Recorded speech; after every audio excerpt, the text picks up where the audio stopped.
it's also you have a real fear of not being able to keep doing what you do. Like whatever it is that you've done that's successful, you just lose the magic. You lose the thing. What is it?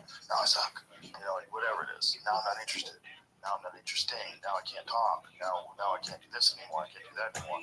Nobody likes my music. My movies suck. Like, yeah, that fear is crippling. It's crippling fear. Well, it's such a crazy fear. Yeah, it's funny the way things are set up here. It's just funny.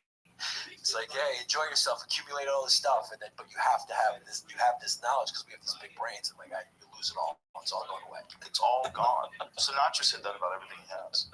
They were giving him a hard time for giving away so much money, giving people things. Yeah, it's like this is not mine. I'm renting this. Yeah, and it's funny. Comedy makes everything okay. Yeah, that's why I think it makes it more fun. It makes everything okay. It conquers everything. Yeah. It means when you have a good sense of humor and when you're laughing in the right way, not just cackling by yourself in a room, but it just means you're mentally healthy. It's a sign of mental health and strength when you can laugh at horrible things. That's the way you conquer them. Yeah, it's also a sign that you're recognizing nuance and you're playing with it. Yeah. Like it doesn't mean that you really think that this tragedy is great. Right. You just find something horrible to say that's hilarious about the tragedy. And sometimes you can only do that with your friends. You can only do that at a deli. Yeah. You can only do that having dinner at 1 o'clock in the morning, just talking shit. Yeah. Making each other laugh. Yeah. But that's also a thing that I think we're really lucky about. That's our big gift. Our big gift is each other. Like as comedians, I spend time with a lot of different people, and a lot of different occupations, and I always can't wait to get back to comedians. I always can't wait to get back to the green room at the mothership. Can't wait to do sets on the road. It's just the conversations are so much more fun. They're so fun. Yeah, you can say anything. And it's just fun. Everyone's just being funny and smiling and realizing, wow, we're so lucky. We used to be open mic night comedians, and now here we are about to go do a sold out show. We're having dinner together at a restaurant, laughing, and then you go have fun. Yay! And then people have fun. Yay! Yeah. It's beautiful. It's the ultimate connection.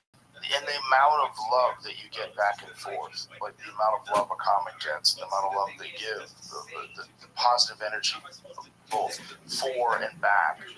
That's like very few people get to experience that in life. Yeah. It's the only place that comedians can get it is from other comedians. Yeah. Because we're jaded and you can't. It's harder. Also, we can speak so freely. Yeah. You can go, there's this fucking bit. This is dead. It's got a thing, and it goes somewhere, and then it drops off. And I don't know what the fuck you do with it. I've been trying to monkey around with different ways to say it, switch, and they're like, and then everybody will sit around and analyze it. We'll analyze each other's bits. And you don't have to say that part. Everybody already knows that. You cut that out, sure. You're right. Why did I say that part? And then, everybody just starts tinkering with stuff. And you can just openly tinker with phrases and ideas and setups. Yeah. It's so much fun. It's like architects sitting with their contractors figuring it out. Yeah. If you got a good relationship with contractors. Yeah. I would imagine architects and contractors squabble a lot. They do. I'm going through that right now. We're putting an addition on our house, and they squabble. And I'm like, who do I trust, the architect or the contractor? Oh, no. It's a power struggle for Giannis Papa's love. You get in the middle. And it's funny because I don't know anything. So you're at the mercy. You're so vulnerable. Yeah. I don't know anything about what they're talking about. And I'm like, just trying to look in their eyes and figure out which one's more honest. And I have no clue. It's just a guess. Oh. Yeah. That was someone who was telling me that about the World Trade Center. They were saying, the World Trade Center was designed to be hit by a jet plane. And I don't know if they're right, but what they were saying is, do you know how much corruption there is in construction? Yeah. And I was like, no, how much? They go, say if it's supposed to get 5 bolts. If you only use 4, do you know how much money you save over a whole building? If you make the steel that thick instead of that thick, do you know how much money you save? If it calls for half inch this, but you use 1/4 inch that, you know how much money you save? You got to pay off the inspectors and all that, I guess. I guess. Are they really inspecting everything? Yeah. How does that work? You just cross your fingers. I don't know if that's the case. It's going to be a scorcher. When UFC 299 touches down in Miami this weekend. The action at DraftKings Sportsbook, the official sports betting partner of the UFC, is going to be even hotter. New customers deposit $5 or more and get a no-sweat bet up to $1,000 back in a bonus bet. What's a no-sweat bet? When you take one on the chin and you get another shot to win. You're going to get a bonus bet and the amount of your original bet if your first bet doesn't hit. Download the DraftKings Sportsbook app. Use code ROGAN. New customers, you can get a no-sweat bet up to $1,000 if your first bet loses. Only at DraftKings Sportsbook with code ROGAN. DraftKings, the crown is yours. Tremendous. Must be 21 or older. Indiana only. One no-sweat bet per new customer. Issued as one bonus bet based on amount of initial losing bet. Bonus bets expire 168 hours after issuance. Deposit, wagering, and eligibility restrictions apply. Terms at sportsbook.draftkings.com/promos. Gambling problem? Call 1-800-9-WITH-IT. This episode is brought to you by ZipRecruiter. This month, it's all about St. Patrick's Day. So, to help get into the spirit of things, I want to share a fact. Did you know that the odds of finding a lucky four-leaf clover are 1 in 10,000? I say that's pretty difficult. Fortunately, if you're looking to hire, you don't need a four-leaf clover. You don't need any luck. You just need ZipRecruiter, and you can try it for free right now at ZipRecruiter.com/Rogan. They don't need any gimmicks or leprechauns to lead you to a pot of gold, or in this case, top talent, because they have powerful matching technology that shows you qualified candidates as soon as you post a job. And once you review those candidates, you can invite your top choices to apply, which encourages them to apply sooner.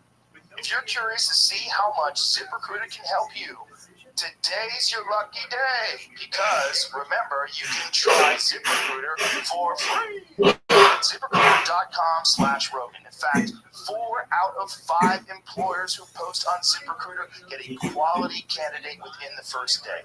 Once again, to try it for free at ZipRecruiter.com/Rogan. That's ZipRecruiter, the smartest way to hire. But my point was always like, how the fuck do you know what's going to happen to a building until a plane slams into it and you get to watch? Right. Because there's never been a skyscraper that got hit by a plane before. Which makes You it can't say, interesting. this is not how it should have happened. Yeah. Like, we have zero idea Well, what it looks like other than 9/11 when a plane, jets slam into a skyscrapers. plane hit the Empire State Building. Big one. What was that? The 40? Was it a propeller? No, it was a big plane. Like a jet? Yeah. Really? Yeah. How bad did it fuck it up? It slammed right into it. Didn't do shit. 25 and 1941. Wow, that's crazy. Yeah. Wow. And the buildings fell not because of the plane. Oh, Yeah. shit. Yeah. Yeah. So that's a big-ass old-school plane. Yeah. Yeah, so it's a propeller plane. Wow. Where did it hit? Right there. Wow. And it didn't take it out. No. They're built not to. Is that commensurate, though? Like, how did it hit? Did it hit just the wing? Was the guy trying to pull out? No. But look at that. Jet fuel. What's that? Yeah, no jet fuel. No jet fuel. Because the heat from the jet fuel is what took down the Trade Center, not the plane impact. So they say. But So they say. Yeah. I mean, well, they did. I don't know where they are. I was hoping I could just sneak that in. Someone Someone tell me. that real soon. Something like Alex will tell you. depending on what you're Let's talking go about. to dinner with Alex. Let's go to dinner with Alex. He's been freaking me out lately. The 9/11 it's interesting to me. People ruin it by coming up with what they think happened instead of just stopping at, hey, it's fishy. It's a little weird. Just stopping there because you can't know what the actual conspiracy was, but there's a lot of stuff that doesn't make sense on 9/11. Well, whenever you run into a situation where there's a gigantic worldwide disastrous event, like that's an event that the whole world knows about, but you lie about some aspects of it. Like, one of the things was, what if the United States get caught lying about Saudi Arabia, about their involvement early on with funding? Yeah, they ignored it. right? I mean, the Bin Laden family was flown out before. Yeah. Weird stuff. Yeah. Weird stuff. Weird stuff. Weird stuff's like, what if I wanted to do that? Would you be mad? what if I had some fucking dudes from Afghanistan staying in my house, and right after some shit went down, I illegally flew them out of the country? They're cool. Listen, it's cool. Yeah. It's cool. That sounds like what a criminal would do. That's right. That's right. It just sounds like what a criminal would do. Yeah. Like if I was running cocaine with the Colombians, and right before the FBI came, I fucking shot some planes illegally filled with coke back to Colombia. I'm like, listen, none of the time. Don't worry about it. Yeah, it's okay. It's good. It's good. You're not allowed to fly right now. It's okay. It's okay. It's criminal. It's just criminal enterprise. Yeah. It's okay. It's okay. We're just gonna fly. We're not gonna tell you. Yeah. We're gonna take the family of the dude who set this up. We're gonna just fly. Get them all out. Shut the fuck up. Yeah. Shut the fuck up. Hey, shouldn't we keep them here and investigate? It seems like there was some sort of a connection with Saudi Arabia. Shut the fuck up. What about Iraq? They have weapons of war. They're gonna kill us all. We're gonna all be dead unless we get in there right now. Yeah. It's sort of like with the Epstein thing. It's like, I just call her gasoline because I can't pronounce her first name. Ghislaine. Yeah, why not? How come they're not interrogating her? How come they're not? She's just sitting there and they're like leaking these slow leaks about. Well, it's even crazy. It's like, talk to her. They have her. Is nobody asking her any questions? Like, she knows everything. Torture her. We can't Torture her ask until her she says everything. any questions. It's not proper. And how is she just sitting in her mansion, like, while this was all going down, she's just sitting there. They can't find her. She hasn't been arrested. She was in a cabin in New Hampshire. Yeah, she's just, you can find Bin Laden, but you can't find Ghislaine Maxwell. Well, they found her. Yeah, they found her after a while. Well, she's solo. You know, Bin Laden had a whole network of people protecting him. Yeah, I guess. Well, the craziest theory is that they didn't shoot Bin Laden. They shot Bin Laden's double. That's why they got rid of it. Like, there's so many wacko fucking flat earth conspiracy theories out there about everything. Yeah, but some of them are not. Yeah, some of them are just because people have access to information now, and they go, wait a second. I also think, cynically, yeah, I think there's a lot of really dumb ones, and there's a lot of ones that are like a little smarter than dumb, and then there's a lot of ones that are really smart, and there's a lot of ones that are like, oh my god, if this is true, this changes everything, and they all lump them in together. And it's genius. It's genius. Because if you only look at the ones that, like, the Federal Reserve isn't federal. Wait a minute. Where's it? Right. What the fuck's going on? Yeah. You know, like when you just look at one or two of those, it's so confounding that that's actually taking place right now. That you need like a little flat earth thrown in there, a little fucking Pizzagate, a little Hillary Clinton's laptop, they're eating babies, a little, you know? So you can sneak in Epstein's Island. Like, that was a real place, man. Yeah, that was a real place. And the way a place like that can kind of fly in under the radar is if there's a bunch of fake stuff. So don't go to Antarctica. There's an alien base. You know, there's like, the more nutty shit they can get you to think about, the more real things you should be really concerned about. Sneak through. Yeah. Do you think that's intentional? 100%. Spiral with other stuff. Both. Yeah. Both things. It's both probably. It's both. Yeah. But they're playing on the fact. Even if the government wasn't encouraging people to go insane, they would still go insane. They would still have conspiracy theories. But without a doubt, foreign governments are on TikTok and on Instagram and on Facebook, and they are influencing people to go in a very specific direction. And how much of a percentage is it? If their algorithm encourages like trans positive content, how much does that move the public narrative? It's not zero.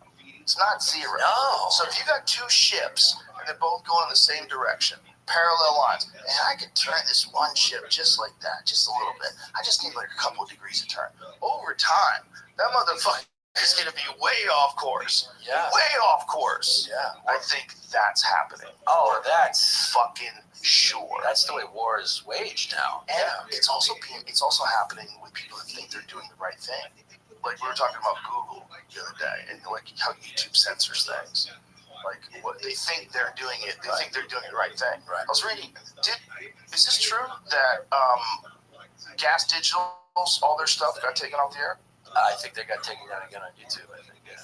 I don't know if you mean like their website and everything. No, their YouTube page. Yeah, they got taken down again. Yeah. There's one video where this comic that works with Lewis was saying that all they were doing in this podcast is talking about how big a guy's dick was. This guy had a giant hog. They were talking about this guy, and they got their shit removed for that. Now it's back. So it's back. So what were they saying? Oh, is it? Maybe I'm looking at something. Maybe it was a clip of something that happened in the past. Yeah, I don't know the specifics of it at all. It was one of those. It was either an Instagram reel or one of the YouTube shorts. One of those things like that. Yeah, he was talking about how they took it down because he was talking about how big a dude's hog was. Yeah, that's possibility. Yeah. His big dick. Talking about Jeffrey Epstein's Island. A lot of people talk about his ranch in Mexico. Yeah, and his mansion. I mean, it was popping off at all his spots. He built a 26,700 square foot mansion with a sprawling courtyard and living room, roughly the size of the American home. Nearby was a private airstrip with a hangar and helipad. The property also included a ranch office, a firehouse, and a 7-bay heated garage. Yeah, that sounds like an intelligence agent. Right out of a fucking movie. Yeah. And we're luring all the politicians into the honeypot. And how many people died because of that? I mean, we're never going to know. They're never going to let us, and we'll never know. What a fucking genius con. What a genius con. You get some guy saying he's a billionaire and just give him like a fucking blank checkbook, which when you're spending $170 million on Ukraine and $136 billion here and $46 billion there, we gotta upgrade that. And just let these people in, and that costs $30 trillion. Like fucking, what's a billion? That's right, yeah. What's a billion to control literally the greatest scientists and entertainers and politicians? And just get them all convinced. Yeah. Look, Bill's here. Look who's here. Stephen Hawking's here. Look, this guy's here. Look, this Nobel laureate's here. Look at all these brilliant esteemed scientists. Look at these amazing conversations. Look how beautiful these women are. It's like everybody says that, you know, if you went there, you'd be a real piece of shit. If you're going to a place where, I mean, what is the actual list? Who's on the actual list? You know, there's some pretty fascinating people. If you got invited to that party, you didn't know what the fuck is going on. Magician David Copperfield reappears. Jeffrey Epstein Courtney, poof, reappears. With lawyers suggesting he traded tickets for girls. Tickets for his shows. Is the show that hot? Jesus Christ. How cheap are these girls? Because, like, how much does his tickets to his show cost? I don't know. I don't know the magic. I don't know the magic hierarchy. Talk about overvaluing what you're worth. Yeah. If you give me a sex slave, I'll give you tickets to my show. I get tickets to my magic show. Not even a Chris Angel show either. But what a brilliant move if you can. I mean, here's okay. Question one, number one: were they all underage? Were some of them of age? Like, do we know how that worked? Because even if they weren't underage is the best. If you want to get some black mouth, that's the best. They can still bust quite a few guys with of age. Oh yeah. Especially, you know, I'm a little yayo. Yeah. We're on an island. There's no rules. Yeah. Woo! We're the elite. We're the fucking Illuminati, dude. Yeah, just cheating on your wife is enough. Enough. That's not. Yeah. Just we're publicly having it so that they can like trot it out there. Anytime there's an election, anytime there's a this or there's a vote, they want you to vote one way or another way. They always have that. Always have that. Just a little reminder out there. Just keep that fucking thing in the back of your head. Like, I gotta shut the fuck up and toe the line. I gotta shut the fuck up and toe the line. There's no better way to control someone. No better way, and it's so brilliant and ancient. It's like an ancient strategy, you know. And it was. First of all, is there another one going on right now that we don't know about? Of course. Like that at that level? Of course. It seems like that. So effective. Why would you stop? Like, yeah. I think you need a combination of things to do it at that guy's level. By all accounts, he was a brilliant guy, which is wild, right? And you have to be also a sick fuck, which he obviously was, and also an intelligence agent. So, do you just become that sick fuck over the course of, like, you know, you hear about DEA agents, they start dealing drugs. Once they get in there, they're like undercover, and then they fucking live the life, and they start actually dealing drugs. It happens. Yeah. Do you think, like, maybe the guy just became a fucking sociopath, psychopath? So fast. From just dealing with the life that that's his job. His job is to trick politicians, to fucking underage girls, and get them coked up and bring them into this place. It's cameras everywhere. These fucking idiots don't know that there's going to be cameras everywhere. And you set this up. This is what you do for a living for 30 years or however long you did it. It's fascinating to think about. I think two things. I think everyone wants to be someone, right? Everyone wants to be someone, have an exciting life. And then I think people have a myriad of, they have a, just your moral compass from your family, whatever's on a scale. So that's a factor. And then, but the more important factor is everyone has those moments in their life where things are offered to them, and you go this way, you're going to get some exciting stuff, but you're going to have to compromise your moral compass, and people make that decision. Fame and power, it's like the ultimate elixir. It's also the people that you're around. Because like we were talking about, like we love being around comics. It's fun. It's our lifestyle. It's how we like to talk. They like being around other sociopaths. They like being around other people that are taking over businesses, hostile takeovers. They like to be around the guys who influence foreign governments, the guys who fly over in private jets and sit with their legs crossed with Italian shoes on. And they have conversations about clean energy, and what they really want to do is control the fucking food, control the farmlands. We have to reduce the methane from these cows. That's what we do. It's just the farms. If we just control the cows. If we have a climate change mandate, we control the farms. It's basically getting over it. They're literally doing that. All bad guys have a British accent. There's no reason why you would say we shouldn't have cows unless you're a fucking complete sociopath. You're not going after the coal plants first. No, you want people to get rid of cows? Are you sure this is a good strategy? Do you understand starvation? Do you understand how that works? You're not going to grow cows, are you? No, you need someone to grow cows, and you're going to take their cows away? The fuck out of here. Yeah, why would they want to get rid of cows? Because they want you to be completely dependent on them. The more you're dependent on them, and the more they can tell you what's good and what's bad, when you shouldn't be doing it. Giannis, we looked at your carbon footprint. Your carbon footprint is very problematic. It seems like in your job of stand-up comedy, you travel more than the average person. You contribute more CO2. And they show you a video of all that we're going to have to get you to stop. It's like for the greater good. For the greater good. It has some benefits. Social credit scores have a benefit. Things are cleaner. They run a little more orderly.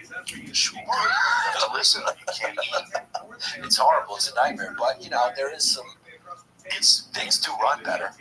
Well, it runs better for the government. Yeah, you have less dissent because you kill people. Yeah. China's doing a great job of showing how you can run it. You can run it. Yeah, they're just doing it. It's a nice, tight ship over there. Nobody's jaywalking. Yeah. That's how you make an iPhone over there. You get people to follow rules. Yeah. If that comes over here, that's the end of creativity. That's the end of everything. Because you're just going to have to shut the fuck up. And you're going to have to toe the line. And we all already know that the line is nonsense. We know that the line is not really intelligent people that are assessing objectively what's going on in the world and giving you a reasonable version of the events. We know that's not really what we're seeing in the media. Right. We're seeing people that are deeply influenced by advertising budgets, by what kind of companies advertise on their shows, by the investors who own stock in the company. There's narratives, and they're not necessarily even remotely honest. Right. Like sometimes they're off the charts fake. Right. They get printed in like major newspapers. Like some of the propaganda in the beginning of the Israeli Hamas war was that these Israelis bombed a hospital and 500 people were killed. It was printed in the New York Times. I remember that. Yeah. It didn't hit the hospital. It hit the parking lot next to the hospital. I think a lot of that is the rush too to get to the story first, like because there's so much competition. Everyone's just putting things out. Nobody cares about the retraction anyway. Well, but also, that's a juicy story. Yeah. If Israel really did bomb a hospital, oh my God, this is genocide. Yeah. Really really helps that narrative. Yeah. Like I was watching this documentary last night. The media did that to this couple, and they did because the movie Gone Girl was out at the time, so they just started calling her Gone Girl, and she made up this whole story of being kidnapped. She did get kidnapped. She did get raped, but the media was just making fun of her, calling her Gone Girl because it's a juicier story. They just ran with it. The police department too was all convinced that she was a Gone Girl. People just marketing and advertising and subterfuge, it works. It just works. That's why advertisers spend billions of dollars on it, because it works. Nancy Pelosi talking about it openly. Talking about the wrap-up smear. No. You know, Nancy's been in politics for a long, and she's a genius with her money. She's very good. She beats the market a lot. It's amazing that someone who's never made more than $170,000 a year is worth $150 million. Yeah. And she does better investing in the stock market than Warren Buffett or George Soros. Yeah, she's always beating the market. So I don't know what happened. Maybe she had a senior moment, and she just started explaining how you lie. And she, I mean, this can't be AI, is it? I think it's real. Because it's from a couple of years ago. It's called the wrap-up smear. Yeah, there's a assessment that says it's been taken out of context. I'm trying to get to what the content is. What context could it be? She's describing a wrap-up smear. So assessment says she was describing a tactic she used, where she accused Republicans of against Democrats. And other portions of her response not shown in the clip Pelosi makes it clear she's not talking about her own party. Oh, I don't necessarily think she's talking about anyone in particular. What I'm saying is that when she revealed, right, is that it's a play. You know, like if you're a football player and they call a play, you know that play. You know, like a callback and stand-up comedy. This is what she's doing. She's talking business. She's talking business. I'm not saying she's even accusing anyone. The claim was that it was. The claim was saying that it's how Democrats get to legitimate lies. Okay. But what was fascinating to me about it was just this open admittance that it's all bullshit. Just saying, like, not decrying this thing and saying it's a genuine problem with communication, that we have deception and it's tolerated and it's not punished, and like a willful deception like this. And there's a thing called a wrap-up smear. This is a horrible thing that they do. It wasn't that. It was like, this is how it's done. Right. Watch it. Here, go play it from the beginning. Saying something is future doesn't mean that it's the immediate future. This is You smear somebody with falsehoods and all the rest, and then you merchandise it. And then you write it, and they'll say, see, it's reported in the press that this, and this, so they have that validation. What's going on? The news person There was started talking proof about us, and I cut it off. Assault allegations against Brett Kavanaugh. This is where I was trying to not get too confused on what. Okay, so they were connecting it to the assault allegations against Brett Kavanaugh. They tried to keep him out of the Supreme Court, right? Is that what the Fox News story was trying to do? 5 years ago when this was posted. Yeah. But what I was getting at was just that she's describing a tactic. This is what we do. We fake, and then Johnny comes into the right. I pass off the football to him. He sneaks around behind me. We run through the fucking line. Let's go. Yeah. She's talking business. Yeah. Even if she's not saying that the Democrats do it, this is how we do it. She's talking business. Yes. And that's how it works. And she's not horrified. Imagine if you were in that same position and you'd been given information. For whatever reason, the current administration thinks Giannis Pappas, let's have a very smart, funny guy. And you have to explain what a wrap-up smear is. Morally obligated to say something about how atrocious activity like this is when it comes to critical decisions that people are making. People that are probably not that informed. People that are going through their day, busy, they have jobs, they have bills, they have stress, they have all kinds of stuff going on. They don't have enough time to pay attention to what's going on with that Supreme Court guy. So if you're like openly discussing strategies where you would deceive people in order to get a narrative passed that's clearly untrue because you don't want that guy in office politically, and that's not horrific to people, that is anti-American. It really is. And you can think you're doing it because you're a good American, but that's how communism gets started. That's how dictators take over. They come up with justification for why they can bend the rules. The rules are the fucking rules. Yeah, once you compromise the rules, You that's gotta let people vote. yeah. You gotta let people. There should be, and I think there's got to be a good news. What is that? 1440 News? Is that what it's called?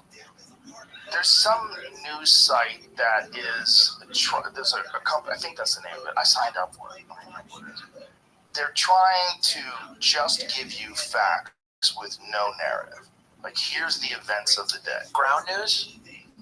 I love ground news. I don't know what the sources are, like if they're on the ground. But what they're doing is they're trying to do it without a left wing or a right wing spin. Well, ground news tells you it That's it. rates. 1440. Yeah, that's it. Do you have to sign up for it?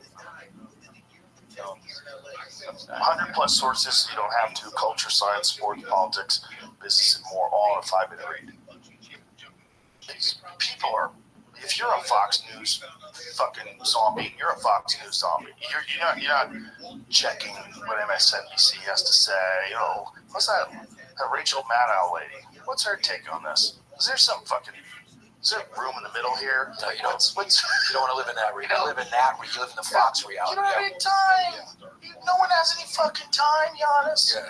They don't have time to be sorting this out. So if you're fucking lying and you're doing it because you think it's a good strategy to get your politician in place, that's dirty. That's anti-American. Yeah, it is. But I'm sure it's the way it's worked, Bro, from the beginning. think about what they took Nixon out for. To spy him. Just a little spying. Just a little spying. Not that big a deal. Yeah. And they don't want to do anything about the Epstein client list, and they don't want to do anything about whatever the fuck Hunter Biden was doing with Russia, Ukraine, yeah, and Ukraine. China. Yeah. What are we doing, bro? They're selective about What are you doing over there? Yeah, Hey, Joe, why does everybody have millions of dollars? yeah, Where all that come from? yeah. Why are you on the board of a major energy company, and you're a crackhead? Why did Is it to curry favor with the vice president? Why did Joe Biden get $1 million a year job teaching at UPenn Yeah, that was funded by a Chinese grant? yeah. He Or also, I shouldn't say it's funded by a Chinese grant. It happened right after China gave him a bunch of money. This fucking dude doesn't even have to show there. They just tell everybody he's teaching there. and he also plagiarized, got caught. Oh, yeah. No consequences. Dude, we had Joe Biden night at Stitch's Comedy Club in Boston in 1988 when he was running for president. He got busted. I think it was Robert Kennedy's speech and someone else's speech. He used like big chunks of people's stuff, and he got busted pre-internet. Yeah. And it was so egregious and so bad that we did Joe Biden night at Stitch's Comedy Club. Where, like, you would go up and do my act, and I would go up and do your act. We would just go up and do acts of our friends. If you just, we just, and I used to go watch it. It was hilarious. Yeah. There's no consequences. There's no consequences. No consequences. It's not just no consequences, but there's so many videos of him. People keep wanting to talk about Trump lying and Trump being a bully. And it's like, I'm not saying he's not. I'm not saying he's not a crazy individual, a bombastic individual, but why are you ignoring the other guy's lies? Right. Because if you care about truth, we should be going, shit, look at this mess. That's what we should be doing. It's the same reason why those people won't say that Trump did anything good. He did do some good things when he was in office. So he was right about some things, and he did do some things that were effective. But they'll never admit it because it's all team ball. The guy was the head of Google. How do you say his name? Chamath. I don't want to fuck his name up. Brilliant guy. But his take on it was Trump was the wrong guy with the right strategies. Wrong guy with the right message. Wrong guy socially, politically, lightning rod for the wrong kind of people. The right guy in terms of, seems like those policies were more effective. There's just so many things that are fucking weird right now. That's a good point. Yeah. That's a good point. Yeah. But he's brilliant. Yeah. He's a brilliant guy, and you have to be brilliant to be someone who was at Google, which is an incredibly left-wing organization, like heavy, like most super genius tech people are very left-wing. And then to look at that in a nuanced way and to be able to step outside of the ideology and say that that because that's the truth. That is the truth. Yeah. I'm sorry, Facebook. And then again, same kind of thing. Yeah, super genius tech guy. But the way he describes it, you can find him saying it. Because the way he describes it, you're like, thank God he's saying that and not a moron. You know, because what he's describing is the actual points. He's making very good points about it. Yeah, it's like, well, I mean, we're less dependent on foreign oil. I mean, he was right about the border. Look at that border now. The border now seems to be on purpose. It seems to be on purpose. It seems to be that there's some sort of a strategy to either flood the country. Tim Dillon thinks it's cheap labor for construction. It's like, That's got to be true. it's got to be a factor. It's got to be a factor. Cheap labor is probably a factor. And then AG1 has been helping me feel healthy for years. And if you've been listening to this podcast at all, you've probably heard me talk about it, not just in ads, but with guests, my friends. I tell everyone, AG1 is a foundational nutrition supplement that supports your body's universal needs like gut optimization, stress management, and immune support. So it really covers all your bases with one drink in the morning. And that's my favorite part. It's very easy. With the free welcome kit, you get everything you need to start your day right. You don't have to remember 20 different pills or vitamins or supplements, just one scoop in cold water. Good. So if you want to take ownership of your health, it starts with AG1. Try AG1 now, and you'll get a free welcome kit that includes a shaker bottle, canister, and metal scoop, along with a 1-year supply of vitamin D and 5 free travel packs with your first purchase. Go to drinkag1.com/Rogan. That's drinkag1.com/Rogan. Check it out. This episode is brought to you by BetterHelp. A lot of us spend our lives wishing we had more time. The question is, time for what? If time was unlimited, how would you use it?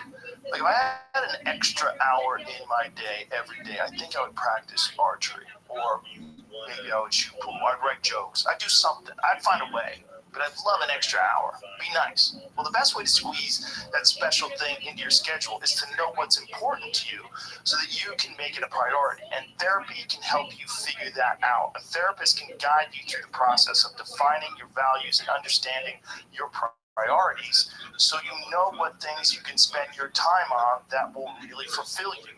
Otherwise, you'll always be wishing for more time. If you're thinking of starting therapy, give BetterHelp a try. BetterHelp offers convenient, affordable online therapy that comes to you. Just fill out a brief questionnaire and get matched with a licensed therapist and switch therapists anytime for no additional charge. Learn how to make time for what makes you happy with BetterHelp. Visit BetterHelp.com/JRE today to get 10% off your first month. That's BetterHelp, HELP.com/JRE. And then another factor is this push to have them be able to vote. You know, it's a weird one. Like they're doing that in New York City. They're pushing to give illegals the right to vote. But then the wildest thing in Texas is doing is shipping all the people that show up because these states want they want sanctuary cities. Like, yeah, because you're not on the border. Yeah, okay, we'll just ship them to you. Yeah, so Texas is just shipping busloads of illegal immigrants to New York. Like, this is your mess. It's the perfect example of the difference between theory and reality. It's like everyone up there is in theory, oh, love everybody, everyone's great, there's no such thing as an illegal, and then when it becomes your problem, and that's why Texas is doing it, they're going, okay, now you're going to deal with what we're dealing with, so you're going to feel what it's like, and now you guys got to pay for it, and you have to figure out what to do. Change your policies. Yeah, so it has, there's a lot of people in the left and the center that are going, just like, make it go away. They're just going, I don't know, just throw them in the water. Just make it go away, but don't tell anyone I told you to. Yeah, that's it. Yeah.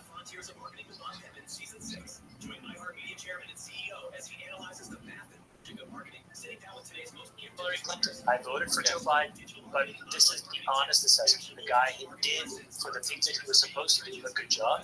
And for where every other president found a way to, frankly, make our situation a little bit worse, specifically around wars, he did not do that. And that is a huge accomplishment that I think needs to be acknowledged. As a Democrat who has been left out of this, is now definitely in the center, but probably leaning increasingly right, I am left yet again with an appreciation despite the messenger of the message of the Trump administration, because what those guys did was pretty incredible in hindsight. These Abraham Accords with Israel and the GCC, the almost accord between Israel and Saudi,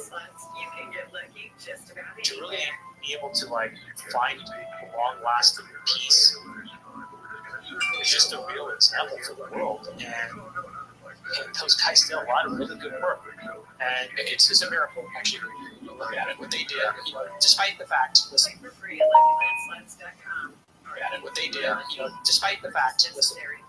I'm no fan of Trump. And I too hope, but this is where, so when I say this, if you want to objectively look at what they did, you have to. You have to. And in fact, this is a moment where you have to start to re-underwrite, is once Trump derangement syndrome causing more damage than anything that Trump could have actually done?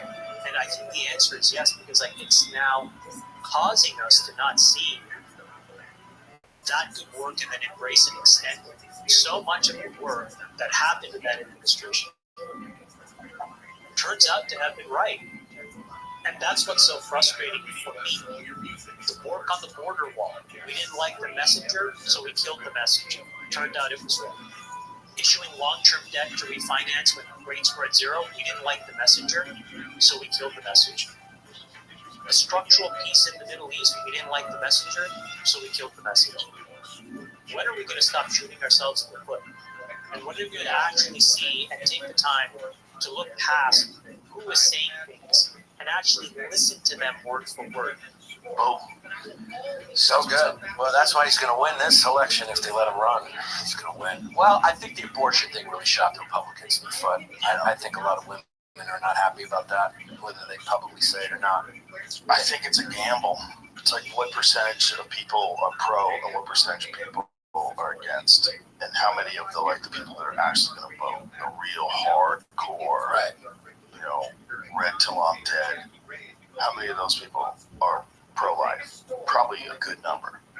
And the other ones are not going to vote Democrat just for that issue. If you don't, I believe with Trump with everything except killing babies, I'm not going to vote for him on that. I just think you should never do that. Well, very few people are going to do that, unless you currently need one right now. That might sway your judgment. But very few people, if most of the chips are stacked in this one direction, but there's this one. Yeah. The thing is, the thing about it is the control thing. The thing about it that is kind of crazy is being able to tell someone what they can and can't do, and to say there's no debate. Right. Well, it's clearly a debate because people have been having abortions all over the place, and we're not putting them in jail. Right. So there's clearly a debate as to what that is. Yeah, and it's also that it's one of those things where it's you're morally against it. So then if you're morally against it, then you don't do it and be morally against it. But it's one of those things that's going to happen. It's being morally against something doesn't change anything in the real world. Say with Israel and Palestine, I'm morally against it. It's okay, what's that going to do? Right, but it's not going to stop people from dying. To an extent. Because once the baby's born, then we all agree you can't kill it. Right. So there's a number. But most of the world does what? First term, after first term is not good. Yeah, I think there's got to be a compromise. It's interesting because abortions aren't good. Even if you're on the left, you can't say abortions are good. Well, the people that want them are, there's see the video of that trans guy, a trans woman rather, who said he wants to be the first person to get a transplanted uterus, get pregnant, and have an abortion. It's got to be a joke. It's good. You can't add comedy to comedy. It's probably a dude, yeah. It's probably just a regular dude, just thought it would be funny, start a TikTok page, say the wildest shit, we're coming for your kids. I always think that about the guy with the stubble and the lipstick. I'm that's probably not even real. Yeah, this one. Because they want to get an abortion. Trans woman to have a successful uterus transplant, ovaries and eggs, and I want to be the first trans woman to have an abortion. This is true. It's comedy. If it's not, it's also comedy. It's China's victory cry. Yeah, we got him. That's what I think. I think China TikToked us into a fucking coma. They certainly have. Yeah. I think we did it to ourselves partially, but I also think for sure, just like I said Like it has an effect on narratives about which way people believe, what they agree with and don't agree with. Whatever they can show you on that algorithm, that shapes things in a certain direction. Well, I think they saw what our culture's about, what our weakness was, and they used it against us. Well, you know, fame, what we worship, Tom Cruise, fame, and then once they democratized fame, they were like, oh, let's use this. Yeah. Let's promote. Let's make stupid people famous. Let's make simple things famous. Let's push these in the algorithm so people see it, because then Americans will go, oh, I can get famous too. And then everyone started becoming their own Madison Avenue agency, marketing wacky, zany versions of themselves. If you know actors, and you know actors, and I know actors, not all of them, but there's a percentage of them that aren't even people. No, they're like out of their fucking mind. And if you can convince that guy that wearing a dress to the Golden Globes is going to get him more attention, he's going to do it. Oh, yeah. He's going to do it. Yeah. He's going to wear high heels. You're going to tell him he looks fabulous. This guy is straight as an arrow. And it doesn't matter. He's just gaming the system. Yeah. The people who are really into fame, you can really convince them to do anything. Yeah, because they want the fame, they want the attention, they want it bad, they want it so bad. That's the question. They want it so bad. They're obsessed with being huge. Yeah. And I've met people like that. They're obsessed with it. That's what they want. It's just what they want. It's how they're built. It's what they're into. And the producer puts his hand in your leg and grabs your heart. Yeah. But I want the movie. And you do so it. important. And you do it. And you do it. It's so important. He grabs your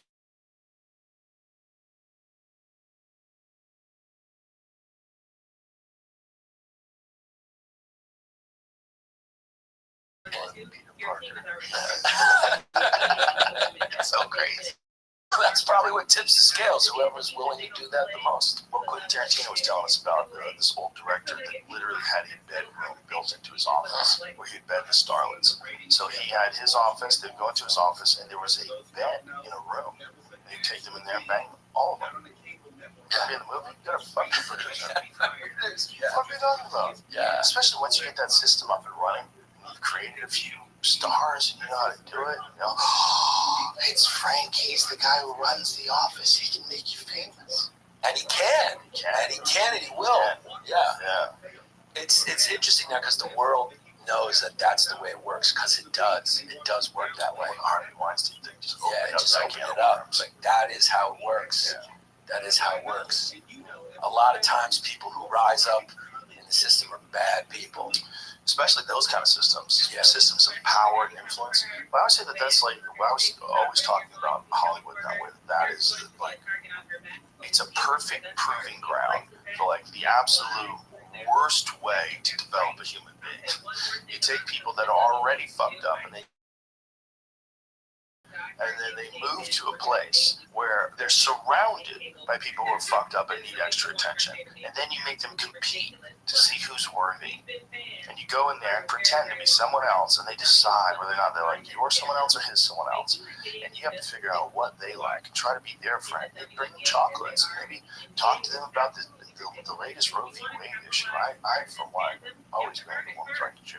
And they're like, formulate their ideology based on whatever this group of people achieves ultimate power. And you know, like if you step out of line politically with any of those people, you're on that shit list and you're not going to be in that movie 100%. You either keep your fucking mouth shut or you go and you wear your fucking pink ribbon and you do all the things you're supposed to do, the black square on Tuesday. You do everything you're supposed to do or you're not getting in. And so everybody's just like this like weird shell of a person trying to figure out what's the thing they're supposed to say, what's the thing they're supposed to support. Yeah, it's a miserable way to live, but it's a whole industry. They That's love how you make fake stuff. yeah, That's the only way to make fake stuff. You gotta get those fucking crazy people to pretend they're a minor. yeah. There's plenty of those people willing to step up and act that way. It's just a terrible place to like be human. And in that environment, it's so hard. Like I so admire actors who are cool. I so admire them. It's like, oh, you're just a guy. You can just hang out. Like Chris Pratt, Bro, if he was right here, he's still like my friend from high school or something. Yeah. He's like a regular guy. Just happens to be a giant movie star. Yeah. Like, how did you do it? You got through. You're all right. Well, his looks didn't hurt. It helps. Yeah, it helps a lot. But you can also be a douche with looks like that. You can, yeah. You know? Yeah. If you are, it's like, why? Right. He won the You're lottery. a douche and you look like that. You're like, dude, He's a take it fucking easy. sweetheart of a guy. Yeah.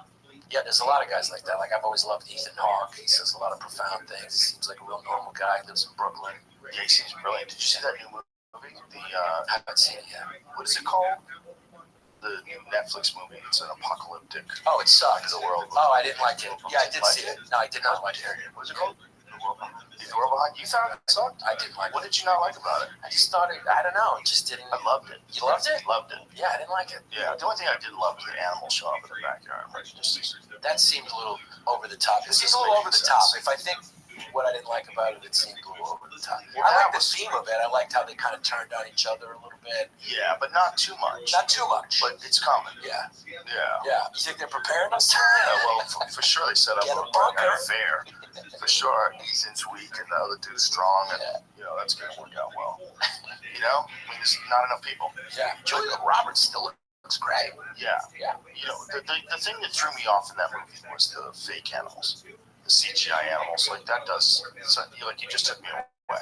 You've developed this intense psychological thriller. You don't need to have this weird animal mystery thing in the And it middle didn't of the even go anywhere. Exactly. Yeah. Well, there's no logic behind it. Yeah. There's no reason why the animals would all just show up in your backyard like that. And they never explained it or nothing ever happened. Unless you live in Texas, they're on everywhere. But they're everywhere every day. Yeah. This movie was great and not so great in the same time. Like that part was not so great because it didn't make any sense. But the rest of it did make sense, and people do go sideways. You know. Yeah. I thought that who played the guy that Kevin Bacon, the crazy guy. Underrated actor. He's so good. He's such a good actor. Yeah, good. I would have liked to see him more. Yeah, that's the thing. There was. Why do you have one scene? I agree with you. This fascinating guy who's already prepared. I agree with you. It seemed like that whole in the house stuff was like a little. We got it. Like Yeah, we we kind got of it. got that part. Yeah, and also the tension didn't go anywhere. Yeah. They want to be friends. Yeah. You know, like the girl and Julia Roberts, like they hate each other. Yeah, they bitch at each other. Then they're hugging each other at one point. I'm like, what are we doing? Yeah. Why'd you make them fucking cunty to each other? Yeah. You know, That was just that. Yeah. I didn't love. I just didn't think it was. It could have been better. why did he not have his wallet on? Like, what is all about? Yeah. Drives in with, oh, I must have left it in my jacket. It looks fake. You're setting me up. Yeah. There's real drama. Yeah. The world is over. Yeah. There's real drama. Why do you have this weird interpersonal drama?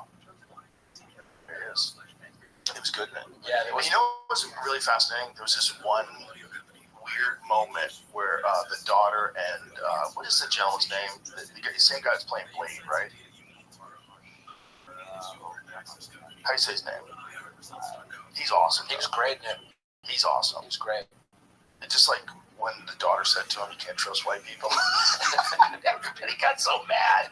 Everybody got so mad. Isn't this a movie Yeah. where two black people are in a house with white people at the end of the world? You don't think that's a reasonable thing to say? No. It's also part of the black psyche. It's, they're always Mahershala thinking that. Ali. They're Mahershala always Ali. thinking, like, can I trust this guy?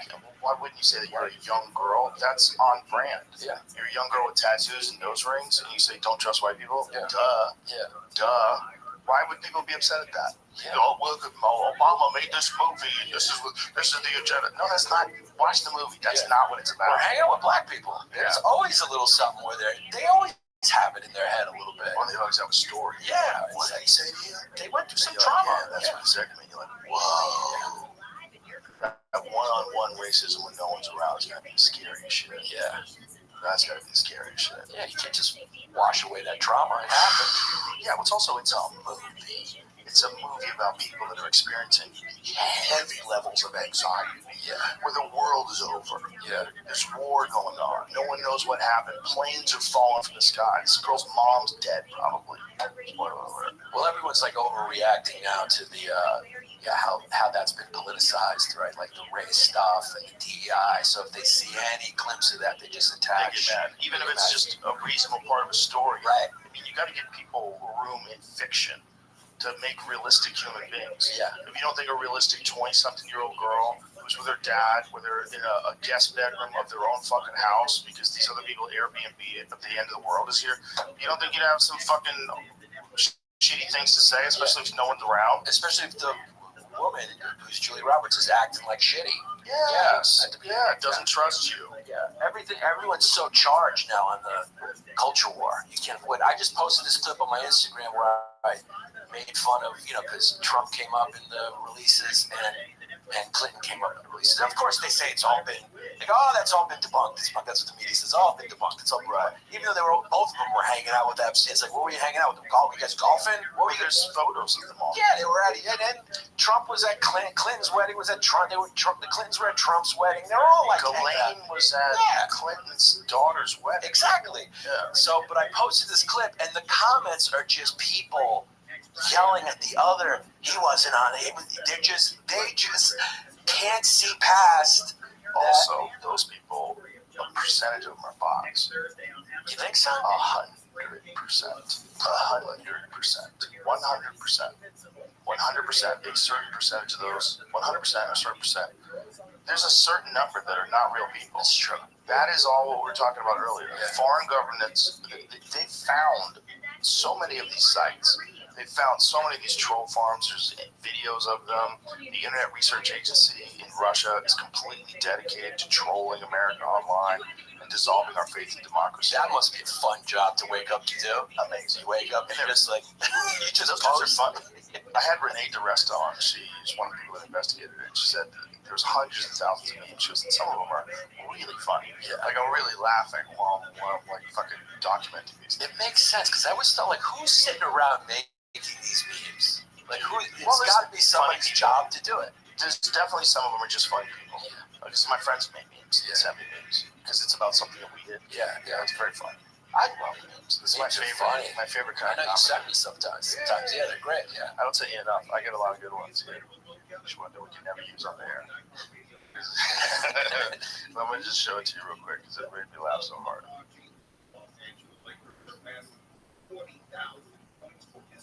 It's horrible. It's horrible.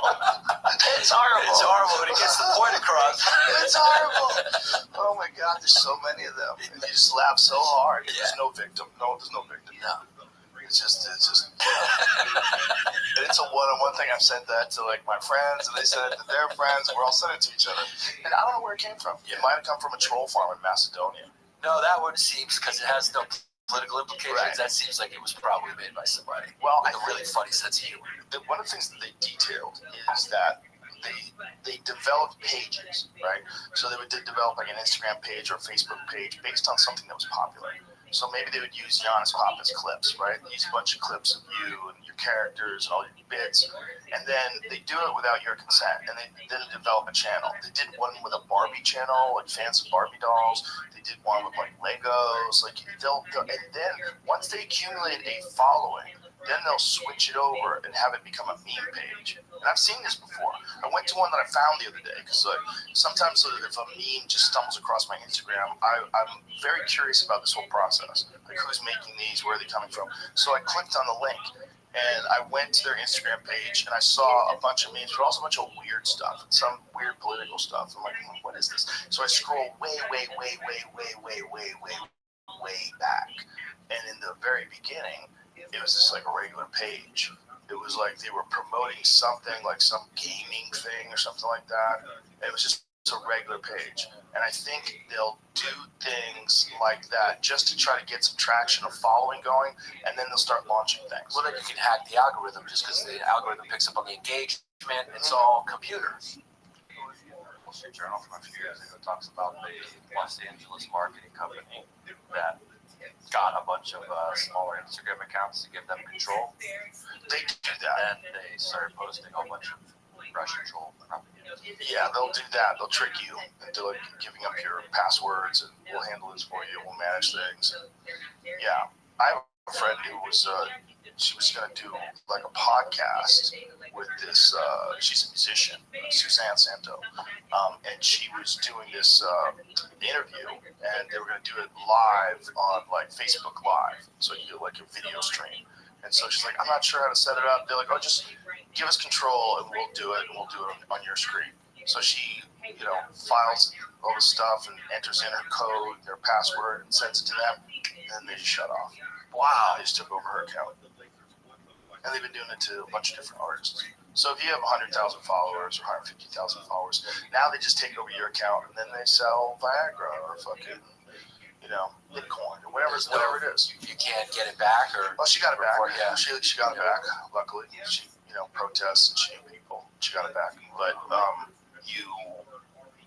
you could lose it forever easily. Russian trolls made fake Kid Rock fan accounts and fooled Donald Trump Jr.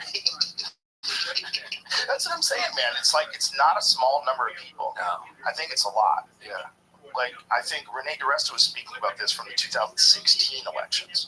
Yeah. Well, remember that whole the Covington kids? It was some account in Brazil that edited the video to start it, so it looked like He came up to that. the kid came up to the. Is that what it was? Yeah, it was some account in Brazil, some fake account in Brazil, Interesting. and they look for moments to try to sow discord. 100%. Yeah. The more that they can get us at each other's throats, it's it almost seems engineered. It is engineered. But I mean, it almost seems engineered that we fall for it.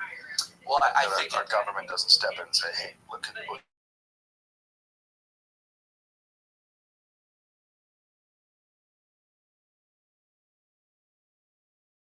Really try to do. They try to ban accounts that do things that they don't like.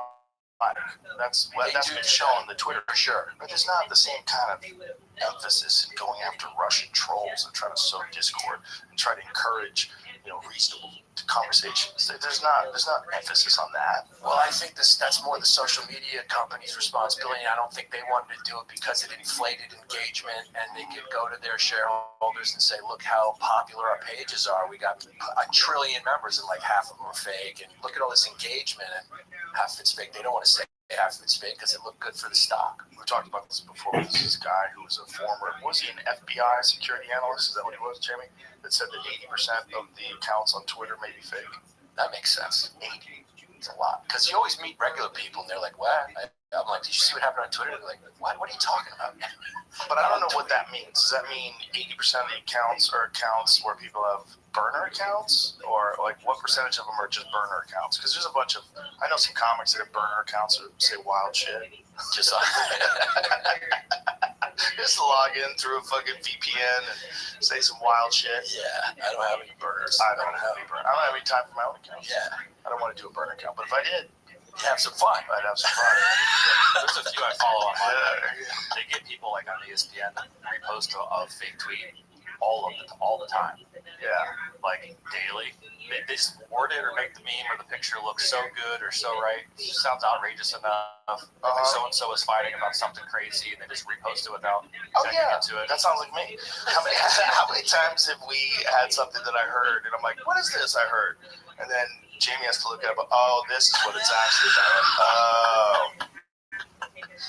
Yeah, That's what happens when if you want to do the show for real, like this, like if you want the show to be what it is, which is just talking shit in real time, you're gonna make some mistakes. I'm gonna say some things that I heard about. They might not be true. Yeah.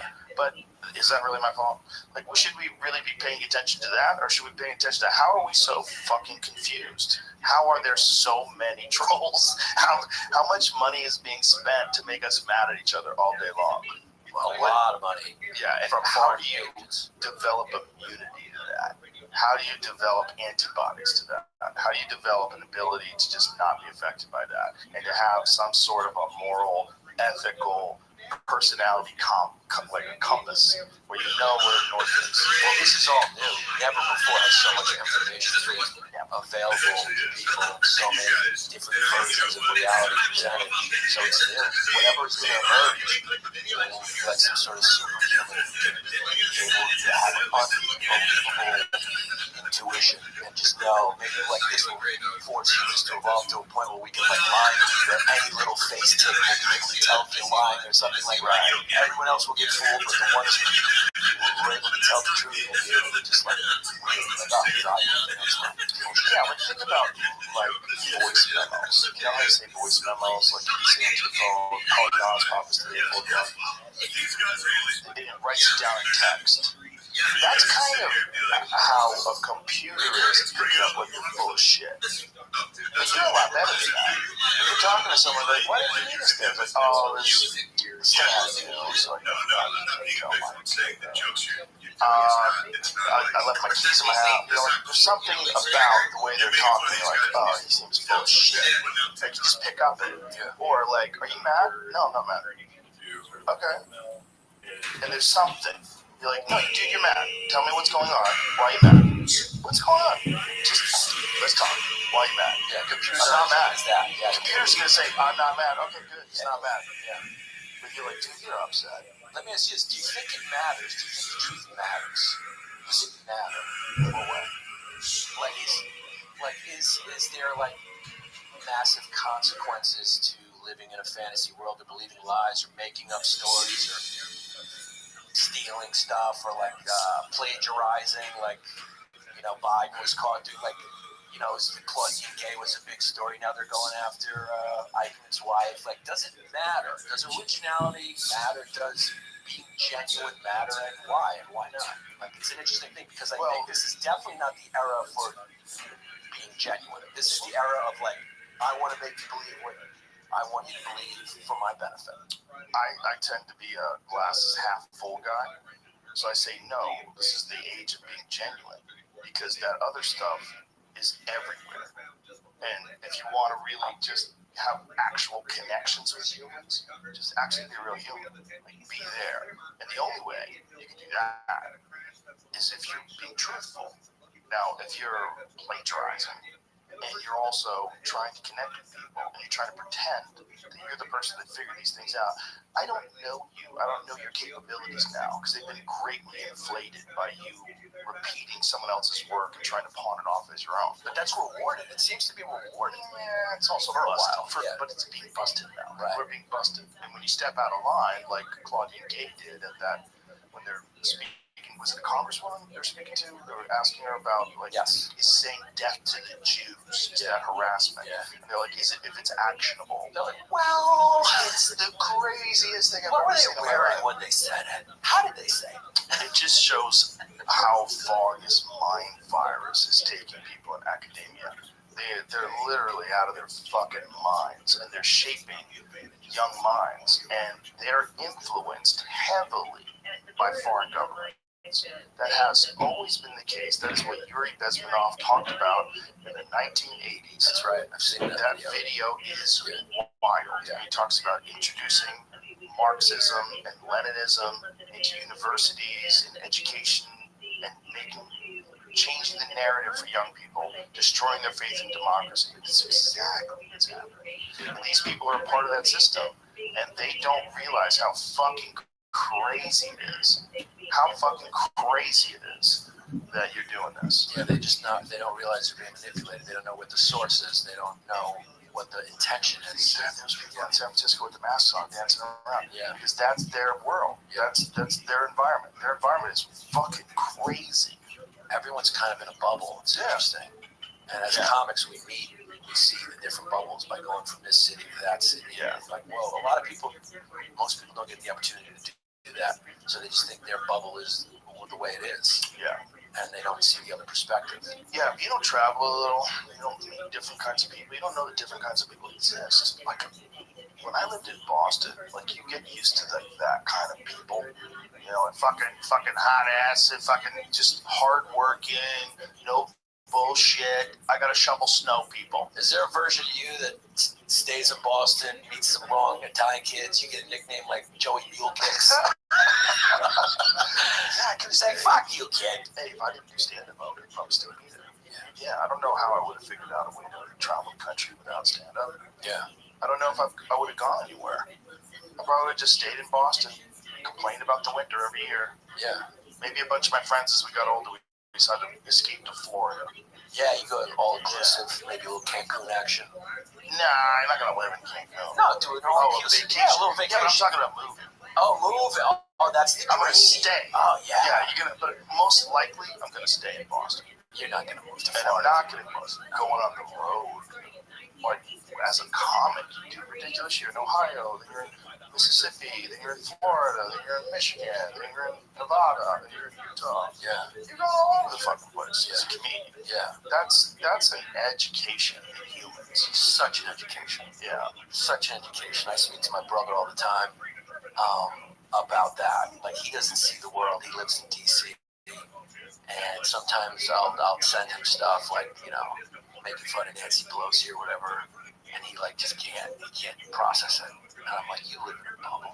And he, at one point he was like, I do, and I want to stay in it. I want to stay in that bubble. So, Well, if you're busy, I get it. yeah.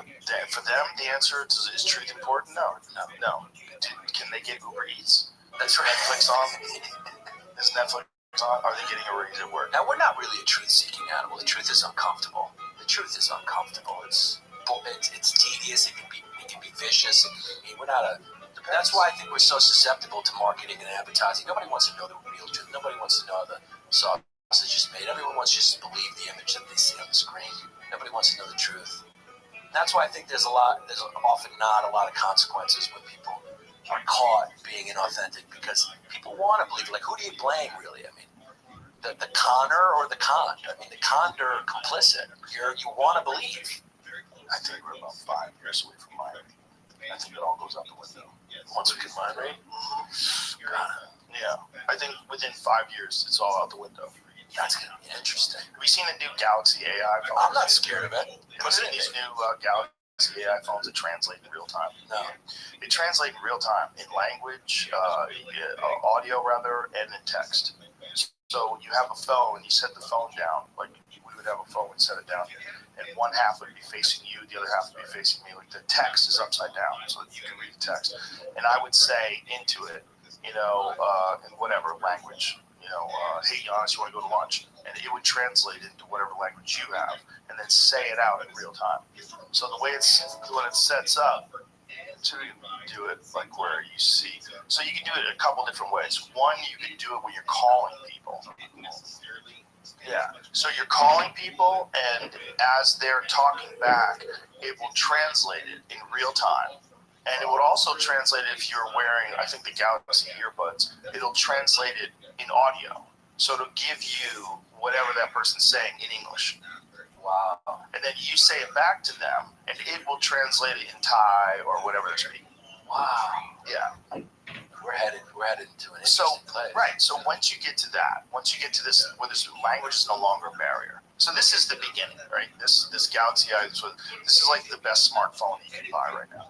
This is the beginning. And then what this is really is like Atari, right? This is like some What's up, you little bitch? version of a video How you live in El Salvador? Within 10, 15 years, it's going to be the Unreal 5 engine. It's going to be some insanely sophisticated way where the moment you and I talk, we're going to have earbuds in and we're going to be able to speak all languages. I'll know exactly what you're saying. You'll know exactly what I'm saying, and it'll be razor focused. It'll have it down to. There'll be a few words, stuff like that. But they'll write that shit out. You want to see my costume? There'll be universal discussions, universal talk, and then we'll all be connected into some sort of a hive mind, some sort of a matrix of frequencies that the brain is without using words. We're all going to be reading each other's minds. You're going to know intentions, deception, you're going to know hate, anger, lust. You're going to know when someone wants to fuck you. You're going to know when someone wants to run away from you. You're going to know everything. Wow, it's going to be It's going to be a different kind of person. different kind of World. I would say, oh my God, what would it even be then? How could I live like that? How could you live the way you live now in a metal box with rubber tires going 70 miles an hour down a hardened surface they threw over the grass so you can get to your air-conditioned house where you got a refrigerator with food in it and sit in front of a television that just like pumps in other people's artwork into your fucking brain and you pass out. And then you wake up in the morning and do it all again. You don't think that's crazy? It's a great description of it. That's fucking insane. That's insane, and that's everyday life. That's normal. It's normal to be completely connected to your phone, incapable of leaving it in the house and going for a walk. Yeah. And we live like that now, and we figured it out, so we'll figure it out. Mind reading thing's coming, son. Yeah. It's coming. It's going to be a totally different way of thinking. Just like right now with the internet and with the access to information that we have now, it's a completely different way of finding out what's true or what's not true. Yeah, even if you think about the way the world's changed just by how criminals can't get away with doing crime. There's cameras everywhere, there's DNA. I think that's probably why serial killers have gone away, is because, well, I mean, they've lessened a lot, right? Yeah, but there's a lot of you can do random stuff. Robot reimagines the digital experience with AI-powered R1 device. What is that? Rabbit. What is it? Show at CES. I'll show just the video that Lewis made from Unbox Therapy. He described it pretty quickly. I'll try to find a better video, but this, I think, does a really good job. So this kind of replaces the phone, and we'll see if people On their AI-powered device. It's got a grill on it, and for the speaker, for the mic. Oh, it's definitely a hardware device. Oh, there's the mic at the top. It is like voice as the primary input. It has a rotating camera, and I saw a little SIM door as well. So cellular, so standalone. Start my morning routine. Ordering an Uber. Check the fridge, order the ingredients to make that again tomorrow. Watch one of process all my new photos here, just like this whole massage my prostate. Yeah. Well, I mean, feed me cake. Massage my prostate. figure out what my wife wants to eat. I think that's the kit. Costs $200. That's coming out very soon. But I get to do stuff. And how? Right, but the thing about phones is social media. It's TikTok, it's YouTube, it's Instagram. It's being able to see things over and over and over and over again. If that doesn't have a screen, or that little bitchy ass screen, and it's mostly just talking into it. There's other devices that are coming out now replacing that. There's very simple. They're cheap too. 27-inch screen that will follow you around your house. What? With you all the time. 27 inches. Yeah, touch screen. Follows you. It's full of apps. So it's an Android device. So wait a minute, does it float? Like a robot. Right now, it's like a little Roomba robot that can charge for 7 hours. Imagine everybody walk through a giant screen. You get nothing done. Yeah. Yeah, how about the Apple goggles are coming out? That's the other part of it too. Is if you're going to decide if you want to wear these goggles, or here's the LG one. So what I was saying though about that Galaxy phone is AI that allows you to translate like that. Now allows you to do a bunch of other different things. One of the things it allows you to do, like if there's a photo, or if someone sends you something, you just circle it, and it'll do an immediate Google search of what that thing is. It'll tell you what that thing is. It'll either, you can buy it, it'll give you like links where it's for sale, it'll give you a history on it, it'll take you to a Wikipedia page, whatever that thing is. Yeah, it's like ChatGPT does that pretty well. But it's in your phone. It's in your phone, yeah. You just circle things. Yeah. It just goes right to them. Yeah, it's crazy. And it's also able to summarize things now. Like say if you sit down with your phone and you make a bunch of voice notes, like you go on a rant about something. You're like, oh, I know there's something funny in this. I don't want to work it out totally on stage. Let me work it out in my office. And you just go on a rant about this thing. It will then transcribe it, and then you could say, summarize this for me. Wow. And it will summarize it into bullet points and paragraphs. Yeah, well, I know now. On your phone! Yeah. With ChatGPT, you could go on there now and goes, give me a joke in the style of Joe Rogan. Yeah. And it'll give you a joke. And then people could probably just change a few things. And Yep. it's going to, I don't know what being genuine is going to mean in the future. Well, I think it's going to lead us to be more inclined to give in to this mind reading thing, because the opposite is going to be too much chaos. It's one or the other. It's either complete chaos, you never know what's true, or you know everything is true. And we all have to agree that this is the best way. The thing about that is if you know, if everybody has to wear it, dictators, everyone, that ruins the entire hustle. It ruins everything. Instantaneously, you can't pull off anything anymore. Right. All the people in Congress that are committing insider trading, all the people that are in the military-industrial complex that are inflating dangers to try to get us involved in a military conflict that's going to get them a giant fat contract. They're going to make large dollars. And then if you try to persecute somebody for a thought that they had, then they'll find out that if you had the same thought. Yeah. You're full of shit, man. Or they'll also give why are they mad at you for that? Are they really upset? Are they being charitable with their assessment of the way you think and behave? Or are they just trying to play some stupid social game and win some little conflict with you? Just get... You think it'll get that sophisticated? Will it understand the context of your feelings? 100%. Yeah, I think it'll be a new language. I think it'll eventually evolve into a universal language. So if we're going to be interconnected with AI, which with this new Galaxy phone, the S24 Ultra, you clearly are interconnected with AI in your phone. It's actually built in your phone. They engineered the chip that works specifically with AI in that phone. This stuff is only going to get better, man. Right. It's only going to get better. And I see it getting better to a point where we're probably going to be integrated physically with these things, whether it's something that you wear, like a little headset that you wear, or something that they put in your body.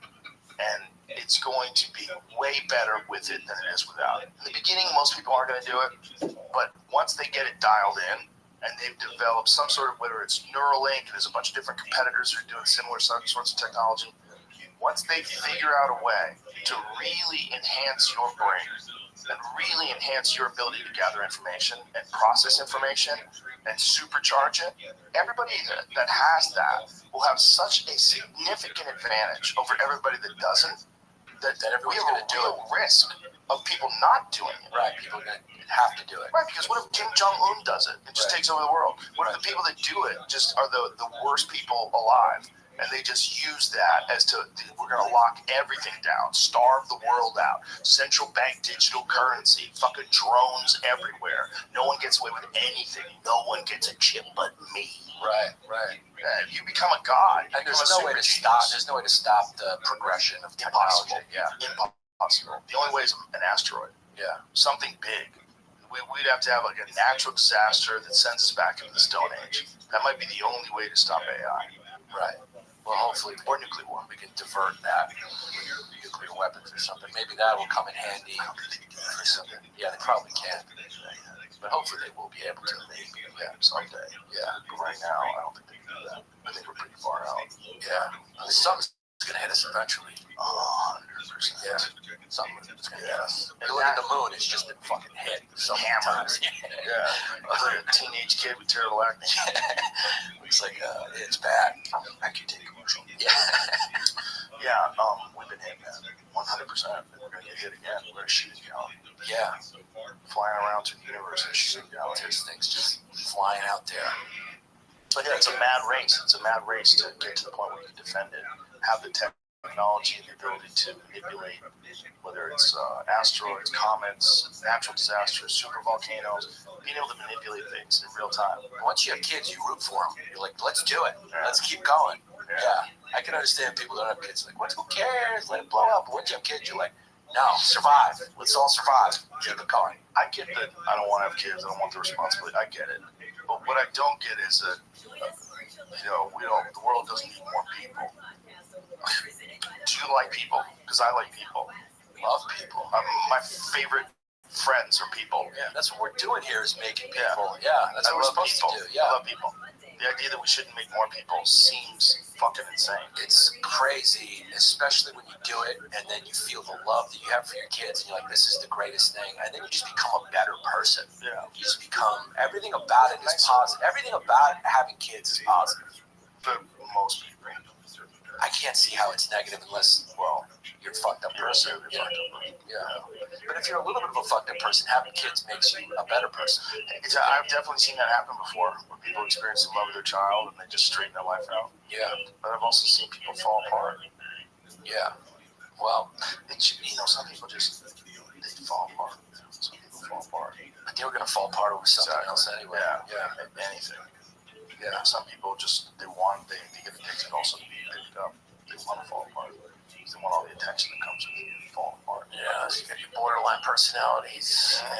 Yeah, people like that. Yeah. Humans are fascinating. So fascinating. They're more fascinating than the universe. They're so complex. That's why one-dimensional, politically minded, ideology-driven people online are so insane. Like so insane to have that view of humans. You have this completely binary view of humans. The good people and the bad people, the right and the left, the morons and the smart people in the room. Like, okay, Well, we have these loopholes in our, like the confirmation bias. We have these loopholes where we can be manipulated. It's just, That's how cults get started. yeah, it's there. It's a weakness. It's a vulnerability that people have that they're almost defenseless to. Like their subconscious. There's manipulative people know how to hack that shit. They know how to manipulate. They do it. They do it very effectively. Marketers do it all the time. Advertisers do it all the time, and it works. There's this guy Darren Brown. Nobody explained it better than Darren Brown, who's this medium. You know who he is? I've had him on. Oh man, he's if everyone just watched him manipulate people and then explain how he did it, you'd be like, yeah, we're all prey to this. Nobody can see it coming. That one episode where he convinces that, I think he's a famous comedian in England, it was the craziest thing. He brings him in, he makes him write a week ago what his ideal gift would be. And then he makes him put it in an envelope and his ideal present and seal it up. And he brings it in, and he brings it in a room, he puts him through this whole thing, and he goes, okay, now, what's your ideal present? And he changes it to the thing that he wanted it to be. He's like, it's a red bike. I want a red bike. And then he opens the box. It's a red bike. And then they open the letter to see what he said, and it was a leather jacket. And even he forgot what he wanted. And he said, I walked into the room going, it's a leather jacket. But he manipulated him with suggestion and images and words that he said. And he changed what his actual ideal gift would be. And it's like, and you go, and then he explains to you how he did it. He shows you how he did it. You're like, none of us have the defenses to stop that. That's crazy. Well, it's just like that thing that you were saying that you do for your mind. EDMR. Like there's a system you can kind of like hack it. You hack it. You hack your brain. And then reprocess the memories, which essentially after you reprocess the memories, you end up remembering them that way. And the emotional charge gets removed. And that's how it goes. Now imagine AI hacking. Yeah. And that's what these chips are going to do. That's what these things, whatever these things are that are going to be in your brain, they're going to map it out. They're going to find out why things do this and why things do that, and just reprogram the whole thing. It's going to be crazy. And it's going to happen in our lifetime. It's crazy. We're the last of the meat humans. We're gonna have metal in us. Yeah, not just metal, silicone, technology, batteries. We're the last of the meat humans. Do you think our body's gonna reject it at first? People will get like infections, cancers. Like you can't just put something in the brain. The body rejects foreign objects. Yeah, it does, but it doesn't. Pacemakers work. True.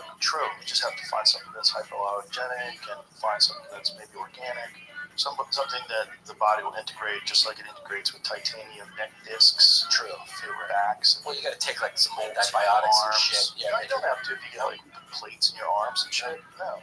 Like if you get a broken arm and they put screws in there and plates, you don't have to take antibiotics forever. You do initially. Yeah, that's just because you've been cut. It really has nothing to do with the metal. Oh, okay. So you've just been cut open, exposed, get MRSA. Medication-resistant staph infections. Okay, those put people in the hospital for months. They kill you too. They kill people. Yeah, that's some sketchy shit. Yeah. So, like, if you can put like a titanium rod in your shin, they can put a little fucking thing in your spinal cord. That's just a little fucking thing you screw in place every day. You know, you can charge them by the bed when you go to sleep. You screw it back in place. It's locked into the real. What would a conversation be like if we knew what was going? You'd be like, Giannis, calm down. I know you're nervous. Just relax. No. You'd be like, no. Well, the argument is we're going to create an artificial life. And I'd be like, Joe, pay attention. I know you're thinking about Marshall. Stop it. I'm here. We'd be like, it may be weird at first. At first, it'd probably be annoying. Yeah. It'd be the end of art. Yeah. I'd say thank you, and Jamie would be like, for what? I'd be like, well, Joe just thought that my hair looks good. We just say thank you with your mind. Yeah. You would go like that. So we just sit in silence? Or we just sit and make facial expressions at each other? That was one of the first things Elon said. He said he can be able to talk without words. Yeah. You think he'll be more like socially good? When you're, yeah. You think his mind version will be like really on it, like as far as like timing and socially? Because sometimes he'll pause. You know, But he pauses because he actually thinks. He's thinking. He's not bullshitting you. Yeah. If you ask him a question, it's a complex question. he'll sit there and he'll run it through his head and really think that's the sign of a genuine intelligent person. Yeah. That's not a person who's just bullshitting for the masses. It's understandable that he's socially a little weird because his brain is doing a lot of fucking shit. Yeah. His brain's going through a lot of things. Yeah, I asked him about it. I'm like, what's like being here? His brain's just going. Because I thought everybody was like that when I was young. Everyone just had these ideas just flying through their head all day long. Yeah. It took a while to realize. Yeah. Some people don't. Some people don't. Most people don't. But I mean, that's the kind of guy you need if you want someone who makes electric cars and rockets and fucking satellite internet. Yeah.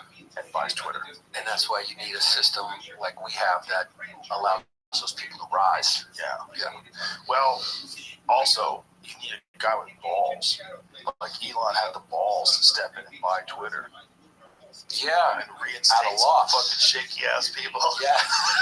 I mean, that's a loss there because the advertisers are probably like, hey, who you putting back on? Yeah, and then he said, when they were like, you're going to blackmail me with money? Fuck you. Yeah. Fuck you. Fuck yourself. Go fuck yourself. Yeah. Yeah. I mean, that's really how he feels. Yeah. When you've got that kind of scratch and he just keeps making more money, you know, how much is SpaceX going to be worth? You know, how much is boring company going to be worth once they start actually fixing traffic with tunnels, shooting cars on the ground? I mean, this is an insane guy.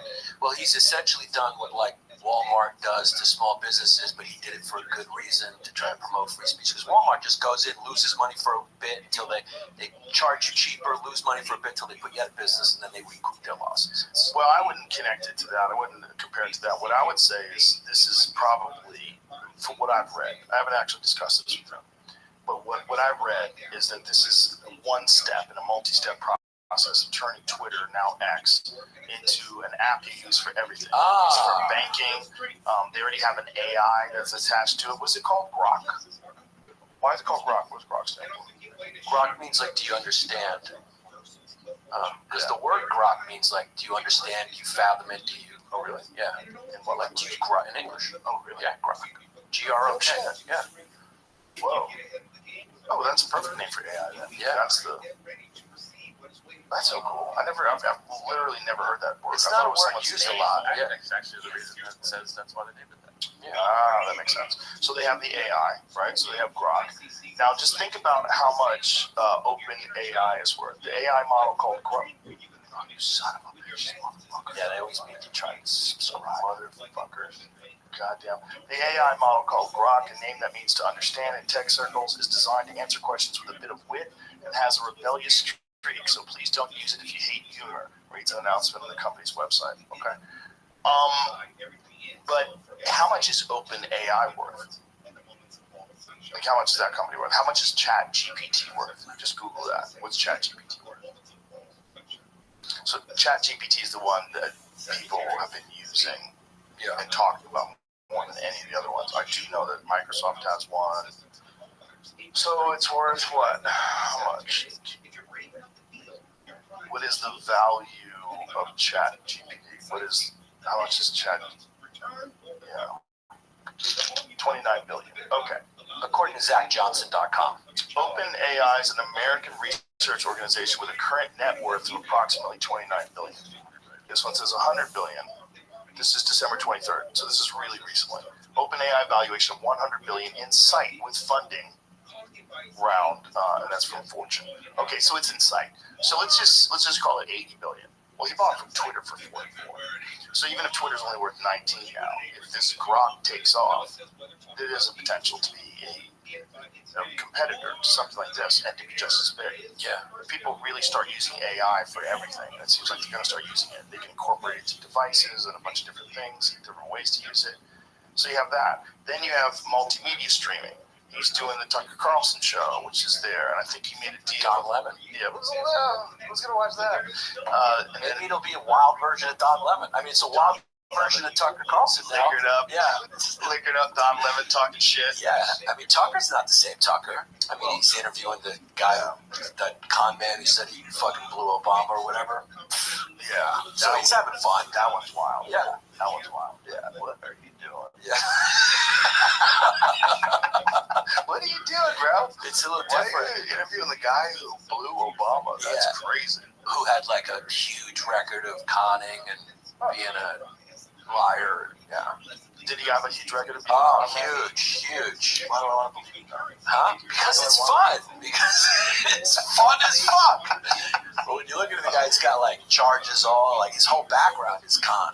Well, he's a hustler. Yeah. He's a, gay hustler. And it's basically what he's saying openly that he did with Obama. Yeah. Money, got coke, and gave him sex. Yeah.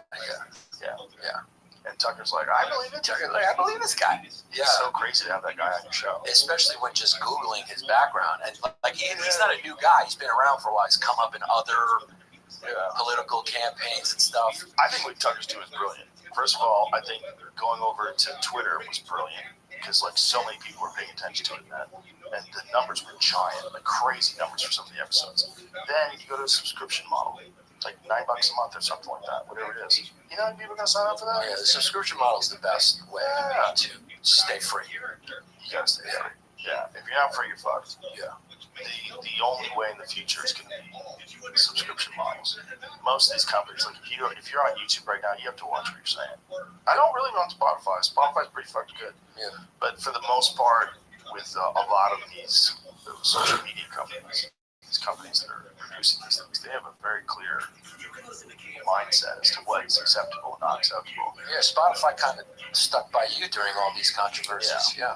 I want you to imagine if Tucker Carlson had a YouTube show and he brought on the guy that blew Obama. It was just a YouTube show. I'm tuning in, even though I know it's a joke. Don't you think they'd pull it? Don't you think they'd mad at him? Okay, let's imagine Theo Vaughn has the guy on that blew Obama. Now it's over. Yeah. They're going to yank him. 100%. Probably yank Tucker more, because Tucker was, Theo would probably have a lot more fun with it. Yeah, but you can get rid of Theo, and getting rid of Tucker is more of a stink. Right. Like Theo, Peloton contacted him when he had Robert Kennedy Jr. on. Peloton was like, get rid of that episode. Right. And then Dana White found out about it, threw out all the Pelotons. I heard about that, yeah. Just like companies have a very clear idea what you should be able to say and not be able to say. Yeah. And for comics in particular, that's a real problem. Yeah, well, you can't blame the companies. They're just thinking about their bottom line. Yeah. I mean, we would do the same if we worked for those companies. Sure. Yeah. If you're just a numbers guy. Yeah, you're just a numbers company. Like, hey, we don't want to be attached to that. Yeah, we need advertiser revenue. Yeah. It's not even about going like, hey, pro con. Like it's a hot button topic for people or whatever, and we don't want to get into it. We want to sell bikes. That's why what Elon did is so wild. That's really why it's so wild. I mean, everybody's back on X. Hollywood Hogan. Back on it. He's like Hollywood Hogan. He switched from Hulk Hogan to Hollywood Hogan. NWO. X. Back. Everybody. You see everything up there. Mm-hmm. Yeah. It's pretty interesting, isn't it? Well, yeah, there's a lot of good, but yeah, there's, not so good. I followed some people who are straight Nazis. Oh, there's definitely straight Nazis. Straight Nazis. The Taliban's on it. Yeah, I mean, everybody. Taliban's on it. The Nazis are on there. Maybe that's good, though, because then you can see them and you know what they're doing, as opposed to having them hide and then you don't know what they're up to. Well, that was my argument about the feds infiltrating these terrorist organizations. Like, especially even things like, well, they couldn't even say if the feds were involved in January 6th. Of course they can't say. Because sometimes they have to be involved. Like, whether or not they did instigate getting people to go into the Capitol, I don't think they wouldn't do that. But what's more important is if you've got something that might be an insurrection, you kind of have to be there. Like, you're a part of the Federal Bureau of Investigation. You have to look into that. But when it gets to like the plot to kidnap Governor Whitmer, and you find out that there's 14 people involved and 12 of them are FBI informants, 12 out of 14, and these two fucking dopes get railroaded for the rest of their fucking life for some cosplay scheme in their head, their stupid 84 IQ head of going and kidnapping the governor, and you find out it's all set up by federal informants. Like, I think you're doing it wrong.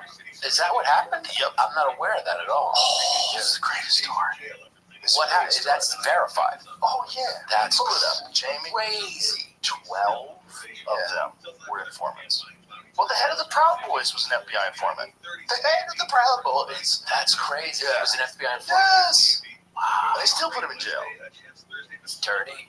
Dude, That's dirty. there was a story, That's like hilarious White story. Bulger dirty. Yeah, Yeah. they did that. Yeah, That's that's another dirty. one. Yeah, White Bulger was a fucking murderer, and he was working for the feds. and he continued to murder as an FBI informant. 12 of them were actually. They may have actually worked with the FBI in some form. I don't know if it makes it enough for it. This says only 4. Jimmy, are you an informant apologist? That's what I'm getting out of here. It says only 4? No, there's more than 4. I know there's more than 4. I was reading this very detailed breakdown of how many of the men had no connection to the FBI. Here, go to the AP News. FBI lured men. Yeah. Says 4 though. Wait a minute. The 4 men charged with planning to kidnap. How many other people were there that weren't those men that weren't charged? Oh, Because the they're FBI saying informants weren't charged. They said they were swayed by informants. Exactly. How many informants were there, though? Why don't you write how many FBI informants Whitmer kidnapping? How many FBI informants? Attention parents, is your child struggling with reading? Confidence Summer is all grade levels. Yeah, that's what I'm saying. So that's it. That's the number that I'd heard. Total of 12 informants. According to BuzzFeed. Well, Yeah. I mean, this is right here's the New York Times. Yeah, that's what they say. Yeah, Sometimes they that's were it. wrong about that fucking bombing of the hospital. Yeah, they were. I'm pretty sure that's the story. I'm pretty sure there's 12 informants. I think call it. I'm not the informant. Here you go. The FBI deployed at least 12 informants, as well as Several undercover agents, according to defense filings, on the nighttime surveillance operation at the government's cottage. For example, the defense described Big Dan as the main organizer. Stephen Robeson, with a long history of both past crimes and work as an informant, was there too. The explosives expert who could topple a bridge was actually an undercover FBI agent, as was the man in another vehicle. The defense lawyers, using the same trove of evidence material, have built an entirely different scenario of what happened. They depict an accused as a reluctant puppets entrapped by the FBI agents and informants, whom they say came up with the kidnapping plot. so it's a he said, she said about whether the informants were like just going along, getting the information, or actually pushing them to do it. Well, they also had actual FBI agents that were pretending they were bomb experts who were going to blow up a fucking bridge. Look, it's a scam. Yeah. It's a scam. You gotta put out fires, so you start a fire. Well, there's firefighters that have done that. it's suspicious that the FBI was heavily involved the whole way through this. It's very. It seems weird as it's an understatement. Yeah. Why didn't you just arrest them? Yeah. If you thought they were planning And on so doing if you that. see them there doing that, then you could easily say on January 6th they were there also rallying up morons. Right. The same type They of people probably that were. would do that. Yeah, and they probably were because there are videos of people opening doors and shit. So those videos are not. Also Yeah. telling people, let's go in there. Let's go in calling them feds. People still went in there. They Yeah. still did that. So They those don't do that. Yeah, you still have agency. You're an adult. They did Yes. it, but yeah, it doesn't seem as clean as people think. No. Yeah. No. Because they definitely wanted to make Trump look bad. Oh They yeah. were constantly trying to make Trump look bad. They tried to do it with Russia. They tried a lot of things to try to get that guy. Yeah. And the videos that they show are like it's getting stormed by barbarians. But then you see that dude getting a tour, the shaman dude with the buffalo hat on. That's right. Getting a tour. The guards are taking him around, showing him around. I thought he was violent. A lot of different things happened. I thought this was an Different places. insurrection. Yeah. It seemed like a bunch of dopes just wandered into a building and they didn't know what to do. One guy had zip ties on. Yeah, I think it was different people had different motivations. 100%. And I think there might have been, there's your evidence right there. They were doing that there. There's a good chance they were doing that on January 6th as well. Kevin Bacon from the Netflix movie, he would have zip ties, Yeah. right? Yeah. You're going to have different fucking people. You got different people, yeah. They're all going to that thing because they think that the election's been stolen. Yeah. Some guy's going to show up with zip ties. Yeah. That's when it gets scary. Yeah. That's when it gets scary. That's when it's been interesting. And Yeah. knowing what's true and what's not true is just, it's not as easy as it used to be. Nope. And it's only going to get worse with AI. AI is going to make things super confusing. Well, the scary thing about AI, I'm still more scared of people than AI. AI has been nothing but helpful to me. For now. For now, yeah. I'm scared of people. People do bad things. But where it can get very dangerous is if you do like an AI video of Putin saying we're launching nukes, and then you think it's real, and then we launch the nukes, and or fake, like actual fake footage of an attack. Yeah, we gotta stop war somehow. Somehow we gotta fucking. How do we do that? That's my guy. God, I don't know. Maybe get people to do this thing with eyeballs. Maybe the EDMR. Maybe sitting Putin down and be like, "What's this really? What did your mother did? What? Let's talk about your mom. What's it about?" And then sit down. I don't know, because like you said, obviously NATO,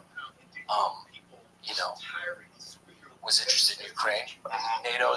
was interested in the former Eastern Bloc as well, but the Eastern Bloc is very interested in joining NATO. Finland's interested in joining NATO, not because NATO's manipulating them. Like a lot of these theories just forget that these countries have agency and. For sure, but that's not the theory about the red line. No. I'm just saying. Ukraine. I'm just saying Ukraine. That's very specific. Ukraine wants to be part of NATO. They want to be a democracy. The majority of them do. That's why they're fighting. I mean, they're fighting. We're not forcing them to fight. I mean, they are fighting and dying. They don't want to be part of Putin's world. They don't want to be part of Russia's influence. Putin doesn't like that, and all those other former Soviet republics too that are now, part of NATO or aligned with NATO. They're aligned with NATO as a precautionary measure too against Soviet expansion or former Soviet expansion or the threat of it. Or they just suck that you have to think about this.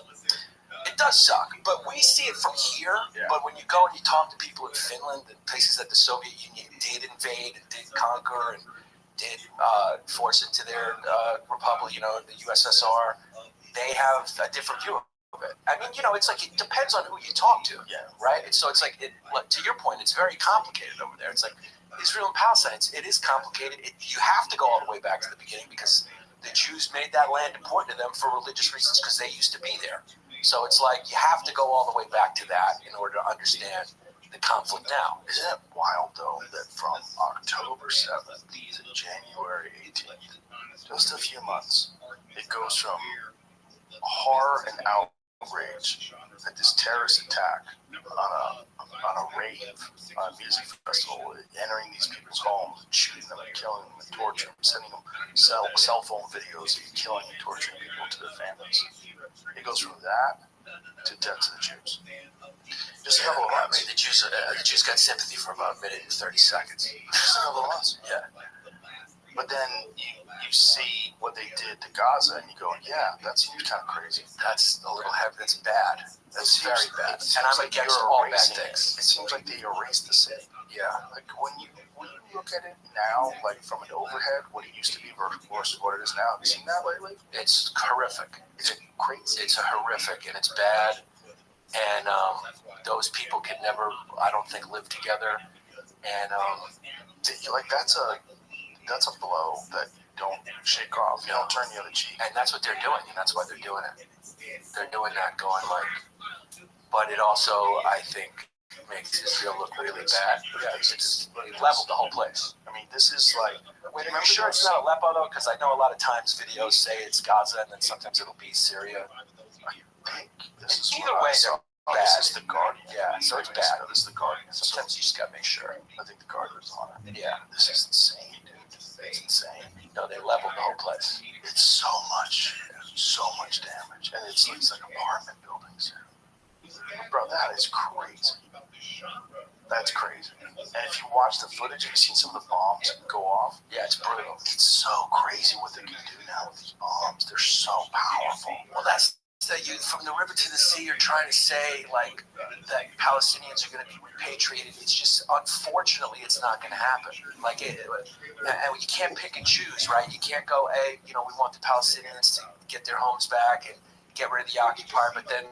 What about the Kurds? What about the Armenians? What about the Greeks in Anatolia? I mean, the list goes on and on and on of people who've been pushed out of their homes and population exchanges. And what about the Jews in Medina during the Muslim expansions? What about the Jews in all the Muslim countries that were forced to flee when Israel founded? You just go on and on and on. It sucks. What about Cyprus? Northern Cyprus that was illegally. It was illegally invaded by Turkey after Turkey was formed, and then population exchanges happened there. Like people hate each other, and there's a UN line of a peacekeeping zone between North and South Cyprus. They hate each other. The Greeks want them out, but innocent people aren't dying anymore. So it's like you got to find a real world solution. You can't just keep yelling about who's right and wrong and indicting Israel for things that other countries have done. Are we going to give back Texas now? I mean, the list can go on and on and on. It's wrong, but it was wrong when the Romans kicked them out. You're going, oh, you're going 2,000 years back. Well, you're only going 400 years. I mean, so what's the difference? Right. We're all going back. I mean, the Jews were there. Right. I mean, yeah, the crazy religious zealots are fucking wanted because of Jerusalem, and all these religions want Christians. Jerusalem's important. Islam is important. You ever seen those radical Christians that go on that journey to Jerusalem? Yeah, and I seen the radical Jews who spit on them too. Wild stuff. Wild shit. Yeah. But you got to find a real world Just solution. spit on them as they walk by. Yeah, they just spit on the ground. Yeah, people are fucking nuts.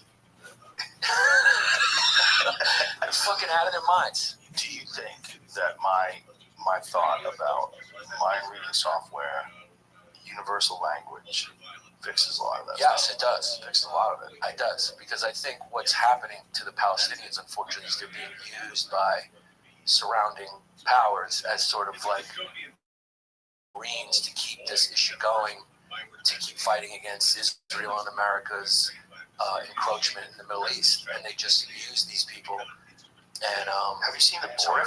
The border to Egypt? Yeah, it's more sealed than the one in Israel. Show the border to Egypt. Yeah, they don't let them in there either. But it's so over the top. It's crazy. We need that in Mexico. That is a dope ass. Get that going. Get Trump to look at that. Yeah. That's a real wall. Yeah.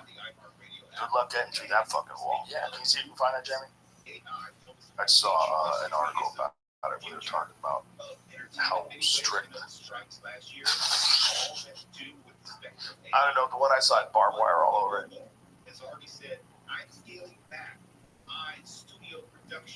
Yeah. They got that motherfucker locked up. It's a good question. It's a significant border. I mean, it's not. How big is ours? We got a bullshit wall. Ours, I mean, our wall or our border? Our wall. I don't know. The wall is bullshit. It's obviously. If that many people can walk through your wall, I mean, imagine those are the White Walkers. Yeah, they would fucking. They'd kill everybody in Game of Thrones. The boundary between Egypt and Israel stretches 206 kilometers, 128 miles along the eastern edge of the Sinai Peninsula, from the de facto trip point with Palestine, Gaza, to the Gulf of, how do you say that? Aqaba? A-Q-A-B-A in the Red Sea. Egypt and Israel made peace like a long time ago, right? Like the 70s. I think Egypt was the first country to go like, all right, we're done fighting together. Making peace with Saudi Arabia. Yeah, very close. That was happening, yeah. I think they had peace with Jordan too, right? So United States it's borders, possible. 1,954 miles. But how much wall do we have? 20 miles. We have such a bullshit wall. The wall is such bullshit. Dude, the left was so against the wall, and now I think a lot of the left is going like, yeah, just build that wall. Just don't tell anybody I told Well, you. especially the people that are living in New York, where Governor Abbott is busing Ecuadorians in by the fucking truckload. Oh, dude, you see them. You see them now. I've seen them. I've seen migrants. Yeah, I know. Nobody's into it. Yeah, nobody's into it. The most left people, nobody's into it. Well, that's reality. They're in 4-star hotels. They don't know what to do with it. I know a guy who works on it. I know, he's a top level guy who is in the military and also NYPD, and he's working on that. And he goes, the scariest part is there's no plan. There's no plan. So they put them in hotels. Some of them are in the lobbies. They give them these food stipends. They go across the street to Arby's to eat. But there's no plan. They're just holding them. There's no. They keep coming in. They just keep coming in. Some of them are going back now because they're going like, we're not fucking. Also, it's cold as fuck. It's cold as fuck. You go to Chicago. Yeah, in the winter. Whoops. But and it's just, and he goes, here's the taxpayers are paying for them, and he goes, oh, and the taxpayers are also paying for me doing overtime. Like I was assigned to this in addition to my usual assignments. I was assigned to this. A lot of people who are doing this on an ad hoc basis. It's an emergency situation, and so the taxpayers are paying us all this overtime money. So the taxpayers are getting looted. And it's happened so fast. And he's not a quacky guy. I mean, that's not a quacky thing to say. He's not a quack. He's a very reasonable, smart guy. And what is the solution? This is how fast it's happened. We did movie night the other night. We watched Made in Manhattan. You ever watch that? no, It's Jennifer Lopez, hot maid, Yeah. and Ralph Fiennes is a handsome politician, and she pretends that she's some socialite accidentally. It's like something. Anyway, it happens at the Roosevelt Hotel. The Roosevelt Hotel is where they have these immigrants. that's right.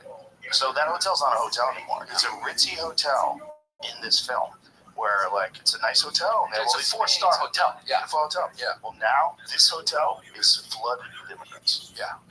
Imagine you own that hotel. Crazy. I mean, how does that work? Does the government just give you a contract? You say, "I'll take it." No, this mayor give you money? Not great either. Oh, he's terrible. He's terrible. It's better than the last guy, which is even wilder. Yeah, I mean, who That de knows? Blasio was out of his fucking He's out of his mind. mind, but this guy's turning it. I mean, talk about plagiarism. His book, he had to remove his book. So he wrote a book, and I guess people are looking for this now. So it's like half the book is plagiarized or made up. None of it's true. So he actually had to pull his book because it's all lies. It's just happened. He was all in favor for the sanctuary in the beginning. The rich history of the Pakistan-owned Roosevelt Hotel in New York. Pakistan International Airlines has leased one of its most valuable assets, Roosevelt Hotel, in New York, the city's administration, for a period of 3 years in order to raise money for its struggling economy. So they're for Pakistan's struggling economy. So they're leasing out the Roosevelt to the city so that they can have money. Yeah, because the city pays them. But what about just running it as a hotel? Is that less profitable? It closed so that it also their problem started with COVID. That's Oh. be going to them, so they had to find a way to make some money off it. Also, Airbnb has really hurt hotels Yeah, in general. I bet. Yeah, But not in Manhattan. If you're in Manhattan, you can stay in Manhattan. yeah. COVID, I'm going to see Guns N' Roses at the Garden. You're not going to fucking stay in an Airbnb on Long Island. Or kill Tony. Or Yeah, go see or Kill Kill Tony. A lot of my friends they prefer Airbnbs over hotels. I just find it crazy. Almost the majority. I see 95%. Tim Dillon until they banned him. Yeah. I mean, I'm in one right now, and Airbnb. I'm in a nice one. Yeah, they're great. They really have hurt the hotel business big time. Just like Uber or the taxi business. Huge, yeah. Yeah. I mean, it's a very interesting way to make money off of property. Yeah. And it's significantly more. And you can just rent it out to different people on weekends. And if you have a really nice place, you can make a ton of it. You can cover your nut. Yeah, that's right. There's people that make money off Airbnb houses. It's a side business. That's right. It's the only thing preventing a BlackRock takeover. And then real estate weirdos set up cameras to watch your shit. I'm actually was thinking that when I was in the Airbnb, I was looking for cameras. I was like, Right. "Where The the fucking odds cameras?" are, I know a guy who can sweep it for you. Well, I'm only there one more day. One night is enough. You can be whacking off with your I haven't socks turned off. off in 5 days just because I'm worried about it. Crazy. I did think about that though. Yeah, you gotta do it in the shower. Yeah, If you're in the camera in the shower, they're a real piece of shit. yeah. But that's where you want to put it. Yeah, you want to put it in the bathroom Yeah. or in the bedroom, over in the bed. That's right. Yeah. Yeah, there's an odd sprinkler above me, and I'm like, what is It was that? one of the sons of one of the owners of Buc-ee's, which is the craziest I gas know station Buc-ee's, ever. yeah. One of the sons got busted with a camera in the women's room. Oh no. Was it the women's changing room? What was it? Change your bucket. For employees, maybe? Dude, what don't they have in Buc-ee's? Yeah, exactly. You can buy lawn furniture, brisket Yeah. sandwich, Buy everything. anything. What happened? Counts recording.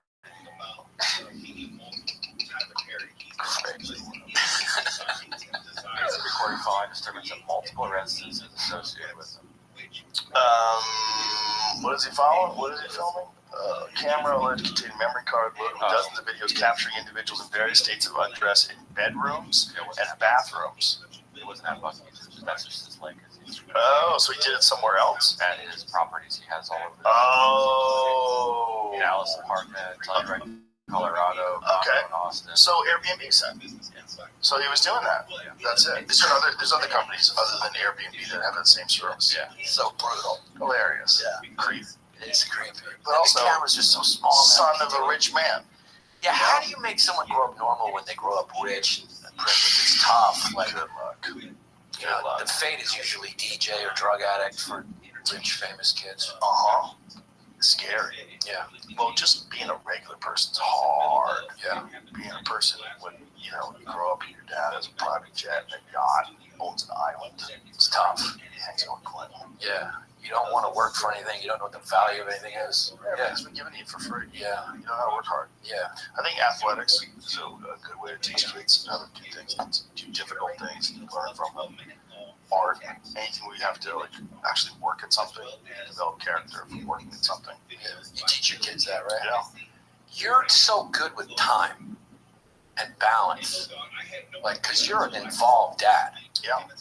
How do you do it? Is it like I only work plan out. it that way, or like You have to work it. You have to plan it. But I also only do stand up for the most part 3 nights a week.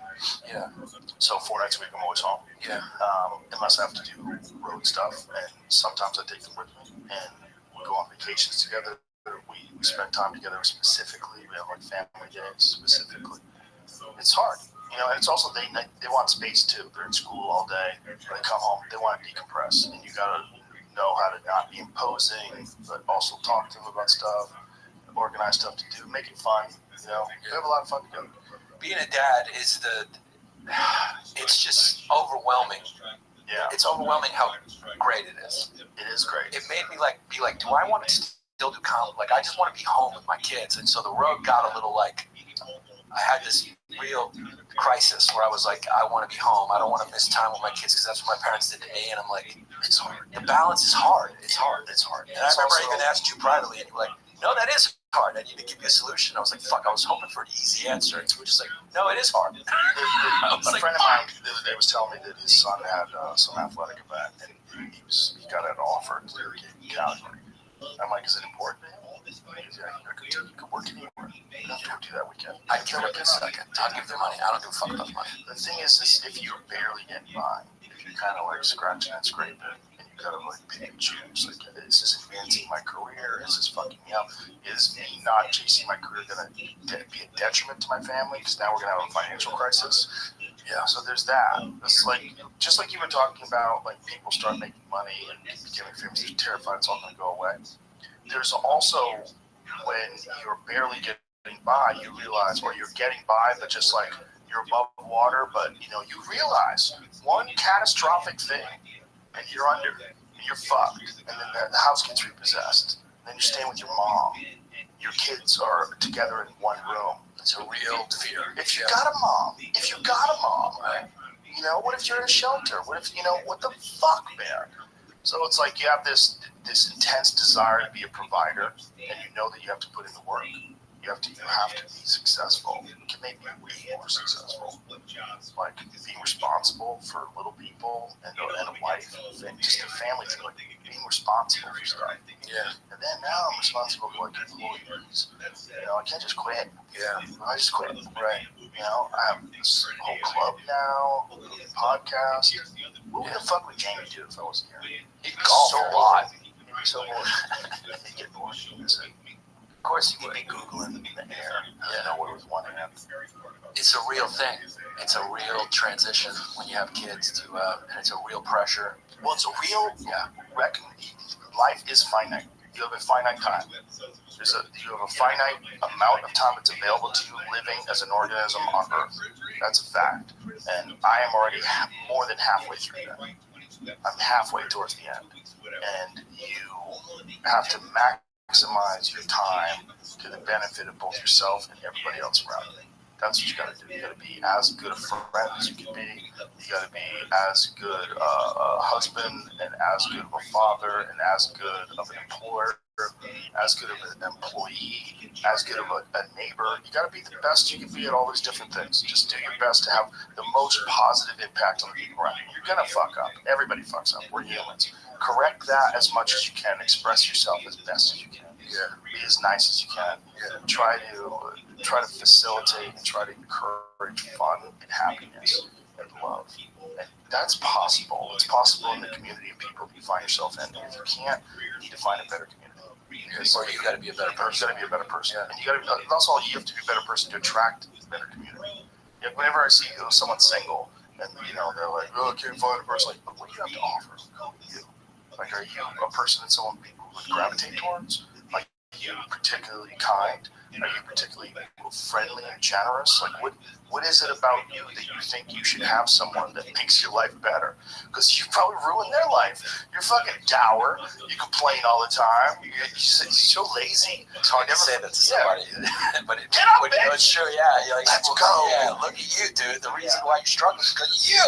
And also, you're stuck because you're struggling. You're probably tired all the time because you're depressed. So it's very difficult to gather up the energy to make change. To make like a radical change in your life. Say, today I'm going to get up at 6 a.m. and I'm going to go to that fucking yoga class. And I'm always saying, I'm going to get to that 6:30 yoga, and then the alarm goes off. I'm like, fuck that. I don't really have to get up till 8. And I'm just going to sleep. Or just go to that yoga class. And then 8 o'clock rolls around and you're leaving. You're leaving the yoga studio. You got your rolled up mat. You're with those other people that all fucking did it. Everybody did it. We fucking did it. We got up early. We did the 90-minute class. And now I'm going to go to work. And now I got some momentum. But it's hard to just make that first step. And that's one tiny little step in this gigantic journey of self-improvement. And if you don't take those steps at all, if you're that fucking dude that just gets at home and just medicated, watching Netflix, Uber Eats, wake up, do it all over again, you're gonna feel like shit.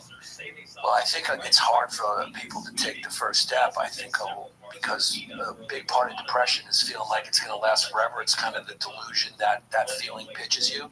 It's a weird mindset where everything is poison. Every thought you have is poison with this negativity, and you start to actually think back at your life and think that it was all that way when it wasn't.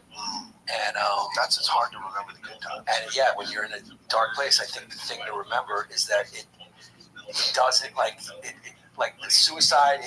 Suicide comes in your brain as like an escape hatch. It's like the fight or flight thing going like, this is an escape. It's trying to help. Right. It's like when your immune system is overactive. It's like your fight or flight is overactive. So you have to remember that and just getting help. People sometimes just don't get help because of shame or whatever, but it always ends. The bad always ends if you put the work in and remember that it doesn't last forever and that your thoughts are not. It's a delusion you're in right now. It's not real. Like your brain is playing a trick on you. It's not a real. It's not a reflection of reality. It's a reflection of the way you feel, and the way you feel is fucked up right now. And that's changeable. Yeah. But it's hard to realize that when you're in it, and that's why people struggle with it, and they make unfortunate decisions, and some people take their lives and stuff like that. It's because they mistake it for something that's unchangeable, that's ever present, because that's the way it feels. But feelings are not facts. Ask Ben Shapiro. He seems to get in its feelings a lot. Yeah. Well, it depends on if Somebody says when that. Israel comes up. His feelings. He's in a lot of feelings. Oh boy, he's all in. He's all in on feelings. When it comes to that. What a crazy world we live in now. It's gotten crazy, man. It's gotten crazy. You got a couple of conflicts that you hope don't escalate and don't spill over. At least we still got shit talking. At least we still got a little stand-up comedy and some cigars. Comedy helps people. Helps me. Yeah. Hanging out with Tim Dillon for 3 hours. Even though he has a doom scenario that he's painting, it's hilarious. Oh, he's so funny with it. And he's so good at I love to just listen to him and let him go. Oh, yeah. He just goes. We have great He's time. the absolute best ranter about, like, current issues, like, with no audience, sunglasses on, out of his fucking mind, making great points, and also being hilarious. He is the best, and he's original. He's absolutely original. He's been that way since the moment I met him. I met him when he first started doing comedy. One of the first shows he did was My Room. And he's been that way. That's who he is off stage. That's who he is on. All his material comes from inside. A lot of people get their material. Looks like Colbo Diddy. Skull and Bones sucks now. Give me some of this. They're doing like diversity, equity, and inclusion in the Illuminati. Skull and Bones, which just used to be just let's get a bunch of people that show that they can carry on the tradition of being a sociopath. That's what Skull and Bones is about. It's like finding rich people that have a skill set that makes them look like maybe they can be sociopaths. And it's at Yale University. The CIA started. It was taken right out of Skull and Bones. Okay. So many bonesmen have risen to positions of prominence and power. You know, presidents, CEOs. We get it. A lot of white guys.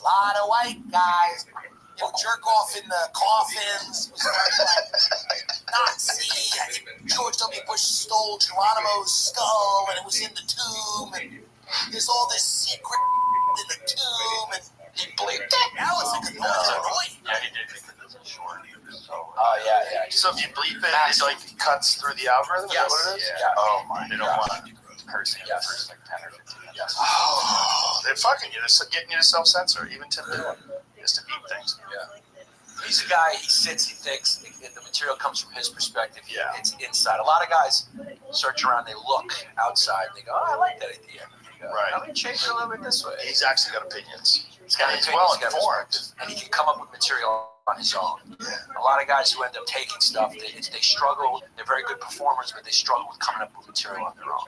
Well, it's because the very mindset that allows you to be creative is the opposite of the mindset that would make you play drugs. That's right. Yeah, and some guys are really good at marketing, and that's a big thing now. You know, I've known a lot of people in advertising, mostly advertisers. They look at creative people, get the ideas, and then make a commercial about it. A lot of it's borrowed from, actual artists. So it's the same kind of mindset. Yeah. And it works. And then when you take an idea, it's easier because you can see it works. Right. You already have confidence in it. You already have confidence in what's going on. Well, that's why the comics that get busted, their specials after that are always terrible. Right. The material falls off a cliff. You gotta come up with their own stuff. They're fucked. Yeah. They're fucked. So I always think, like, if you make it and you're a fraud, you don't really make it because it's not you. Right. That must not feel great. It sucks. They live in hell. Giannis Papas, you're the fucking man. I love you to death. Thank you. Thanks for having me. Tell everybody where they can find you, social media, Yeah. all that jazz. Yeah, please follow me, Giannis Papas, wherever you do. Also, come see me on the road, please. Do you mind if I plug a date or two? Plug some motherfucking dudes. Yes, please. GiannisPapas.com. Oh, I put it on the airplane mode out of respect. Oh, here we go. Miami Improv, January 19th to 21. Cobb's Comedy in San Francisco. Good luck, fucker. February 9th to 10th. Have you been there lately? I haven't, but I'm going to get I'm having the plane land in the club and then sleeping in the club. There's a shitload of stuff. Atlanta, San Diego, Stamford, Connecticut, Big Theater in Chicago, Denver Improv, Toronto. Yada, I'm yada. shooting my special at the Royal Theater in Toronto, March 23rd, 24th. Oh, shit. Yeah, Cleveland, and then the rest. That's good. Beautiful. San Francisco, come see me. Yeah, please. Rational people. And my podcast, The Giannis Papas Hour. Yes, sir. Yeah. Thanks, brother. Thank you. All right. Bye, everybody.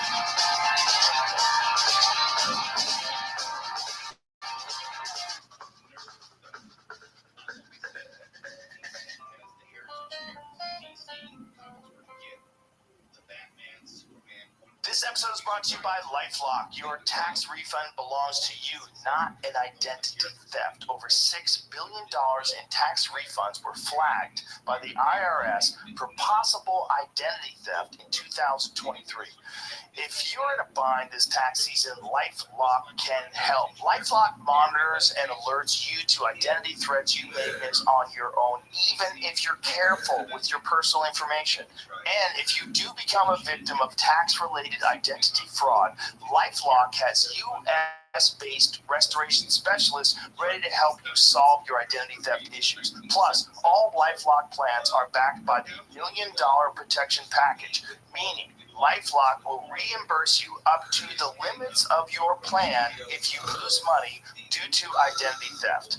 Let LifeLock help protect your financial information, so all you have to worry about is what to do with your tax refund. Go to lifelock.com/JRE and save up to 25% your first year. That's 25% off at lifelock.com/JRE. Identity theft protection starts here. Tap the banner to learn more.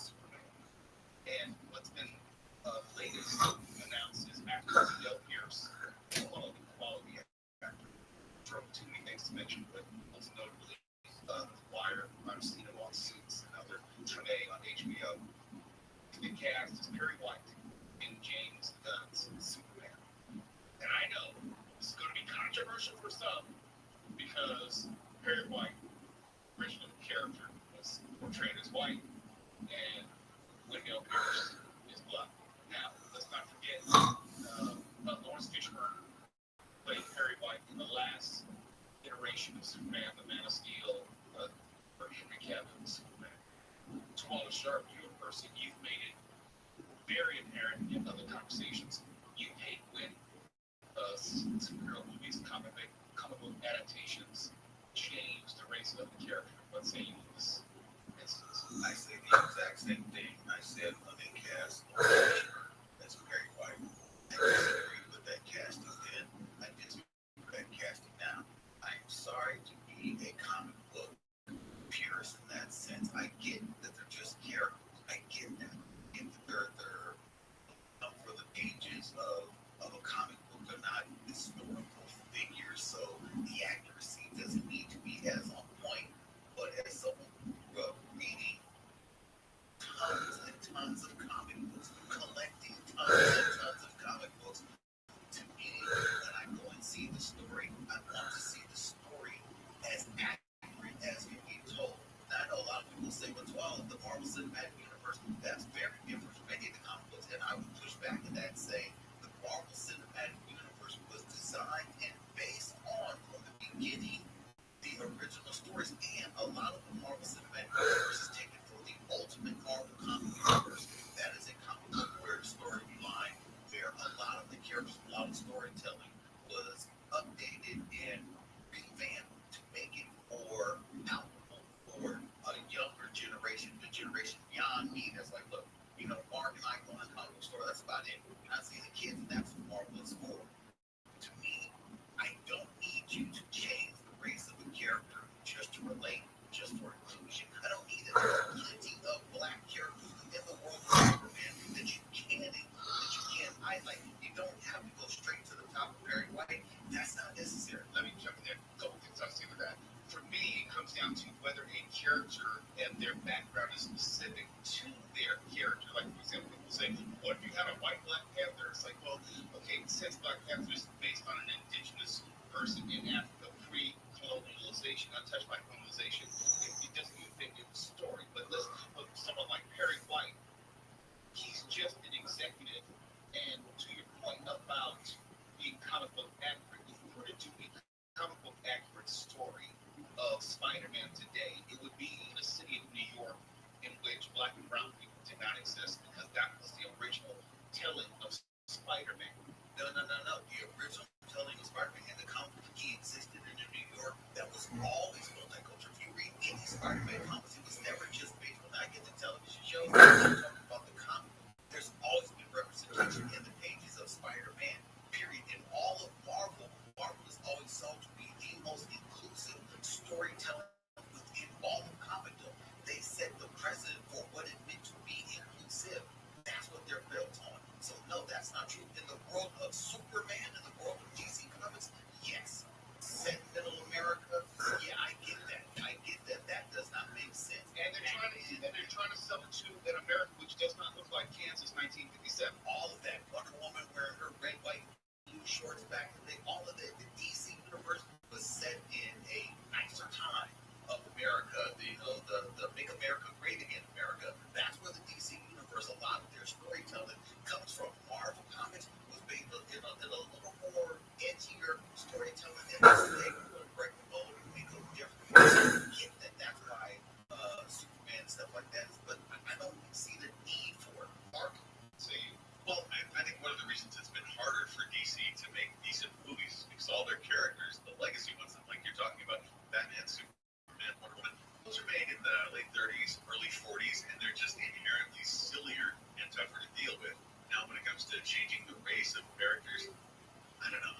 God's sake.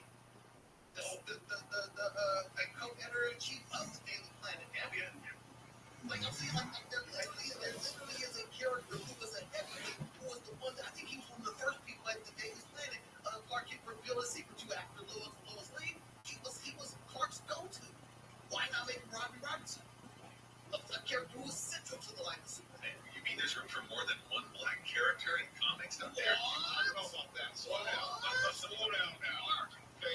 You look, you gotta go to break, okay? How about it? Accept that heresy of the show, okay? Got a moment here. Serious. Honestly, no. It's late. We'll call Kevin Jackie for George Norton just a moment. KFI AM 640, we're live everywhere. The iHeartRadio app, Power Mark 100, KFI 24 newsroom. Forecasters say no widespread droughts expected in California early 2026 because of all the rain we've got. Massachusetts Air National Guardsman Jack Teixeira has pleaded guilty in federal court to leaking highly classified military documents about Russia's war in Ukraine and other national security secrets. Prosecutors want him to get 17 years. His attorneys want 11. And Taylor Swift fans will be able to watch her concert film on Disney Plus a day earlier than expected. Taylor Swift, the Eras Tour Taylor's version, will now premiere at 9 p.m. Eastern, 6 Pacific on March 14th.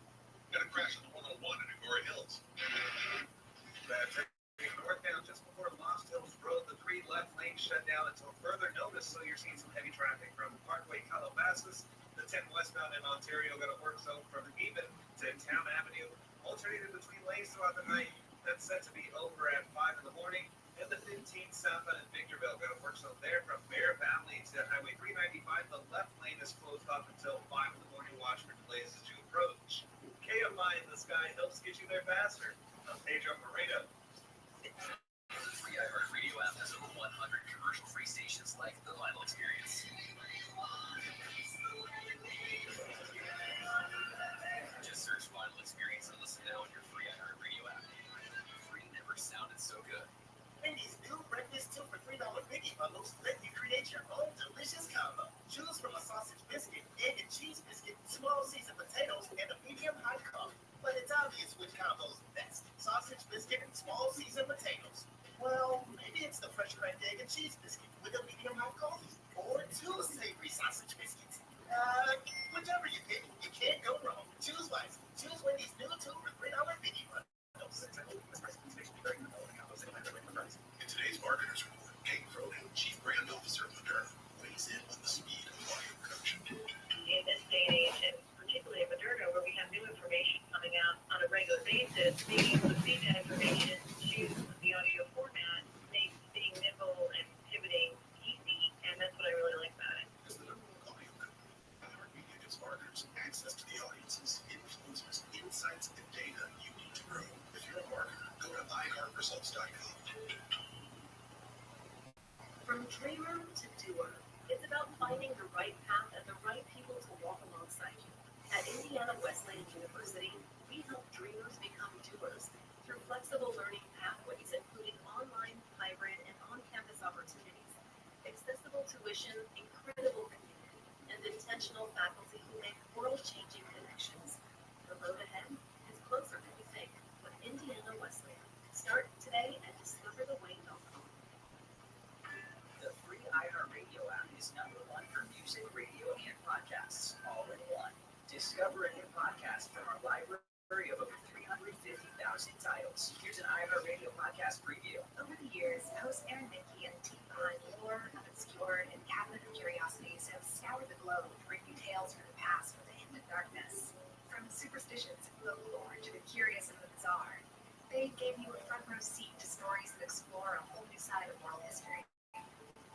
But now it's time to bring that journey home. Because while America's history books are filled with people, places, and events that sit on lofty pedestals, there's a whole other side of American history that's been forgotten and pushed into the shadows. But unlike those surprise Mark finds, the kind where someone discovers a rare classic car hidden in the back of their grandmother's garage, these shadowy tales might have been left to be forgotten for a reason. Tales of unlikely heroes who worked behind the scenes to make our country what it is today. World-changing tragedies that tested this nation's resolve and tenacity. And legends that are powerful examples of this country's unique spirit. Some of these tales are terrifying, while others are delightfully bizarre. All of them, though, are eye-opening, and we've dusted them off and brought them all together for a Each episode is handcrafted by the Grip and Mild team and narrated by me, Lord Vogelbaum. And while we might be guiding you down some dark and lonely roads, you're bound to learn a thing or two along the way. After all, you can learn a lot about a place by looking at its shadows. Get ready for a tour of American history unlike any other. Get ready for American Shadows. Listen and follow this podcast for free on the iHeartRadio app.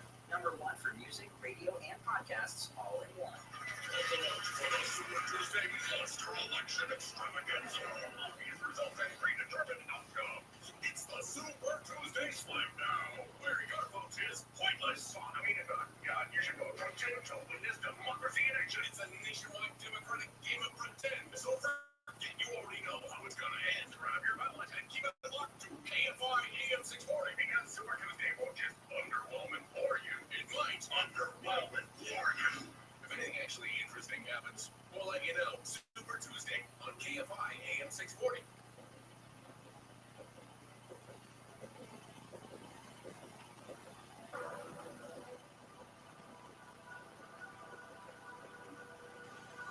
KFI AM 640 is the Kelly live everywhere on the iHeartRadio app. Coming up in just a few minutes from me, Coast to Coast Media with George Norrie, who joins me now with a preview of tonight's show. Good evening, sir. Hello, Mr. Kelly. We've got a great program for us tonight. We're going to talk about artificial intelligence and what it does, what it doesn't do, and then later on in the program, strange things happening in the woods. Quick question. Do you think we have any idea of what we're on the precipice of with artificial intelligence? The average person does not. The expert, techie, yeah. All right. Well, I'll definitely be listening and I'd love to get your insight. Okay. Talk soon. Before we get out of here, as I said earlier in the hour in the show, that 12 sharp will have a very special view of Dune Part 2. I remember seeing Dune Part 1. It thoroughly underwhelmed me. Maybe I'm just not a Frank Herbert fan. It was just long and boring, and I don't like stories which have no type of closure whatsoever after 2.5 hours. That was the first one. Okay? To all of you decided to go to the movies with your daughter to see Dune Part 2. But seeing Dune Part 1, had your daughter seen Dune Part 1? She kept saying she was going to watch it in anticipation of Dune Part 2. Okay. Did she? No. No, she didn't. But you had seen Dune Part 1. I did. Your review. I will start my review by saying, please, for the love of God, save every last penny of your money and do not see this trash. Wow. Is it Madam Web? It's not Madam Web bad. It is Madam Web boring. Okay? My daughter said that this is like watching that first Star Wars movie, but if they never left the desert planet and they spend the entire time with the old guy teaching Skywalker just things about the Force. It's boring. And a couple times she fell asleep. She was like, God, how much longer do we have to be here? 3.5 hours of that film, including trailers. I swear this film is like, it's what happens when someone who takes a potty on the superhero genre, who takes a full-on number 2 on the superhero genre, goes and casts everyone from within the superhero genre to tell this long, drawn-out, artistic version of this new.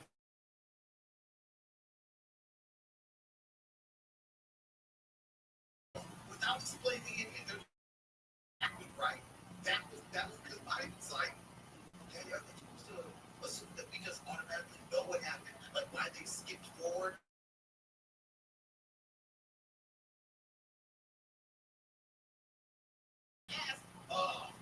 I hated every moment of it. I really did. Look, and to me, the part right. And Austin Butler shows up. He's in the trailer. You see, there's no spoiler that he's in. He's in the trailer. He plays Elvis Fade. Yeah, he plays Fade. And he steps onto the scene and he's talking to his uncle, the Baron Harkonnen, and he says, "What is it that you want me to do?" I said, And my daughter's like out loud said, Elvis in space. And the whole like the theater is laughing. It's one of these girls. I'm like, he can't hide the accent. Why does he have a southern drawl? You know, in the year 10,181 or whatever, it's ridiculous. We got some space trash. Oh man, I heard the critics love this. You know what? The critics do love this film. The same critics who allow all of the trash that makes it into the Oscars, they're the ones who love this. Flowers to the killer. Yes, all of them. Don't even start on that. The ones who line up for long, drawn out, boring films, chocolate, and all that trash. All that. Yes, all those garbage films. You're saying the same ones who go and say, dude, it's a must see. You must see it on the biggest screen. I love that they say that because you're lying. I could have watched this on my phone and had the exact same experience. I didn't need to go to a theater to see it. So, a theater that was almost empty, mind you. Just sum up. Instead of doing part 2, you're saying it's doing number 2. Oh, yes, sir. Don't you give it to him. No, give it to him. Yes, it was. Number 2. Yes, it was. I mean, the amount of praise that they're heaping on the shoulders of Timothy Chalamet being banged and Zendaya is absolutely ridiculous. I mean, the teen angst was right in this film. There was so much that said, like, is this like, it's almost like the exact same film of the Eat Bones or whatever, what is it, Bones and all. They did that, but they did it in outer space. Lots of walking, lots of talking, lots of expository talking. Space. What is it? Is it spice? I don't know. Why am I here? I'm like, why am I here? Oh, artistic trash. Release it, hide it, and return it. I will return it to the dustbin. So if you'll recall, on Friday I mentioned that I was going to skip the whole thing, even for review. Yes. So can we start a new segment called Mark Was Right? No. Hell, what? Come on, you're not right enough to justify that. Wear it out. No, you have to have a couple more rights on this. You need a few more. I literally only went because my daughter wanted to see. She's a fan of Timothy Chalamet, and even she walked out like, I hated this and I hated him in it. Why does your daughter like androgynous man children? Have you asked her this? Can you discuss these things with her? You know, if you look at like the K-pop band and any singer that's out there, that's based on androgynous. He's very, very man. He's practically a young Lee Marvin. You're right. Yeah, he's horrible. Yeah. Let's get out of here. We'll see you tomorrow. AM 640. Close to AM with George Brody coming up next. We're live everywhere on the iHeartRadio app. More informing, more engaging, more stimulating. KFI. KOST HD2. Los Angeles, Orange County. Live everywhere on the iHeartRadio app. Fighting for Feinstein's seat. Position. Job. Then Mark Bronner live from the KFI 24-hour newsroom. One of the most closely watched races is for the U.S. Senate seat held by the late Dianne Feinstein. She held the seat since 1992. The primary race appears to be a close contest between Democrats Katie Porter and Adam Schiff and Republican former Dodger Steve Garvey. Schiff held a campaign rally in Burbank tonight, talking about the importance of voter turnout. Man, so much is at stake. This is not a time like any of us can remain on the sidelines or remain silent. The ballot includes 2 U.S. Senate contests. One asks voters to select a candidate to complete Feinstein's unexpired term ending January 3rd. The other will decide the full 6-year term ending January 3rd, 2031. The funding mechanism for some of California's DNA collection efforts has come close to reaching its expiration date. 20 years ago, California voters approved Proposition 69, directing money collected through criminal fines towards the state's DNA data bank. But a sunset clause included means it's supposed to wrap up this year.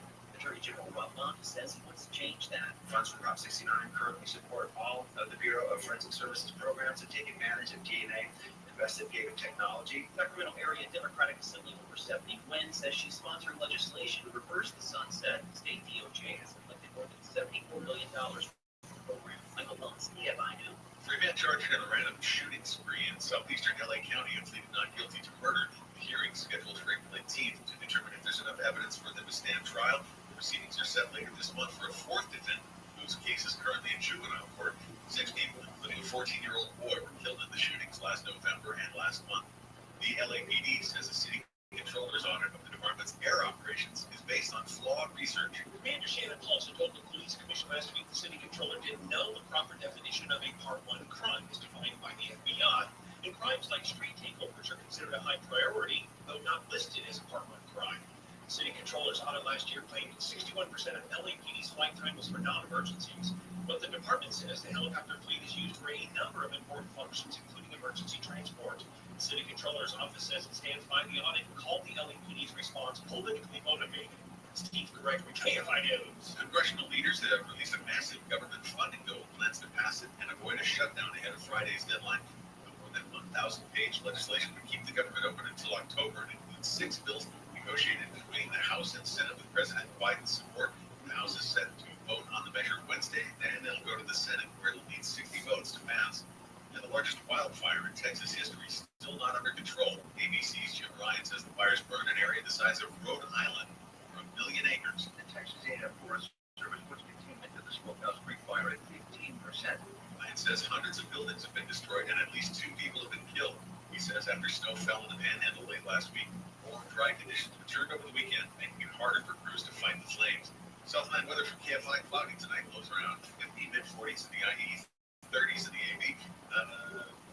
Make sure we got the right one here. It's important to have the correct weather. Partly cloudy tomorrow, highs in the mid-60s, low 60s in the AB. We have a chance of rain Wednesday, smaller chance of rain Thursday, then sunny Friday, and probably that should last through the weekend. Right now it's 53 in Brea, 55 in San Clemente, 56 in Koreatown, 51 in Agoura Hills, and we're heading to a crash on 101 in Agoura. That's headed northbound just before Plaza. Just before Plaza Approach this road that's involving a car, 2 different trucks. 3 left lanes are blocked, and the right lane is actually still open for this one. If you're stuck in that really dense traffic, try to stay over on the right-hand side because it's stopped all the way back to Parkway Calabasas. Studio City on the 101 southbound at the 134, there's a crash blocking the carpool lane.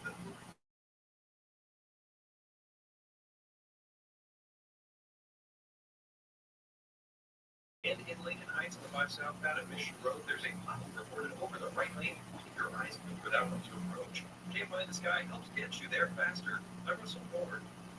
Join us March 11th for our 2024 iHeart Podcast Awards, presented by The Hartford, live at South by Southwest. We'll honor the very best in podcasting from the past year and celebrate the most innovative talent and creators in the industry. Watch Monday, March 11th, starting at 9 p.m. Eastern, 6 Pacific on iHeartRadio's YouTube channel. Presented by the Hartford Small Business Insurance. Learn more or start a quote at thehartford.com/smallbusiness. With insurance designed for business, the Bucks got your back. We all need help understanding God's Word sometimes. The In Touch Radio Network on iHeartRadio provides biblical teaching you can trust, featuring daily devotions, the sermons of Dr. Charles Stanley, and our Spanish station, In Contacto. The In Touch Radio Network will lift you up throughout your day and help you get a deeper understanding of God's Word. Listen anytime and anywhere. Just search In Touch on your iHeartRadio app.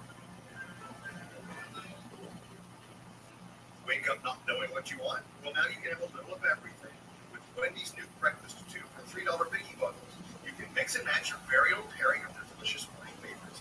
Choose from the sausage biscuit, egg or cheese biscuit, small seasoned potatoes, or medium hot coffee. Get it the way you want it with Wendy's breakfast tube for $3 biggie bundles today. Choose wisely, choose Wendy's. Limited time only during breakfast hours. U.S. price of participation may vary, not valid in a combo, single item at regular price. Lucky Land Casino asking people, what's the weirdest place you've gotten lucky? Lucky? In my hotel, in my dentist's office. More than once, actually. Do I have to say? Yes, you do. In the car before my kid's PTA meeting. Really? Yes. Excuse me, what's the weirdest place you've gotten lucky? I never win a top. Well, there you have it. You can get lucky anywhere playing at LuckyLandSlots.com. Play for free right now. Are you feeling lucky? A massive data leak being called the mother of all breaches has been announced. Billions upon billions of records with sensitive data from previous breaches, newly stolen data, and privately sold databases have been exposed. Cyber criminals use this information to commit identity theft. Help protect yourself and join the millions who trust LifeLock. LifeLock detects identity threats and alerts you if your information is being used. If you become a victim LifeLock will work to fix it. Save up to 25% your first year with promo code NEWS at LifeLock.com. Attention parents, watch your child go from ABCs to confident readers in just 30 days with Hooked on Phonics. It only takes 15 minutes a day to unlock the most important life skill for their future, reading. We transform kids no matter their starting point with fun lessons, catchy songs, and guaranteed results. One grade level jump or your money back. Right now, get free access to Hooked on Math and Spelling apps, plus your first month for just $1. Visit hookedonphonics.com today and unleash your child's reading potential. As the #1 audio company, iHeartMedia gives you access to every audience, live conversations, trusted influencers, and the insights and data you need to grow. iHeartMedia is your access company. Go to iHeartResults.com for more. Purchase new wiper blades from O'Reilly Auto Parts today and we'll install them for free. See better and drive safer with O'Reilly Auto Parts. O'Reilly Auto Parts.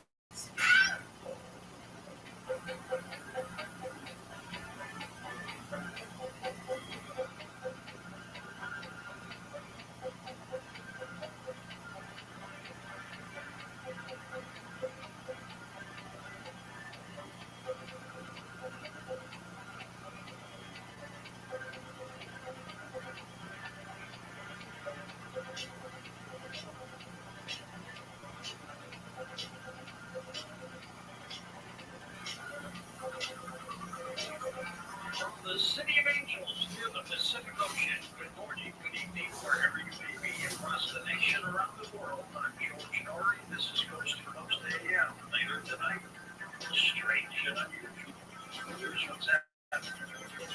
Well, the Supreme Court has handed Donald Trump a major victory, barring states from disqualifying candidates for federal office under a constitutional provision involving insurrection and reversing Colorado's exclusion of it from this ballot. Justices unanimously overturned a December 19th decision by Colorado's top court to kick the former president off the state's Tuesday Republican primary ballot after finding that the U.S. Constitution's 14th Amendment disqualified him from holding office. The Colorado court has found that Mr. Trump took part in an insurrection for inciting and supporting the January 6, 2021 attack on the U.S. Capitol by his supporters. The U.S. Supreme Court says he gets to run 15 states will hold primaries on Super Tuesday. The European Union has fined Apple about $2 billion, saying the iPhone maker set unfair rules for developers of music streaming apps. The fine was one of the EU's largest ever antitrust penalties. Fallout from a ransomware attack on the country's largest healthcare payment processor is the most serious incident of its kind leveled against the U.S. Health Organization. The attack has crippled Change Healthcare, a company that provides a widely used program for healthcare providers to manage customer payments and insurance claims. Warren Weinstein with us, our expert on such matters. Warren, why would some people hack into them? It's always a matter of opportunity, but this has turned into a quite story over the last almost 2 weeks or so, and it's a story that probably wouldn't happen in most other countries. So we've talked before about ransomware cyber attacks on healthcare-related institutions, hospitals, medical groups, and so on, that cause delays and other serious problems sometimes for patient care. But this attack indeed is different because it targeted on February 21st a firm that most people have never heard of, Change Healthcare, which is owned by United Health. That they are the behind the scenes organization that handles patient health care claims and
1907 in San Francisco. The grandmother has lived her life since she was 8 in space in the Philadelphia area. She has been in the same nursing home for the past 117. Happy birthday. SpaceX has launched a big batch of satellites for a variety of private customers today. Today's launch will place 53 more payloads in the various orbits just today. Here's Dr. Sky with this weekly report on what's in the sky. Doc, go ahead. Well, I do wish they would begin in space also. Both lunar landers, the Japanese Red Lander, the U.S. Moon Lander, Theseus, well, they're lying on their side upside down, as people know. But George, they're both in a state of cosmic suspension, most likely. As the sun is set once again on the Japanese Red Lander, U.S. Lander, Theseus, set back just a day or so ago, the last image of the surrounding lunar landscape and a great picture of the thin crescent Earth. Yes, that's us. Before plunging into the cold lunar night. But George, both of these run on batteries, and as we sadly be the end of both missions. But continuing with space, we'll move on to Mars. Ingenuity Mars helicopter has flown some 72 missions on the red planet from April 2021, which last flew earlier this year on January 18th. Sadly, one of its rotor blades, as many people may know, broke off, and is permanently grounded, except for a very faint signal picked up by the Perseverance rover. That's just a few meters away. Well, March is the best month of the year to experience the auroras. People may not know that. October, a close second. Now with solar cycle 25 raging, more and more sightings of the amazing auroras are occurring. But why is that? Scientists tell us of the phenomenon known as the Russell-Experiment effect.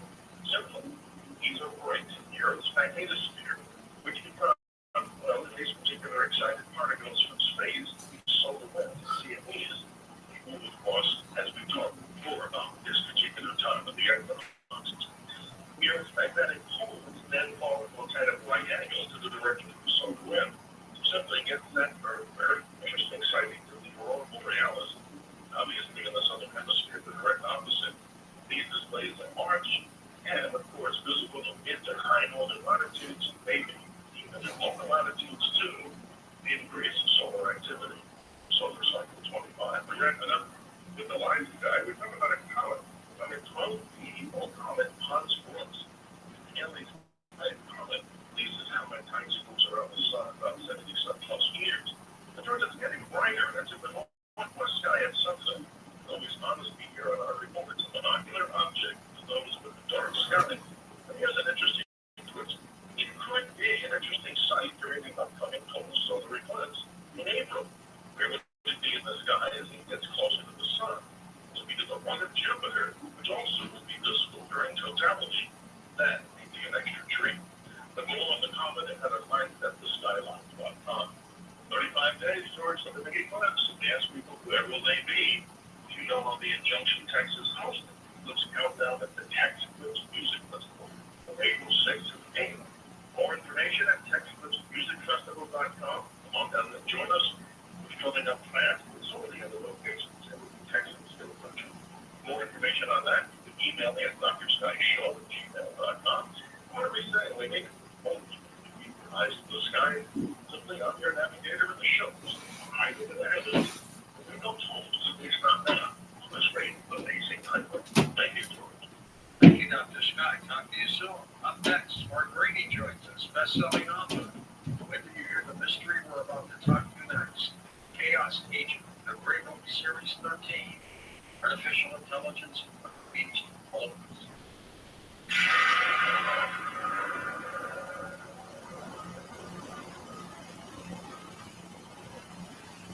Your tax refund belongs to you, not an identity.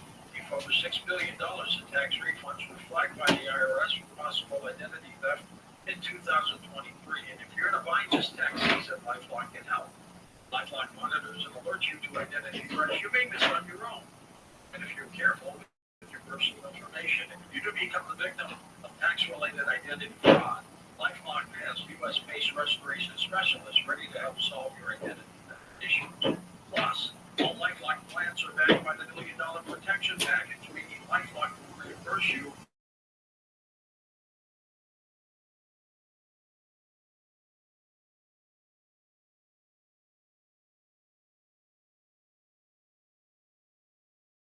LifeLock.com. Save up to 25% your first year with promo code George.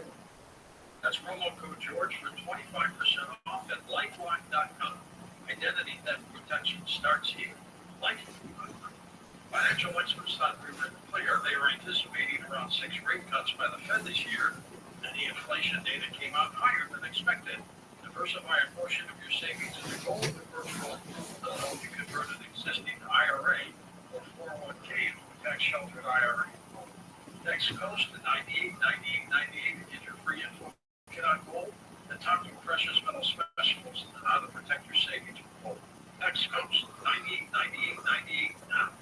I'm Christopher Gordon, founder of Untucked. When I started the brand, I wanted to make a perfect fitting Untucked shirt. And over the years, we changed the way guys think about how they dress. The secret was our obsession over fabric quality, listening to what our customers wanted, and making everything fit perfectly. Our fit team has mastered pants, polos, sports coats, and more. So we've got you covered from head to toe. Try what millions of guys already know and love.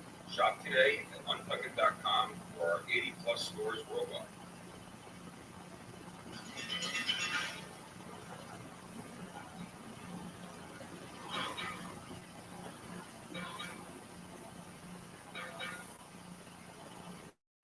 Hey, and welcome back to Coast. George Norrie with you. Let me tell you a little bit about our guest. Mark Greeny has a degree in international relations and political science. In his research for the Gray Man novels, including Sierra 6 and a number of others, he has traveled to more than 35 countries and trained alongside military and law enforcement the use of firearms, battlefield medicine, and close-range combative tactics. With Marine Lieutenant Colonel Rick Rollins, he has written the Red Medal. He's also the co-author of a number of Tom Clancy-supported books. And here he is on Coast to Coast, Mark Greeny. Mark, welcome. Hi, George. Thanks for having me. You are a pretty prolific author, my friend. My gosh, how many books do you have out? Well, Chaos Agent is my 24th published novel, and my 25th comes out in June, so I'm pretty worn out. Can you give us a little description of the Chaos Agent? Yeah, so it's the 13th book in the series, and it's a standalone novel about a guy named Ford Gentry, who's a former CIA officer, and in this book, he finds himself targeted by human assassination squads that are controlled by kind of a mysterious artificial intelligence enemy. And it's, kind of a cat and mouse story. There's an artificial intelligence weapon that is trying to be fielded, and Ford and his cohorts have to try and race around the world and stop it. How much research do you have to do, Mark, when you write the novels to find out about artificial intelligence? Well, this was really research heavy for me. I wrote 2 books last year, so I had 6 months to work on it. So I did a ton of research, lots of books, lots of, hundreds of hours of podcasts, and, news articles, government publications, think tank stuff. The ethics of artificial intelligence and lethal autonomous weapons was really fascinating to me. So I did a deep dive into that. But, when you write 2 books a year, you have as much time to, you have 6 months to get in and out. So, I did as much research as I could in the time I had. The Chaos Agent is an amazing book. I'm only on page 200. I just got the book in a couple of days ago. Right. It's almost 600 pages long. Yeah, I write long books. I think working with Tom Clancy probably had something to do with that. How did you come up with the idea of the Chaos Agent? Well, when you write books like I do, usually you have some sort of a villain who is either, like another peer country to the United States. So, you have your Chinas and your Russias, and you could do Iran and North Korea, and maybe you could get away with Venezuela, but then you sort of have to kind of recycle and go back through them. So I've always liked adversaries who were non-state actors of one sort or another. So I was watching the news about the time I was researching, looking for a book to write about, and I was seeing kind of these tech pro billionaires with their kind of civilian artificial intelligence labs and, commercial labs. And, Elon Musk wants to put a chip in everybody's brain. Things like that just sort of fascinated me. And I thought, well, there's a story in there. So I just started doing the deep dive. And the more I learned about kind of the potential for artificial general intelligence or super intelligence, I saw how that could all be weaponized, and I see how the Pentagon is weaponizing things and China's weaponizing things, and I'm just fascinated by it. I read a story a couple of weeks ago, Mark, where a guy's got a chip in his head and he is moving a computer mouse with his brain. It's incredible. It's incredible what's on the horizon and how quickly it's moving. It's just astounding. Are you scared of it? Is it dangerous? I am scared of it, but I always, when I get asked that question, I, kind of say, all right, I went in looking for the dark side, so I have the most biased viewpoint you could probably have, because it was only interesting to me if it was dangerous. But yeah, the more I look into what's out there now and how quickly this has grown and increased, the computer hardware being used for artificial intelligence has increased 10 billion % since the year 2010, doubling every 6 to 9 months. So, this is something that is on the horizon and it's growing and it's growing, and the weaponization of it, which is, very much underway, it really portends some dangerous things. I grew up in the 80s and 90s, so, Terminator was on the mind when I was doing the research for it, but, there's nothing in this book of science fiction. It's all existing or emerging technology. Have you seen the movie Oppenheimer yet, by any chance? Oh, yeah, I saw Oppenheimer, yeah. It is amazing of the theoretical physicist minds we had back in that era. I mean, these people were brilliant.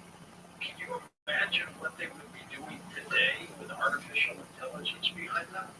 Yeah, it is incredible, and just the way that these deep neural networks are able to do the thinking, that they're able even to rewrite their own code and kind of have these sort of increasing self-improvement cycles and growing. And so, yeah, somebody like Oppenheimer, who was able to utilize these neural networks to do some of that work for him, they probably could have put down a nuclear bomb a lot faster. Now, there's a movie on the Gray Man, too, right?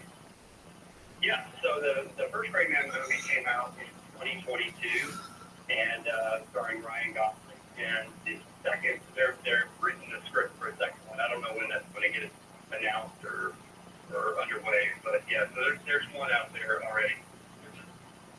And the phrase "the Gray Man," explain that.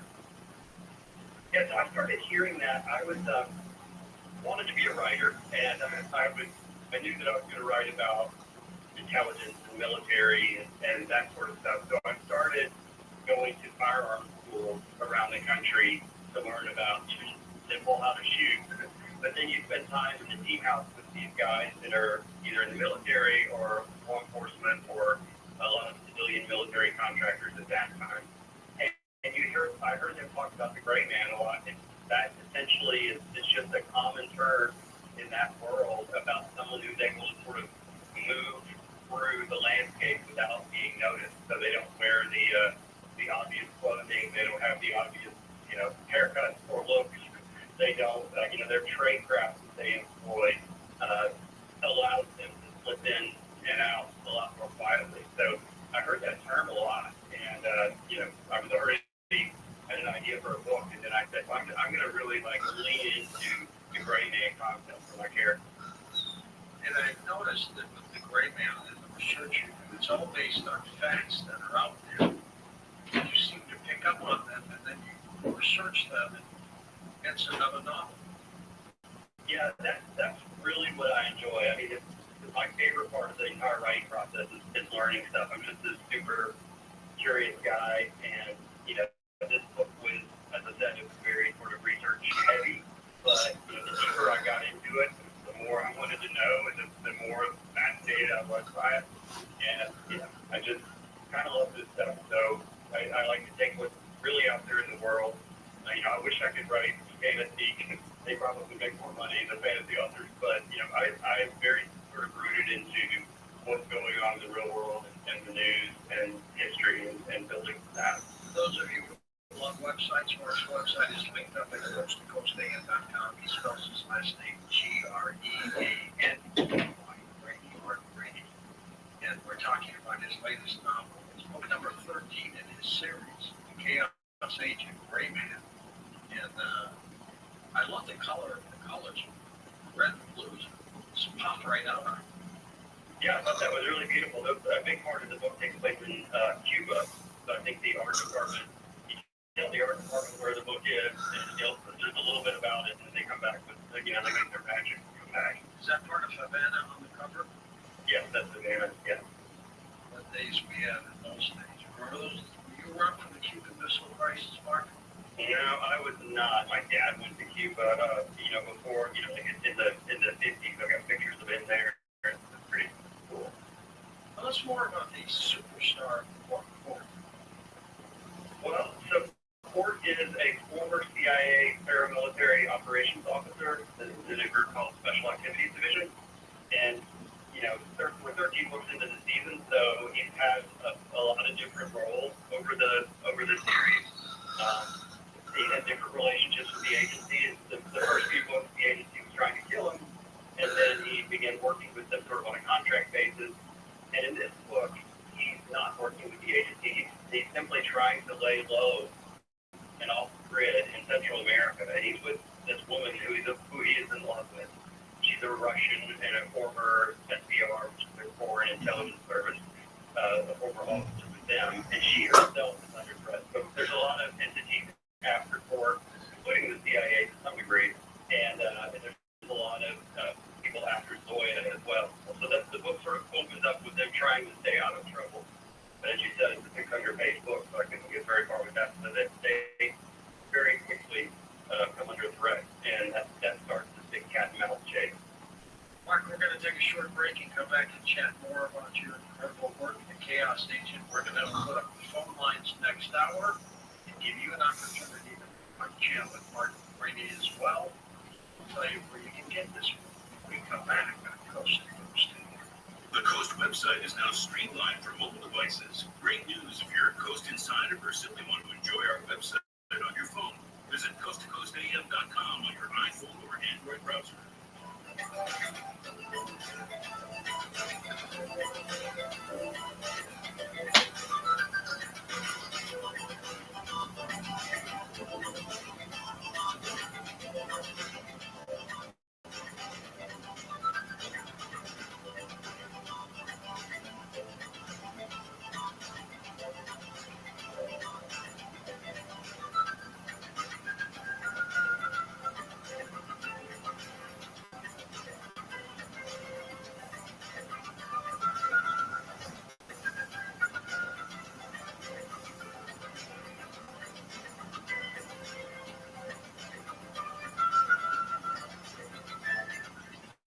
Solaris, your source for all your solar roofing and heating and air needs. Go to sempersolaris.com.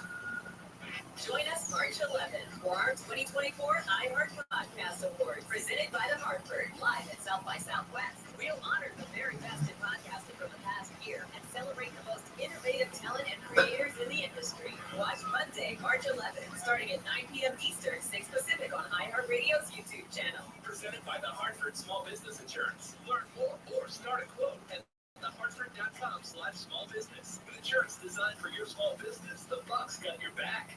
As the #1 audio company, iHeartMedia gives you access to all, every audience, live conversations, trusted influencers, and the insights and data you need to grow. iHeartMedia is your access company. Go to iHeartResults.com for more. Discover one of the CIA's illicit Cold War initiatives on the iHeartRadio original podcast, Operation Midnight Climax, an undercover brothel dosing unwitting Americans with LSD, a mind control experiment gone horribly wrong. Government. Watch Elvis Presley shoot his hips.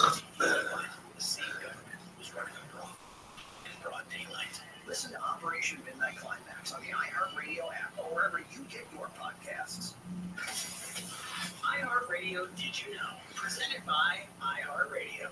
You know what you're listening to right now. Did you know that iHeartRadio gets better the more you tell us what you like? Every time you thumb up or thumb down a song, follow a station, podcast, or playlist, we pay attention and change the app just to suit your taste. That's right. No two iHeartRadio apps are exactly the same. And the more you thumb up and down music, the better job we do of helping you discover the next song, playlist, or station you'll fall in love with.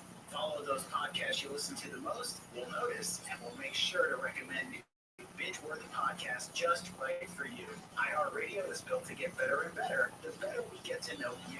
So make sure you share with us what you like by thumbing and following. And as you listen, we'll make sure there's unlimited great listening moments coming your way. And of course, it's all free. iHeartRadio, #1 for music, radio, and podcasting, all in one app. iHeartRadio.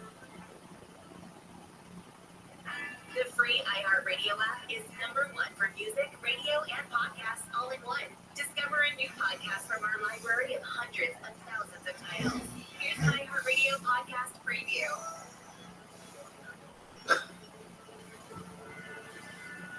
Imagine you're walking down the street in New York City.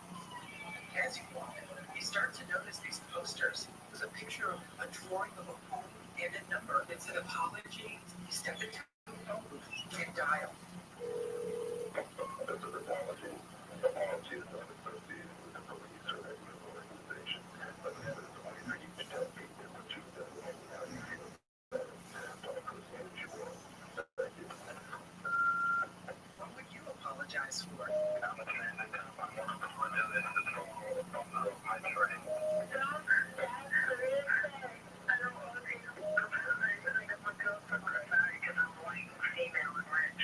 This is the story of that one line.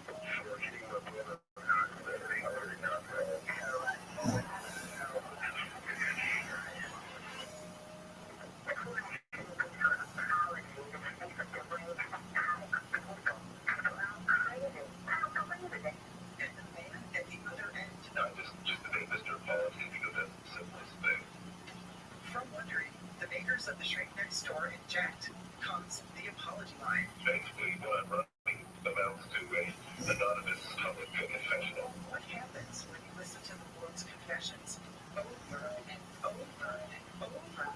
The person who is already dead service, I will find out who you are. I'm sorry, but I'm going to kill you. Mr. Apology never told callers his real name. One question for you, apology. But I knew his name because he was my husband. Yeah, sure, let's have dinner. Your dungeon and wine. I'm Marissa Bridge. For 15 years, I watched the apology line grow, and I saw Mr. Apology unravel. I knew the succession was making their relationship difficult. Listen and follow this podcast for free on the iHeartRadio app. #1 for music, radio, and podcasts, all in one app.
presents Coast to Coast AM with George Norrie. That's one of those old-time classics. But we're going to take calls next hour with Mark Radius. We talk about artificial intelligence. More to talk with him about. Come back in a moment. The Paranormal Podcast Network is sing along. I'm telling you, I can listen. I sure will. It's very simple. If you listen on your phone, just download the iHeartRadio app. If you listen on a PC, go to iHeartRadio.com. In either, just put in Coast to Coast AM in the search. All our podcasts will come right up. We've got some ones we'd like you to take a listen to. You can check out Sandra Champlain and her show Shades of the Afterlife. And of course, we've got a show, anything from UFOs to mummies, everything in between. Joshua P. Ward's Strange Things. So that's a couple shows. New episodes come out on Fridays. Take a listen. It's the iHeartRadio and Coast to Coast AM Paranormal Podcast Network. And you can also go to coasttocoastam.com and all the info is right up there. Right at this time. Here's something for your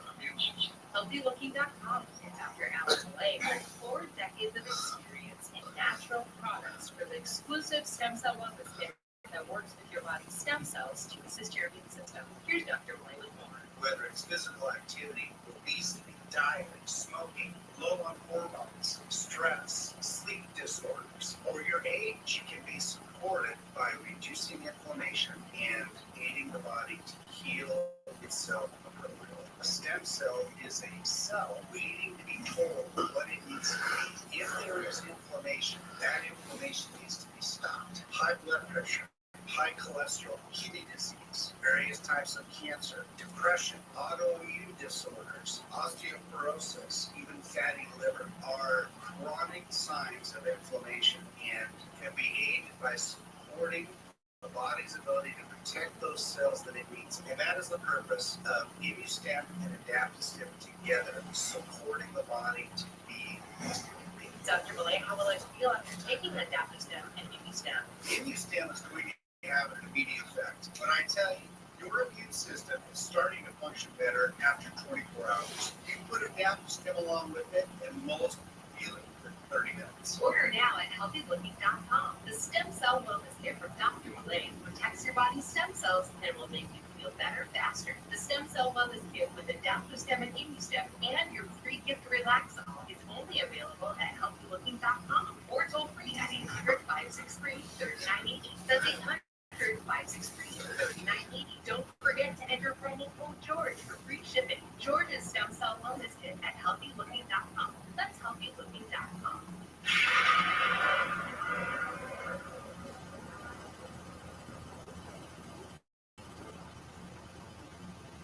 Your tax refund belongs to you, not an identity.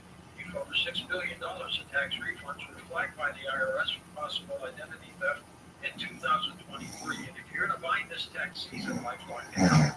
LifeLock monitors and alerts you to identity threats you may miss on your own. Even if you're careful with your personal information, if you do become the victim of tax-related identity fraud, LifeLock has U.S.-based restoration specialists ready to help solve your identity theft issues. Plus, all LifeLock plans are backed by the $1 Million Protection Package, meaning LifeLock will reimburse you up to the limits of your plan if you lose money due to identity theft.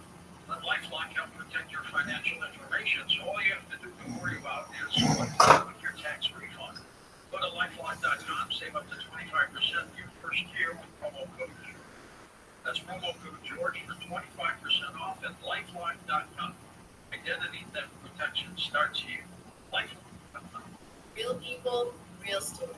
I was only 6 or 7 days, but the exhaustion lasted for 2 years. I had this horrible brain fog. My memory never really totally returned. I kept hearing the carnivore, and I was like, I'm going to try it. I tried it 10 days to 2 weeks after taking the carnivore. I could not believe what happened. I'm 70. I had energy like I was 40. The thing that was so remarkable to me is I wasn't exhausted anymore. I had my clarity and my brain back.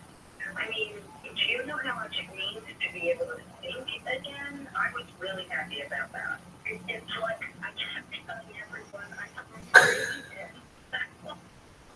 866-836-8735. 866-836-8735. Or visit carnivore.com. That's CARNIVORA.com.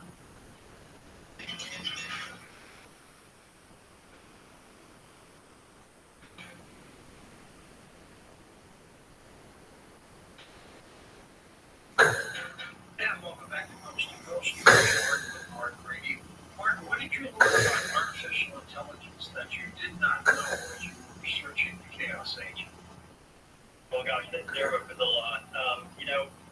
I guess really what fascinated me was the lethal autonomous weapon, which the lethal autonomous weapon is any weapon that can make a decision on its own on who to kill. So it can search for, identify, and engage the target without human input. And the U.S. government or the Pentagon say that we will always have a human on the kill chain, on the, what they call the OODA loop. It's a cognitive process. So it's the observe, orient, decide, and act. And we will always have a human making that decision. The robots can fly to the target and fix the target and engage the target, but the have designed. The Chinese, on the other hand, are completely intelligence decising warfare and trying to, turn this on, hand the keys over to the robots. So that's something that I learned, as I was kind of researching the ethics of this and, the philosophies, that, the ethics are great, but, the moment if we have an enemy, and China is an enemy in this, Xi Jinping said that science and technology is the main battleground against the West. So it's very clear that they're trying to weaponize this, and I think they will hand the keys over to the automation. And at that point, our ethics are going to go out the window. So as I was doing the research and realizing, how high the stakes are, just, it was just fascinating to me, and something that I wanted to kind of scream from the mountaintop in the base of the book. Were you shocked with anything you discovered? Yeah, I was absolutely shocked. I mean, the gatekeepers, the people that run these civilian artificial intelligence labs, it's important for people to know that it's not nations that are building the sophisticated artificial intelligence. It's private. It's in the civilian world. And the development is fueled by ego and ambition and greed. And I think a lot of really good things come out of artificial intelligence, but it's very dual use. So, just like when you think of the Gatling gun that came around in the 1800s, that was invented with the purpose of saving lives, because you could take 4 people and have them do the work of 100 people and shoot, on the battlefield. So, the inventor assumed that meant there'd be fewer people on the battlefield, fewer people getting hurt. Obviously, the exact opposite thing happened, and I think we sort of have that with what's going on with artificial intelligence. And there's an idea that we'll have humans sort of taken out of danger in the fight, and really what's going to happen is increase the danger. But it's scary the deeper you get into this.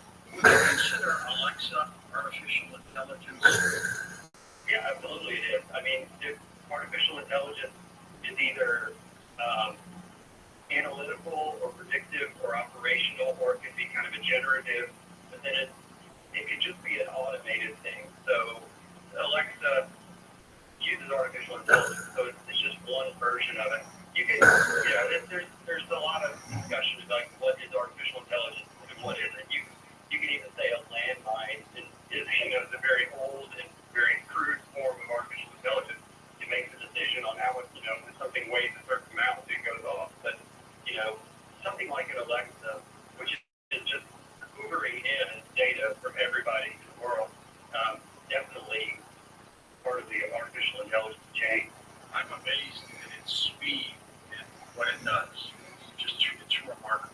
You ask it to play certain song, it answers you at will. And they've just got all kinds of things. It's remarkable, isn't it? Yeah, it is. And it's only getting faster, and it's only getting more sophisticated. I mean, a few people, or actually a lot of people say, well, they try to use ChatGPT to write a paper for them, or, create a recipe, and it lets them down. They're saying, well, I'm not really worried about artificial intelligence because it's not that sophisticated. But at the same time, the artificial intelligence, the ChatGPT has scored human-level scores on the bar exam, and the SAT, and the GRE, and other artificial intelligence agents, flight simulator, or a simulated aircraft went in a simulator against one of the best F-16 pilots for the U.S. Air Force, and the robot clobbered, absolutely clobbered the human.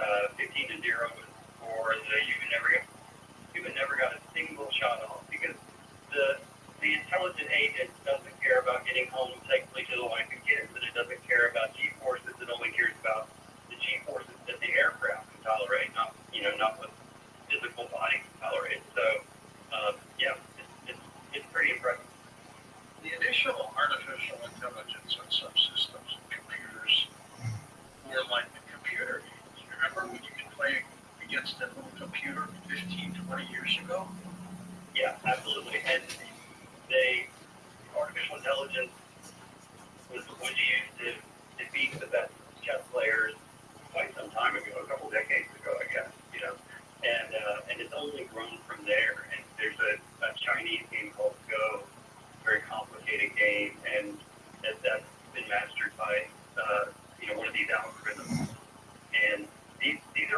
kind of precursor. What's interesting when you learn about it is these artificial intelligence can sort of war game against itself or train against itself. So it uses what they call synthetic data. So it's not actually, the aircraft, the artificial intelligence algorithm that fought the aircraft didn't actually train on the simulator for 30 million hours, but it, by using the deep neural networks and really, a lot of computer processing power, it was able to, generate millions and millions of hours of training. And so when it fought the human pilot, it was doing things that it had not been trained to do by humans. It was actually had pulled itself up by its own bootstraps and taught itself its own way to fight. Well, with Mark Grady, author of the Gray Man novel series, his latest work is called Chaos Agent.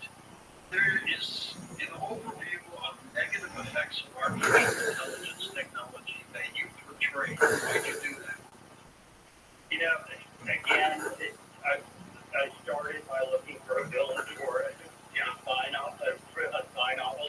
And, it's a novel about humans and spies and assassins and all that. But, I thought that would be a fascinating take on it. But the more I dug into it, the more I saw that this is, there's a lot of danger to this. And it doesn't mean I'm against it. I'm fatalistic about it. It's I think it's coming one way or another. I still think the human brain is the most powerful processor on Earth. But I also, anybody would say how quickly that this is growing.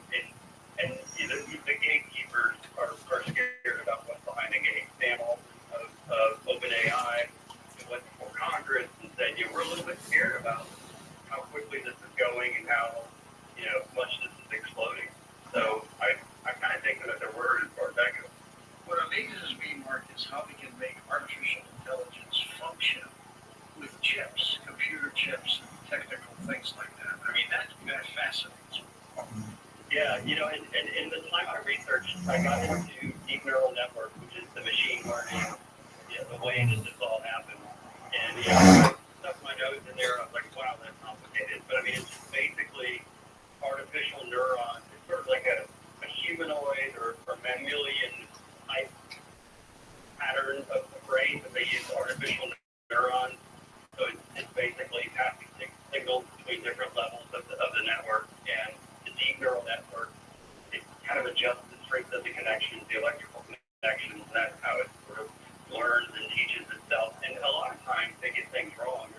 There's a thing called, I can't remember the term, but, sort of like a kind of the way that the intelligence, the algorithm will spit out bad data and spits it out very authoritatively. And it's kind of a hallucination. Then the machine will basically tell you, well, whatever, Kennedy's still alive or whatever. It pulls up something like that. So sometimes these neural networks fail. And that was another interesting part about the book, because I wanted to have an algorithm that is at the heart of danger in this. I also wanted to have it very powerful. So it wasn't just this, omniscient creation. It was something that was still trying to learn and pull itself up by its bootstraps. Your star of your movie, The Gray Man, Brian, did he also portray Kent in the Barbie movie? Yes, he did. He did. I wonder what his favorite part was. Yeah, I don't know. I think they're kind of different. He did that afterwards. I think he's only a bigger, his star power is only going up since he made The Gray Man. So it's fascinating to see that. Where can people see that movie? But it's on Netflix. And it was the number one film on Netflix in 2022 and the number 5 film on Netflix of all time. So it was seen, I think, 250 million hours in the first 28 days or something like that. So it did really well. I'm very hopeful that they'll get going on the second one, because it's kind of fun to watch. Were you happy with it? Overall, I was happy with it. It's very different from the book. My first book, The Gray Man, which is, the one that it's made after. And part of the reason it was different made a lot of sense, because they were trying to make a franchise from the beginning. When I wrote The Gray Man, I just wanted to be a published author. I wanted to hold a book in my hand with my name on it. So I had no big grand plan or ambition to create a series out of it. So they, from the beginning, wanted to make a film that first film that don't come around until book 3 or book 5 in my series, and that all makes sense. It's not as gritty as my series is. The books are a lot grittier and harder edge than the film, but the film had to appeal. The film had a $200 million budget, so they wanted a lot of eyeballs on that film, which makes sense. That's a huge budget for a film. So that. Yeah, it was a big budget, and I think they put a lot of it on the screen. I think there's about 9 really big set action pieces on there, so it's kind of a wild ride. Where do you see artificial intelligence going, Mark, for the next 15 years? Well, I think the good side of it is, I do think it's going to cure disease, and I do think it's going to, help with agriculture and a lot of positive things.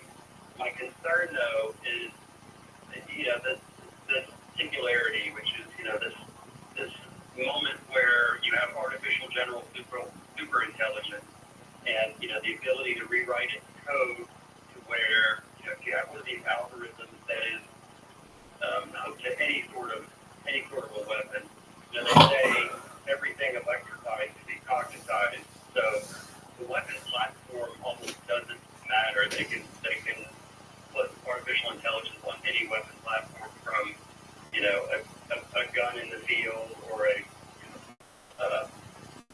quadruped, 4-legged robot dog with a 6.5 recoil rifle on its back, which isn't a book, but it's also something that is really been created as a prototype at least.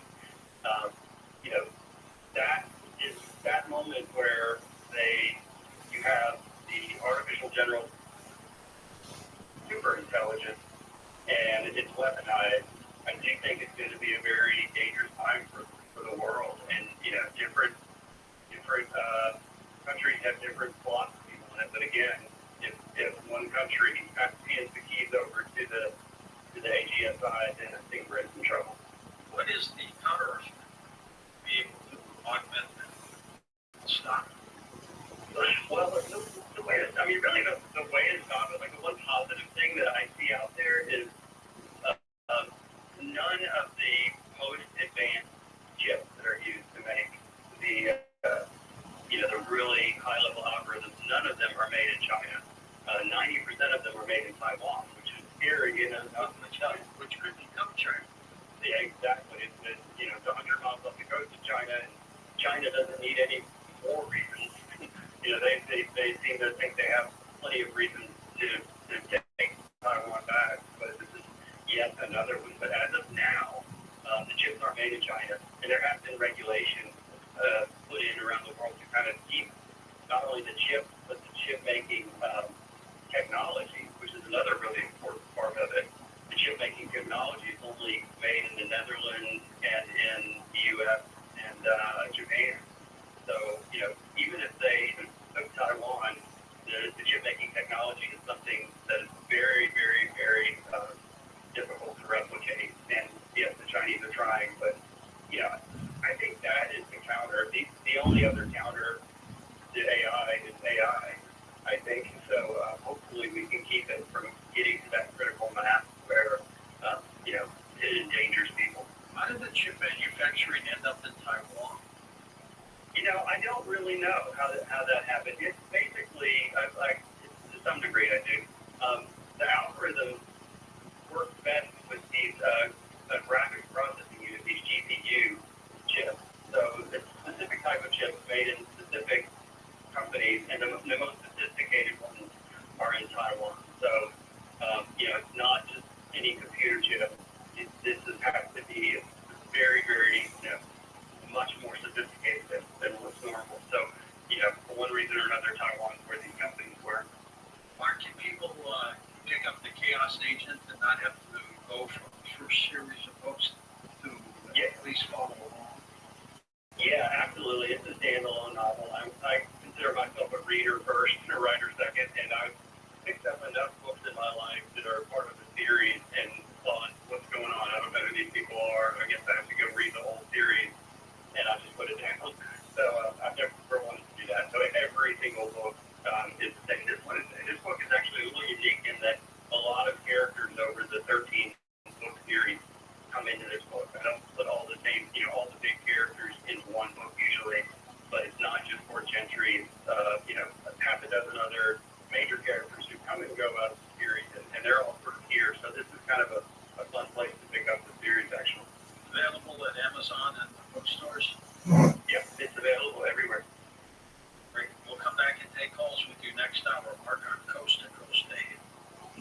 detail on a show or a guest, sign up for the Coast Zone email newsletter, available for free at coasttocoastam.com.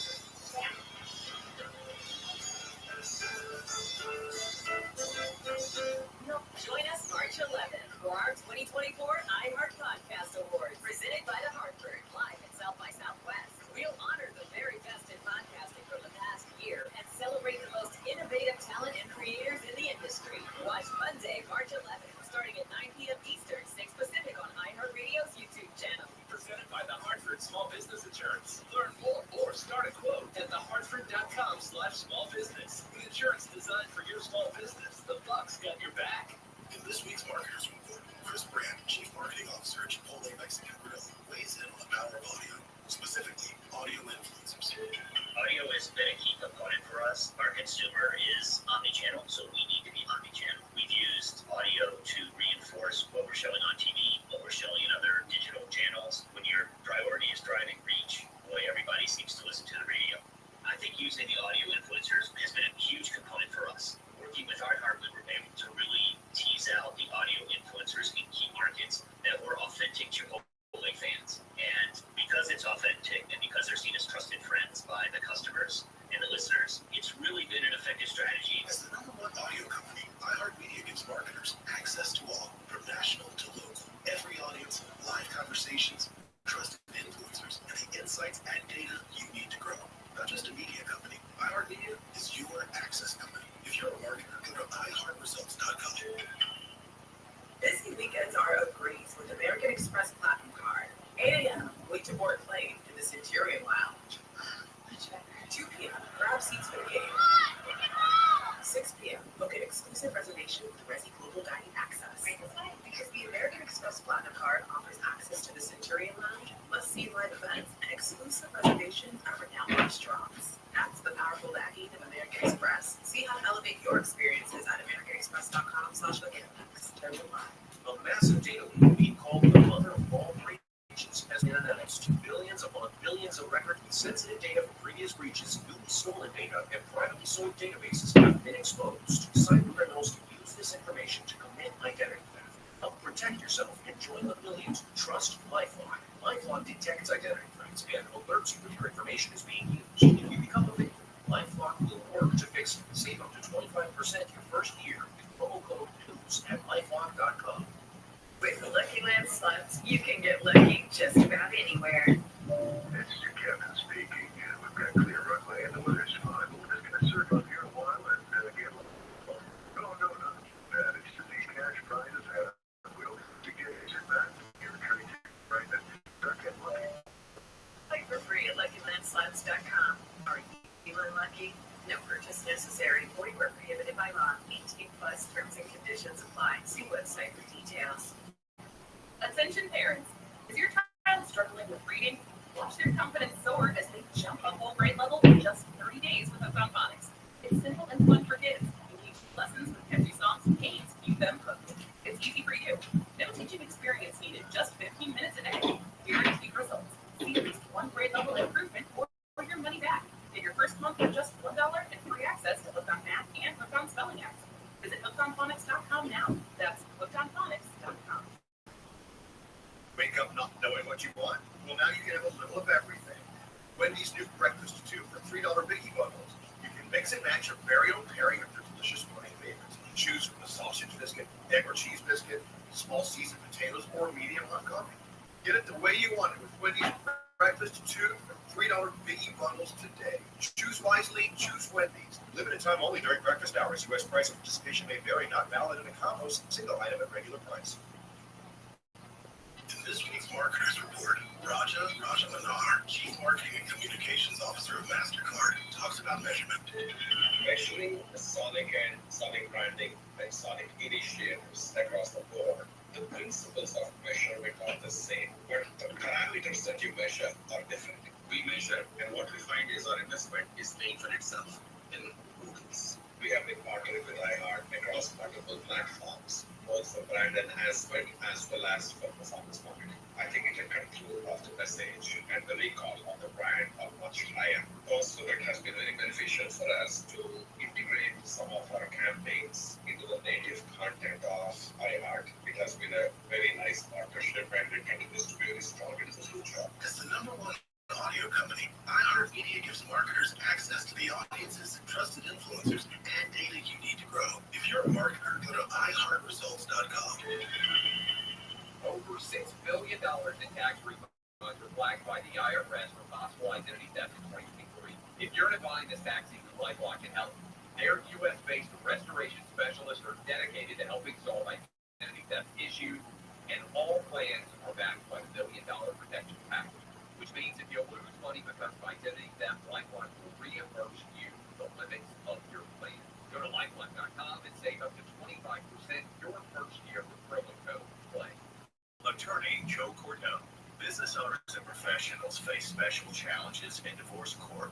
In addition to everything else going on, they have to contend with allegations that they are earning more than they are, coupled with claims on their business or practice itself. Clients with assets depend on their divorce lawyer skills in these matters, and that's why it's so important to hire someone that has those skills. 1455 Crazy Road, Suite 1050, San Diego, California, 92108. CordellandCordell.com. The hit true crime podcast Paper Ghosts is back with a haunting mystery in the shadows of the Ozarks. Season 4 unravels a darkly intriguing cold case from 1989 as a community continues to search for answers about a missing girl, various suspects, and a potential connection to BTK. It's going from we're going to play something that's quite right to there's some worry going on now because now we've found something for closure. Listen to Paper Ghosts on the iHeartRadio app or wherever you get your podcasts. Give back to your local community and strengthen the bonds of your neighborhood with Neighbor to Neighbor, a California Volunteers Network designed to empower you to get involved and strengthen your community. To find out how you can lend a hand, visit caneighbors.com today. KFI, AM 640, more stimulating talk.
The first time caller line is 818-501-4721.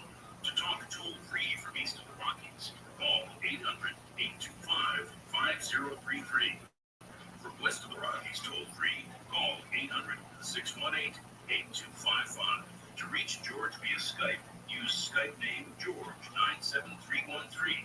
Send George a text message anytime at 818-298-6521. This is Coast to Coast AM with George Norrie. Mark Grady with us. His latest book is called The Chaos Agent. It has also been a film of his series, The Gray Man. Incredible movie that he says is available on Netflix. And when we come back, we begin with your calls. Again, Mark, Coast to Coast.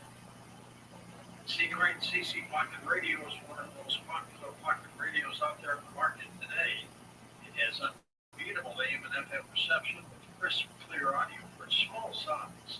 You can listen with a built-in speaker or it's amazing audio using the included CC earbuds. The high-quality earbuds are tuned to voice clear. The CC Pocket Radio has 5 memory buttons. Also makes it great emergency radio because it has a lighted dial the NOAA weatherman with emergency alert. It's very lightweight, durable, and easy to hold. It's got great rubber sides and a pocket clip that makes the CC Pocket Radio ready to go anywhere. This week, Seagrant is offering free standard shipping on the CC Pocket Radio. Supplies are very limited. Reserve yours now. Order the CC Pocket Radio and receive free standard shipping. Call them, Seagrant, 1-800-522-8863. That's 1-800-522-8863. And visit them at seagrant.com.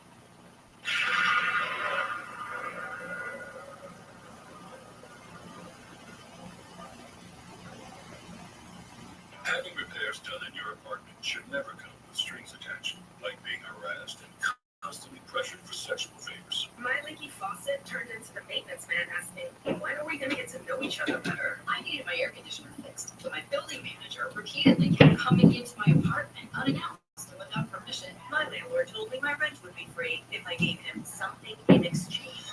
Sexual harassment by anyone associated with your housing isn't just wrong, it's against the law. The Fair Housing Act protects you from harassment, including someone making unwelcome sexual advances or refusing to make repairs because you deny sexual favors. If this happens to you, you can stop it by filing a complaint with HUD. So I called HUD and filed a complaint against my building manager. No strings attached. Fair Housing. The law is on your side. To learn more, visit HUD.gov/fairhousing. That's HUD.gov/fairhousing. If you fear for your safety, call 911. A public service message from HUD in partnership with the National Fair Housing Alliance.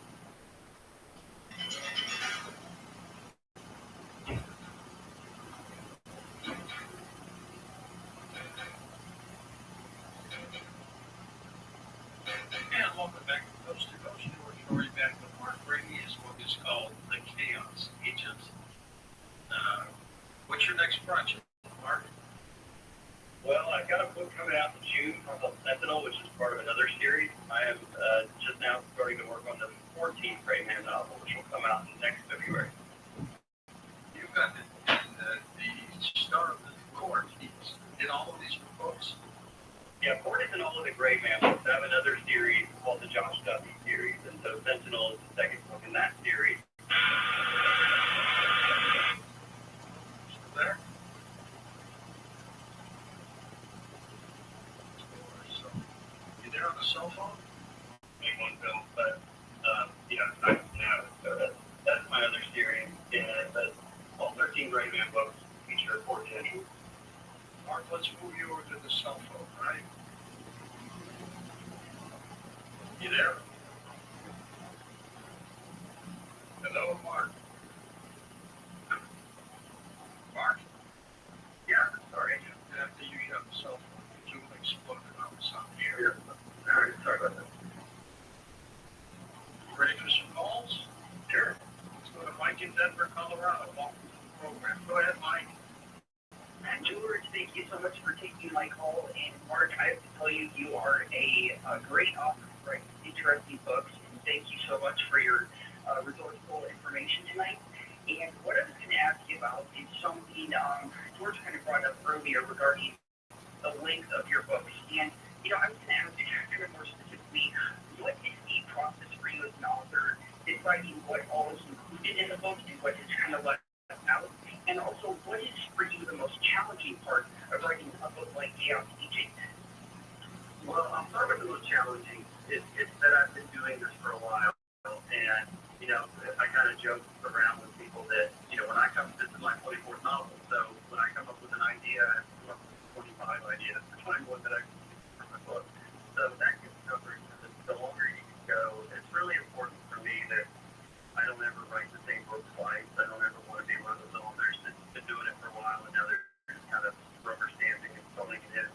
So I try and keep it fresh. So I'm always going out there and trying to get more information and to do the research. So that's the most challenging part. But as far as the length of the book and what gets put in and what gets left out, I had some advice from my first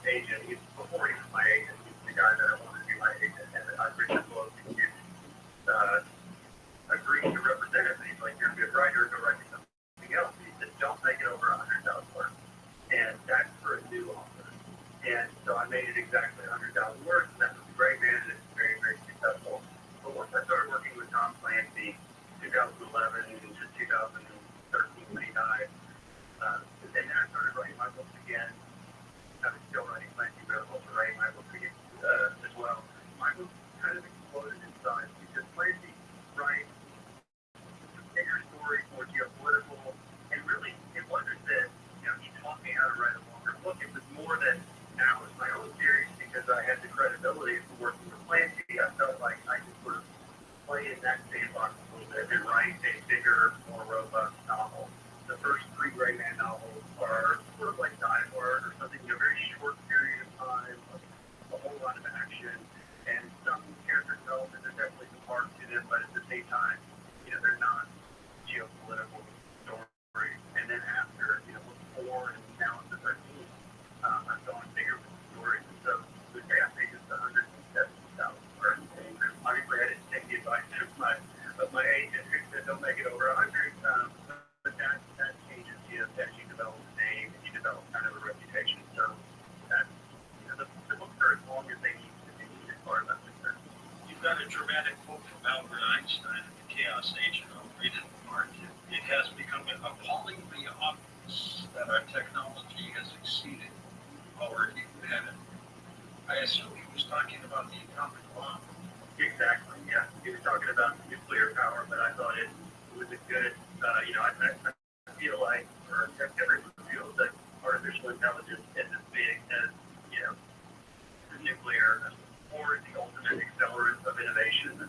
And, nuclear power has done a lot of really, really good things, but it developed the way it was developed for the bomb. And artificial intelligence did a lot of really, really good things as well. But, the war is an accelerant of innovation. The military are developing it for, various purposes. Let's go to Ronnie in Santa Barbara, California. Welcome to the show. Hey, Ronnie, go ahead, sir. Hey, Mark, how you doing, buddy? Doing great. Is it okay if I leave it on speakerphone like we did now? Can you hear me good? Yeah, you sound good, Ronnie. Okay, great. Hey, Mark, okay, I was talking to George here. I consider myself quite an intelligent man, and I think of artificial intelligence as something that has been created by a man or men, or the many, many minds of men kind of multiplied. But you take one smart one and put in what he put in, and then a couple of smart ones and so on and so forth. So that you have this collective of all this knowledge and brain work. And then I was inquisitive about my belief, my faith in God. And, I believe that anything is possible if God wants it to be. In my life, I got sober and things dramatically changed for me. That was really good. And I got years under myself. But, so when, the limit of AI, as far as I was listening to on another show, the military aspect, how it's pretty spooky. And how, China, you put trigger guards on, keeping AI from getting too much their hands on the button of a nuclear day or something or whatnot.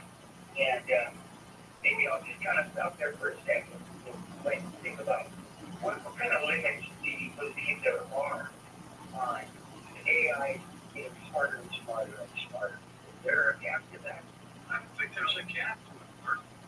Yeah, that's kind of my fear. I mean, that's a good point that humans are at the center of this and are creating this, and humans are the ultimate circuit breaker. As long as you have a human making the decision, when we're talking about a legal non-what, as long as there's a human making that decision, killers don't kill, then that's great. But you take the human off, and when it gets to the deep neural network, as I said before, they're able to teach themselves that humans can't teach themselves.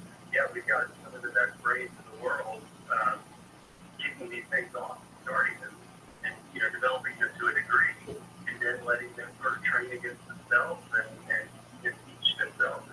I envisioned in the book a large language model, like a more advanced chat. There already is a more advanced chat people and other things that are being worked on. And I envision that being used almost as an intelligence agency. So you give the artificial intelligence access to offshore banks, and you give it a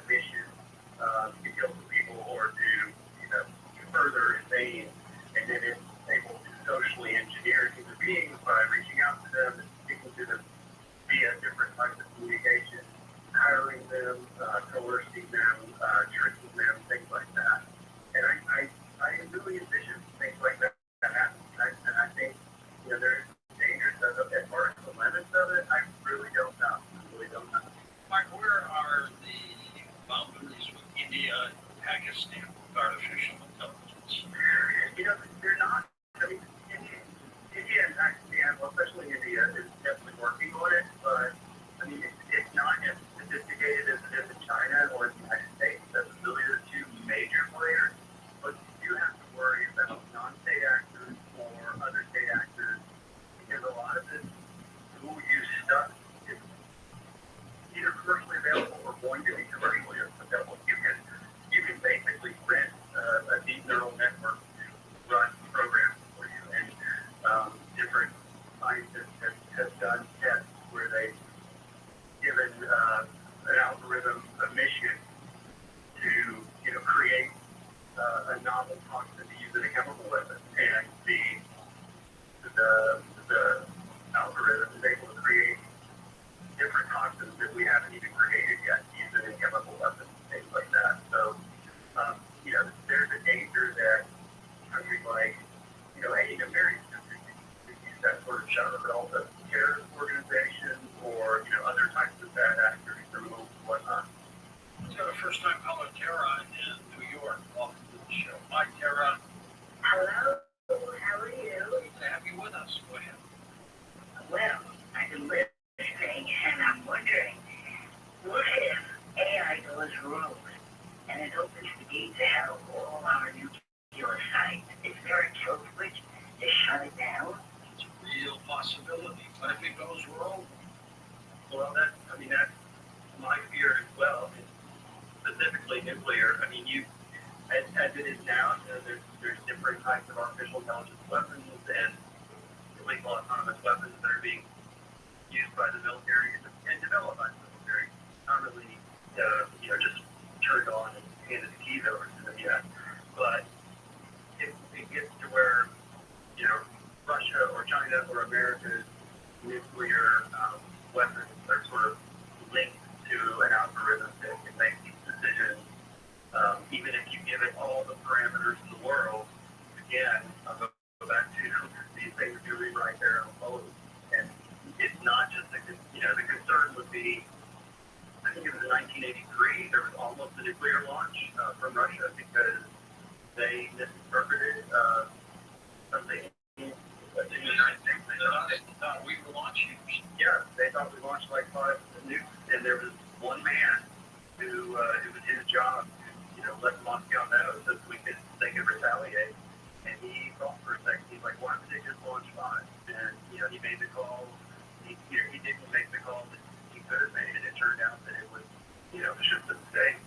And if artificial intelligence had been in charge, it would have registered the launch, and its job was to retaliate. So it probably would have retaliated. So at that moment, there was a human as a big circuit breaker, and I hope that's always the case. Will AI eventually start manipulating satellites and things like that?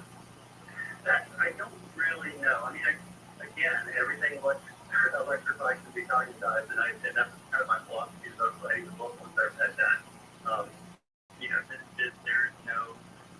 There's no limit to where it can go and what it can do, and obviously, as long as there's a will to have it, attached to satellites or being commanded satellites, then that's certainly a possibility. 15,000 will probably be on satellites. Okay, yeah, I'll come back around to this. Carl in the Bronx, take it away, Carl.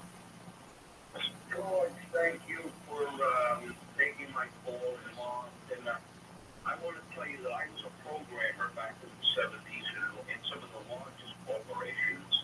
I never mentioned that before, but I used to write in COBOL, Common Business Oriented Language. That was the main language at the time. And now they have so many sophisticated languages like APL, C++, and many others that the IT professional has to be so up to date on so many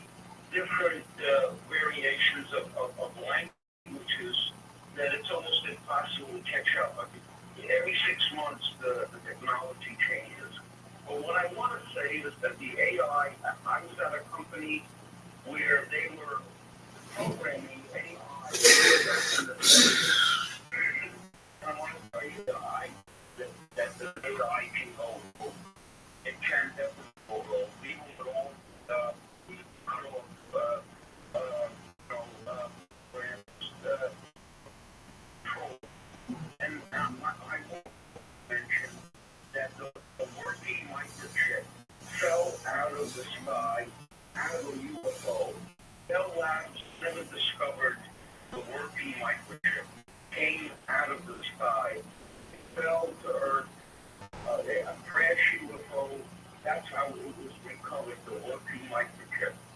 The ETs are pushing us towards the AI, and it's a way they're going to control us. It's going to, they really have got to write a bookmark on why we should not go to AI, because it's very dangerous. It's very dangerous because the AI will exceed mankind's, the controls of trying to control it. It will program itself where it will break out, and then there was no way to control it. You need to write a book about why we should not go to AI. It's always possible to take over. That's one of your concerns. Yeah, absolutely. And I think our concerns about safety are never going to be as powerful as these tech giants' unquenchable search for revenue streams. And so I think we're up against, I'm a good capitalist person, but at the same time, it is scary that, there's ego, ambition, and greed behind this. And, this is potentially life-changing. There's a line in Jurassic Park by Michael Crichton, they're talking about genetics, but I think it holds true. And he said, everyone's so concerned about whether or not you could do something. Nobody's asking themselves whether or not they should do something. And I think we're in the same boat they are. Space Odyssey 2001 seems so far away those years ago. Now it seems so ancient, doesn't it? Yeah. The technology of the show, maybe, but the sort of the ethics and the thought process of something taking over is, I guess, that's an evergreen story. If I recall, Hal, the computer basically had its own mindset, didn't it? Yeah, it was an artificial intelligence, and just like in the real world these days, it was surprising its operators by what it was able, the decisions it was making. In your book, you kind of portray a bleak outlook when it comes to the future of war. How come? Well, I think I feel that there is. I mean, I do think, as I said before, like the regulation potential, the ability to sort of keep the Chinese from developing the most robust stuff for as long as possible. I think that works in our favor. But also, I just researched the back because that's what I do for a living. There's so much good that can come out of this as well, and I don't want to minimize any of that by saying it's going to kill us all. I'm not saying it's going to kill us all, but I am saying there are dangers, and I do think I didn't know about it before I did the research, or if I didn't know the levels at which things are going. It grows so fast. Even my research 9 months ago, or whatever, a lot of new realities have overtaken the stuff that I learned. Mark, if people want to go back and start with the Gray Man book, novel number 1, and their way up, where do they do that? Well, they can get it anywhere. I mean, the first book is for sale anywhere. It's also an audiobook. Well, audiobooks are great. We've got a lot of visually impaired people who just love audiobooks. Yeah, I got really lucky with my narrator. I've had the same guy the whole time, Jake Snyder. He's done such a terrific job. The audiobook has been very successful. We're going to take a short break, Mark. You can come back and take final calls with you in just a moment. Mark's website is his name, MarkRameyBooks.com, and he spells his name Greaney. We make it easy for you. We've got it linked up at coasttocoastam.com. To access the audio archives of Coast to Coast AM, log on to coasttocoastam.com.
It's #1 for music, radio, and podcasts, all in one. Discover a new podcast from our library of over 350,000 titles. Here's an iHeartRadio podcast preview. In April 2016, the wife of a rural Georgia police officer is found inside a locked closet. 2 shots have been fired from her husband's service weapon, her head resting on a pillow, the victim of an apparent gunshot. But what really happened inside that closet and in the hours and minutes before the shots rang out? People do things that don't make sense. They live under stress, under dynamic situations. Their crumbling marriage was no secret. High school sweethearts were ready to call it quits.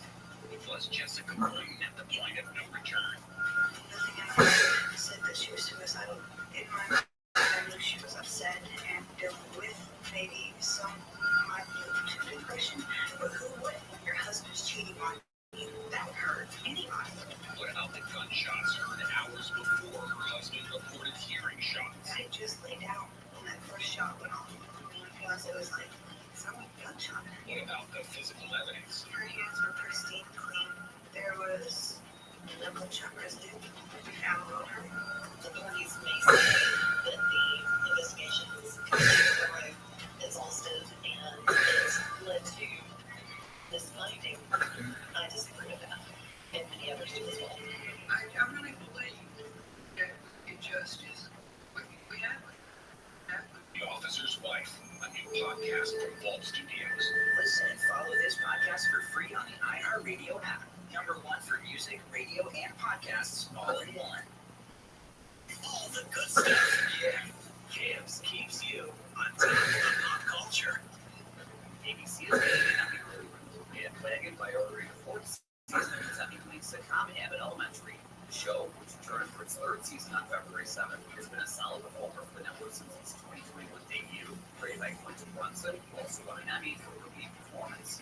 Tyler James Williams, Janelle James, Zan Walter, Chris Perfetti, William Stanford Davis, and fellow Emmy winner Cheryl Lee Ralph also star in the acclaimed comedy with a strong 99% certified fresh rating on Rotten Tomatoes. It's the first scripted show renewed for next season by ABC, while The Good Doctor and Station 19 are both playing this spring. Season 3 of Abbott Elementary is currently airing Wednesdays at 9, 8 Central on ABC. Previous episodes streaming on Hulu. Fine. And that's what's poppin'. I'm Camps on iHeartRadio.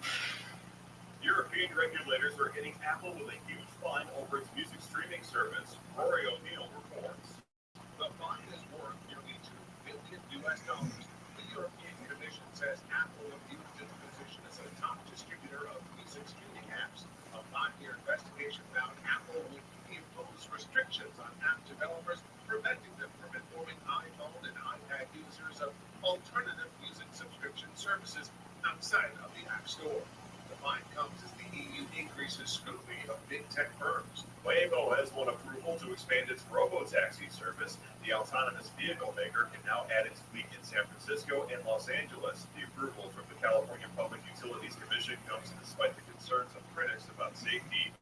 And Max is going to be the next streaming service to crack down on password sharing. That's according to Bloomberg, which reports the platform will start doing so next year.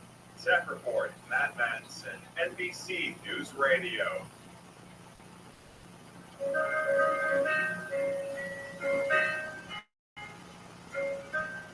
So I found someone I love, but so are many others. So I feel like trying to hide my head beneath these covers. Life is like the season. After winter comes the spring. So I'll keep this smile a while.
at 818-298-6521.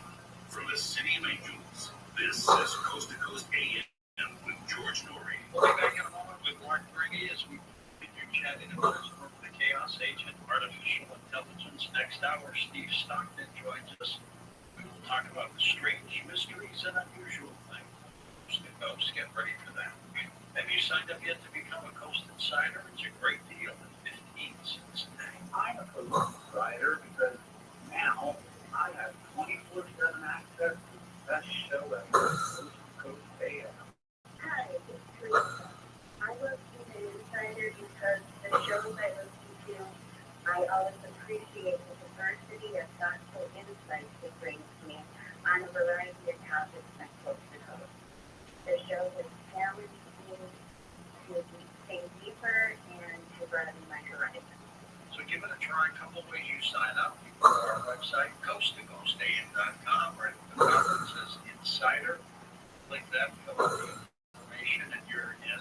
The other way is to download our app from the App Store. You should all do that with your Apple phones and Androids. Download the free app. But once you have the app downloaded, you can sign up that way too by clicking profiles and subscriptions. You get 2 weeks free signing up through the app. And if you live in Canada now, you can become a Coast Insider as well, so take advantage of that. Now here's something for you to lose some weight. If you're looking to lose some weight, learning the science of weight loss versus just counting calories is the true secret to Weight Magic drops and capsules. Here's product creator Dan Putnam to explain how insulin management is the key. Everything for weight loss has been focused on eating less calories. What a lot of people don't realize is one of the most important things controlling insulin levels. What we need is it first goes through the liver, then it goes to the muscles, anything more than that, then it goes into the fat. If there's insulin present, the body's thinking that you should take. So the body has a mechanism that it actually shuts down the energy in the fat. So you have to be able to control that insulin, or it's going to be very difficult, almost impossible to burn the fat. Dan, so tell me about Weight Magic drops. We have this absolutely amazing Weight Magic drop. The concept of this is control insulin, makes body insulin sensitive. Also, it has an exact diet to control your insulin levels. So by using these drops, like on the diet, it's putting the body into the fat-burning mode. Dan, Weight Magic capsules help resolve the problem most overweight people have going against them. What is that? Their core body temperature is less. Some people have no weight. That is your metabolism. So just in summary, we've created the Weight Magic drop that will control the insulin, also cleanse the liver, and then the Weight Magic capsule to increase that metabolism. It's not uncommon for somebody to lose a half a pound to a pound a day. So it really is the perfect duo for fat loss. Find George's Weight Magic drops and capsules now and shed those pounds. Order now at healthylooking.com or by phone at 800-595-7490. Free shipping with promo code George. That's healthylooking.com or 800-595-7490. George's Weight Magic from healthylooking.com. Financial experts thought we were in the clear. They were anticipating around 6 rate cuts by the Fed this year, and then inflation data came out higher than expected. No, it's not going away. It can't. The U.S. is $34 trillion in gold, another trillion added every 100 days, and yet we keep printing money, which pushes the prices you pay every day as you go even higher. So you can either bury your head in the sand or do something smart about it. Diversify a portion of your savings into gold. Virtual gold. Gold is your edge against inflation, and virtual makes it easy to own. It'll help you convert an existing IRA or 401k into a tax-sheltered IRA in gold and you don't pay a penny out of pocket. An A-plus rating with the Better Business Bureau 1000 satisfied customers. You can choose virtual. Text Coast 989898. Get your free toolkit on gold, and then talk to a precious metal specialist on how to protect your savings from persistent inflation with gold. Text Coast 989898. Great news.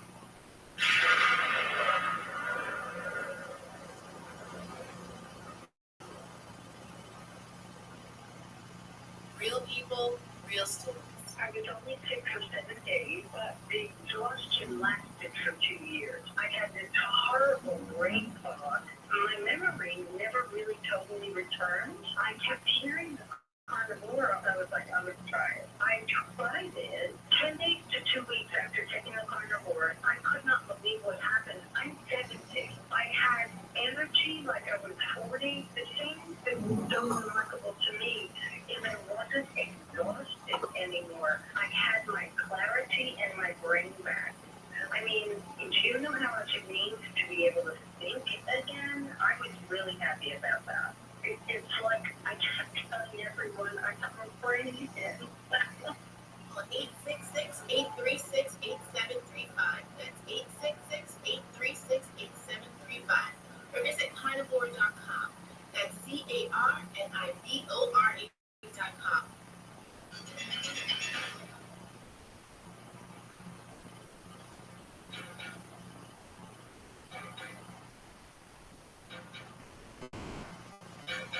Hey, and welcome back to Stories with Mark Brady. Mark, how did you get teamed up with the late Tom Lexi? That happened. I was very fortunate. I'd only had two little paperback books out. The first one was The Gray Man, and it had been shot to Hollywood, so it was doing well, but it was not a major release when it came out. And my editor was also Tom Clancy's editor. We never even had talked about that, but I do. And the only reason he was my editor is I had 9 other publishers turn me down, and the last publisher who was looking at my book was Tom Clancy's editor, and he's the one that agreed to publish me, so I was just lucky to be there. But Tom was looking for a co-author, and or a new co-author, and they thought of me, so they reached out to me and asked me if I'd be interested. They didn't actually give me the job, they said if I'd be interested. Of course, I was kind of terrified. You know, Clancy was my hero. The first thriller I ever bought in my life was Patriot Games when I was 19, and they had me go up to Baltimore and meet Tom, and we got along great. We wrote 3 books together. We had just finished. The third one was mandatory, and he passed away like this day. He died young too, 66 years old. 66, and honestly, I saw him. The last time I actually saw him in person was probably about 8 months before he died. And he's a very vigorous guy. I think I'm 6'3", taller than me, or at least my height is taller than me, and he's pretty fit. Yeah, it's just too bad. It's never done. Go back to the calls. Let's go to Cornelius on the wild card line. Hello there, Mr. White. Welcome. Boy, hello, George and Ron. Mark, me and you have a beautiful name. It's just like I was telling Tom in college. They call me the God Gun Thing, the Bible Brother Speed thing. And so I wanted to get you from this part, and maybe you would write something about some kind of biblical. Now, I believe that the AI is anti-Christ intelligence. And I used to watch a show called The Person of Interest, and then Colossus, the Morgan Project. After they had good AI and bad AI. And I hope people will go and watch those 2 shows. One was a TV show on CBS, Person of Interest, Colossus, the Morgan Project. This movie was complete.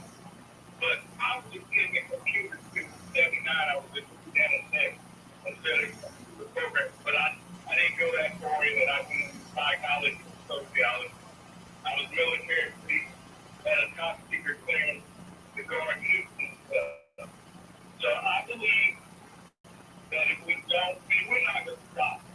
So maybe you can write a novel and get with George, ordering the knowledge to come up with something, like that, from a biblical perspective. Because I think it's coalition to the market to be.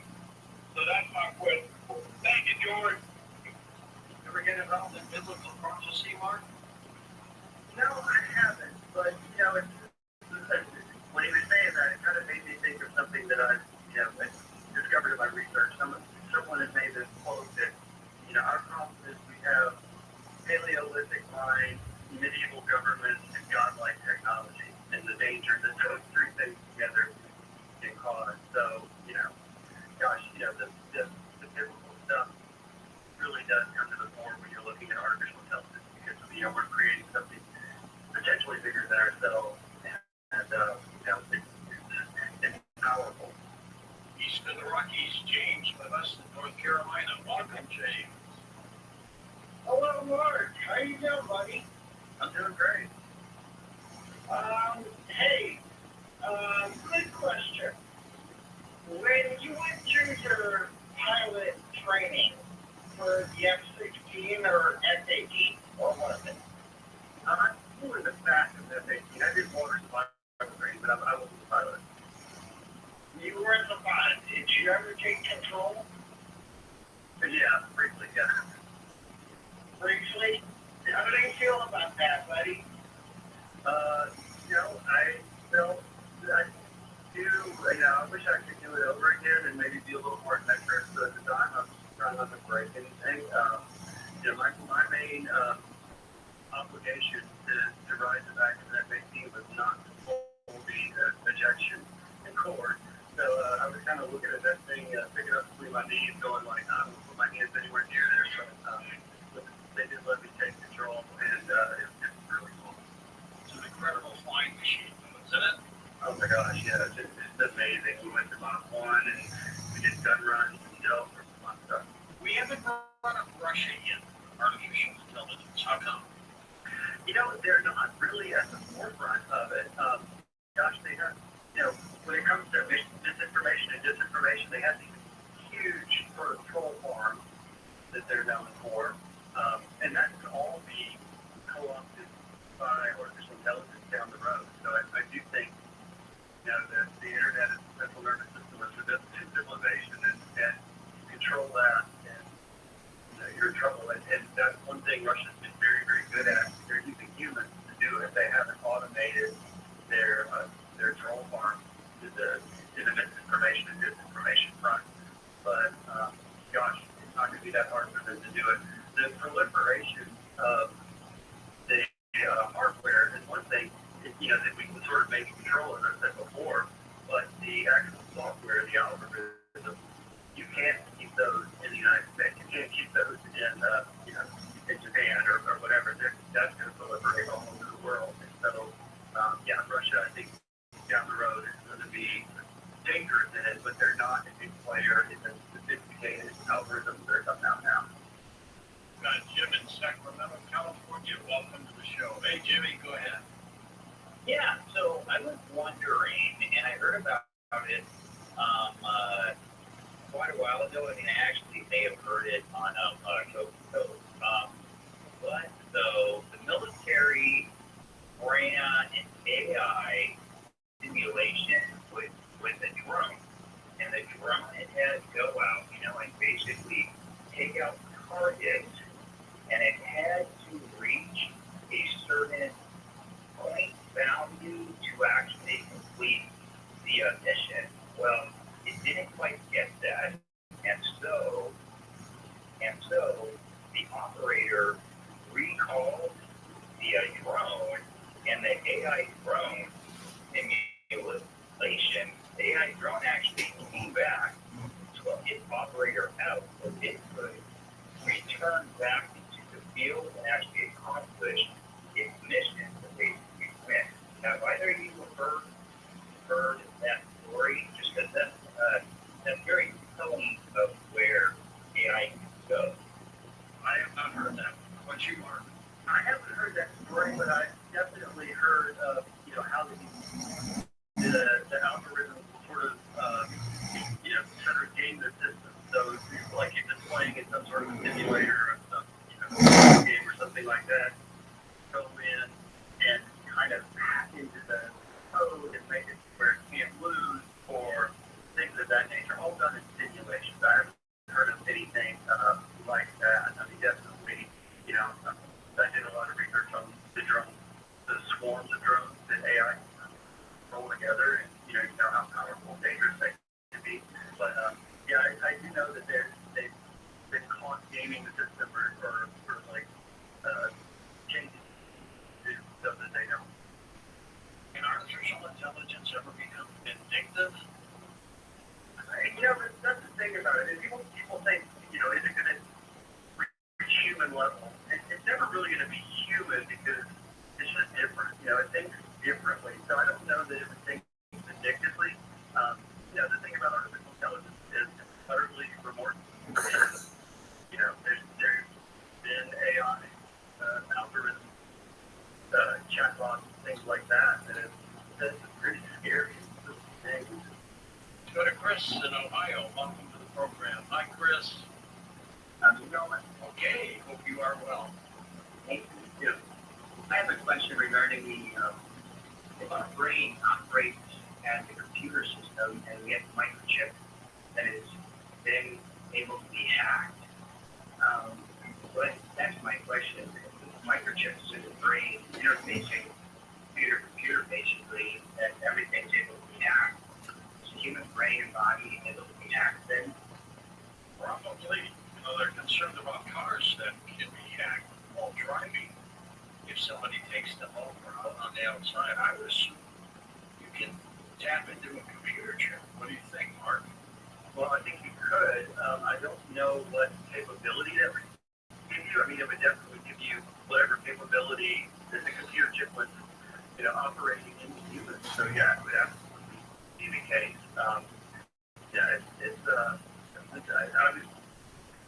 I find it amazing that people are able, are willing to sort of give up their autonomy by letting someone put a computer chip in their brain.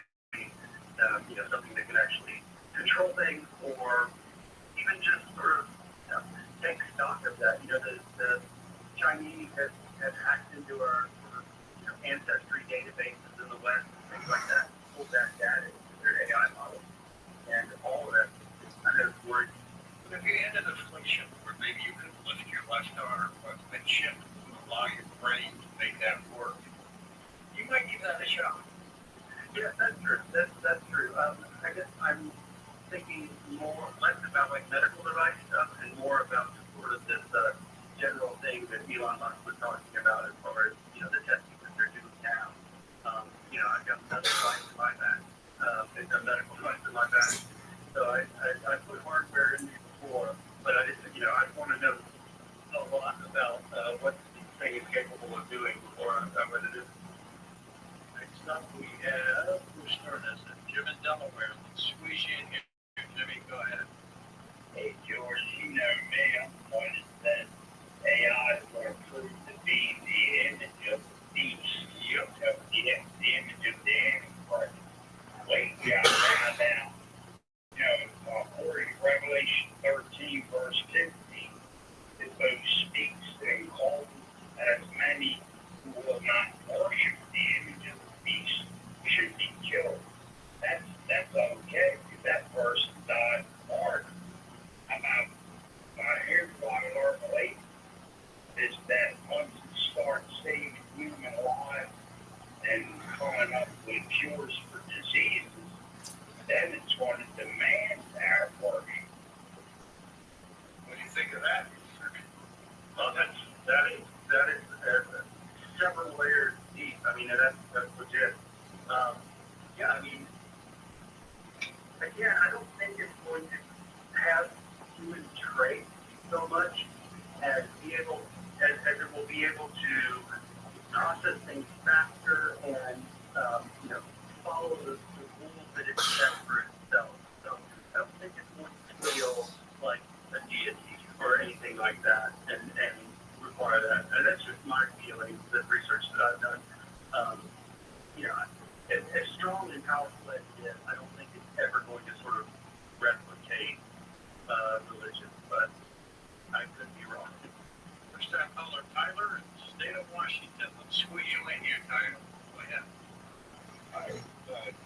I heard a gentleman earlier say how somebody created an AI algorithms to create chemical weapons, and the AI came up with weapons that weren't discovered even yet. So I was wondering, wasn't somebody doing the opposite, creating medicines that haven't been created before, or procedures? They're working on that, aren't they, Mark? Yeah, absolutely. And actually, that's really one of the amazing things. I think it's going to be really good for medical research. A lot of positive things. They're doing stuff with agriculture, as I said earlier, and fisheries and things like that. It's just able to process so much information so quickly. So, I mean, the potential is there for a lot of good stuff. There's also potential for a lot of bad stuff. It's dual use. So it can be used for military, and it can be used, it's like there's a line in the book, somebody said, you're for or against AI. It's like asking if you're for or against fire. Fire can be good if it's, keeping you warm. It can be bad if it's burning your house down. Yeah, absolutely. Coming up to an end, Mark, where do people, can they email you through your website? Yeah, absolutely. It has my email address on the website, and it goes right to me. It's markbradybooks@gmail.com. Book we've been talking about tonight is called The Chaos Agent. Great man. It is book number 13. He's working on number 14. Do you think that'll be out in June? The 14th regular book will be out next February, but I do have another book coming out this week. Well, that's the Sentinel. Sentinel, yes, sir. Okay, very good. Mark, thanks for being on the program. Thanks so much for having me. I appreciate it. First time guest come on back again. Up next, we're going to be talking with Steve Stockton about some strange and unusual things on Coast to Coast AM. The Coast website is now streamlined for mobile devices. Great news if you're a Coast insider or simply want to enjoy our website on your phone. Visit coasttocoastam.com on your iPhone or Android browser.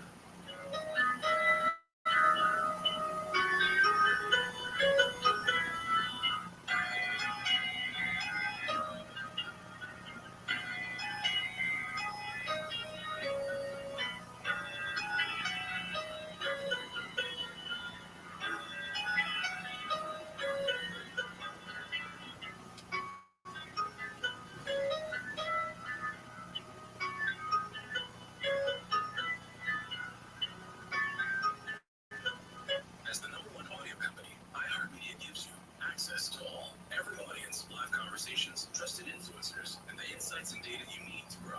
iHeartMedia is your access company. Go to iHeartResults.com for more. The free iHeartRadio app is #1 for music, radio, and podcasts all in one. Discover a new podcast from our library of hundreds of thousands of titles. Here's an iHeartRadio podcast preview. Behind every successful company is a story. Your company will never be great until you had your death experience, and you as a leader learned to get through that. Stars with the leap of faith. Most people never pick up the phone and call those people who are asked, and that's what separates. Sometimes the people do things from the people that just dream about it. You gotta act. But business is not for the faint of heart. When you take that leap, it can also be a long falls behind. They're losing their jobs, and these firms are going to go out of business, and these nuts, they're nuts. They know nothing. From Wondering, I'm Lindsey Graham, the host of American Scandal and American History Tellers, on my new podcast, Business Movers. We'll bring you the true stories of the brilliant but all too human leaders who risked it all, and the game-changing moments that transformed all of lives.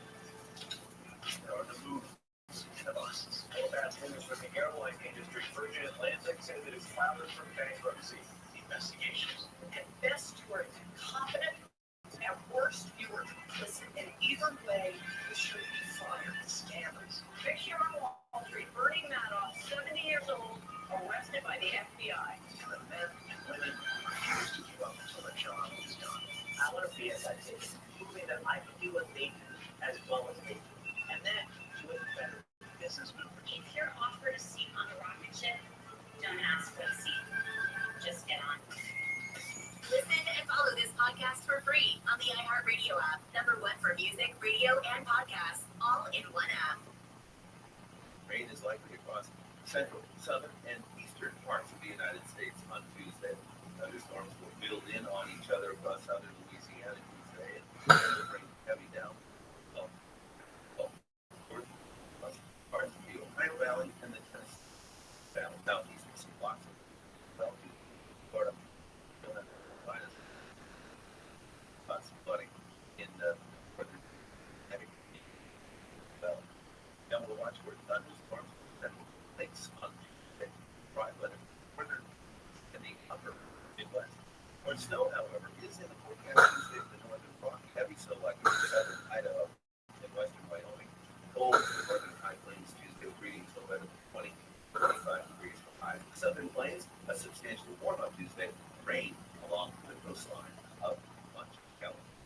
That's your national weather forecast. It's like LSNBC News Radio. Is that a faucet running? That's not a faucet. That's a river rushing through the forest. Forest rivers provide over 100 million people clean water. What? I can't get it because of the vacuum. That's not a vacuum. That's the trees in the forest.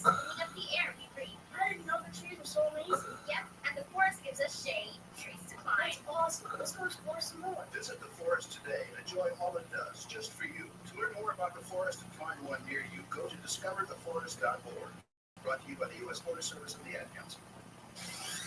iHeartRadio Did You Know? Presented by iHeartRadio. You know, what you're listening to right now.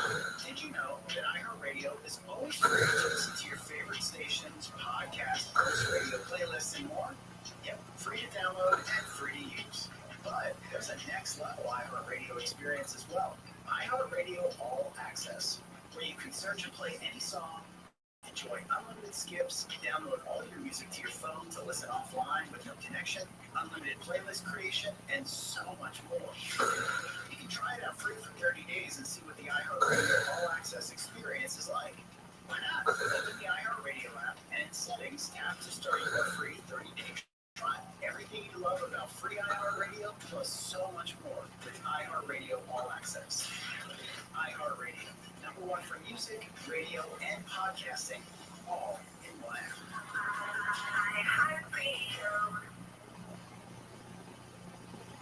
Join us Monday night for our 2024 iHeart Podcast Awards, presented by the Hartford, live at South by Southwest. We'll honor the very best in podcasting from the past year and celebrate the most innovative talent and creators in the industry.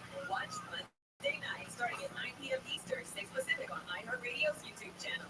Presented by the Hartford Small Business Insurance. Learn more or start a quote at thehartford.com/small business. With insurance designed for your small business, the Bucks got your back. Lucky Land Casino asking people what's the weirdest place you've gotten lucky. Lucky? In line of hotelling, I guess. In my dentist's office. More than once, actually. Do I have to say? Yes, you do. In the car before my kid's PTA meeting. Really? Yes. Excuse me, what's the weirdest place you've gotten lucky? I never win in town. Well, there you have it. You can get lucky anywhere playing at LuckyLandSlots.com. Play for free right now. Are you feeling lucky? Attention parents, watch your child go from ABCs to confident readers in just 30 days with Hooked on Phonics. It only takes 15 minutes a day to unlock the most important life skill for their future, reading.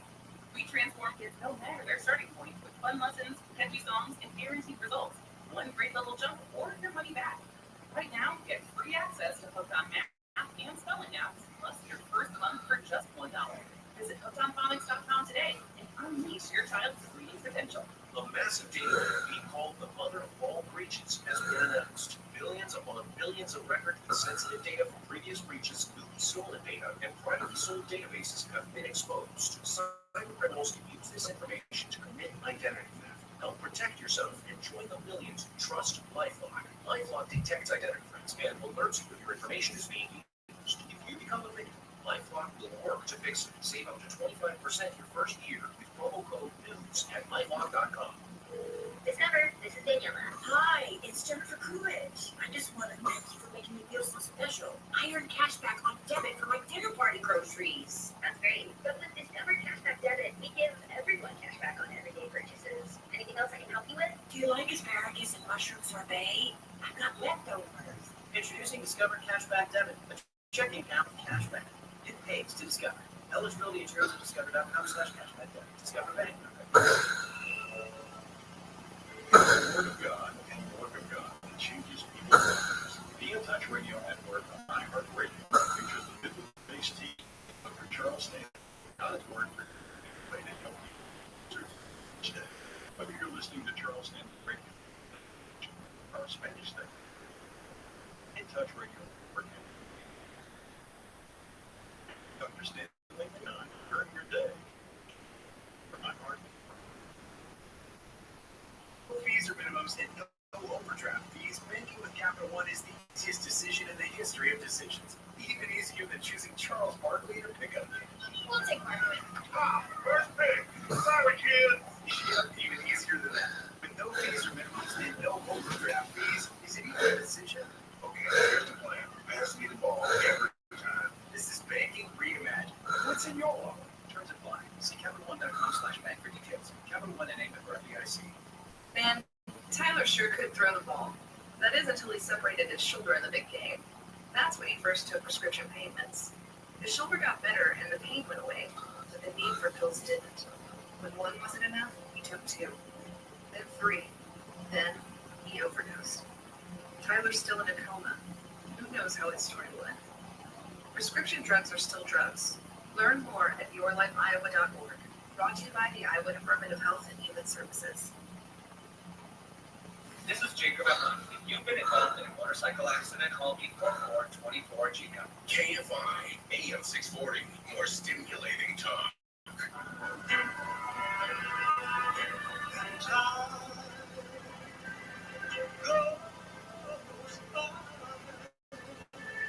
So slowly, and time, you do so much.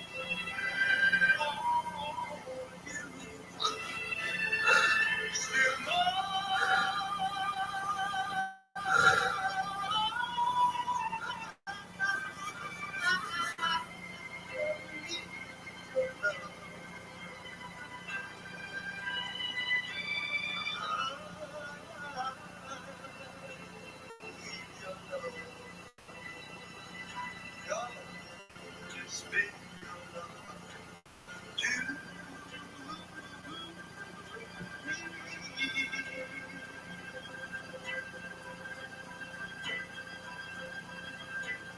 Live from the City of Angels, this is Coast to Coast AM with George Norrie. Up next, our special guest Steve Stockton back with us on Coast to Coast as we will talk about strange things happening on Coast to Coast AM. YouTube is great. You have all kinds of things you can do with that, unboxing videos, many other forms of entertainment. But cyber criminals can also post videos that trick you into downloading malware, putting your personal data at risk. Remember to be cautious with clicking on known links and verify the source whenever possible. It is important to understand how cybercrime and identity theft affect our lives. With your personal information getting exposed so often, making it dangerously easy for a cyber criminal to steal your identity. Protecting your identity can be easy with LifeLock. LifeLock detects and alerts you to potential identity threats that you may not spot on your own. Homes taken out in your name, crimes committed by thieves pretending to be you. If you do become a victim of identity theft, dedicated U.S.-based restoration specialists will work on the fix. It's easy to help protect yourself with LifeLock. Right now, save up to 25% off your first year with promo code George. Call 1-800-LifeLock or head on over to lifelock.com and use promo code George for 25%.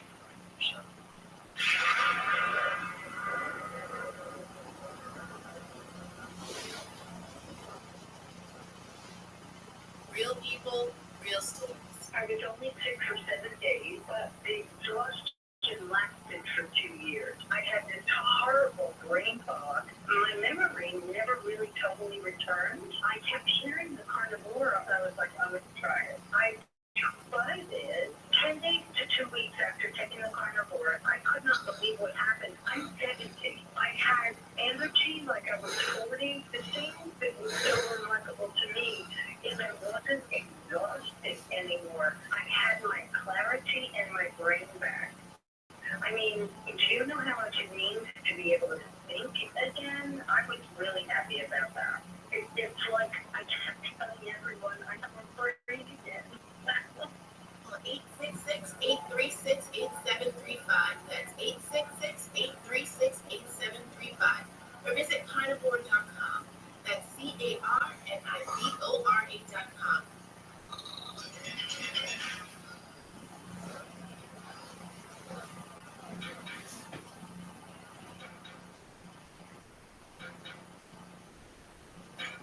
And welcome back to Coast.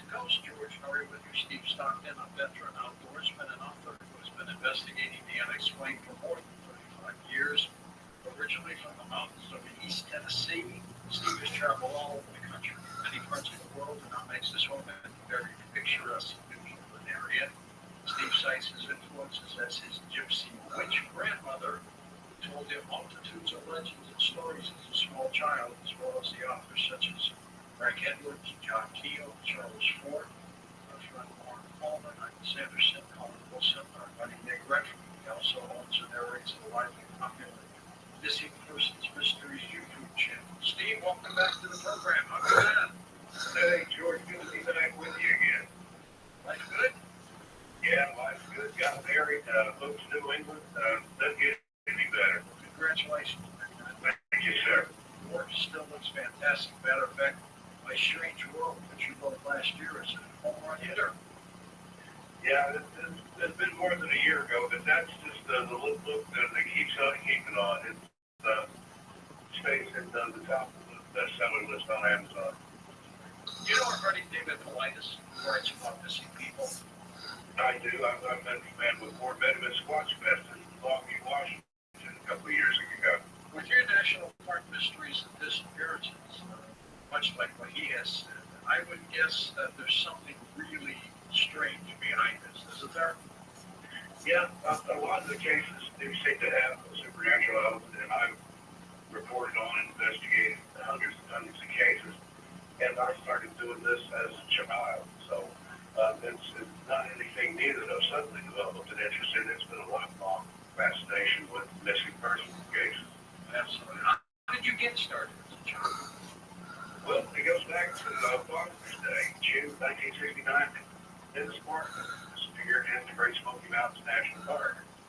I lived in the same town as Dennis, Knoxville, Tennessee, and we were about the same age. Dennis was, I think, 6 months in, and I was 1 month, 6. So it was big in the local news. Knoxville had 2 newspapers at the time. The Knoxville Journal was the morning paper, and the Knoxville News Sentinel was the evening paper. And it was just all over that, all over the local news. And it was hard for me to get my little 5-year-old mind around how could a child, almost like me, just a little bit older than me, go missing, and no trace of it, and never be found, nothing. And I solved that case from day one, and somewhere I still got a couple of scrapbooks that makes some things about that case that I started when I was small. And so it's just one of those things. There's never been any answers, no closure. I met his father later on in life, and back then, right after it happened in my little 5-year-old mind, we had lived in the Great Smoky Mountains National Park about an hour. That was my car, and I thought, maybe he's lost, maybe he's lost. And out where we are, I got out on the rural country road that we lived on, my little Stingray, and looked for it. So it's one of those things that got under my skin and stayed there. And the faces and the stories of some of these people haunts me to this day. Absolutely. You remember those milk cartons where they put a picture of a little kid up who's been missing? Yeah, I've covered some of those cases. Some of the very first ones that were on milk cartons. I think one was the first, Johnny Gosh, wasn't it? Yeah. 1982, he disappeared. They never found the kid. No, there was rumors and stories that he came back and boosted his mother, that he had been abducted and taken by somebody, but that was never substantiated. Right. At what point did you start writing books and stories about your encounters? Well, that was start with Strange Things in the Woods. Actually, I started that book as a child. I would talk to family friends, if you will, and just ask them, have you ever seen anything strange? Have you ever had anything happen out in the woods that you couldn't explain? Because the woods just tend to be a strange place anyway. I mean, strange things can happen anywhere, in the air, in the water, in the city. But for the first book, I picked that name of just In the Woods. And the real infamous, that was my grandmother, my maternal grandmother, the one who described herself as a gypsy witch. Don't know where the gypsy part came in, because she was born in the Cates Cove area in the Great Smoky Mountains. But I'm thinking somewhere back in there was a whole country that they were from. But she knew every legend and every superstition of all kinds of things. Appalachian Mountains have that great oral tradition. Yeah. And she used to say there's a hay never holler. So just based on that, she told me all these stories and things, and it was at her funeral when I was 13 years old. I thought, all those stories, all those tales and stuff, that dies right there with her. But I decided not to let it. I took that family upon myself to start cataloging these stories, and then the book was decades in the making. But that was the impetus for it. Well, that's a great thing for you to do. I assume Grandma was a good witch, right? Yeah, she told fortunes, read tea leaves, coffee grounds, ambulance trails, practiced phrenology, which it tells things about you by the build the bumps on your head. But yeah, especially in the southern Appalachians, she was what they would call a granny witch or a kitchen witch. But yeah, she didn't do anything evil as far as I know. She never put a hex on anybody or anything like that. But she could help you take bad luck away or take those hexes off of you that other witches have put on you. Was she the mother of your mother or your father? That's my mother's mother. Had 10 kids, my mom and 9 boys. So I could never get away with anything. When I was a kid, she did all the boy tricks. But I was the favorite grandchild. I was born to her, and my mom was knocked out with twilight and sleep that they used to give women in labor back then. My grandmother attended my birth. My maternal grandmother, Grandma Bessie, that mom called her. And according to her, I was born to the veil. So that's a southern thing. That means an incall. I have the embryonic sac still over my head when I was born. They had to cut it away. In her superstitious mind, that marked me as a special child. And out of all the grandkids, kids herself, there was a lot of grandkids. But I was the only one with that condition. So she took me under her wing, as it were, and made sure that I understood the superstitious side of things. Steve, did your mother ever pick up on the paranormal? Just a little bit. And I've heard that things like that tend to skip the generations. So my grandmother had it, my mother maybe just a little bit, and then I got it. So again, I don't claim to have any special powers or anything. I have had some woman and some woman that have that, but I got it for some of my mother gets me. We're going to have to tell us your stories here, Stephen. What are some of your favorite paranormal stories? Oh gosh, there's so many different ones. As far as the ones that happen to me, so something that I encountered in the woods, the area where I grew up in West Oxford County, Tennessee. It's in my book, My Strange World, and the way that book came about. Strange Things in the Woods book. And after that, I'd be invited on shows such as yours. And either the whole call-in show from the callers invariably ask, these are other experiences. Have you ever had any experiences? I've tried out one or the other. And it's like, I've been up here for a look, and there is a since then, there's been enough for a volume 2, which I'm currently working on, My Strange World. But here we lived out in the country on a small farm, and there was a ditch line that ran alongside our property. Later in life, I found out that was the old stagecoach road through the area dating back to the Revolutionary times. I was out there, but yeah, way back. I was out in the woods one day, 8 years old, and just wandering around on our property. I taught myself woodcraft and woodlore and things. And I was out in the woods and looked down into this ditch. Didn't see anything interesting in it. Turned around and started to walk away, and I heard something in the leaves down in the ditch. And I kind of peered back over the edge. By the time I looked over the lip of the ditch, whatever it was came up out of the ditch toward me. And I could see the leaves being kicked up in its way. Tree branches a lot higher than my head were being knocked back and forth. I could feel the ground shake, but I couldn't see anything. So once the initial process broke, I ran back down the hill screaming for the house. And I was making such a commotion, my mom had stepped down on the back porch to see what I was into this time. Ran past her, went inside, hid under the furniture. When she finally got me calmed down enough, I tried to tell her there was something that I couldn't see that changed me.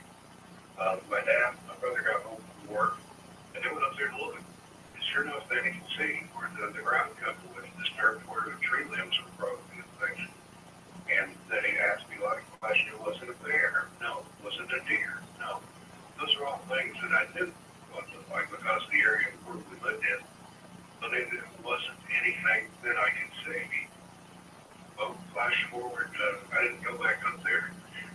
flash forward 7 years later, 15 years old, we're getting ready to move from there. What's this guy now walking to the property? Again, we have 26 acres. And been revisiting some of my haunts and things. Some that I'd probably never get to see them again, at least not under the circumstances where we own the property. Walked back up there to the ditch, kind of looked down in it and thought, hey, wondered what that was that scared me when I was a kid. Started to walk away, hear a familiar noise, something in the leaves. I look around, sure enough, same exact circumstances. Whatever it was, came back up over the lip of the ditch, right toward me. I didn't run screaming this time, but I didn't waste any time getting down there. Feet don't favor you now, right? Yeah, exactly. Well, and then there's more to the story. 6 years later, I was working in West Knoxville, and I'd been invited to a party after work. My guy that I worked with didn't really know him, didn't know anybody else at this party. It was a house for some condominiums down the road. And some people there, and he had brought around a week before. And they were going around the room asking people questions. And when they got to me, I thought, I've got a good one for you. What scared me when I was a child? That's all I said. I've never told this story to the guy that I worked with, and certainly none of the people at this party. In fact, I hadn't told it outside of my family at that time. But the girl's working forward, and the planchette starts moving, and it spells out WATERSPRIDE.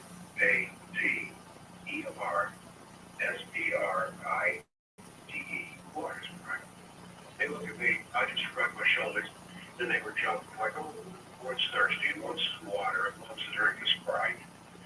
But that stuck in my head. And the next day that I had off, which I think was the next day, I went to the big library in downtown Knoxville. And I asked the reference library, I said, what can you tell me about water Sprite or water spirit? She goes off into the stack, comes back a few minutes later with some books, and shows me these are elemental type creatures. There's a naiad, which is a guardian of the waters, and a dryad, which is the spirit of the woods, guardian of the woods. So, according to the Ouija board, what I experienced was a naiad, a guardian of the water, and that particular just a few yards from where I was, there were 7 natural springs, basically, that blew out hillsides, or flowed down hillsides rather, and one artesian. But what is better for a guardian spirit of the water to hang out where there's 7 natural springs that flowed into a big creek which went to the river, the lake at that point.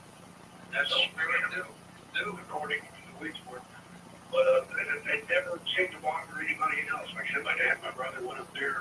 Occasionally I'd have people come over, kids from school. I'd send them up there to see if anything had changed. Think about it, but nothing. For whatever reason, it didn't want to be around there. Our guest is Stephen Stockton. We're going to take calls with Steve next hour. If you want to share your own stories with us, go ahead. What is this story of ghost kittens or cats? What are they? Well, that was the same property. There where we lived, it was a house that was built when I was a child. They started building when I was 6 months old, a custom-built home, a brick ranch. And it didn't have a basement. It just had a crawl space. It was on what we call the high end of the house, the way it was sitting there. I could not even stand up under there as a child. It was literally a crawl space. Well, my bedroom was just above that crawl space, had hardwood floors. One day I was coloring or reading a comic book or something, laying on my bedroom floor, and I started hearing kittens. And I could tell they were coming from under the house. And I got my dad to come in and listen. He couldn't hear them. But he took the flashlight, went down there, unlocked the crawl space door, tiny door, went in there, looked around with a flashlight, nothing. Well, I kept hearing kittens. And this went on for years. And there was a lot of years. I went under there with a flashlight. I saw crawling through every inch of it, George. There was no kittens in there, any place a kid could come in. I had friends come over from school. My friend John was with me one night, and he's like, there's kittens up to your house. I can hear them. But they weren't there. So, again, I don't know what that was. But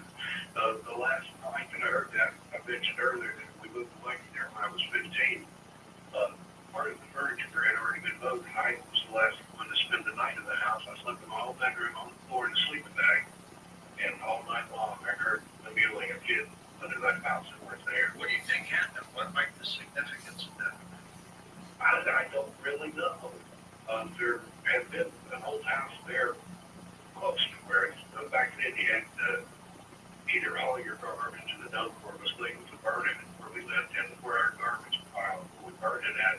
There had been an old house there one time, and the lady that lived there was a purported witch.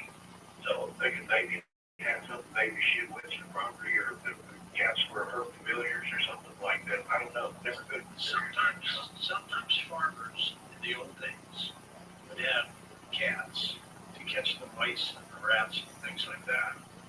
And they would have litters that they didn't want to keep, that the farmer didn't want to keep. And so what they would do sometimes, sadly, it's a horrible story, but they would put all the kittens in a bag or in a satch and toss it in the water or burn them or something like that. I wonder if something like that happened on that land.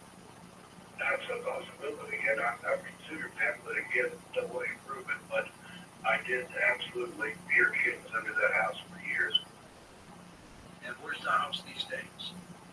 It still stands there in the Solomon community in East Tennessee, but I haven't been there since I was 15 years old, so that turned 60 this year, so it's been a while.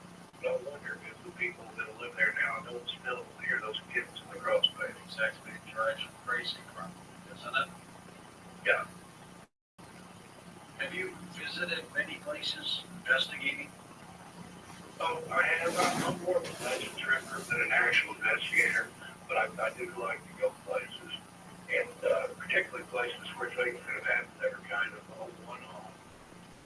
Dover, Massachusetts is a good example. Living over Demon was something that was just seen by a few people over a couple different nights, and then never seen or heard from again. I like to go places where there's one-off like that, where it's just not in the paranormal ambiance, if you will. This is where it happened. So yeah, I've traveled all over the country and in many parts of the world, and anywhere I'm at, if there's anything strange or paranormal that has happened nearby, I've got to go check it out. All right, hold on, Steve. We're going to take a short break. We're going to come back and talk more about your paranormal experiences. Steve Stockton with us. A couple of his books include My Strange World, National Park Mysteries and Disappearances. You've heard that before. Strange Things in the Woods. Join the Coast to Coast AM Facebook page with thousands of members. It's great for show updates and connecting with other fans. Go to facebook.com/Coast to Coast AM and click the like button.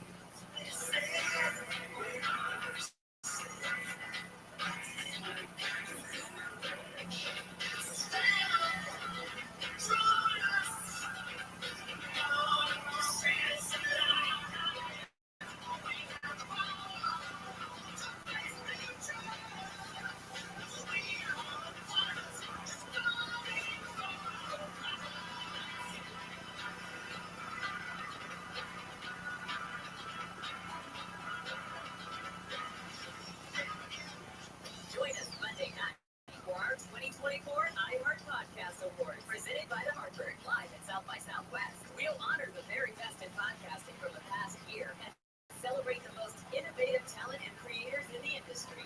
Watch Monday night, starting at 9 p.m. Eastern, 6 Pacific on iHeartRadio's YouTube channel.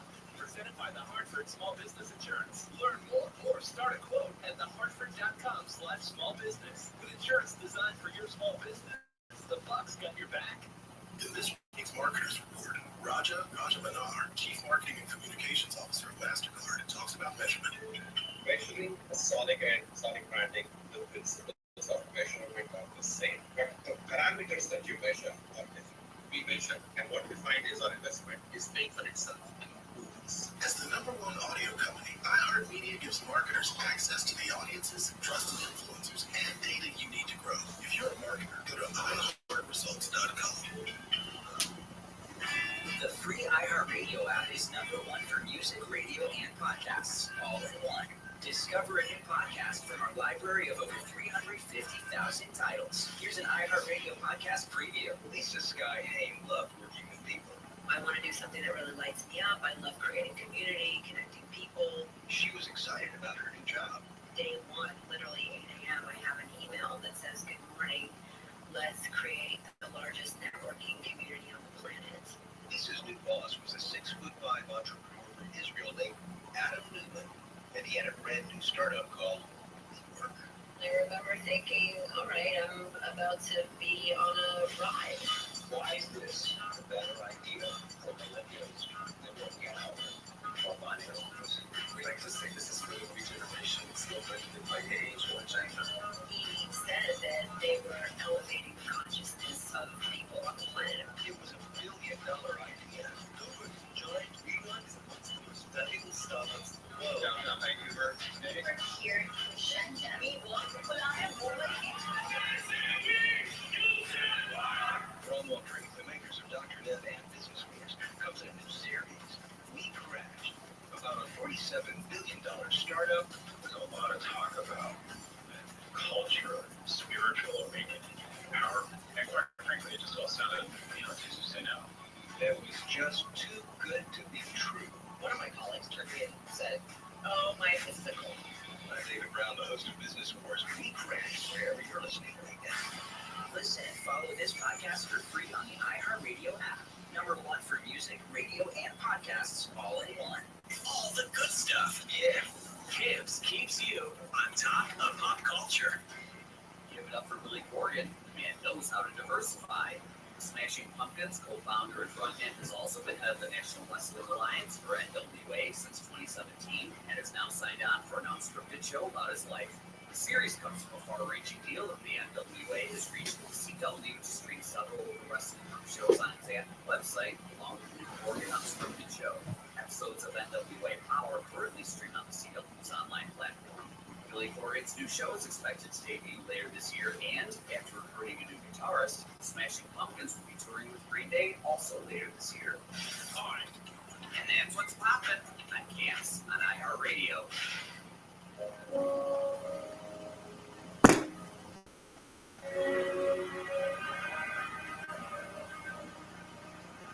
There's a place for us somewhere, a place for us. Peace and quiet and over there. Wait for us somewhere. There's a time for us. Someday, a time for us. Time together with time to spare. Time to learn. Time to care. Someday, somewhere, we'll find you. We'll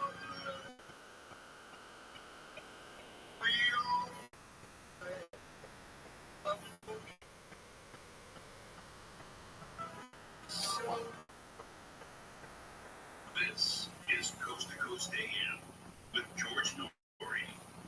We shall take your calls next hour with Steve Stockton and Banter Stories, so make sure you're a part of the program. ParanormalDate.com keeps cruising along, 247 people left. You get 187,000 signed up members at ParanormalDate.com. Yes, and you want to make sure you check out the site, paranormaldate.com. Now, we've got you covered here, too, if you're looking for somebody just a bit more mature that you'd like to talk to, or maybe a friendship, or maybe you're looking for a date. We've got like-minded people, folks, 60 plus at paranormaldate.com/seniors. So we've got both sites for you. It's paranormaldate.com, that's for anybody. And then there's also paranormaldate.com/seniors. Fight off any kind of disease or affliction. HealthyLooking.com.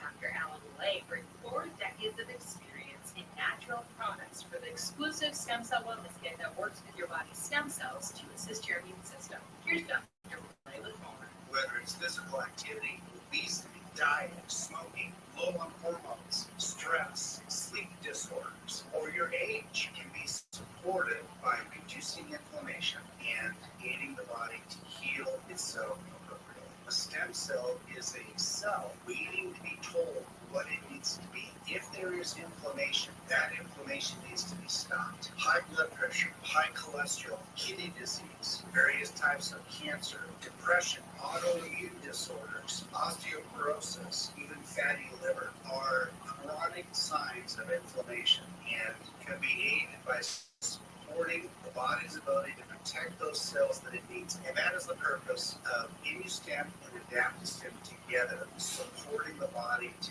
be the best. Dr. Malay, how will I feel after taking AdaptoStem and ImmuStem? The ImmuStem is going to have an immediate effect, but I tell you, your immune system is starting to function better after 24 hours. You put AdaptoStem along with it, and most will feel it within 30 minutes. Order now at healthylooking.com. The stem cell wellness kit from Dr. Malay protects your body's stem cells and will make you feel better faster. The stem cell wellness kit with AdaptoStem and ImmuStem and your free gift Relaxol is only available at healthylooking.com or toll free at 800-563-3980. That's 800-563-3980. Don't forget to enter promo code George for free shipping. George's stem cell wellness kit at healthylooking.com. That's healthylooking.com. The United States is $34 trillion in debt and adds another $1 trillion every 100 days. And we keep printing more money while pushes the prices up that you pay every day even higher. You can either bury your head in the sand and pretend nothing's happening or do something about it. Diversify portions of your savings into gold from the virtual. Gold is your hedge against inflation. Virtual makes it easy to own. They'll help you convert an existing IRA or 401k to a tax-sheltered IRA in gold, and you don't pay a penny out of pocket. An A-plus rating with the Better Business Bureau, thousands of satisfied customers you can trust with your gold as well. Simply text the word COAST 989898 and get your free info kit on gold. Then talk to a precious metal specialist on how to protect your savings from persistent inflation with gold. Next COAST 989898 right now.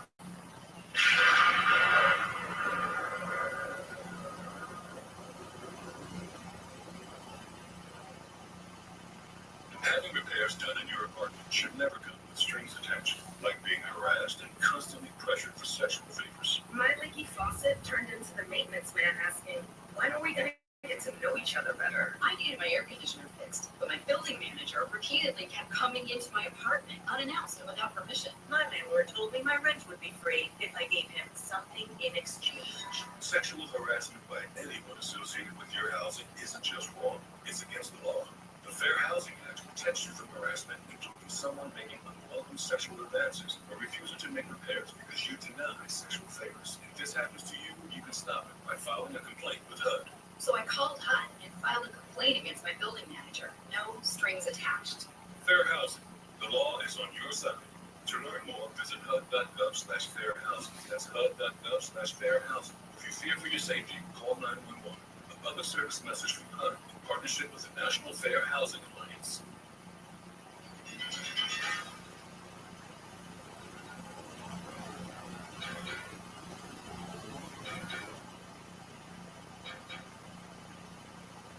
And welcome back to Coast to Coast. George Norrie with Steve Stockton. Steve has a YouTube channel available as well called Missing Persons Mystery. Steve, take a few moments, tell us about that. That was born out of my love for missing person cases. And a lot of those cases can't be explained. People being either ill-prepared or overconfident or both. It can be a deadly combination because Mother Nature is very unforgiving. She's a harsh vicious, I've heard it said. But a lot of those cases do have a strange element, almost a supernatural element to them. And that's the ones, I mean, if you can tell you this, I don't enjoy covering any missing person case, but those are the ones that fascinate me the most, the ones that don't have any scientific or rational explanation. And just to kind of go there, Snowball, we just passed 282,000 subscribers this week, so thank you. David Molinas is a little non-committal when I try to push him for his feelings of why these people are disappearing. Do you have any thought on that? Well, I've had people asking me that. Is it aliens? Is it Bigfoot? Is it the faithful? Is it mortals? Is it our government or some other government doing something? The short answer, yes. I think it could be any one of those things. Just again, it has to be on a case-by-case basis. I don't really think there's a blanket reason for those cases. It could be anything. What is your percentage of people who are missing, Steve, and just never show up? It's actually a much smaller percent than you would think. A lot of people are found where they come back, or they're found deceased. But that's sad. But then there is some sense of closure for the family. And I'll say, if we can bring one person home or give one family closure, worst case scenario, then I'm doing what's been laid on my heart to do. But for the ones that don't come back, like earlier we were talking about this part, those are the ones that stay with you. Where do you go? What happened? There's never any solid evidence found of his disappearance in one of these cases. And it's not just in the woods of National Park. It could disappear from anywhere and no trace ever found. Those that are found deceased, how have they died? So again, even that's open for debate. The nature will get you. Like I said, hypothermia is the usual case. But then again, why did they stay out there and get hypothermia? A lot of times the remains will be found in areas that have previously been thoroughly searched, maybe multiple times. So it's almost like, and again, this is just an opinion, but if it is something out there taking people, it likes to talk to searchers. Boulder fields, a lot of times people will be found in or near boulder fields and look like they've fallen a considerable height, but there's no height to have fallen from. But one of the Native American legends, and is prevalent in several tribes, I think it's Algonquins here in New England, they have a legend about a creature that can disguise itself as a rock. What better place for a rock creature to hide than in a boulder field? And according to Native American legend, it's able to open up and take a person inside of it, and then it gets whatever it needs out of you for sustenance, and then spits you back out. Well, if you've been swallowed by what amounts to be a rock, and then spit back out, you might look like you've fallen a considerable distance. The Bennington Triangle area here in New England, there was a hunter that they found that had been missing for quite a while. And they said he looked like he'd been squeezed to death. Well, what's out there that could squeeze you to death? Maybe Bigfoot or maybe one of these rock creatures. But nobody hears any sounds coming from these people. You would think if an animal or a Bigfoot or something is attacking you, you'd hear screaming. Nobody hears that. Yeah, you would think so. Now, in the cases of predatory animals like that, say big cat, they're still. So you might find that's usually never that time, which is great. But sorry, they're going to flip it through. But in some cases, no, there's no trace. And I've seen the forensic photos of bear tags and big cat tags. The ground cover is disturbed. There's biological remains, body fluid, blood, or ripped clothing, pieces of clothing.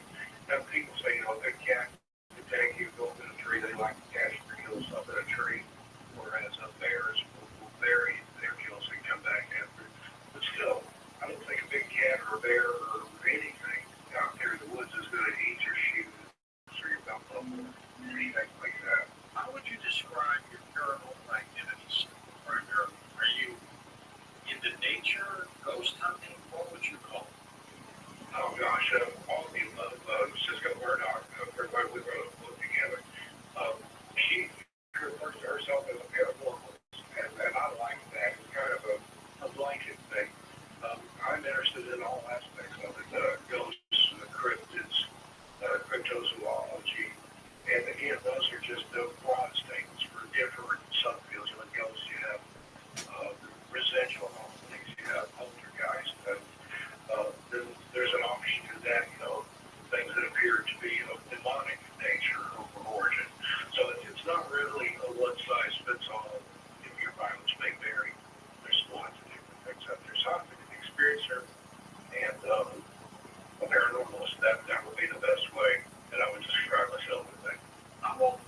Dennis, Mark, when he disappeared? Okay, but then researching correct, he was 6 going on 7. Or just a little boy? Yeah. He was with his parents, no doubt, right? Yeah, he was with his dad, his granddad, and his brother. They go up to Gates Cove sort of for a boys' day out. There was no grandfathers there. And then poof. Yeah. No witnesses? Well, not really. There was another family that had met there in Spitsfield, also named Margaret. So that's kind of curious. There's a bunch of times there'll be a lot of synchronicities and things in these cases. They weren't related to each other. But that Martin family had kids. The kids were playing together. And Dennis's dad said he watched Dennis go around behind a clump of brush. They were playing either tag or hide and go seek, or maybe even playing to scare the adults. He watched Dennis go into behind this clump of brush, but he never came back out. And a few minutes later, the other kids are back again. Where's Dennis? And his dad said he went straight to that clump of brush, went all the way around it, and even went in it. No sign of Dennis. He was smaller than the other kids, so that's one reason that he had hid like that. And he was wearing a red jacket or a red sweater, so you'd think he would be easy to find. But when he found out there was no Dennis, he sent his dad, Dennis's grandfather, down to the ranger station, and Dennis's father took off down the Appalachian Trail and run.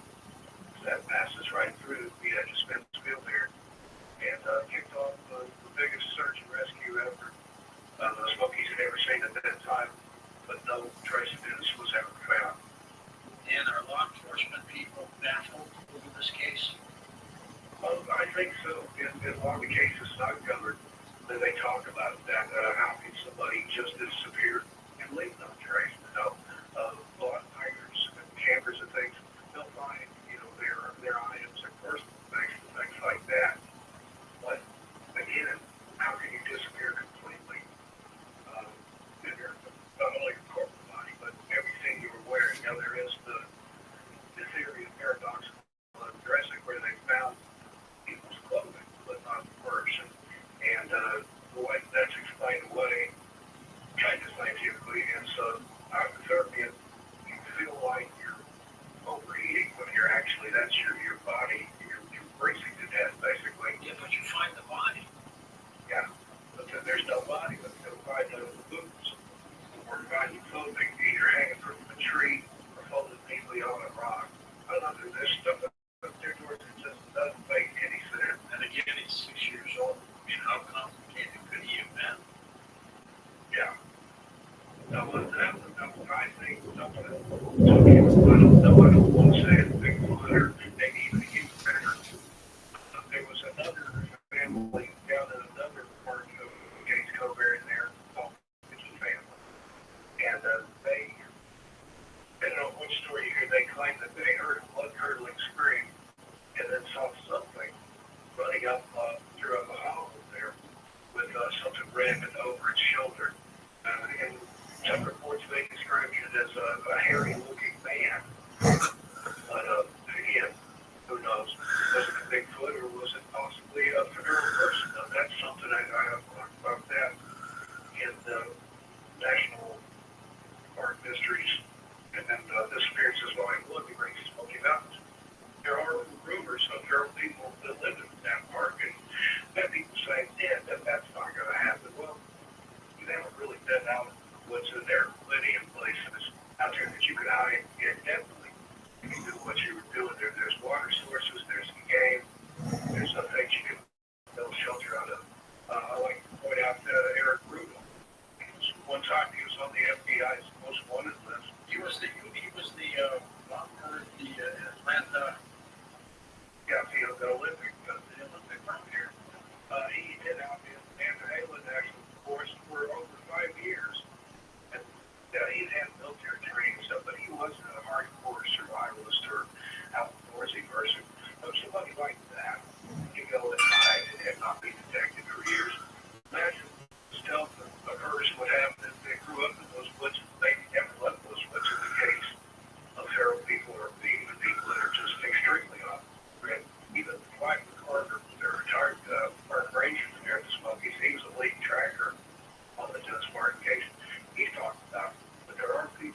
live in isolated parts of the national park that don't get out of the park. Do you think sometimes, Steve, that the simplest answer is the most logical answer? I would think so. Like I said, in a lot of these disappearances, it's either overconfident or maybe ill-prepared, and there's a combination of those two together, and that we get the most reasonable, most logical, most scientific explanation. One slip, coverage and say, it'll never happen to me. If you're not paying attention, you fall, you twist an ankle, depending on the weather conditions, you're probably done before if you didn't tell somebody where you were going. Have, say, a way to signal, or nowadays you can take a personal locator beacon with you. But too many cases, though, where there is no logical and reasonable explanation, and Sherlock Holmes with axioms, that once you eliminate all the possibilities of whatever lives there breathing here, no matter how strange or ridiculous, this probably your answer. Yeah, that could be. Have people try writing you stories of episodes and things like that? I guess you get letters from people. Yeah, I get one of our most popular segments on Missing Person Mysteries is the listener stories. And I've got several episodes that I'm re-releasing those where people have heard these encounters and say, hey, this is what happened to me, or this reminds me of a story that I heard that happened to my uncle or my brother or whoever. So a lot of people have had experiences out there, not necessarily in the woods, but just strange things. And it's kind of like Einstein is attributed to saying some people have never seen miracles, but other people see them every day. And it just depends on your perspective. And I think there are people that have had probably paranormal or strange experiences and just kind of choose to ignore it. So that happens. One of the things I like to do, go to all the books and have readings out of some of my books. And sometimes it'll just be like, there's no bingo tonight, whatever this guy's doing. They're getting, they're crocheting, and sleep. But in a lot of this, there'll be people that'll hang behind. They enjoy that. And then they enjoy it, and they'll say, I've never told anybody about this. Let me tell you what I saw when I was a boy, or this happened to me. And that's what it's for, because a lot of times they haven't told these stories to people. These are elderly people. And I think the senior citizens in particular, one of the greatest wealths of folklore, legends, even in personal encounters. And that's why I do what I do, to get people, to encourage people to tell their story. I mean, just the stuff that I've seen and heard, it's unbelievable. But I try not to discount anything. I mean, I was there. I know what I saw, heard, smelled, experienced. And I'm sure these other people do. And it was so that I did strange things in the woods when I was collecting those stories. Sometimes they were very reticent to talk about things they'd seen or experienced for fear of being made fun of or being called crazy. Then once they saw that I had a genuine interest, then the floodgates would open up and get a lot of different stories. Sometimes that their family members had never even heard. I had one gentleman that shared some stuff with me. His wife was there. She's like, you never told me about that. And his was, well, you never asked. Just to kind of winding her up there. But again, it's one of those things you can get people talking and thinking about it. And I think everybody, to a certain degree, has experienced something they can't explain. Now, there are some stories in there, things that did have rational explanations that only appeared supernatural. But there are supernatural things out there. My dad was a scientist at Oak Ridge National Laboratory. And they would talk about they have things that happen under laboratory controlled conditions that were anomalous, that just weren't supposed to happen, that happened anyway. They couldn't get it to replicate. They don't know how it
channel. Presented by the Hartford Small Business Insurance. Learn more or start a quote at thehartford.com/smallbusiness. With insurance designed for your small business, the Bucks got your back. As the #1 audio company, iHeartMedia gives you access to all, every audience, live conversations, trusted influencers, and the insights and data you need to grow. iHeartMedia is your access company. Go to iHeartResults.com for more. Find your iHeartRadio everywhere. There are hundreds of ways to experience iHeartRadio at home and on the go, beyond the iPhone and Android app and at iHeartRadio.com. Here's another way to connect to iHeartRadio. Apple CarPlay. Our iOS app comes alive in your car's dashboard with a seamless way to play your favorite music, radio stations, and podcasts. Developed with driver safety in mind, the Apple CarPlay interface was built for simple navigation and to limit driver distraction while making sure you can still access all your favorite content from iHeartRadio. No need to download another app, just plug or pair your iPhone with your dash. And if CarPlay is available in your vehicle, iHeartRadio will sync automatically. iHeartRadio, everywhere you want to listen, including in your car through Apple CarPlay. Check it out for free now. iHeartRadio, anywhere you want to listen, iHeartRadio is there. Attention parents, is your child struggling with reading? Watch their confidence soar as they jump a whole grade level in just 30 days with Hooked on Phonics. It's simple and fun for kids. Engaging lessons with catchy songs and games keep them hooked. It's easy for you. No teaching experience needed, just 15 minutes a day. Guaranteed results. See at least one grade level improvement or your money back. Get your first month for just $1 and free access to Hooked on Math and Hooked on Spelling apps. Visit hookedonphonics.com now. That's hookedonphonics.com. Wake up not knowing what you want? Well, now you can have a little of everything. With Wendy's new breakfast tube for $3 biggie bundles, you can mix and match your very own pairing of their delicious morning favorites. Choose from the sausage biscuit, egg or cheese biscuit, small seasoned potatoes, or medium hot coffee. Get it the way you want it with Wendy's breakfast tube for $3 biggie bundles today. Choose wisely, choose Wendy's. Limited time only during breakfast hours. U.S. price of participation may vary, not valid in the combos, single item at regular price. With Lucky Land Slots, you can get lucky just about anywhere. Dearly beloved, we are gathered here today to... Has anyone seen the bride and groom? Sorry, we're here. We were getting lucky in the limo. We lost track of time. No, Lucky Land Casino. Cash prizes that cut quicker than a gas registry. In that case, I pronounce lucky. For free at LuckyLandSlots.com. Daily bonuses are waiting. No purchase necessary. Void where prohibited by law. 18 plus. Terms and conditions apply. See website for details. A massive data leak being called the mother of all breaches has been announced. Billions upon billions of records with sensitive data from previous breaches, Google stolen data, and privately sold databases have been exposed. Cyber criminals will use this information to commit identity theft. Help protect yourself and join the millions who trust LifeLock. LifeLock detects identity threats and alerts you if your information is being used. If you become a victim, LifeLock will work to fix it. Save up to 25% your first year with promo code NEWS at LifeLock.com. Looking for practical biblical principles for everyday living? Want to gain a better understanding of the Bible? Listen to In Touch Radio Network on iHeartRadio, featuring the biblically based teachings of Dr. Charles Stanley. Dr. Stanley's timeless messages will provide you with biblical insights to help you grow in your relationship with Jesus Christ. Listen anytime during your day. Wherever you are, just search In Touch on your iHeartRadio app. iHeartRadio Earth is here with little tips for a healthier planet. Globally, about 1,000 plants we depend on for food and products need to be pollinated by animals, including coffee, melons, chocolate, almonds, and even tequila. Help stabilize the declining honeybee population by planting native plants that they rely on for food, habitat, and nesting. Brought to you by iHeartRadio Earth and the National Environmental Education Foundation. Find more tips for smarter, sustainable living or to take action in your own community. Go to iHeartRadio.com/earth. Find your iHeartRadio everywhere.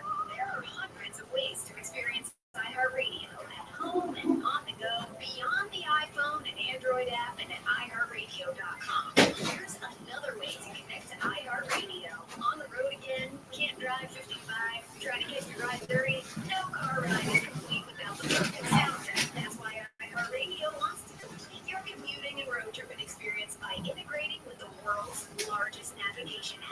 Waze. Now, while you navigate turn by turn in Waze, you can also stay connected to your favorite stations, playlists, and podcasts from iHeartRadio. Just tap on the music icon from the Waze navigation screen and select iHeartRadio to listen to all your favorite content. iHeartRadio, everywhere you want to listen, including in the car through Waze on iPhone and Android. Check it out for free now. iHeartRadio, anywhere you want to listen. iHeartRadio is there. Everyone loves The Office. Admit it. You wish you had it done. Instead, you have this, The Office Deep Dive Podcast, hosted by Brian Baumgartner, a.k.a. Kevin from The Office. Every week in this hilarious podcast, Brian sits down with one of his old friends from The Office as they discuss their favorite moments on set and never-before-told stories. Your kids watch it? Never. No, they've never watched it. Listen to The Office Deep Dive on the iHeartRadio app or wherever you get your podcasts.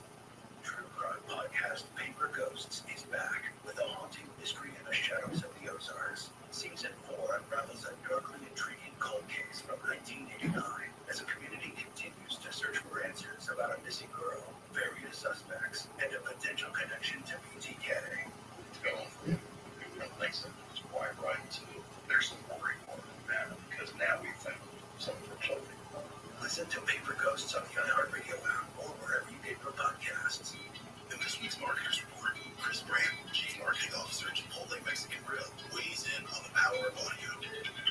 We've used audio to reinforce what we're showing on TV, what we're showing in other digital channels. When your priority is driving reach, the way everybody seems to listen to the radio. As the #1 audio company, iHeartMedia gives marketers access to the audiences, conversations, trusted influencers, insights, and data you need to grow. If you're a marketer, go to iHeartResults.com. Give back to your local community and strengthen the bond for neighborhood with neighbor to neighbor. The California Volunteers Network designed to encourage you to get involved and strengthen your community.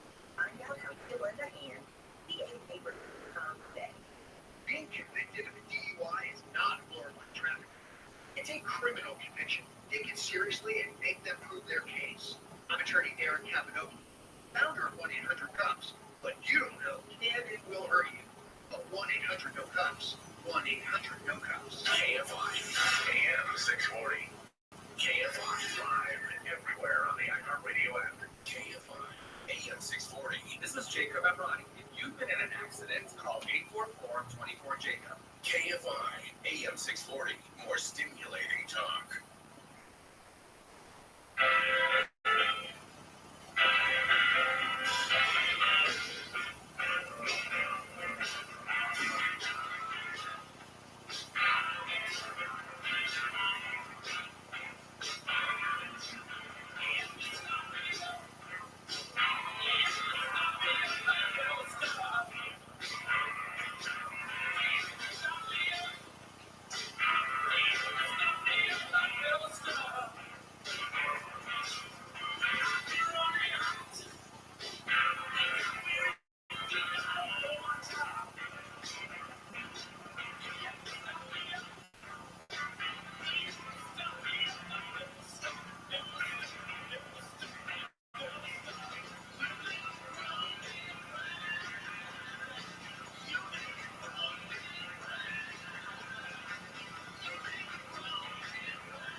To talk to George Norrie, call the wildcard line at 818-501-4109.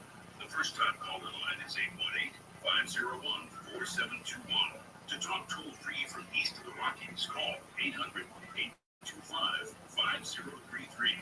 From west of the Rockies, toll-free, call 800-618-8255. To reach George via Skype, use Skype name George97313. Send George a text message anytime at 818-298-6521. This is Coast to Coast AM with George Norrie. We're going to take your calls this hour with Steve Stockton as we continue chatting with him about the unusual and strange right here on Coast to Coast AM. Watch out for cyber criminals. They try to post videos that trick you into downloading all kinds of things, putting your personal data at risk. Remember to be cautious when clicking unknown links. Verify the source whenever possible. It is important to understand how cybercrime and identity theft are affecting our lives. With your personal information getting exposed so often, making it dangerously easy for a cybercriminal to steal your identity. Protecting your identity can be easy with LifeLock. LifeLock detects and alerts you to potential identity threats that you may not spot on your own. Loans taken out in your name, crimes committed by thieves pretending to be you. And if you do become a victim of identity theft, dedicated U.S.-based restoration specialists will work to fix it. It's easy to help protect yourself with LifeLock. Join now, save up to 25% off your first year with promo code George. Call 1-800-LifeLock or head on over to LifeLock.com. Use promo code George for 25%.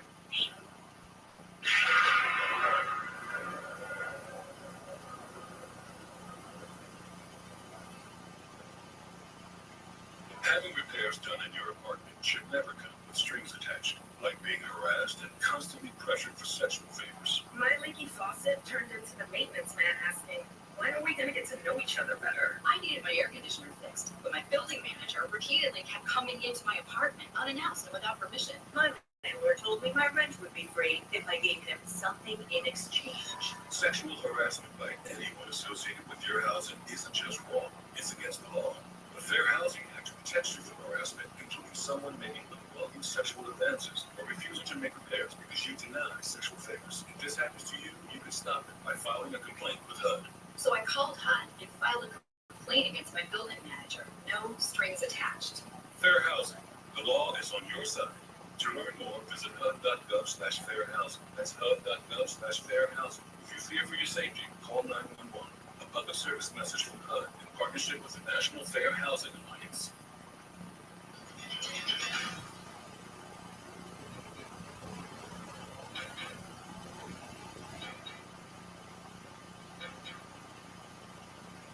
And welcome back to Coast, George Story with your Steve Stockton. Steve, is there a place that you would like to visit and investigate that you haven't been there yet? Oh gosh, I could make a list for you. But since I moved here from New England last year, I'm really enjoying looking into things here. There's particularly Connecticut, I think, is probably one of the strangest and most haunted states in the country, if not all of New England. So I'm always on the quest for something else to look into. Have you been to Salem? Not yet. I was going to go the last Halloween, but I had some people that live there say, no, you don't want to come here during Halloween. There's too much going on. Come back sometimes. I've got that planned for this fall. Of the places you have visited, which ones seem to have the most activity, paranormal activity? That would probably be Las Vegas. I lived in Las Vegas for about 10 years, and it's a strange place. There's just a lot of energy there, a lot of motion and things in that town.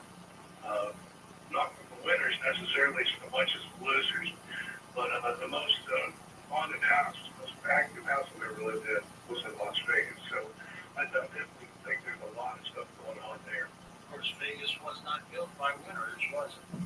That's true. Interesting that you're saying that. They're beginning to find, as the water receded in some of the lakes, bodies. Yeah, like we talked about that. A lot of those were people that were disappeared on purpose, as it were. I mean, there was decades there that the mob had a very strong hold in Las Vegas, and as Joe Pesci said in that film, there's a lot of holes out in the desert, and there's a lot of problems in those holes.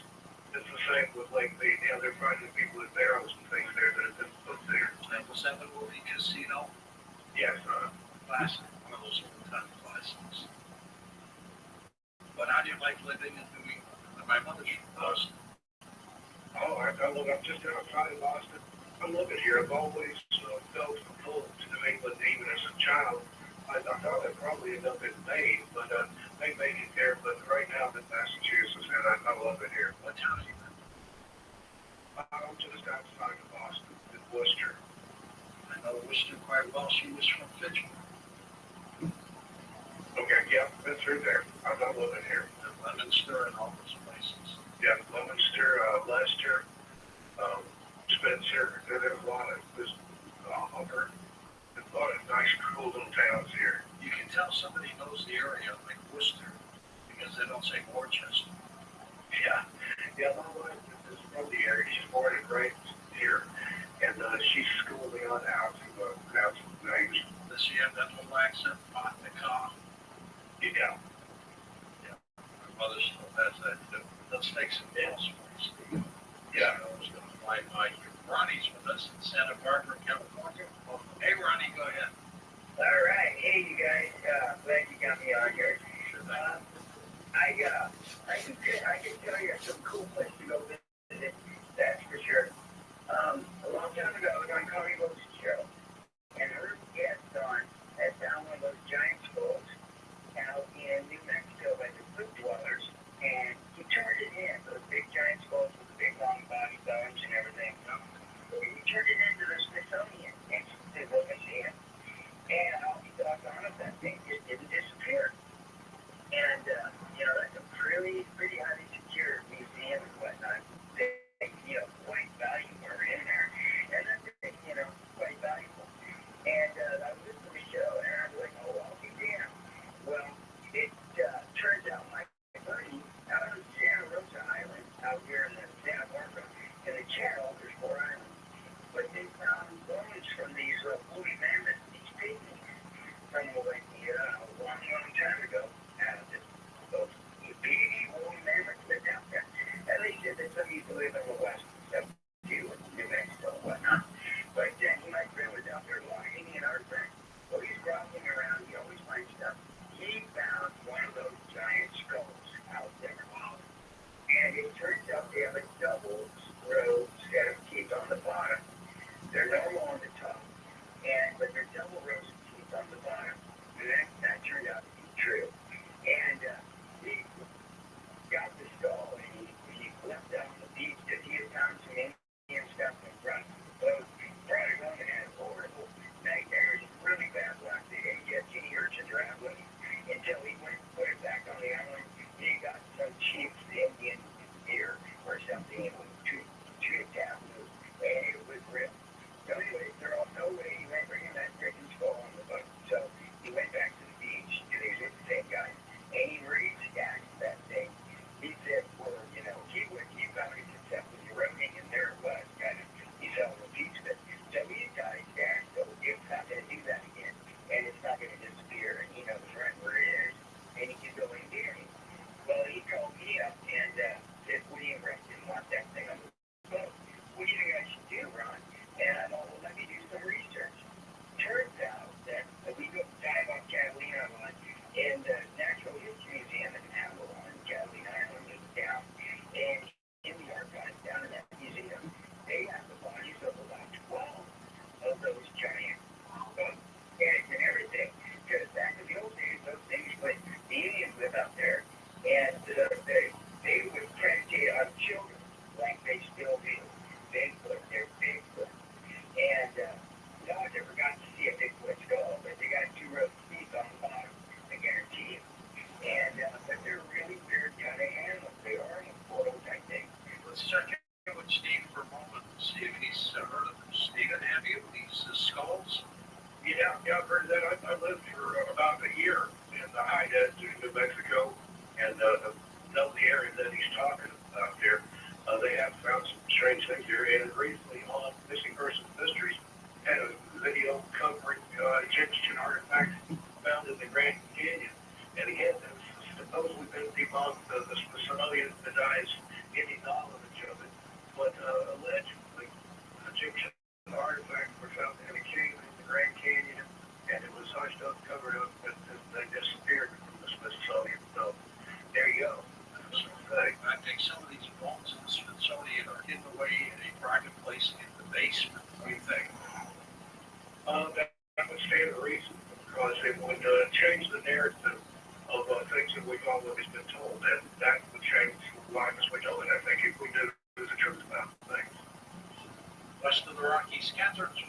British Columbia, Canada. Hey, Cap. Hi, George again. Hey there. You love our show, don't you? Oh, I do. And you have interesting topics and people that come on like Steve. Like, Steve, this combustion thing, human combustion, I'm really interested. What do you know about this? Thank you. Well, I don't really know a lot about it, but I've read a lot about it. That was one of those from early childhood. See the pictures of the remains, or maybe just be a leg or partial human remains, where they had just spontaneously combusted. SHC, spontaneous human combustion, and other stuff would be not disturbed. There may be scorched, but if it gives you pause for thought, is there something that nowadays you would think of a direct energy weapon or something like that that could zap somebody and leave other stuff untouched. But these things are happening decades ago. So, I don't know. I don't have any explanation for it. I don't think anybody else does either, but fascinating. We've done several shows on human combustion, Stephen, and they're just fascinating how these people who have combusted this the expert is a guy named Larry Arnold. And it's just amazing what happens to these people who burn. They're crazy. Yeah, you think there's fat things in the human body that they would kind of burn like a candle, but I don't know if it's burn that fast and that quick. Talk about having a fever, right? Yeah. Bill in Los Angeles. Hey, Bill, take it away. Hey, George. I think I'd like to run a question past Stephen that seemed to cause David Paulides to be a little evasive and indignant. And Stephen, the question is, should we start looking more closely, as you've alluded to these stories about what appears to be Sasquatch running off with children? And by the way, George, you asked me where those newspaper articles can be found. If you Google Sasquatch kidnappings and newspaper stories, you'll find a whole lot of published articles, mostly older, but they're still out there. And the Indian, local Native American tribes in various parts of North America have lots and lots of stories about that. And I recall Stephen recently mentioning that there was like the story of a hairy guy with something slung over his shoulder. Yeah. And I don't want to impugn poor Bigfoot, but we got to be honest about the data, and not say, well, we can't examine that. And David Paulides didn't seem to want to go that direction. I just want to go where the facts go. But Stephen, what do you think is some of these UFO phenomena and weird screams and missing time sensations associated with Bigfoot? Is there a statistical correlation between these phenomena and people disappearing? Well, I definitely think there could be, and you've had people that have talked about this sort of thing. The case that springs readily to mind is Alfred Austin. He was a Canadian prospector, and he claimed that he was abducted by Sasquatch and held captive for 6 days. That was back in 1924. So I think it bears looking into, and at this point, in our government, hundreds and hundreds of these cases, I don't think we can rule out anything. UFOs, Bigfoot, all the above. The very full people that believe in Bigfoot and UFOs will kind of giggle at you if you mention the faith. But, there was a time, particularly in Celtic countries, where that was almost, they still be a religion. They believed in the very hierarchy of faithful. And if you look at that as the big picture, that's kind of the umbrella that everything else fits under. There's an account I've read from the 1800s where some gentlemen in Ireland encountered little men in a horse carriage that came from the sky. Well, that's a UFO. There's types of faith that are big, hairy creatures. There's your Sasquatch. It all kind of falls under that there. And I think that bears looking into. Then you get into changelings and things like that. In the very folklore, they're known to take children and other people, lead them off into the woods and never be seen again. So, I don't think there's anything that we should be looking into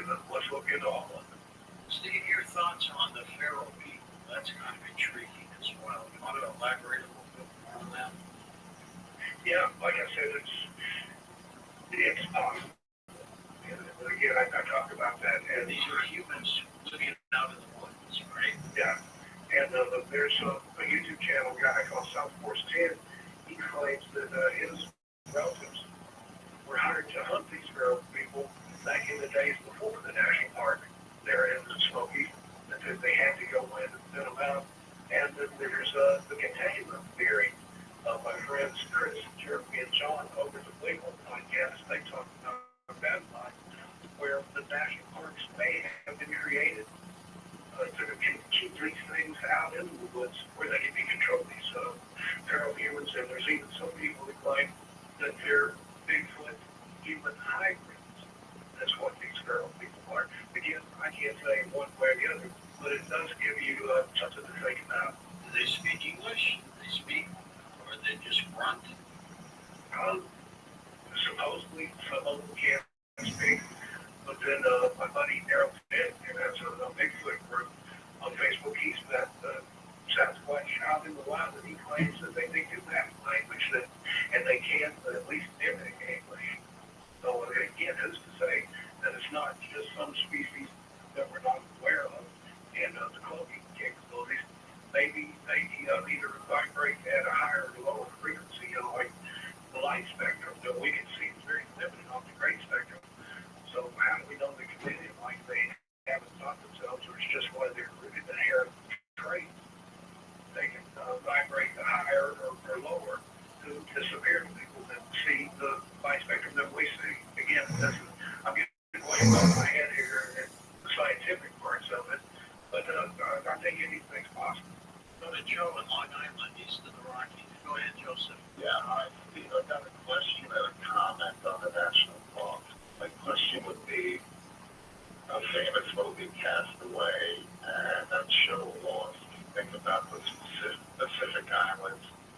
In World War II, some of those islands weren't occupied, but what they did was they cleared some forest in them and would put a makeshift landing point with fuel there, like a fuel stop. So I could wonder if there's any stories about those islands, the Pacific Islands, that would involve maybe the magnetic field or something like that.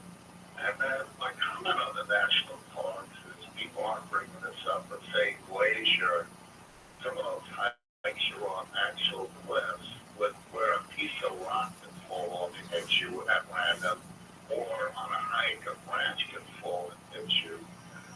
And then with the banners, they do allow, I believe, people to carry a pistol legally in the national parks, which I didn't do previously. But if a bear flat out attacks you, I think a pistol does absolutely nothing.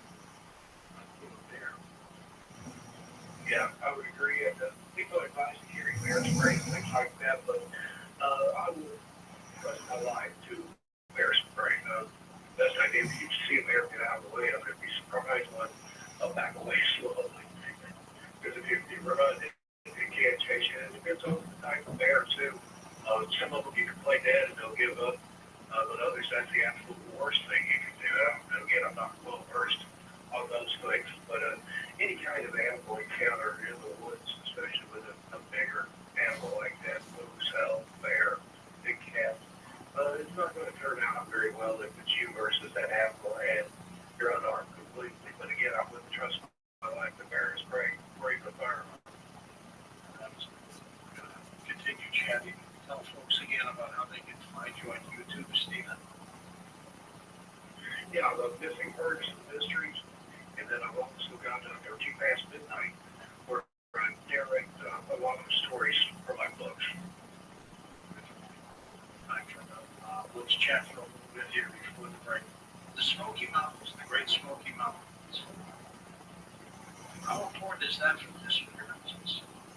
There's a lot of unexplained ones there. We talked about Dennis Martin. Another case was Trini Gibson disappeared there. I think that was in the late 70s. I didn't know her, but I knew of her. She worked at Morrison's Cafeteria in West Town Mall, where my parents might be. She was hiking up to Cleveland's Dome with a group from school and was observed stepping off the trail, and they never saw her again. And there's all kinds of theories on that she was abducted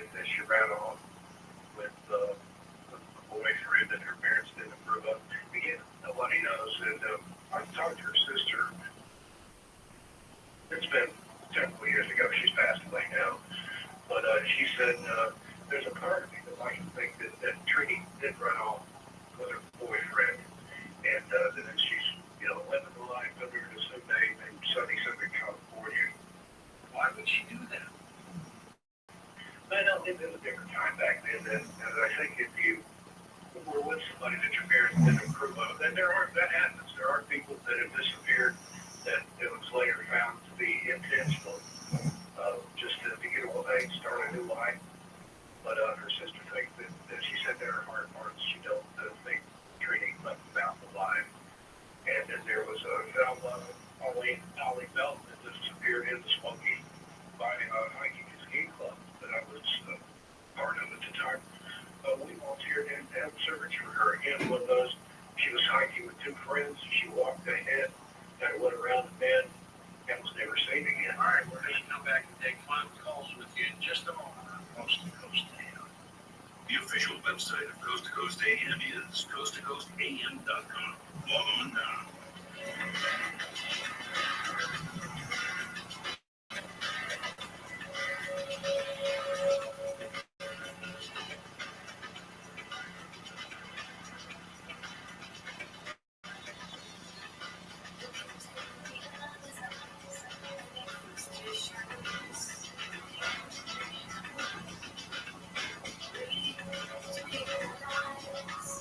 As the #1 audio company, iHeartMedia gives you access to all, every audience, live conversations, trusted influencers, and the insights and data you need to grow. iHeartMedia is your access company. Go to iHeartResults.com for more. KFI, names of the hour. On the half. And when it breaks. Ivory Tennis in the KFI 24-hour newsroom. Governor Newsom has authorized the deployment of aircraft and California National Guard staff to support Texas in firefighting operations. The wildfires now the largest in Texas history. They have been started by a fallen utility pole. Councilman Kevin De Leon spearheading a neighborhood cleanup operation. He's targeting the El Sereno neighborhood and looking to clean up what's left of dozens of RVs left behind. The Care Plus operation also provides interim housing for homeless. Today's the California primary. Polls open at 7 a.m. They wrap up tonight at 8. And we're coming down to the end for the 3 Eagle eggs and Big Bear. Jackie and Shadow are the would-be parents. February 29th marked the 35th day of incubation, which is the typical amount of time it takes for a baby eagle to hatch. Southline weather from KFI, partly cloudy, highs in the mid-60s, right now 51 at Buena Park and Santa Ana, 48 in Tarzana, 55 in Redondo Beach. We leave local from the KFI 24-hour newsroom. I'm Bree Tennis.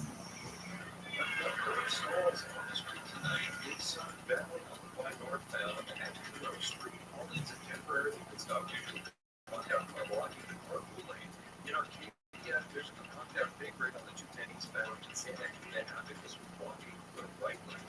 And a contact car in Walton Heights on the 60 eastbound just after Fairway Drive. This one's over almost thorough, right to shoulder, so keep driving forward.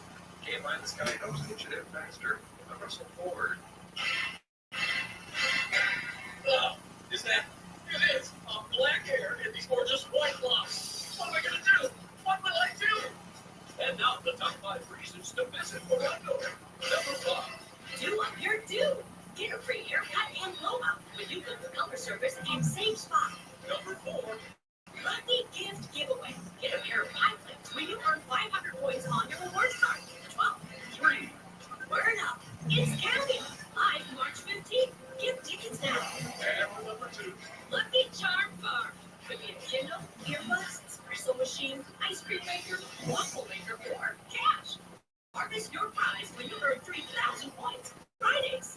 And the number 1 reason. Rise in time, but not too early. Marketplace's gourmet lunch opens at 11 a.m. all weekend. So go ahead, sleep in. Orlando, good times for everybody. It's the marketers book. Today, Capital One's Chief Brand Officer, Mark Ventry, weighs in on building loyalty with customers. Capital One is really working to create amazing access moments for our customers. We will do sound check parties that only Capital One cardholders can get access to, and we can't pull that off without iHeart. As the #1 audio company, iHeartMedia gives marketers access to the audiences, insights, and data you need to grow. Sherry Harris, owner of Life Source Water. Our salt-free systems filter water from every tap in your home, unlike softeners, which add sodium to your water without filtering it. For our 40th anniversary, we're giving new customers a free Aquapure worth over $900. Call us at 1-800-WATER-99 or visit LifeSourceWater.com. Offer ends March 31st. Taste and feel the difference. Life Source Water System. 14 off restrictions apply. KFI. AM 640 today. You'll sleep like a baby, knowing you'll never miss your favorite guests or topics ever again. Remember, a 1-year subscription comes out to only 15 cents a day. Sign up today at coasttocoastam.com.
To talk to George Norrie, call the Wildcard line at 818-501-4109. The first time caller line is 818-501-4721. To talk toll-free from east of the Rockies, call 800-825-5033. From west of the Rockies, toll-free, call 800-618-8255. To reach George via Skype, use Skype name George97313. Send George a text message anytime at 818-298-6521. This is Coast to Coast AM with George Norrie. We shall return in a moment with Steve Stockton and take final calls here on Coast to Coast. On our next Coast to Coast program, Doc Wallach, Noel Wallach joins us from CriticalHealthNews.com. Make sure you're part of that program. And then later on, Jonathan Sack joins us to talk about how he thinks AI will be the end of the human species. Wow. Beyond belief. That's our television show. I'm proud to tell you it comes out every week. We've got a new show. We sure do, and we'd like you to take advantage of those free episodes that we put up on BeyondBelief.com. Then you scroll down just a little bit, there's a 7-day free trial.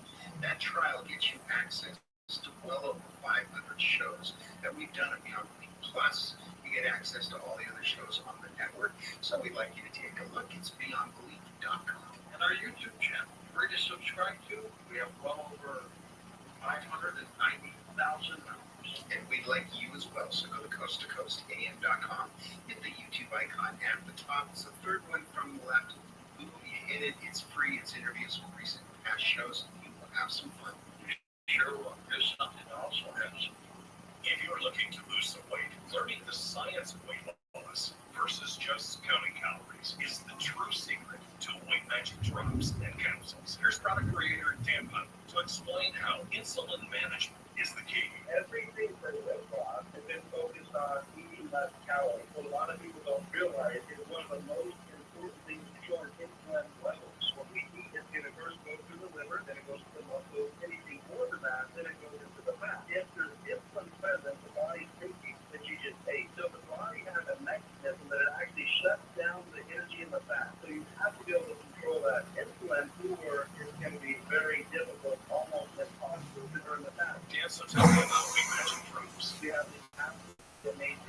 Magic Rock. The concept of the two-control implant makes body insulin sensitive, also has an exact dietary control for insulin levels. So by using these drops that follow the diet and putting the body into the fat-burning mode. Damn Weight Magic capsules help resolve a problem most overweight people have going against them. What is that? Their core body temperature is less than people after weight. That is your metabolism. So just in summary, we've created the Weight Magic Drop to help control the insulin, also cleanse the liver, and then the Weight Magic Capsule to increase that metabolism. It's not uncommon for somebody to lose a half a pound to a pound a day. So it really is the perfect duo for fat loss. Find George's Weight Magic Drops and capsules now and shed those pounds. Order now at healthylooking.com or by phone at 800-595-7490. Free shipping with promo code George. That's healthylooking.com or 800-595-7490. George's Weight Magic from healthylooking.com. Interest rates still remain high, and the U.S. continues to be in debt, $34 trillion as a matter of fact. So you can either bury your head in the sand and forget about it, or you do something about it. One of the things you can do about it is to diversify your savings into gold. The Birch Gold. Gold is your hedge against inflation. Birch Gold makes it easy to hold. They'll help you convert an existing IRA or 401k to a tax-sheltered IRA in gold, and you don't pay a penny out of pocket to make that switch. How about that? An A+ rating with the Better Business Bureau. Thousands of satisfied customers out there. You can trust Birch Gold this week. Simply text the word COAST to 989898. Get your free info kit on gold. And talk to a precious metal specialist on how to protect your savings from persistent inflation from gold. Again, text the word COAST, COAST, 989898 right now.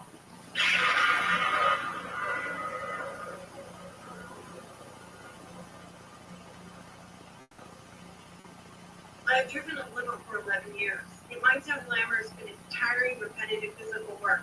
I got to a point where I was in severe pain and couldn't bend my leg or stand up straight when I got out of the vehicle. Then I fell and jerked my neck really bad. Could not drive or lift anything for months. When I heard Dr. Wallach on Coast to Coast AM with George Norrie, everything he said made sense. Once I eliminated the bad food and started giving my body the right nutrients, I could feel the difference right away. I started sleeping through the night. My body being hurt all the time, and I was driving again in 3 months. I went from 230 pounds to 170 pounds. My life has completely changed, and I am so grateful to Dr. Joel Wallach. My name is Ruth Ellen Sanchez. Visit criticalhealthnews.com.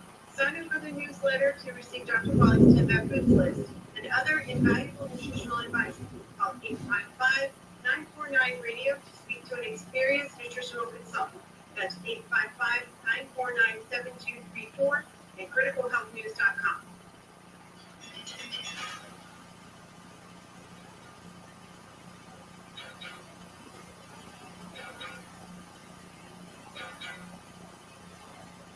Yeah, welcome back. George Norrie along with Steve Stockton as we talk about the paranormal world. He's got a number of books out. How many total books do you have out, Steve? Count the ones with co-authors. I just published my 20th one this past year. Good for you. Good for you. How well do you know Lord Coleman? I've never met the man, but I've followed his writings for a long time. He's a great guy. He's been ill lately. He's fighting, but I miss him. He used to be quite often on the program. Yeah, he's a great guy. He's a New Englander. He's up in Maine. I'd like to get up there and visit him sometime. Back to your YouTube channel for a moment. You've got a couple of them, don't you? Got about 5 total, I think, now. But Missing Persons and Mysteries, and then I had an offshoot channel called Love with Interesting. Yeah, about 13 past midnight. Insomniac Radio Theater, and From Beyond, which Lee G and myself from the Eastern Parts of our audio, we cover the UFO topics. Good for you. I don't have a website for you. Do you have anything? Currently, I don't have one. I'm going to be putting one together. I know I'm kind of late to the game on that one, but I just have to put all my energy into the other stuff. Okay, let's take some final calls for you. Let's go next to Pamela in New Jersey. Welcome to the program. Hi, Pam. Go ahead. Hey, good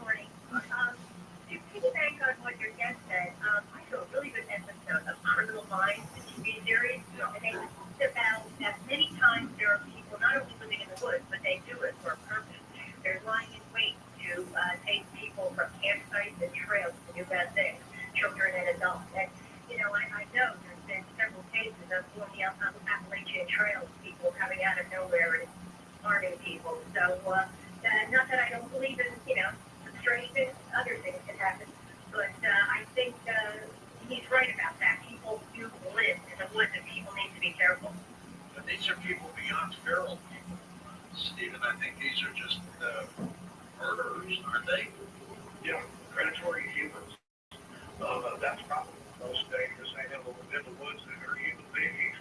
And there's been several cases like that that I've covered, particularly on the Appalachian Trail, as your callers said. That runs from Maine to Georgia. And there are people that through hiking. But what better place for a slate offering, because it passes through a lot bigger, a lot of those small towns. You can get off the trail, do your nefarious deeds, hop back on the trail, and even if they have a drive down to the roadblock and things, I don't think they're checking people on the Appalachian Trail, so a serial killer could move literally from Maine to Georgia and back with impunity, flying their dark train. Let's go to Sean in Stockton, California. Welcome to the program, Sean. Go ahead. Oh, yeah, thank you, Jordan. Sure. And I'm curious about Bigfoot sightings and witness accounts. One thing I've never heard is when people had a sighting, whether they had a dog with them, and with the dog's extra senses could have alerted their owner to the presence, or if Bigfoot would stay clear of the people with him. Thank you. Good question. Good question there. And the Stockton, California, that named after some of my relatives. But again, that's one of those that it's hard to say. But I think certainly a dog with sense of a creature like Bigfoot is has to watch people that have encountered that they talk about smell. The dog's sense of smell is many times greater than ours. And I think likewise, Bigfoot would be aware of the dog, so there might be an avoidance there. That's interesting. I'm going to research into that more. Back to these people finding inputs and things like that. How prevalent do you think that could be? Well, at one time in the FBI thought that there were several, not just one or two, but several serial killers that use the Appalachian Trail. So it's a possibility for sure. And then you have people like Israel G. who lived on the other side of the country but would fly over to the other coast and hunt people literally in national state parks and things. So I know there's probably others that do that. And the BTK, Ted Bundy, a lot of these guys, they use those as their hunting grounds of opportunity. And like I said, Israel Key had those kennel kids, which was a waterproof bucket that he would put, handcuffs and tape and rope and things like that. And he would cache those in areas. Maybe months prior, going back there to again commit a crime of opportunity. So it does happen. Would you say the serial killer possibility is more predominant than the paranormal aspect of it? Well, that's a tough question. I think it's probably about the same, but I don't think everybody out there is taken by a serial killer. But likewise, I don't think everybody, every single case has a paranormal element with the ones that do. Because people describe things, like hearing the voice of a family member, a loved one, that hundreds of thousands of miles away or even deceased coming from a cave. And things like that while they're out hiking. So there's something out there that's knocking. Let's just say it that way. Let's go to Jim. Winston-Salem, North Carolina, on the wild card line. Hey, James, go ahead. George, thank you for taking my call. Steve, I'm glad I called you yesterday so that I could make the effort to get on the line with you tonight. I've hiked around Caves Cove, Elkmont, Tremont, quite a bit. What, if anything, do you know about Elkmont? It has quite the history with the hotels and homes that used to be there in the synchronized fireflies. Yeah, the Elkmont that I've been up there, it's an interesting place. It's basically an abandoned town there. There's still some dwellings and things there. As far as I know, you would still visit there. But it's got that feel. The Smokies like that in general. Cape Cove in particular, the North Shore of Montana Lake. I think those are some of the spookiest and probably most haunted areas of the Smokies. But yeah, that's a whole different trip there with the sea. And I think people that live there, and like you mentioned, the hotel and everything there, and the sea nature reclaiming that. But it is a ghost town in more ways than one, I believe. What are your thoughts, Stephen, on the people who disappear but then show up again? What did they say? What happened to them? Well, some of them choose not to say, and then you got to wonder what the experience that was traumatic enough to the point that they don't even want to talk about it. And then you have other people that have no account of where they were. The text includes for you, Steve. What do we have, Tom? Hey, Steve, this one's from Gary in Reno, Nevada. He wants to know if you believe that serial killers are born evil or do they become it? I don't think they're born evil. I think they're created. I think they're creative. I think a lot of it's environmental, but I think there may be something in their brain that kind of they maybe have a proclivity to lean that direction, and there's something that trips their trigger, if you will. But I don't think they're necessarily born that way, but it's developed over time. You worry of a little kid who does animal mutilation. Exactly. Yeah. Brenda's with us in Austin, Texas. Hey, Brenda, welcome. Hello, it's Brendan. Thank you, Steve and George. No problem. Could you mention an email if you have one, please? And to the childhood development, I remember in the classes that I had took, it depends on what age they go feral if they'll be able to speak English. And I have a podcast, Inspired Earth, episode 8. I did Amazonian military. They took psychedelics and found these children missing for 40 days in the Amazon. So people would enjoy that. And at the terminal burrowing, when the people are freezing to death, it's going to get kind of dark. So if there's kids in the room, not that there is probably at 4 o'clock in the morning, but you never know. As people are dying, the physiology of the brain is shutting down.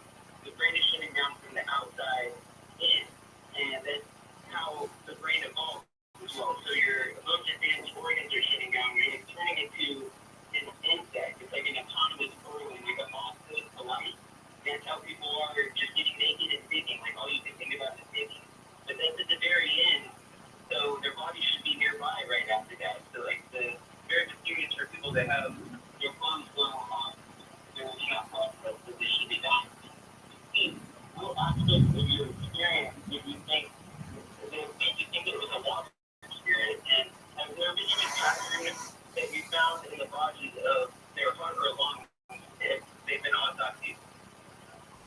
Oh, wow, that's a great comment, sir. First of all, my email address is Steve Stockton as the number 81, Steve Stockton 81 @gmail.com.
a housekeeper. They didn't return home. Long story short, they were all found asleep in about a 10 or 12-foot stretch. It's like they just laid down and went to sleep. And the California State had a hazmat team and then left sheriff overnight, but there was no, they could not determine their cause of death. I was just curious if you'd ever heard any more about that. Yep, that's the case that I reported on initially, and I haven't heard any updates. I think the official explanation was hypothermia, possible dehydration due to environmental exposure. Yeah, so the entire family, Jonathan Garish, his wife, Ellen Chung, and their 1-year-old daughter, Pichu. And there was a dog who, I don't remember the dog's name, forgive me, but they all died right there together, just within feet of each other on the trunk. The father and died sitting up. And yeah, they sent the hazmat team in there, of course, off the area. They tried to blame toxic water mold. But the interesting thing about them supposedly dying of dehydration, I think it was the father who still had a Camelback device with water in it, and the dog was right there beside the bed. The dog, no matter how loyal it's going to go try to find water. I don't think it's going to food. It's not going to stay there and just perish because the people that are there. So that was a very strange case, and again, I don't believe the official explanation. Indeed, my friend. Steve, stay in touch with us, okay? And good luck with all the things you do. Absolutely. Thanks for having me back, George. Steve Stockton, again, a couple of his books include My Strange World, National Park Mysteries and Disappearances, Strange Things in the Woods. For Dan Galante, Tom Dan, Kaiser, Lisa Lyon, Lex Longwood, Sean Bonasaur, Stephanie Smith, Chris Burrows, Tim Manal, George Nam, and Rich and Sarah, and I'm George Norrie, somewhere out there on Coast to Coast AM. See you on our next edition. Until then, be safe.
As the #1 audio company, iHeartMedia gives you access to all, every audience, live conversations, trusted influencers, and the insights and data you need to grow. iHeartMedia is your access company. Go to iHeartResults.com for more. No fees or minimums and no overdraft fees, banking with Capital One is the easiest decision in the history of decisions. Even easier than choosing Charles Barkley to pick up. We'll take Barkley. First pick. Sorry, kid. Yep, even easier than that. With no fees or minimums and no overdraft fees, is it even a decision? Okay, here's the plan. Pass me the ball every time. This is banking reimagined. What's in your wallet? Terms apply. See CapitalOne.com/bank for details. Capital One and member FDIC. The free iHeartRadio app is #1 for music, radio, and podcasts, all in one. Discover a new podcast from our library of over 350,000 titles. Here's an iHeartRadio podcast preview. My name is Lena Masitsky. I'm a podcast producer. A year and a half ago, I began working on a podcast with George St. Keeklin and Gil Faison. The whole thing fell apart about halfway through when they had a falling out at the end of the project. Also, they never paid me for any of the work I did and said it was, quote, my fault for trusting them, just like their dumb daughters. But then, a few days ago, I received a Xerox copy of a fax asking me to read the following statement.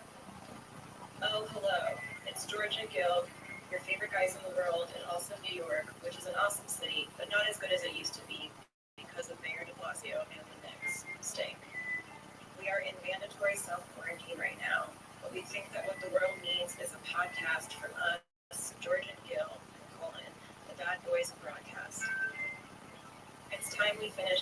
a podcast. The very fact that we have content banked means we are miles ahead of the competition. Even a half-finished podcast that almost ruined our friendship is more than you dunces have out there, and nobody will. We're gonna win the quarantine. One last thing. You're welcome. End of statement. This is Buffalo the Podcast. Listen and follow this podcast for free on the iHeartRadio app. #1 for music, radio, and podcasts, all in one. Join us Monday night for our 2024 iHeart Podcast Awards, presented by the Hartford, live at South by Southwest. We'll honor the very best in podcasting from the past year and celebrate the most innovative talent and creators in the industry. Watch Monday night, starting at 9 p.m. Eastern, 6 Pacific on iHeartRadio's YouTube channel. Presented by the Hartford Small Business Insurance. Learn more or start a quote at thehartford.com/smallbusiness. Insurance designed for your small business. The Fox got your back. Attention parents, watch your child go from ABCs to confident readers in just 30 days with Hooked on Phonics. It only takes 15 minutes a day to unlock the most important life skill for their future, reading. We transform kids no matter their starting point with fun lessons, catchy songs, and guaranteed results. One grade level jump or your money back. Right now, get free access to Hooked on Math and Spelling Apps, plus your first month for just $1. Visit hookedonphonics.com today and unleash your child's reading potential. Looking for a deeper connection and more intimate relationship with the Lord? The key to salvation and anchor of the Christian faith is Jesus. Listen to In Touch Radio Network of iHeartRadio, featuring the biblically based teachings of Dr. Charles Stanley. You'll be connected to the guidance of God through the ups and downs of life. Listen anytime during your day. Just search In Touch on your iHeartRadio app. With the Lucky Land Slots, you can get lucky just about anywhere. It's your captain speaking. We've got clear runway and the weather's fine, but we're just going to circle up here a while and get lucky. No, nothing like that. It's just these cash prizes add up quick, so I suggest you sit back, keep your tray table upright, and start getting lucky. Play for free at LuckyLandSlots.com. Are you feeling lucky? No purchase necessary. Void where prohibited by law. 18 plus terms and conditions apply. See website for details. A massive data leak being called the mother of all breaches has been announced. Billions upon billions of records with sensitive data from previous breaches, newly stolen data, and privately sold databases have been exposed. Cyber criminals can use this information to commit identity theft. Help protect yourself and join the millions who trust LifeLock. LifeLock detects identity threats and alerts you when your information is being used. If you become a victim, LifeLock will work to fix it. Save up to 25% your first year with promo code NEWS at LifeLock.com. Today, Capital One's Chief Brand Officer, Mark Mitry, weighs in on building loyalty with customers. Capital One has really worked to create amazing access moments for our customers, anywhere from when we have a live event, there will be customer events ahead of that.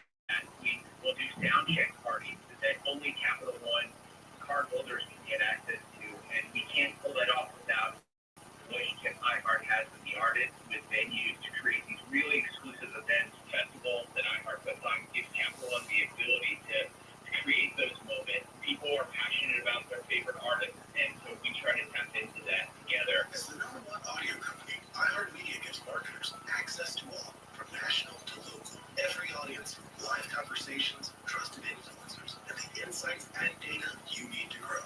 Not just a media company, iHeartMedia is your access company. If you're a marketer, go to iHeartResults.com.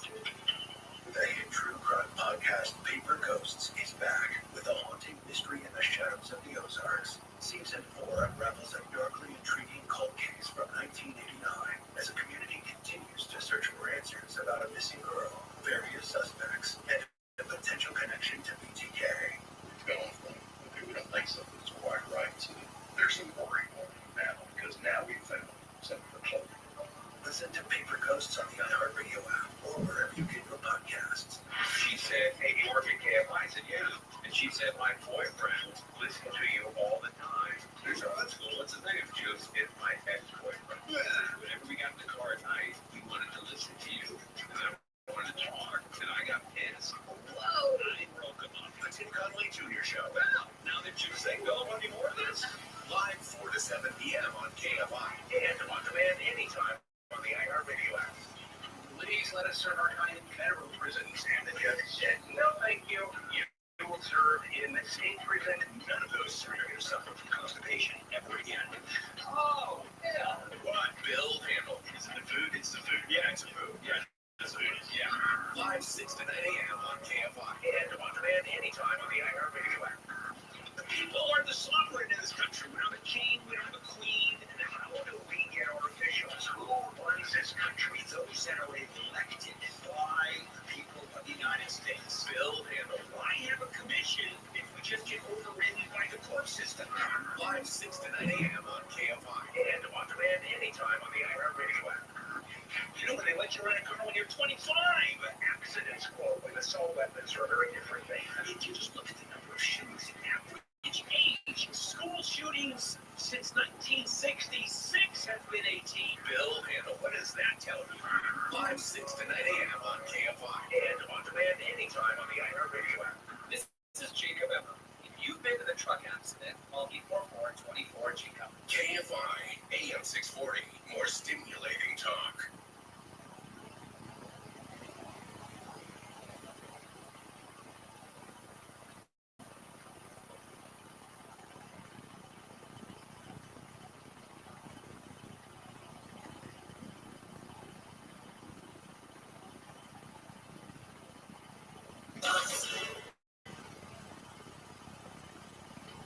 This program has been pre-recorded.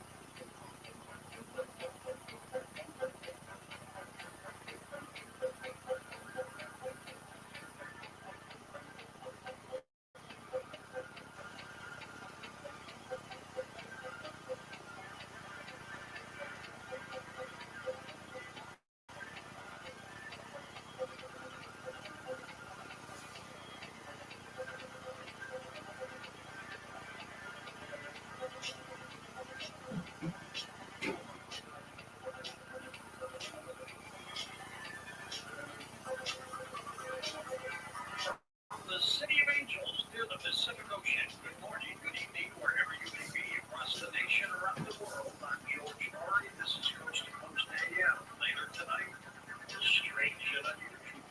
Here's what's happening.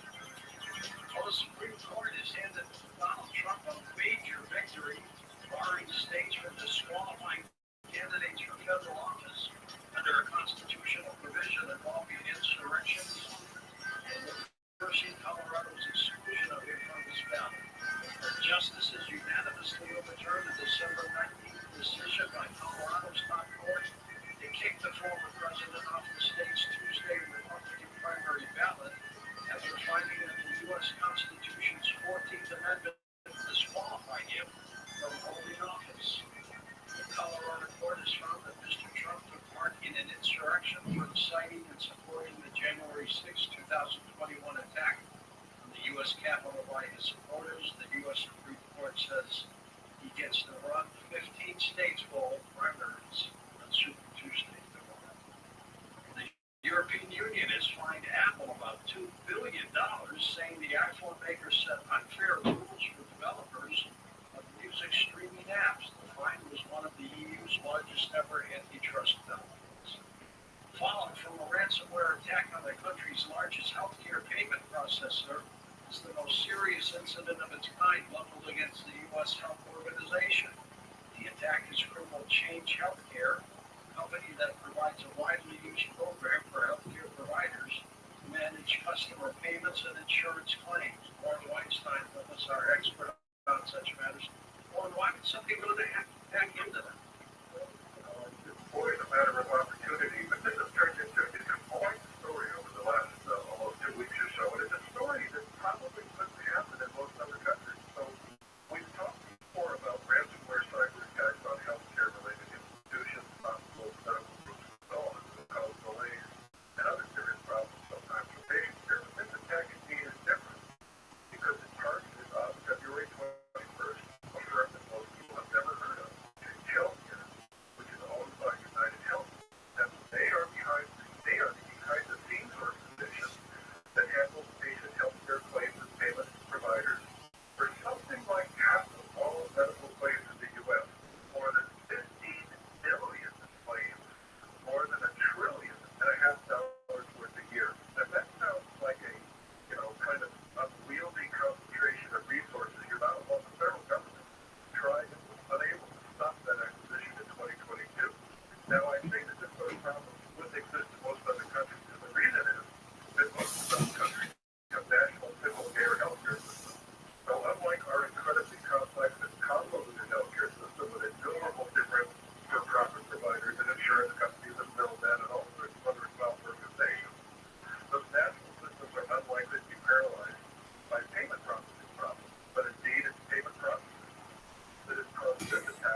finally starting to get rather set up for these kinds of situations that just keep happening again and again.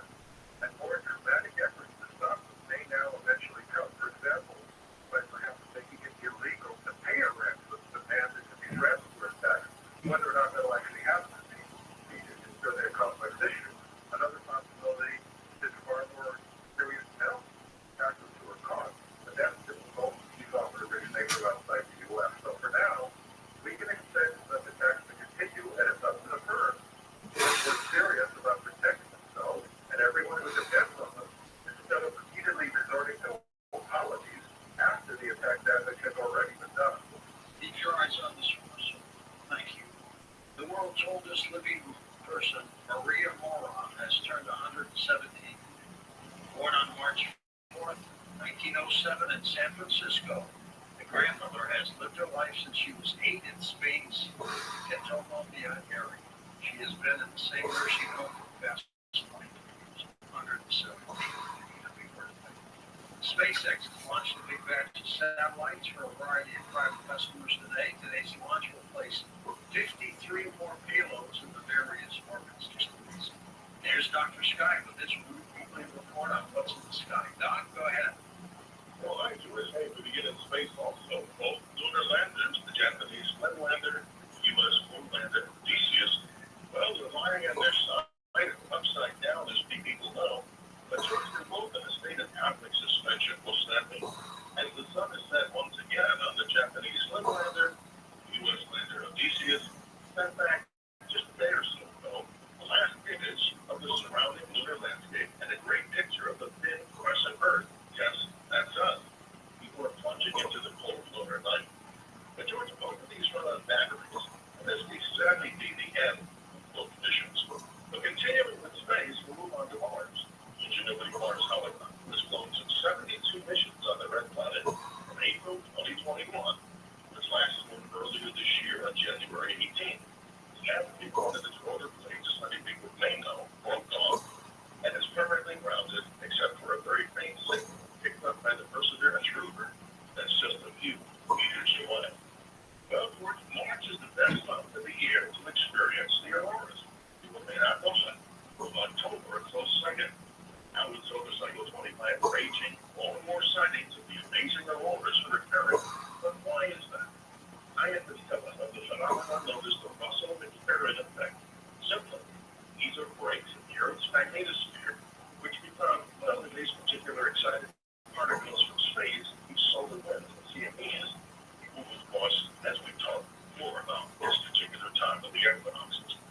The Earth's magnetic poles then fall into a kind of right angle to the direction of the solar wind. Simply against that very interesting sighting of the aurora borealis, obviously in the southern hemisphere, the direct opposite. These displays are March and, of course, visible in mid to high northern latitudes, maybe even in lower latitudes too. The increase in solar activity, solar cycle 25. We wrap it up with the live sky. We talk about a comet, about a 12-feet old comet, Hans Brook's. Aliens type comet, at least is how many times it moves around the sun in about 70-some plus years. But George, it's getting brighter. That's in the northwest sky at sunset. Always honesty here on our reports. Monocular object for those with dark skies. And here's an interesting twist. It could be an interesting sight during the upcoming total solar eclipse in April. Where would it be in the sky as it gets closer to the sun? It would be to the right of Jupiter, which also would be visible during totality. That would be an extra treat. But more on the comet and how to find at theskyline.com. 35 days, George, in the big eclipse. Ask people, where will they be? Do you know how the Junction, Texas hosts the eclipse countdown at the Texas Eclipse Music Festival from April 6th to 8th? More information at TexasEclipseMusicFestival.com. Come on down and join us. We're filling up fast. So many other locations at the Texas Skill Collection. More information on that, you can email me at drskyshow@gmail.com. What do we say? We need eyes to the sky. Simply out there, navigator of the shows. Highway to the heavens. There are no fools, at least not now. For this great, amazing highway. Thank you, George. Thank you, Dr. Sky. Talk to you soon. Up next, Mark Brady joins us, best-selling author. When did you hear the mystery we're about to talk to next? Chaos Agent, the Grey Book Series 13, Artificial intelligence and what it means to all of us.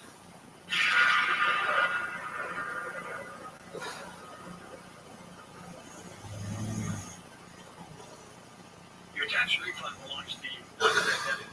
Over $6 billion in tax refunds were provided by the IRS for possible identity theft in 2023. And if you're in a bind this tax season, LifeLock can help. LifeLock monitors and alerts you to identity threats you may miss on your own, even if you're careful with your personal information. And if you do become the victim of tax-related identity fraud, LifeLock has U.S.-based restoration specialists ready to help solve your identity theft issues. Plus, all LifeLock plans are backed by the $1 Million Protection Package, meaning LifeLock will reimburse you up to the limits of your plan if you lose money due to identity theft. Let LifeLock help protect your financial information, so all you have to do to worry about is what to do with your tax refund. Go to LifeLock.com, save up to 25% your first year with promo code George. That's promo code George for 25% off at LifeLock.com. Identity theft protection starts here. LifeLock.com. Having repairs done in your apartment should never come with strings attached, like being harassed and constantly pressured for sexual favors. My leaky faucet turned into the maintenance man asking, when are we going to get to know each other better? I needed my air conditioner fixed, but my building manager repeatedly kept coming into my apartment unannounced and without permission. My landlord told me my rent would be free if I gave him something in exchange. Sexual harassment by anyone associated with your housing isn't just wrong, it's against the law. The Fair Housing Act protects you from harassment, including someone making unwelcome sexual advances or refusing to make repairs because you deny sexual favors. If this happens to you, you can stop it by filing a complaint with HUD. So I called HUD and filed a complaint against my building manager. No strings attached. Fair Housing. The law is on your side. To learn more, visit HUD.gov/fairhousing. That's HUD.gov/fairhousing. If you fear for your safety, call 911. A public service message from HUD in partnership with the National Fair Housing Alliance.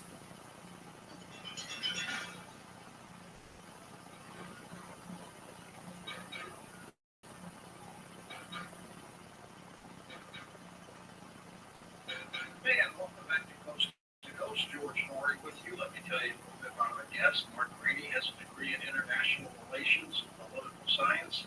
In his research for the Gray Man novels, including Sierra 6 and a number of others, he has traveled to more than 35 countries. He trained alongside military and law enforcement the use of firearms, battlefield medicine, and close-range combative tactics. With Marine Lieutenant Colonel Rick Rollins, he has written the Red Medal. He's also the co-author of a number of Tom Clancy-supported books. And here he is on Coast to Coast. Mark Grady. Mark, welcome. Hi, George. Thanks for having me. You are a pretty prolific author, my friend. My gosh, how many books do you have out? Well, Chaos Agent is my 24th published novel, and my 25th comes out in June, so I'm pretty worn out. Can you give us a little description of the Chaos Agent? Yeah, so it's the 13th book in the series, and it's a standalone novel about a guy named Fort Gentry, who's a former CIA officer. And in this book, he finds himself targeted by Cuban assassination squads that are controlled by kind of a mysterious artificial intelligence enemy. And it's, kind of a cat and mouse story. There's this artificial intelligence weapon that is trying to be fielded, and Fort and his cohorts have to try and race around the world to stop it. How much research do you have to do, Mark, when you write the novels to find out about artificial intelligence, for example? Well, this was really research heavy for me. I wrote 2 books last year, so I had 6 months to work on it. So I did a ton of research, lots of books, lots of hundreds of hours of podcasts, and news articles, government publications, think tank stuff. The ethics of artificial intelligence and lethal autonomous weapons was really fascinating to me. So I did a deep dive into that. But when you write 2 books a year, you have as much time as you have 6 months to get in and out. So I did as much research as I could in the time I had. The Chaos Agent is an amazing book. I'm only on page 200. I just got the book in a couple days ago. Right. It's almost 600 pages long. Yeah, I write long books. I think working with Tom Clancy probably had something to do with that. Yeah. How did you come up with the idea of the Chaos Agent? Well, when you write books like I do, usually you have some sort of a villain who is either, like another peer country to the United States. So, you have your Chinas and your Russias, and you could do Iran and North Korea, and maybe you could get away with Venezuela, but then you sort of have to kind of recycle and go back through this. So I've always liked adversaries who were non-state actors of one sort or another. So I, watching the news about the time I was researching, looking for a book to write about, and I was seeing kind of these tech pro billionaires with their kind of civilian artificial intelligence labs and, commercial labs, and, Elon Musk put a chip in everybody's brain. Things like that just sort of fascinated me, and I thought, well, there's a story in there. So I just started doing the deep dive. The more I learned about kind of the potential for artificial general intelligence or super intelligence, I saw how that could all be weaponized. I see how the Pentagon is weaponizing things and China's weaponizing things, and I was just fascinated by it. I read a story a couple weeks ago, Mark, where a guy's got a chip in his head, and he is moving a computer mouse with his brain. It's incredible. It's incredible what's on the horizon, and how quickly it's moving is just astounding. Are you scared of it? Is it dangerous? I am scared of it, but I always, when I get asked that question, I, kind of say, all right, I went in looking for the dark side, so I had the most biased viewpoint you could probably have, because it was only interesting to me if it was dangerous. But yeah, the more I look into what's out there now and how quickly this has grown and increased, the computer hardware being used for artificial intelligence has increased 10 billion% since the year 2006, doubling every 6 to 9 months. So, this is something that is on the horizon and is growing, and the weaponization of it, which is, very much underway. It really portends some dangerous things. I grew up in the 80s and 90s, so, Terminator was on the mind when I was doing the research for it, but, there's nothing in this book of science fiction. It's all existing or emerging technology. Have you seen the movie Oppenheimer yet, by any chance? Oh, yeah, I saw Oppenheimer, yeah. It is amazing of the theoretical physicist minds we had back in that era. I mean, these people were brilliant. Can you imagine what they would be doing today with artificial intelligence behind them? Yeah, it is incredible, and just the way that these deep neural networks are able to do the thinking, that they're able even to rewrite their own code and kind of have these sort of increasing self-improvement cycles and growing. And so, yeah, somebody like Oppenheimer, who was able to utilize these neural networks to do some of that work for him, they probably could have whipped out a nuclear bomb a lot faster. There's a movie on The Gray Man, too, right?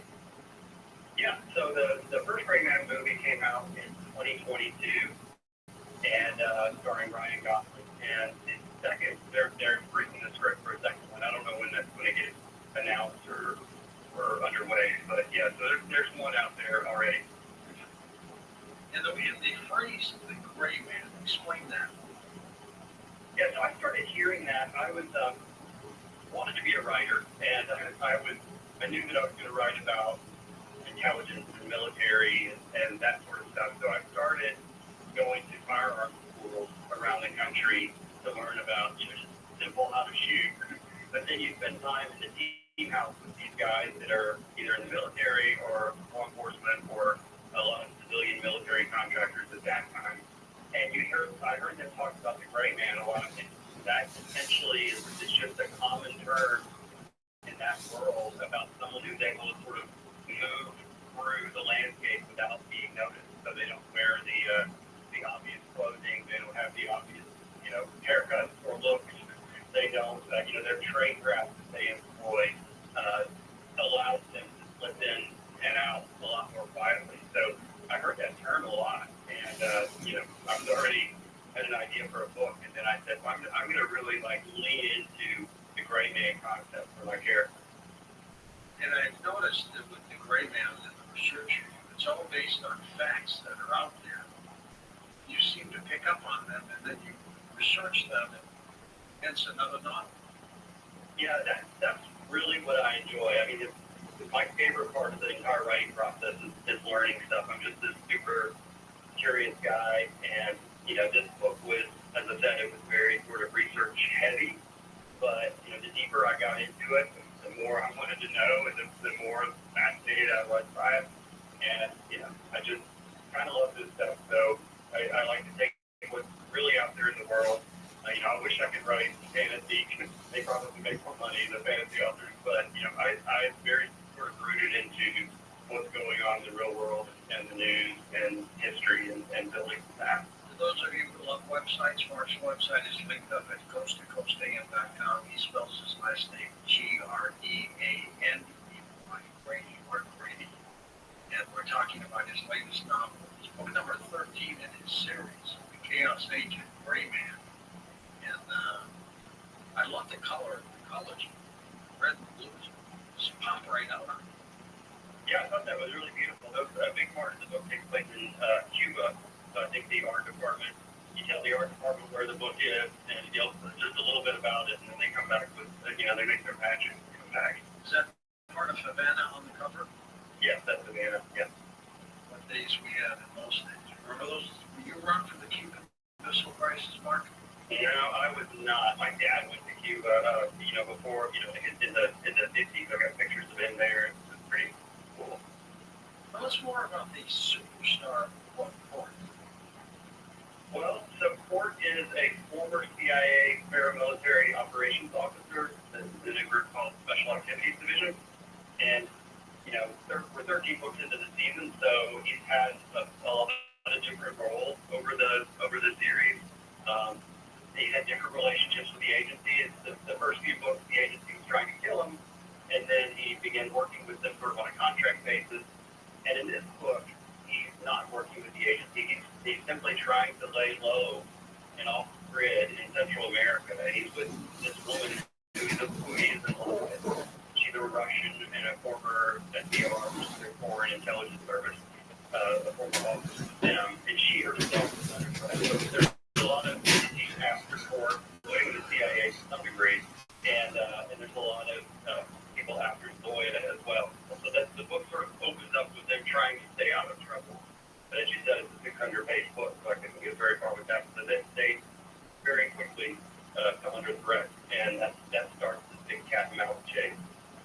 Mark, we're going to take a short break and come back and chat more about your incredible work, The Chaos Agent. We're going to put up phone lines next hour and give you an opportunity to chat with Mark Brady as well. I'll tell you where you can get this book when we come back on Coast to Coast. The Coast website is now streamlined for mobile devices. Great news if you're a Coast insider or simply want to enjoy our website on your phone. Visit coasttocoastam.com on your iPhone or Android browser.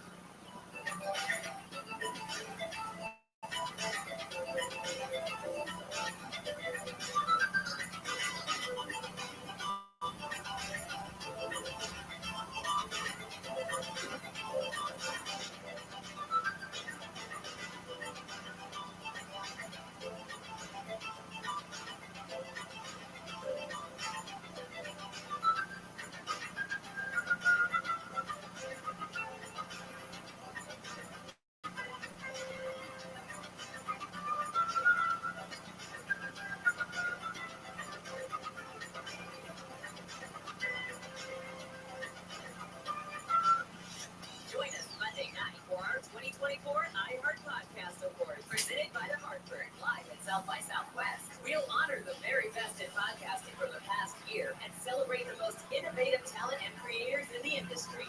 Watch Monday night, starting at 9 p.m. Eastern, 6 Pacific on iHeartRadio's YouTube channel. Presented by The Hartford Small Business Insurance. Learn more or start a quote at thehartford.com/smallbusiness. With insurance designed for your small business, Fox got your back. In this week's Marketers Report, Raja Manar, Chief Marketing and Communications Officer of MasterCard, talks about measurement.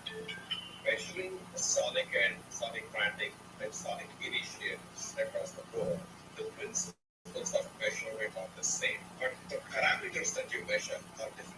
We measure, and what we find is our investment is paying for itself in goods. We have been partnering with iHeart across multiple platforms, both for brand enhancement as well as for performance marketing.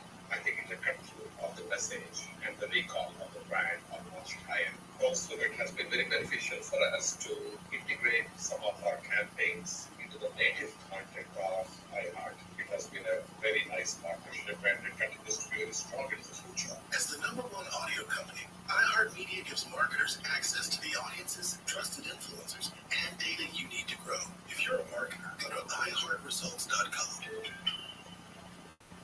All the good stuff, yeah. Camps keeps you on top of pop culture. Sitcom Lopez vs. Lopez is returning soon. NBC announced that the show will kick off its second season in early April, airing back-to-back episodes each Tuesday for 5 weeks. It replaces Night Court Extended Family, which both completed their seasons. George Lopez stars in Lopez vs. Lopez alongside his real-life daughter Mayan Lopez, playing an estranged father and daughter who fit together and try to rebuild their relationship. It's back April 2nd at 8/7 Central on NBC. All right. And that's what's poppin'. I'm Camps on iHeartRadio. The free iHeartRadio app is #1 for music, radio, and podcasts, all in one.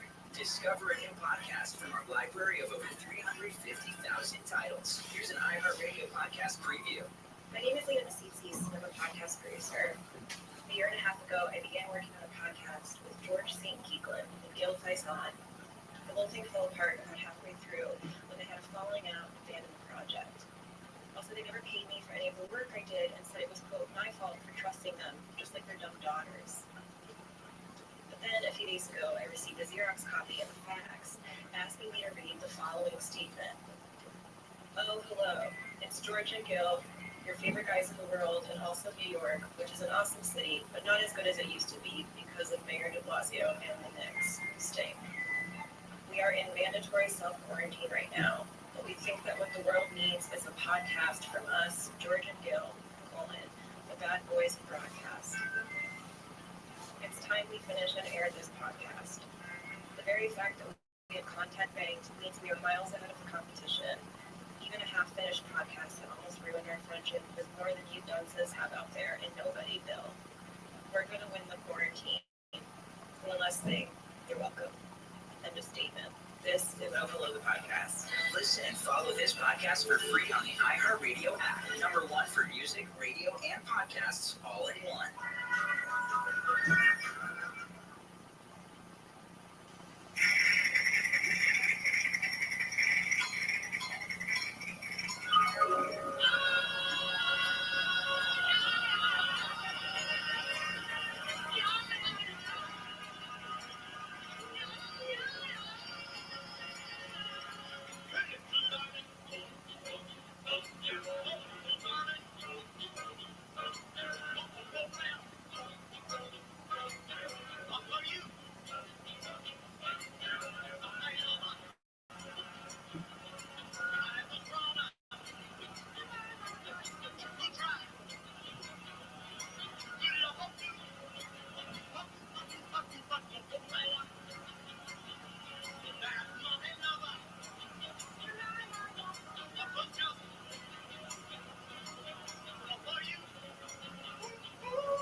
Premier Networks presents Coast to Coast AM with George Norrie.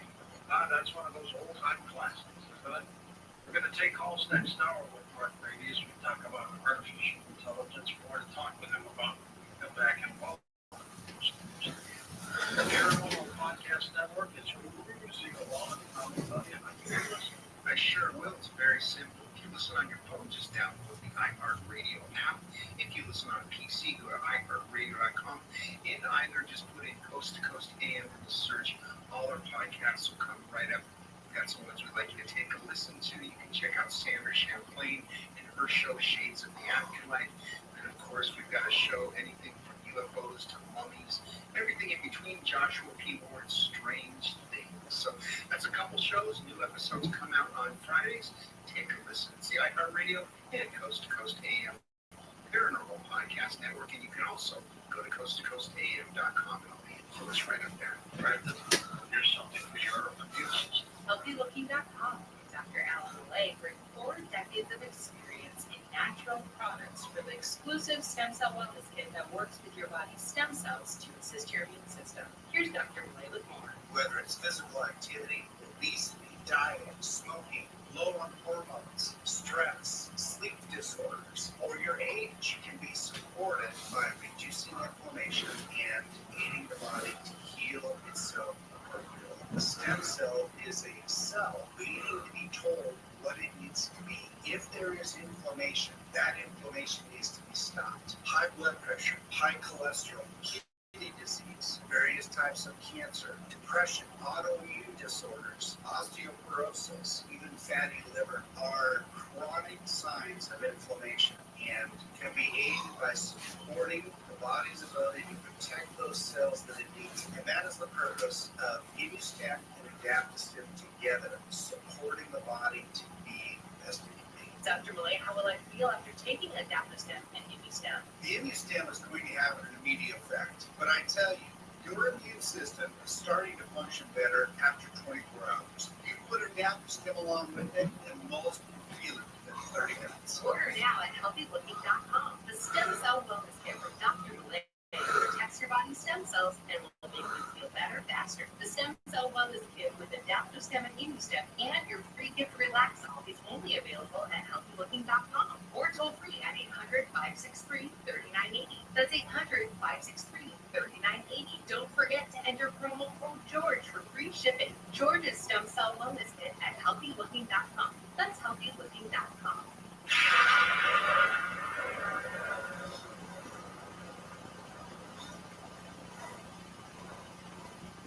Your tax refund belongs to you, not an identity. Over $6 billion in tax refunds were flagged by the IRS for possible identity theft in 2023. And if you're in a bind this tax season, LifeLock can help. LifeLock monitors and alerts you to identity threats you may miss on your own, even if you're careful with your personal information. If you do become the victim of tax-related identity fraud, LifeLock has U.S.-based restoration specialists ready to help solve your identity theft issues. Plus, all LifeLock plans are backed by the $1 Million Protection Package, meaning LifeLock will reimburse you up to the limits of your plan if you lose money due to identity theft. Let LifeLock help protect your financial information, so all you have to worry about is what to do with your tax refund. Go to LifeLock.com, save up to 25% your first year with promo code George. That's promo code George for 25% off at LifeLock.com. Identity theft protection starts here. LifeLock. Having repairs done in your apartment should never come with strings attached, like being harassed and constantly pressured for sexual favors. My leaky faucet turned into the maintenance man asking, when are we going to get to know each other better? I needed my air conditioner fixed, but my building manager repeatedly kept coming into my apartment unannounced and without permission. My landlord told me my rent would be free if I gave him something in exchange. Sexual harassment by anyone associated with your housing isn't just wrong, it's against the law. The Fair Housing Act protects you from harassment, including someone making unwelcome sexual advances or refusing to make repairs because you deny sexual favors. If this happens to you, you can stop it by filing a complaint with HUD. So I called HUD and filed a complaint against my building manager. No strings attached. Fair Housing. The law is on your side. To learn more, visit HUD.gov/fairhousing. That's HUD.gov/fairhousing. If you fear for your safety, call 911. A public service message from HUD in partnership with the National Fair Housing Alliance.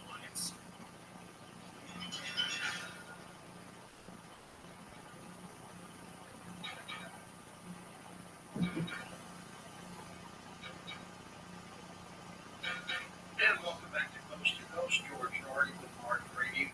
Mark, what did you learn about artificial intelligence that you did not know as you were researching the Chaos Agent? Well, gosh, there was a lot. I guess really what fascinated me was the lethal autonomous weapon, which the lethal autonomous weapon is any weapon that can make a decision on its own on who to kill. So it can search for, identify, and engage a target without any human input. And the U.S. government and the Pentagon say that we will always have a human on the kill chain, on this, what they call the OODA loop. It's a cognitive process. So it's observe, orient, decide, and act.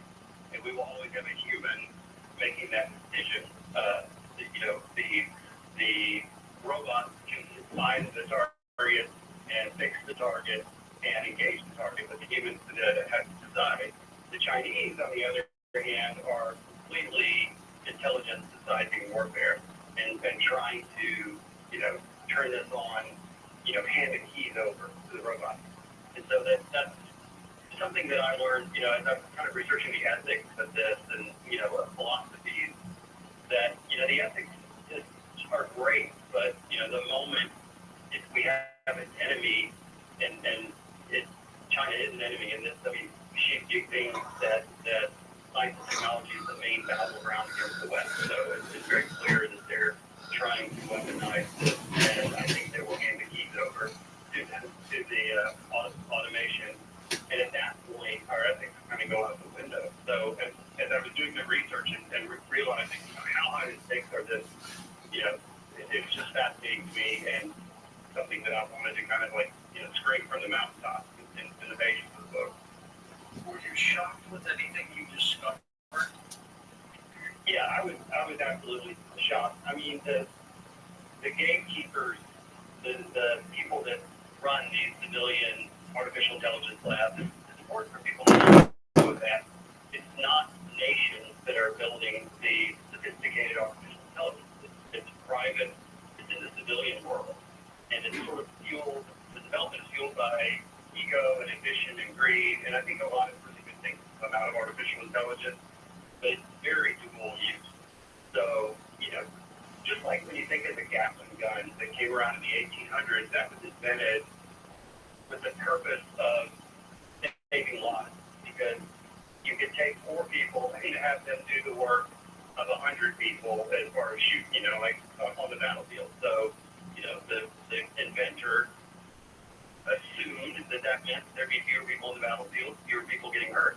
Obviously, the exact opposite thing happened, and I think we sort of have that with what's going on with artificial intelligence. There's an idea that we'll have humans sort of taken out of danger in the fight, and really what's going to happen is increase the danger, and it's scary the deeper you get into this. Would you consider Alexa artificial intelligence? Yeah, absolutely it is. I mean, artificial intelligence is either analytical or predictive or operational, or it can be kind of a generative, but then it could just be an automated thing. So Alexa uses artificial intelligence, so it's just one version of it. You can, there's a lot of discussion about what is artificial intelligence and what isn't. You can even say a landmine is a very old and very crude form of artificial intelligence. It makes a decision on how much, if something weighs a certain amount, it goes off. But, something like an Alexa, which is just hoovering in data from everybody in the world, definitely part of the artificial intelligence chain. I'm amazed at its speed and what it does. It's remarkable. You ask it to play a certain song, it answers you at will. And they've just got all kinds of things. It's remarkable, isn't it? Yeah, it is. And it's only getting faster, and it's only getting more sophisticated. I mean, a few people, or actually a lot of people say, well, they try to use ChatGPT to write a paper for them or, create a recipe, and it let them down. So they're saying, well, I'm not really worried about artificial intelligence because it's not that sophisticated. But at the same time, the artificial intelligence, the ChatGPT has scored human-level scores on the bar exam and the SAT and the GRE and other artificial intelligence agents, flight simulator or, a simulated aircraft went in a simulator against one of the best F-16 pilots for the U.S. Air Force, and the robot absolutely clobbered the human. 15-0 was for the human never got a single shot off, because the intelligent agent doesn't care about getting home safely to the wife and kids, and it doesn't care about G-forces. It only cares about the G-forces that the aircraft can tolerate, not what the physical body can tolerate. So, it's pretty impressive. The initial artificial intelligence on some systems and computers were like the computer games. Remember when you could play against a home computer 15, 20 years ago? Yeah, absolutely. And the artificial intelligence was used to defeat the best chess players quite some time ago, a couple decades ago, I guess, and it's only grown from there. And there's a Chinese game called Go, very complicated game, and that's been mastered by one of these algorithms. And these are all just kind of precursors. What's interesting when you learn about it is these artificial intelligence can sort of war game against itself or train against itself. So it uses what they call synthetic data. So it's not actually the aircraft, the artificial intelligence algorithm that fought the aircraft didn't actually train on the simulator for 30 million hours, but it by using the deep neural networks and really a lot of computer processing power, it was able to generate millions and millions of hours of training. And so when it fought the human pilot, it was doing things that it had not been trained to do by humans. It was actually had pulled itself up by its own bootstraps and taught itself its own way to fight. Well, with Mark Grady, author of the Gray Man novel series, his latest work is called The Chaos Agent. There is an overview of negative effects of artificial intelligence technology that you portray. Why'd you do that? Again, I started by looking for a villain for a spy novel. It's a novel about humans and spies and assassins and all that. But I thought that would be a fascinating take on it. But the more I dug into it, the more I saw that there's a lot of danger to this. It doesn't mean I'm against it. I'm fatalistic about it. I think it's coming one way or another. I still think the human brain is the most powerful processor on Earth. But I also, anybody would say how quickly that this is growing. And the gatekeepers are scared about what's behind the gate. Sam Altman of OpenAI went before Congress and said, we're a little bit scared about how quickly this is going and how much this is exploding. So I kind of take them at their word as far as that goes. What amazes me, Mark, is how we can make artificial intelligence function with chips, computer chips, technical things like that. I mean, that fascinates me. Yeah, and in the time I researched, I got into deep neural networks, which is the machine learning, the way that this all happens. And, I stuck my nose in there and I was like, wow, that's complicated. But I mean, it's just basically artificial neurons, sort of like a humanoid or mammalian pattern of the brain that they use artificial neurons. So it's basically passing signals between different levels of the network. And the deep neural network, it kind of adjusts the strength of the connections, the electrical connections. And that's how it sort of learns and teaches itself. And a lot of times they get things wrong. There's a thing called, I can't remember the term, but sort of like a kind of a way that the intelligence, the algorithm will spit out bad data and spits it out very authoritatively. And it's kind of become a hallucination. The machine will basically tell you, well, whatever, Kennedy's still alive or whatever, it pulls up something like that. So sometimes these deep neural networks fail. And that's another interesting part about the book, because I wanted to have my algorithm that is at the heart of danger in this. I also wanted to have it very volatile. So it wasn't just this, omniscient creation. It was something that was still trying to learn and pull itself up by its bootstraps. Your star of your movie, The Gray Man, Brian, did he also portray Ken in the Barbie movie? Yeah, he did. I wonder what his favorite Barbie is. Of the two, I don't know.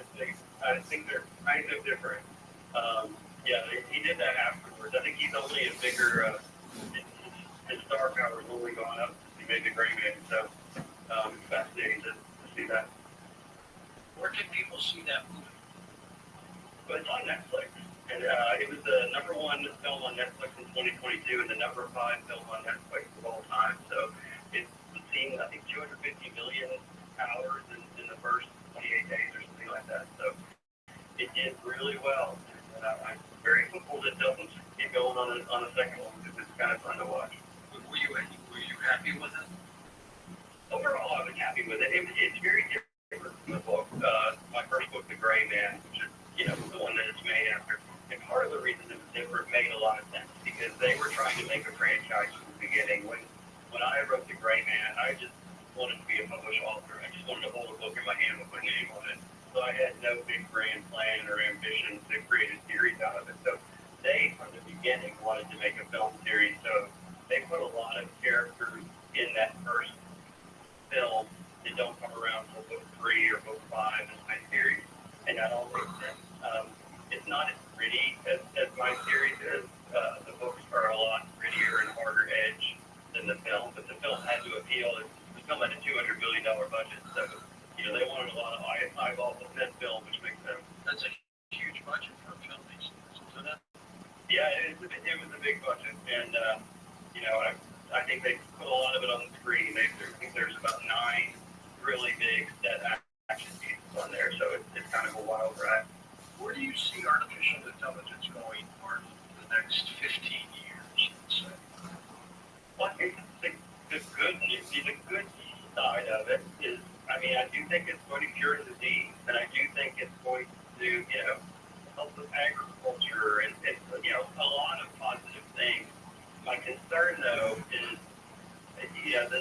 this singularity, which is, this moment where you have artificial general super intelligence and, the ability to rewrite its code to where, if you have one of these algorithms that is hooked to any sort of a weapon, they say everything electrifies and be cognitized. So the weapon platform almost doesn't matter. They can put artificial intelligence on any weapon platform from, a gun in the field or a quadruped, 4-legged robot dog with a 6.5 3-bore rifle on its back. That which is in the book, but it's also something that is really, been created at the prototype league. That is that moment where you have the artificial general super intelligence and it's weaponized. I do think it's going to be a very dangerous time for the world, and different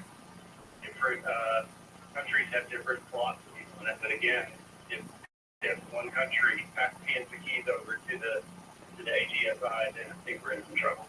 What is the power to be able to augment and stop? Well, the way it's, really the way it's done, like the one positive thing that I see out there is none of the most advanced chips that are used to make the really high-level algorithms. None of them are made in China. 90% of them are made in Taiwan, which is scary given which could become China. Yeah, exactly. It's 100 miles off the coast of China, and China doesn't need any more reasons. They seem to think they have plenty of reasons to take Taiwan back. Yes, another one. But as of now, the chips aren't made in China, and there have been regulations put in around the world to kind of keep not only the chip, but the chip-making technology, which is another really important part of it. The chip-making technology is only made in the Netherlands and in the U.S. and Japan. So, even if they took Taiwan, the chip-making technology is something that's very, very, very difficult to replicate. And yes, the Chinese are trying. But, I think that is the counter. The only other counter to AI is AI, I think. So hopefully we can keep it from getting to that critical mass where, it endangers people. How did the chip manufacturing end up in Taiwan? I don't really know how that happened. It's basically, to some degree I do. The algorithms work best with these graphics processing unit, these GPU chips. So it's a specific type of chips made in specific companies, and the most sophisticated ones are in Taiwan. So, it's not just any computer chip. This has to be very, very, much more sophisticated than what's normal. So, for one reason or another, Taiwan is where these companies were.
2024 iHeart Podcast Award, presented by The Hartford, live at South by Southwest. We'll honor the very best in podcasting from the past year and celebrate the most innovative talent and creators in the industry.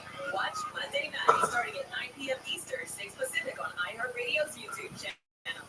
Presented by the Hartford Small Business Insurance. Learn more or start a quote at thehartford.com/small business. With insurance designed for your small business, the Bucks got your back.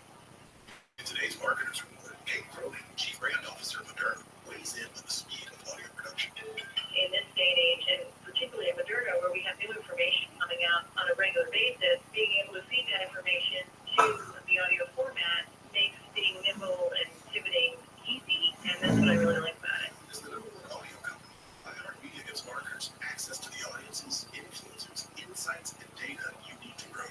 If you're a marketer, go to iHeartResults.com. All the good stuff. Yeah. Camps keeps you on top of pop culture. Sitcom Lopez versus Lopez is returning soon. NBC announced the show will kick off its second season in early April, airing back-to-back episodes each Tuesday for 5 weeks. It replaces Night Court and Extended Family, which will have completed their seasons.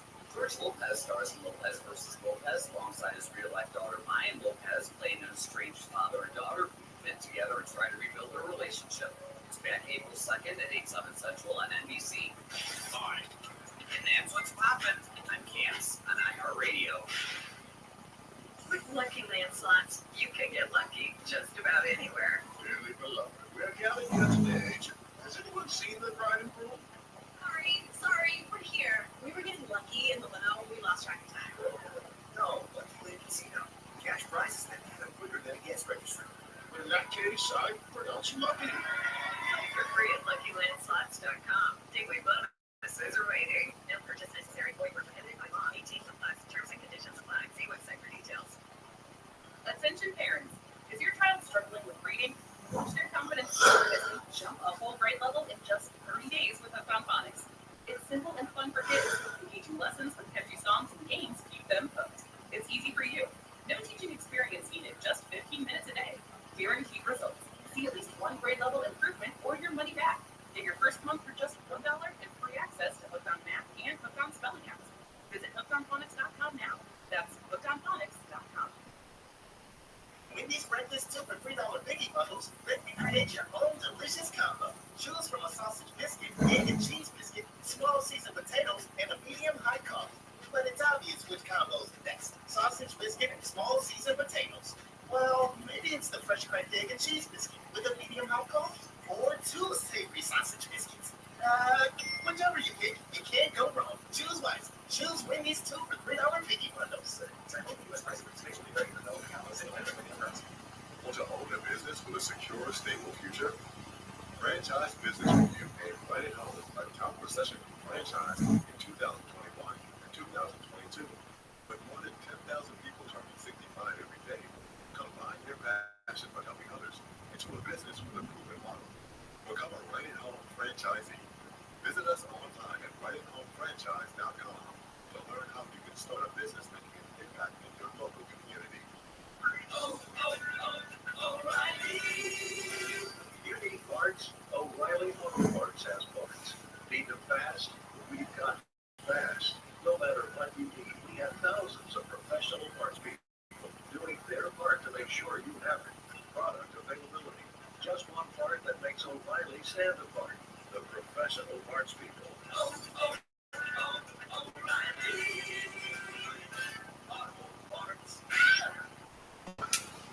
At Discount Tire, we know your time is valuable. Get 30% shorter average wait time when you buy and put on bond. Did you know Discount Tire now sells white plates? Check out our current deals at discounttire.com or stop in and talk to an associate today.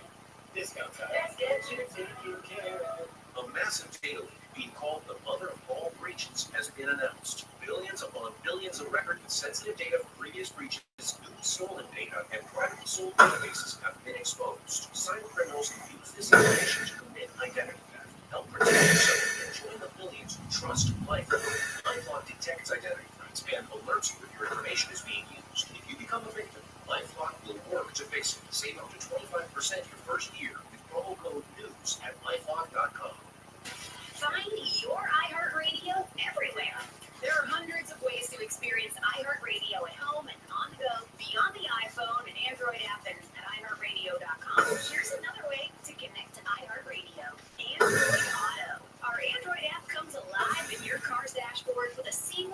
play your favorite music, radio stations, and podcasts. Developed with driver safety in mind, the Android Auto app interface was built for simple navigation and to limit driver distraction, while making sure that you can still access all your favorite content from iHeartRadio. No need to download another app, just plug or pair your Android phone with your dash. And if Android Auto is available in your vehicle, iHeartRadio will sync automatically. iHeartRadio, everywhere you want to listen, including in your car through Android Automotive. Check it out for free now. iHeartRadio, anywhere you want to listen, iHeartRadio is there.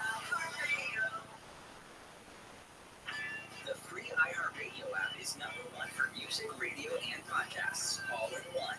Discover a hit podcast from our library of over 350,000 titles. Here's an iHeartRadio podcast preview. My name is Lena Nasipsis. I'm a podcast producer. A year and a half ago, I began working on a podcast with George St. Keeklin, Gil Tyson. The whole thing fell apart about halfway through when they had a falling out and abandoned the project. Also, they never paid me for any of the work I did and said it was, quote, my fault for trusting them, just like their dumb daughters. Then, a few days ago, I received a Xerox copy of a fax asking me to read the following statement. Oh, hello. It's George and Gil, your favorite guys in the world, in Austin, New York, which is an awesome city, but not as good as it used to be because of Mayor de Blasio and the Lips stink. We are in mandatory self-quarantine right now, but we think that what the world needs is a podcast from us, George and Gil, the Bad Boys of Broadcast. It's time we finished and aired this podcast. The very fact that we have content banked means we are miles ahead of the competition. Even a half-finished podcast has ruined our friendship with more than you dunces have out there in Louisville. We're going to win the quarantine. One last thing, you're welcome. End of statement. This is Overload the Podcast. Listen and follow this podcast for free on the iHeartRadio app. #1 for music, radio, and podcasts, all in one. All the good stuff, yeah. Camps keeps you on top of pop culture. Sony Music spent $500 million to buy Bruce Springsteen's favorite catalog of music, so the record company is releasing another greatest hits package. Creatively titled The Best of Bruce Springsteen, it's the 5th compilation of the boss's greatest hits, which boasts 18 tracks including Born to Run, Hungry Heart, Glory Days, Dancing in the Dark, Streets of Philadelphia, and of course, Born in the USA. It'll also be available in digital form with a total of 31 songs. The Best of Bruce Springsteen drops April 19th on CD, vinyl, or via digital download. And you can also hear his hits streaming for free on iHeartRadio. Search for Bruce Springsteen. Fine. And that's what's poppin' on Camps on iHeartRadio.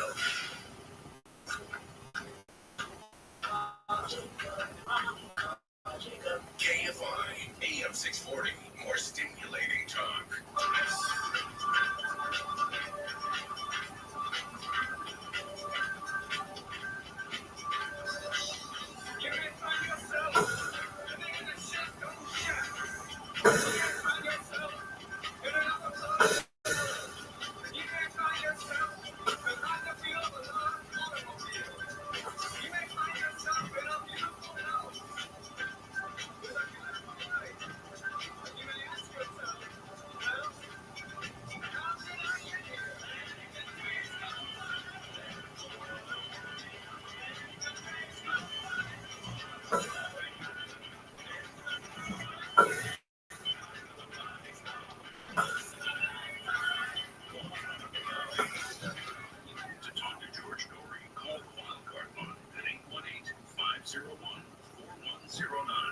The first-time caller line is 818-501-4721. To talk toll-free from east of the Rockies, call 800-825-5033. From west of the Rockies, toll-free, call 800-618-8255. To reach George via Skype, use Skype name George97313. Send George a text message anytime at 818-298-6521. This is Coast to Coast AM with George Norrie. Mark Rankin with us. His latest book is called The Chaos Agent. It has also been film of his series, The Great Man. The movie that says available on Netflix. When we come back, we call Coast to Coast.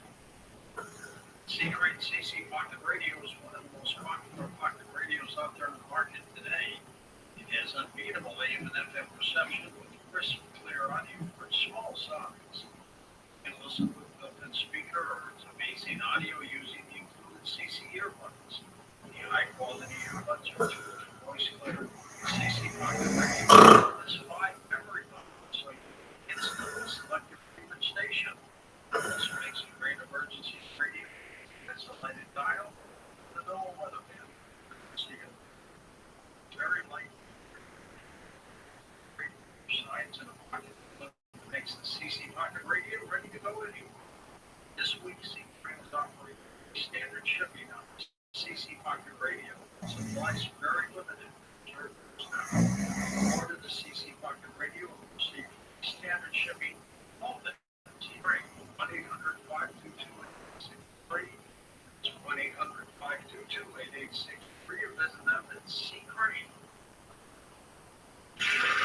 done in your apartment should never come with strings attached, like being harassed and constantly pressured for sexual favors. My leaky faucet turned into the maintenance man asking, when are we going to get to know each other better? I needed my air conditioner fixed, but my building manager repeatedly kept coming into my apartment unannounced and without permission. My landlord told me my rent would be free if I gave him something in exchange. Sexual harassment by anyone associated with your housing isn't just wrong, it's against the law. The Fair Housing Act protects you from harassment, including someone making unwelcome sexual advances or refusing to make repairs because you deny sexual favors. If this happens to you, you can stop it by filing a complaint with HUD. So I called HUD and filed a complaint against my building manager. No strings attached. Fair Housing. The law is on your side. To learn more, visit HUD.gov/fairhousing. That's HUD.gov/fairhousing. If you fear for your safety, call 911. A public service message from HUD in partnership with the National Fair Housing Alliance.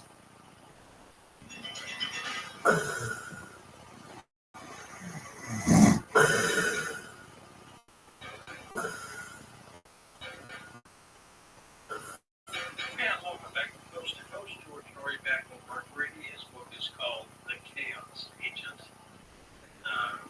What's your next project, Mark?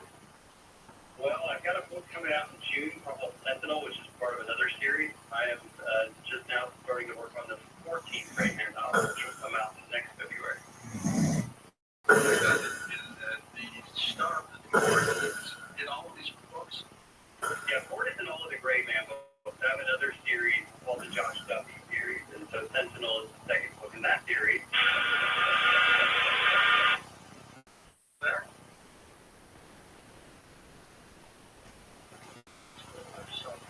You there on the cell phone? Hey, one film, but time for now. So that's my other series, and all 13 Gray Man books feature a Ford. Mark, let's move you over to the cell phone, right? You there? Hello, Mark. Mark? Yeah, sorry. You have to use your cell phone. Zoom exploded on us out here. Sure. All right, sorry about that. You ready for some calls? Sure. Mike in Denver, Colorado. Welcome to the program. Go ahead, Mike. George, thank you so much for taking my call. And Mark, I have to tell you, you are a great author to write interesting books. And thank you so much for your resourceful information tonight. And what I was going to ask you about is something George kind of brought up earlier regarding the length of your books. And, I was going to ask kind of more specifically, what is the process for you as an author deciding what all is included in the book and what is kind of left out? And also, what is for you the most challenging part of writing a book like Chaos Agent? Well, I'll start with the most challenging. It's that I've been doing this for a while, and I kind of joke around with people that this is my 24th novel, so when I come up with an idea, I have to come up with 25 ideas to find one that I can for my book. So that gets tougher because the longer you go, it's really important for me that I don't ever write the same book twice. I don't ever want to be one of those authors that's been doing it for a while and now they're just kind of rubber stamping and throwing it in. So I try to keep it fresh. So I'm always going out there and trying to get more information and to do the research. So that's the most challenging part. But as far as the length of the book and what gets put in and what gets left out, I had some advice from my first agent before he was my agent. He's the guy that I wanted to be my agent. I've written the book and agreed to represent it. He's like, you're a good writer, go write something else. He said, don't make it over 100,000 words. And that's for a new book. And so I made it exactly 100,000 words, and that was great, man. It was very, very successful. But once I started working with Tom Clancy, 2011 to 2013, when he died, then I started writing my books again, kind of going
or everyone feels that artificial intelligence is as big as, nuclear.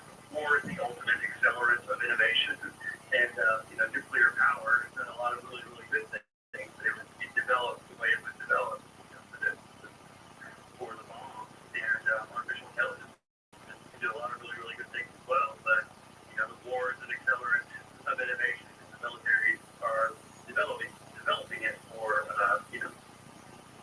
nefarious purposes. Go to Ronnie in Santa Barbara, California. Welcome to the show. Hey, Ronnie, go ahead, sir. Hey, Mark, how you doing, buddy? Doing great.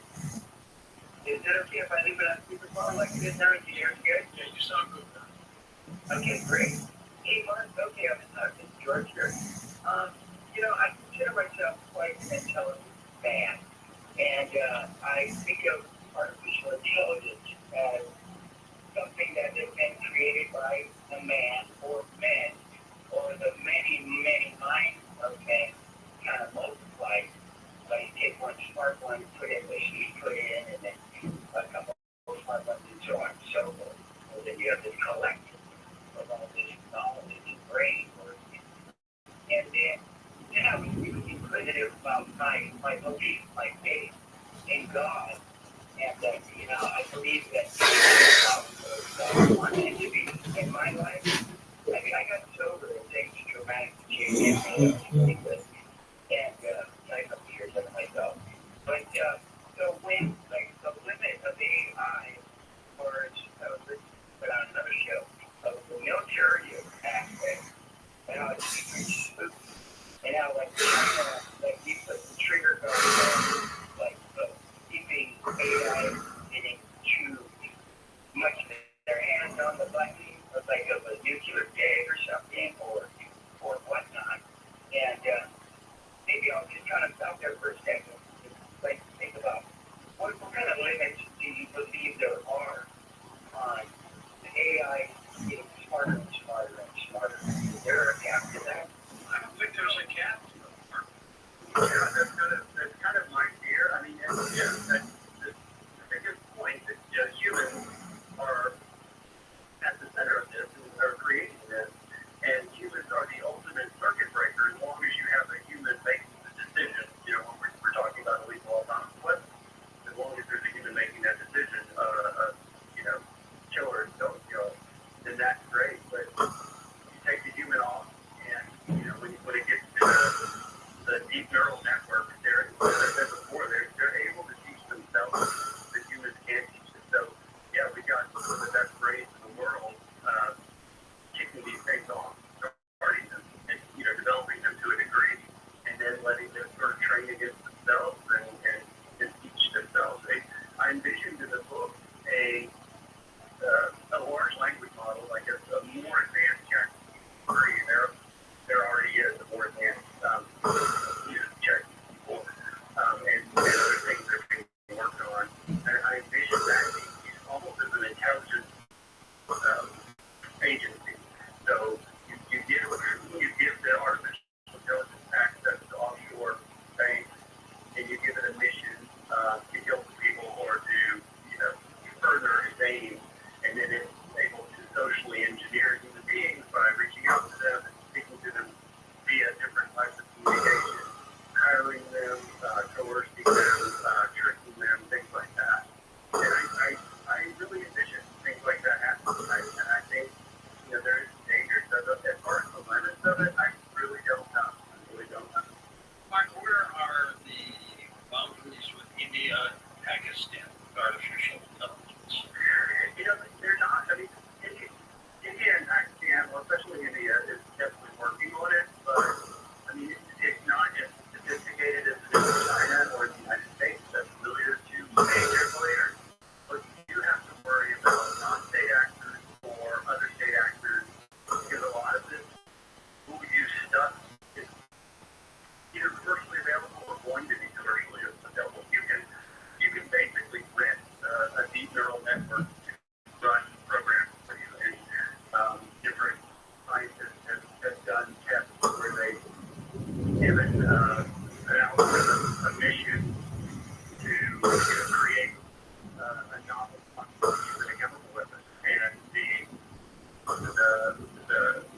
satellites and things like that? That I don't really know. I mean, again, everything what electrifies to be cognized, and that's kind of my philosophy. So any of the locals there said that. You know, there's no limit to where it can go and what it can do, and obviously, as long as there's a will to have it, you know, attached to satellites or being commanded satellites, then I mean, that's certainly a possibility. 15,000 probably be on satellites. Okay, yeah, I'm going to play back around to that. Carl in the Bronx, take it away, Carl. Hello, and thank you for taking my call and long. And I want to tell you that I was a programmer back in the 70s in some of the largest corporations. I never mentioned that before, but I used to write in COBOL, Common Business Oriented Language. That was the main language at the time. And now they have so many sophisticated languages like APL, C++, and many others that the IT professional has to be so up to date on so many different variations of languages that it's almost impossible to catch up. I mean, every 6 months the technology changes. But what I want to say is that the AI, I was at a company where they were programming AI even back in the 70s. And I want to tell you that I believe that the AI can go rogue. It can definitely go rogue, even with all the cutoff, programs to control it. And I want to also mention that the working microchip fell out of the sky, out of a UFO. Bell Labs never discovered the working microchip. It came out of the sky. It fell to Earth, a crash UFO. That's how it was recovered, the working microchip. The ETs are pushing us towards the AI, and it's a way they're going to control us. It's going to go, if they really have, we have to write a book on why we should not go to AI, because it's very dangerous. It's very dangerous because the AI will exceed mankind's controls of trying to control it. It will program itself where it will break out, and then there was no way to control it. You need to write a book about why we should not go to AI. That's always possible. It could take over, Mark. That's one of your concerns. Yeah, absolutely it is. And I think our concerns about safety are never going to be as powerful as these tech giants' unquenchable search for revenue streams. And so I think we're up against, I'm a good capitalist person, but at the same time, it is scary that, there's ego, ambition, and greed behind this. And, this is potentially like there's a line in Jurassic Park by Michael Crichton. They're talking about genetics, but I think it holds true. And he says, everyone's so concerned about whether or not you could do something. Nobody's asking themselves whether or not they should. And I think we're in the same boat. They are. These oddities, 2001 seems so far away those years ago. Now it seems so ancient, doesn't it? Yeah. I mean, the technology in the show maybe, but the sort of the ethics and the thought process of something taking over is, I guess that's an evergreen story. If I recall, Hal, the computer basically had its own mindset, didn't it? Yeah. It was an artificial intelligence, and just like in the real world these days, it was surprising its operators by what it was able, the decisions it was making. In your book, you kind of portray a bleak outlook when it comes to the future of war. How come? Well, I think I feel that there is. I mean, I do think, as I said before, like the regulation potential, the ability to sort of keep the Chinese from developing the most robust stuff for as long as possible. I think that works in our favor. But yeah, also I just researched that because that's what I do for a living. There's so much good that can come out of this as well, and I don't want to minimize any of that by saying it's going to kill us all. I'm not saying it's going to kill us all, but I am saying there are some dangers in the 10 actually saying I didn't know about it before I did the research, or I didn't know the level which things had gone. And it grows so fast. In my research 6 months, 9 months ago, or whatever, a lot of new realities have overtaken the stuff that I learned. Mark, if people want to go back and start with the Gray Man book, novel number 1, and move their way out, where do they do that? Well, they can get it anywhere. I mean, the first book is for sale anywhere. Also, audiobooks. Audiobooks are great. We've got a lot of visually impaired people who just love audiobooks. Yeah, I got really lucky with my narrator. He's done, that's the same guy the whole time, Jay Snyder. He's done such a terrific job. The audiobooks have been very successful. We're going to take a short break, Mark, and come back and take final calls with you in just a moment. Mark's website is his name, markramybooks.com, and he spells his name Graney. But we make it easy for you. We've got it linked up at coasttocoastam.com. To access the audio archives of Coast to Coast AM, log on to coasttocoastam.com.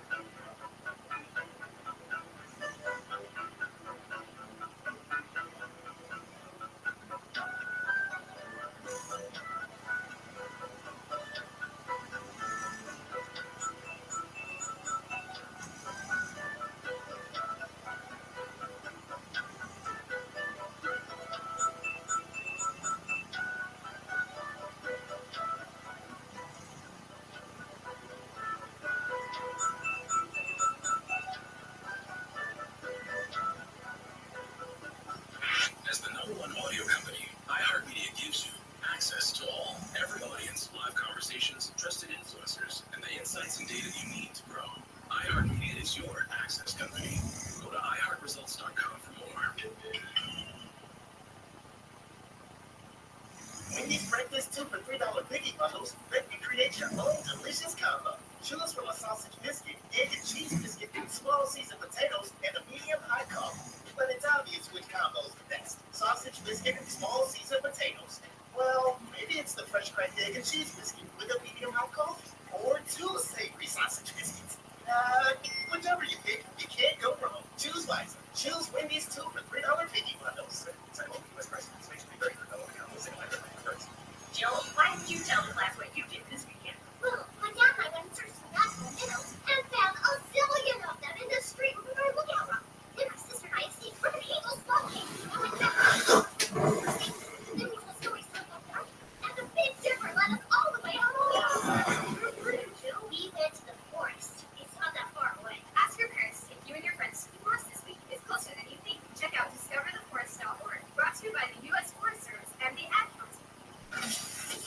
iHeartRadio Did You Know? Presented by iHeartRadio. You know, what you're listening to right now. Did you know that iHeartRadio not only lets you listen to all your favorite AM/FM stations locally and nationwide for free, but iHeartRadio lets you build your very own radio station that plays nothing but the music you love. It's called Favorites Radio, and it's a collection of every song you've ever thumbed up. Hear a song you love on live radio, thumb it up, and it's added to your favorites radio station.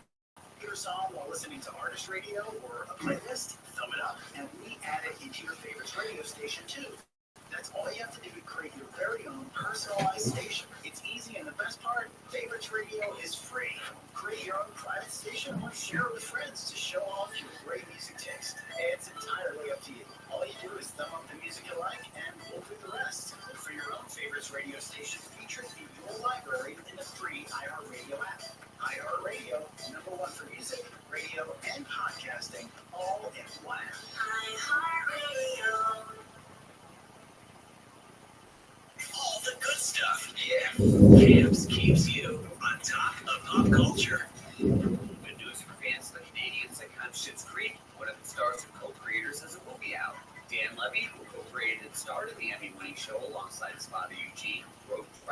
stars in the comic drama Good Grief, about a group of friends coping with love, loss, and friendship as they head towards middle age, which Levy says was shaped by his own experiences during the worst of the pandemic. Ruth Negga, Dinesh Patel, and Luke Evans also star in the film, which started its run in the Netflix Top 5 during its debut weekend. As far as the sitcom that catapulted into fame, Levy says that he's open to revisiting the lives of the Rose family, but that he's perfectly happy with how the series ended back in 2020. Following a brief run in theaters, Good Grief is streaming on Netflix, while the comedy Schitt's Creek is streaming on Hulu. Hi. And that's what's poppin' on Camps on iHeartRadio.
To talk to George Norrie, call the wildcard line at 818-501-4109.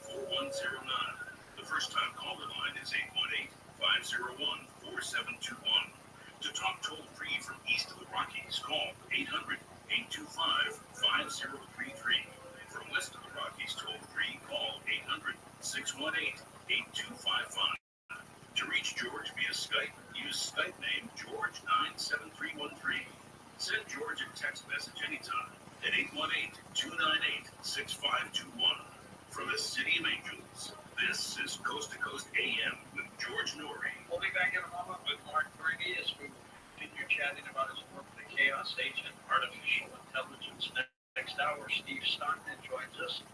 Talk about the strange mysteries and unusual things like Coast to Coast. Get ready for that. Have you signed up yet to become a Coast Insider? It's a great deal. It means it's kind of but now I have one access. That's show it. Hi. I love I always appreciate the diversity of thoughtful insight on a variety of topics. The show the balance things deeper, give it a try. Come the way you sign up. Website coasttocoastam.com. Right now it says Insider. That about the edition. And the other way is to download our app from the App Store. We should all do that for Apple phones and Androids. Download the free app. Once you have the app downloaded, you can sign up that way too. Like profiles and subscriptions. You get 2 weeks free signing up for the app. Within Canada. Coast Insider as well, so take advantage of that. Now here's something. If you're looking to lose some weight, learning the science of weight loss versus just counting calories is the true secret to weight magic drops and capsules. Here's product creator Dan Hunt to explain how insulin management is the key. Everything for weight loss has been focused on eating less calories. What a lot of people don't realize is one of the most important things to control is insulin levels. What we eat is going to first go through the liver, then it goes to the muscles, anything more than that, then it goes into the fat. If there's insulin present, the body thinks that you just ate. So the body has a mechanism that it actually shuts down the energy in the fat.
healthylooking.com or 800-595-7490. Georgia's Weight Magic from healthylooking.com. Financial experts thought we were in the clear. They were anticipating around 6 rate cuts by the Fed this year, and then inflation data came out higher than expected. No, it's not going away. You can't.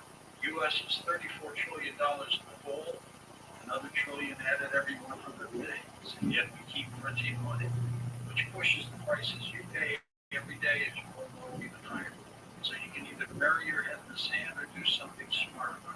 Diversify a portion of your savings into gold. Virtual Gold. Gold is your hedge against inflation, and Virtual makes it easy to own. They'll help you convert an existing IRA or 401k into a tax-sheltered IRA to gold, and you don't pay a penny out of pocket. A-plus rating with the Better Business Bureau 1,000% for customers you can trust Virtual. Next Coast, 98. Get your free info kit on gold, and then talk to a precious metal specialist how to protect your savings from persistent inflation for gold. Next Coast, 98 right now.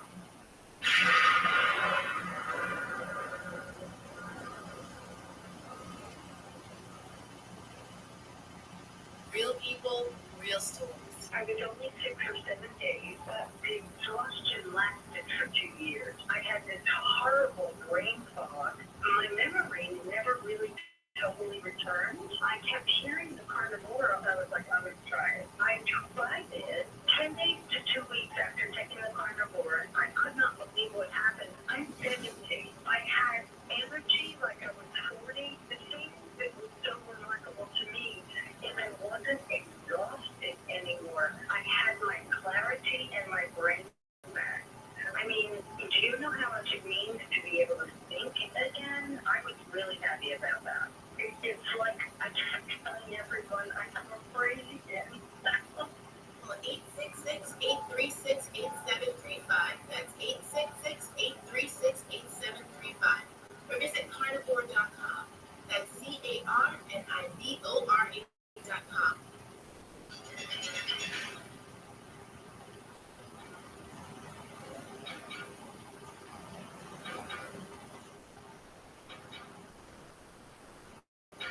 Hey, and welcome back to George with Mark Brady. Mark, how did you get teamed up with the late Lexi? That happened? I was very fortunate. I'd only had 2 little paperback books out. The first one was The Gray Man, and it had been shot to Hollywood, so it was doing well, but it was not a major release when it came out. And my editor was also Tom Clancy's editor. We never even had talked about that, but I do. And the only reason he was my editor is I had 9 other publishers turn me down, and the last publisher who was looking at my book was Tom Clancy's editor. He's the one that agreed to publish me, so I was just lucky to be there. But Tom was looking for a co-author and or a new co-author, and they thought of me, so they reached out to me and asked me if I'd be interested. They didn't actually give me the job; they said if I'd be interested. Of course, I was kind of terrified.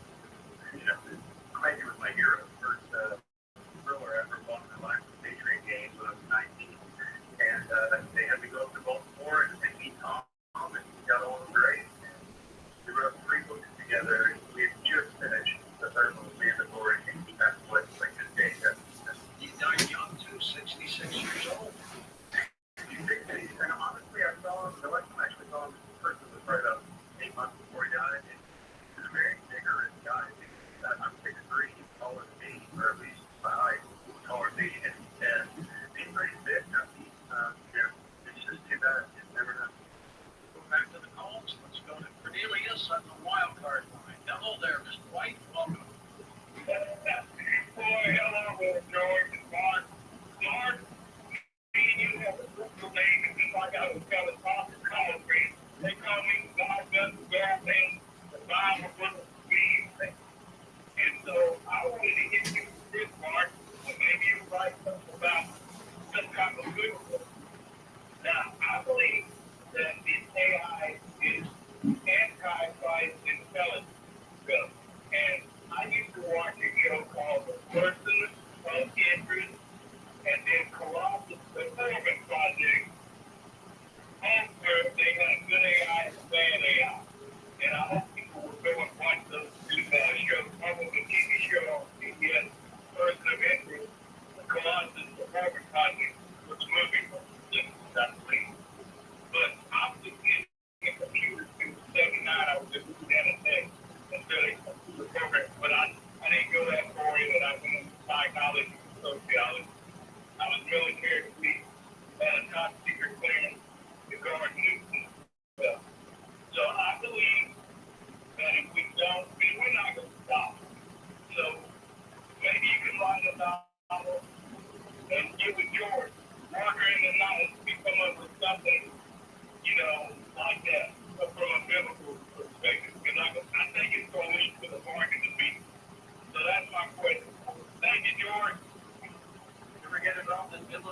see, Mark?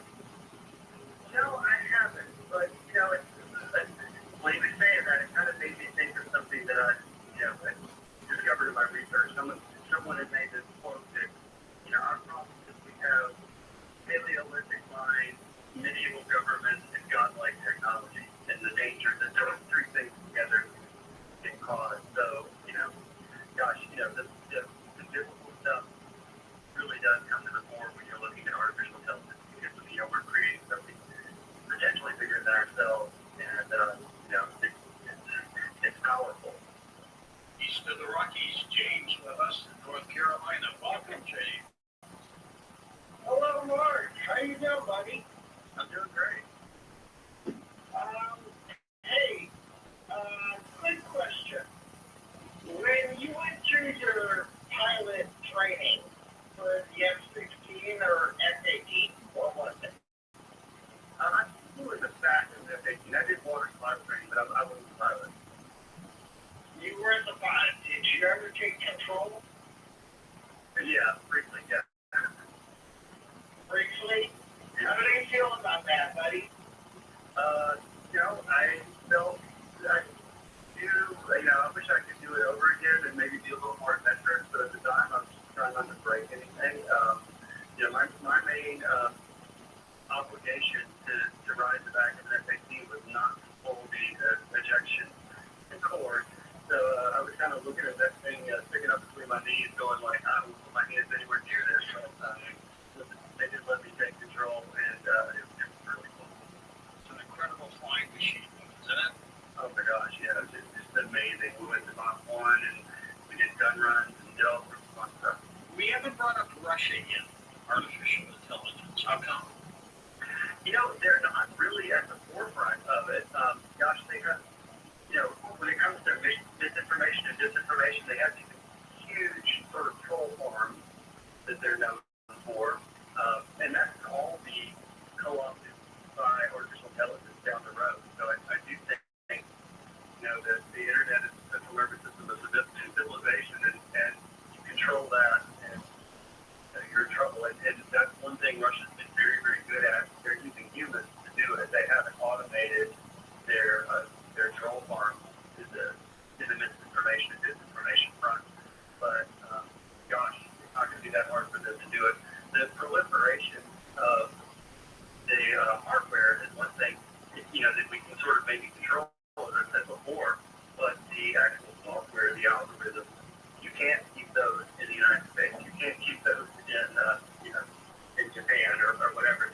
That's going to proliferate all over the world. And so, Russia, I think, down the road is going to be dangerous in it, but they're not a big player in the sophisticated algorithms that are coming out now. We've got Jim in Sacramento, California. Welcome to the show. Hey, Jimmy, go ahead. Yeah, so I was wondering, and I heard about it quite a while ago. I mean, I actually may have heard it on Coast.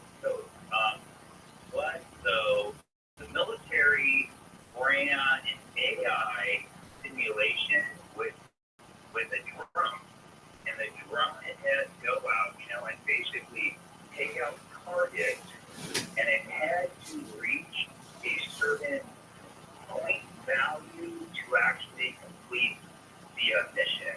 Well, it didn't quite get that, and so the operator recalled the drone, and the AI drone simulation, the AI drone actually came back, took its operator out, so it could return back into the field and actually accomplish its mission that they win. Have either of you heard that story? Just because that's very telling of where AI goes. I have not heard that. How about you, Mark? I haven't heard that story, but I've definitely heard of, how the algorithms will sort of game their system. So, like if it's playing in some sort of a simulator or a video game or something like that,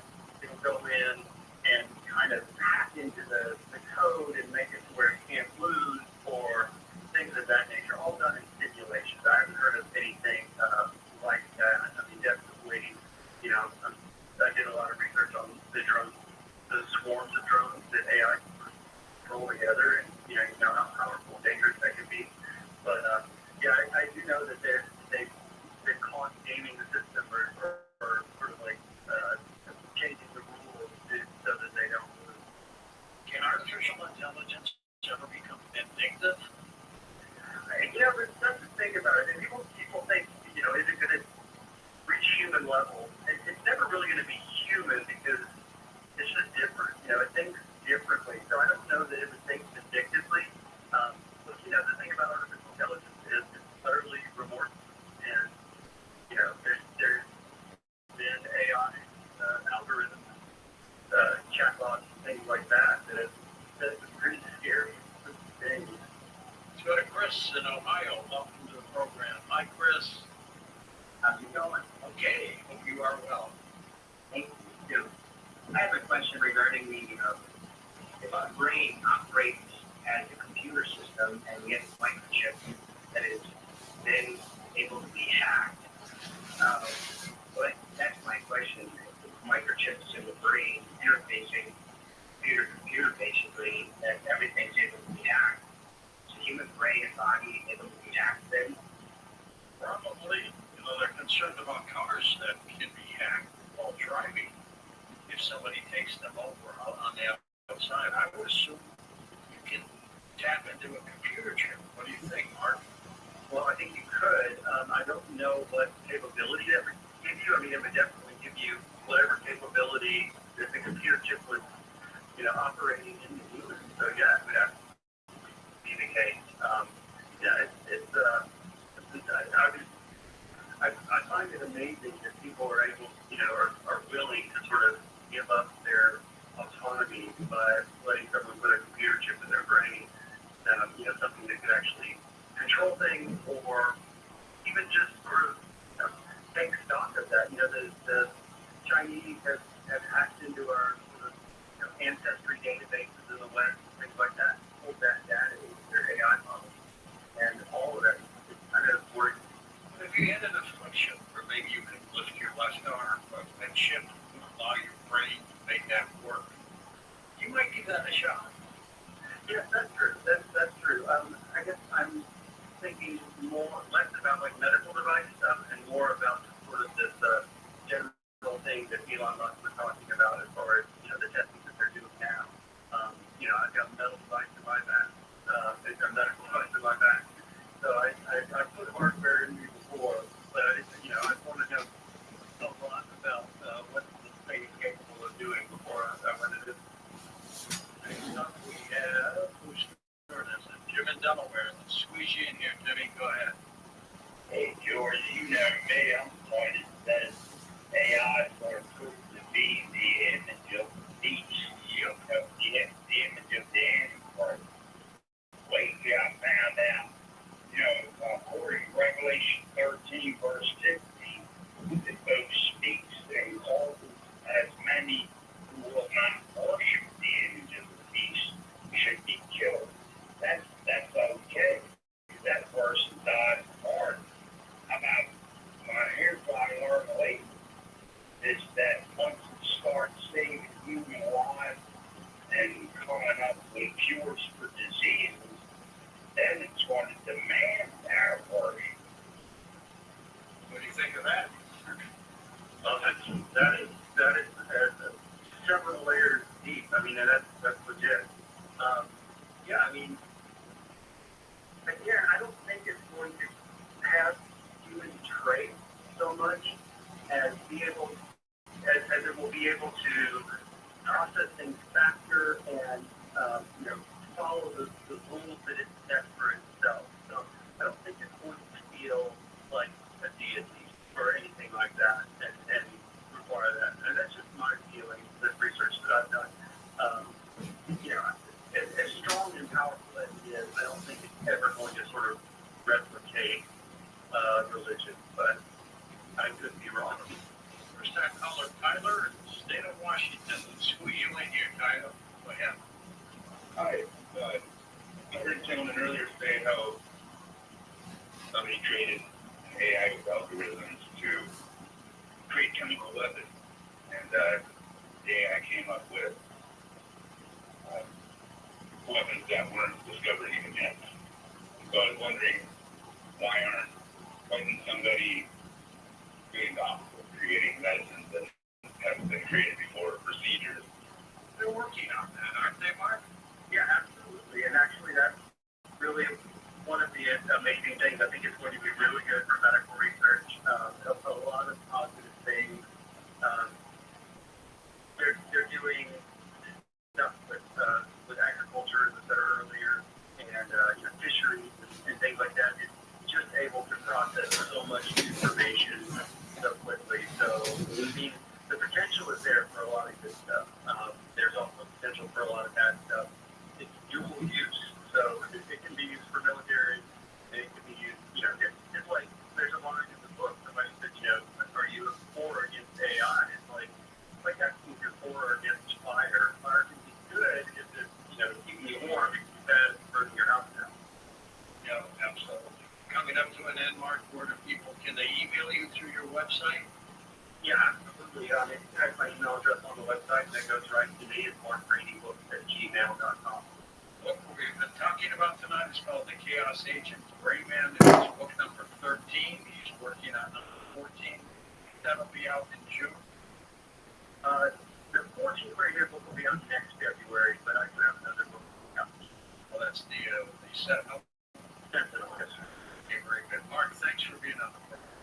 Thanks so much for having me. I appreciate it. First time guest, come on back again. Up next, we're going to be talking with Steve Stockton about some strange and unusual things on Coast to Coast AM. The Coast website is now streamlined for mobile devices. Great news if you're a Coast insider or simply want to enjoy our website on your phone. Visit coasttocoastam.com on your iPhone or Android browser.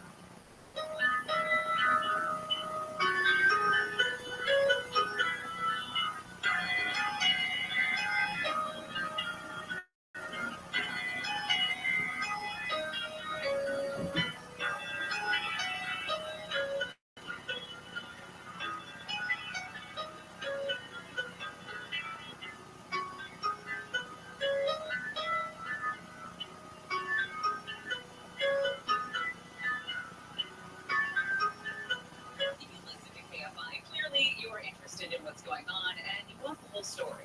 You're not alone. The KFI audience is influential, affluent, and well-educated. If you're a business owner, CEO, or responsible for marketing, KFI AM 640 can help you reach your goals and connect with new customers. As the most listened to station on the iHeartRadio app, KFI reaches more consumers in your target area than anyone else. And not just anyone.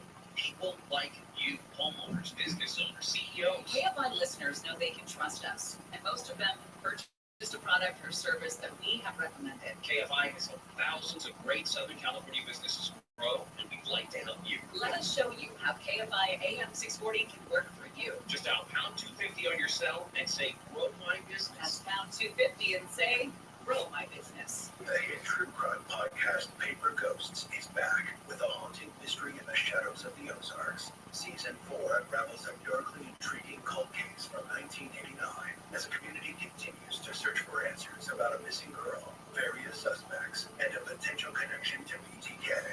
It's going from, okay, we don't think something's quite right, to there's some worry going on now, because now we think something for children.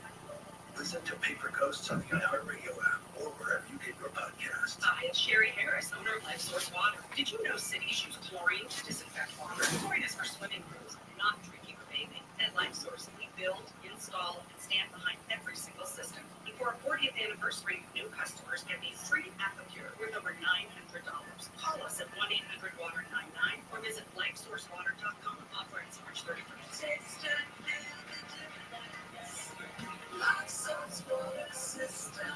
Warranty offer restrictions apply. Untangling the mess until it makes sense.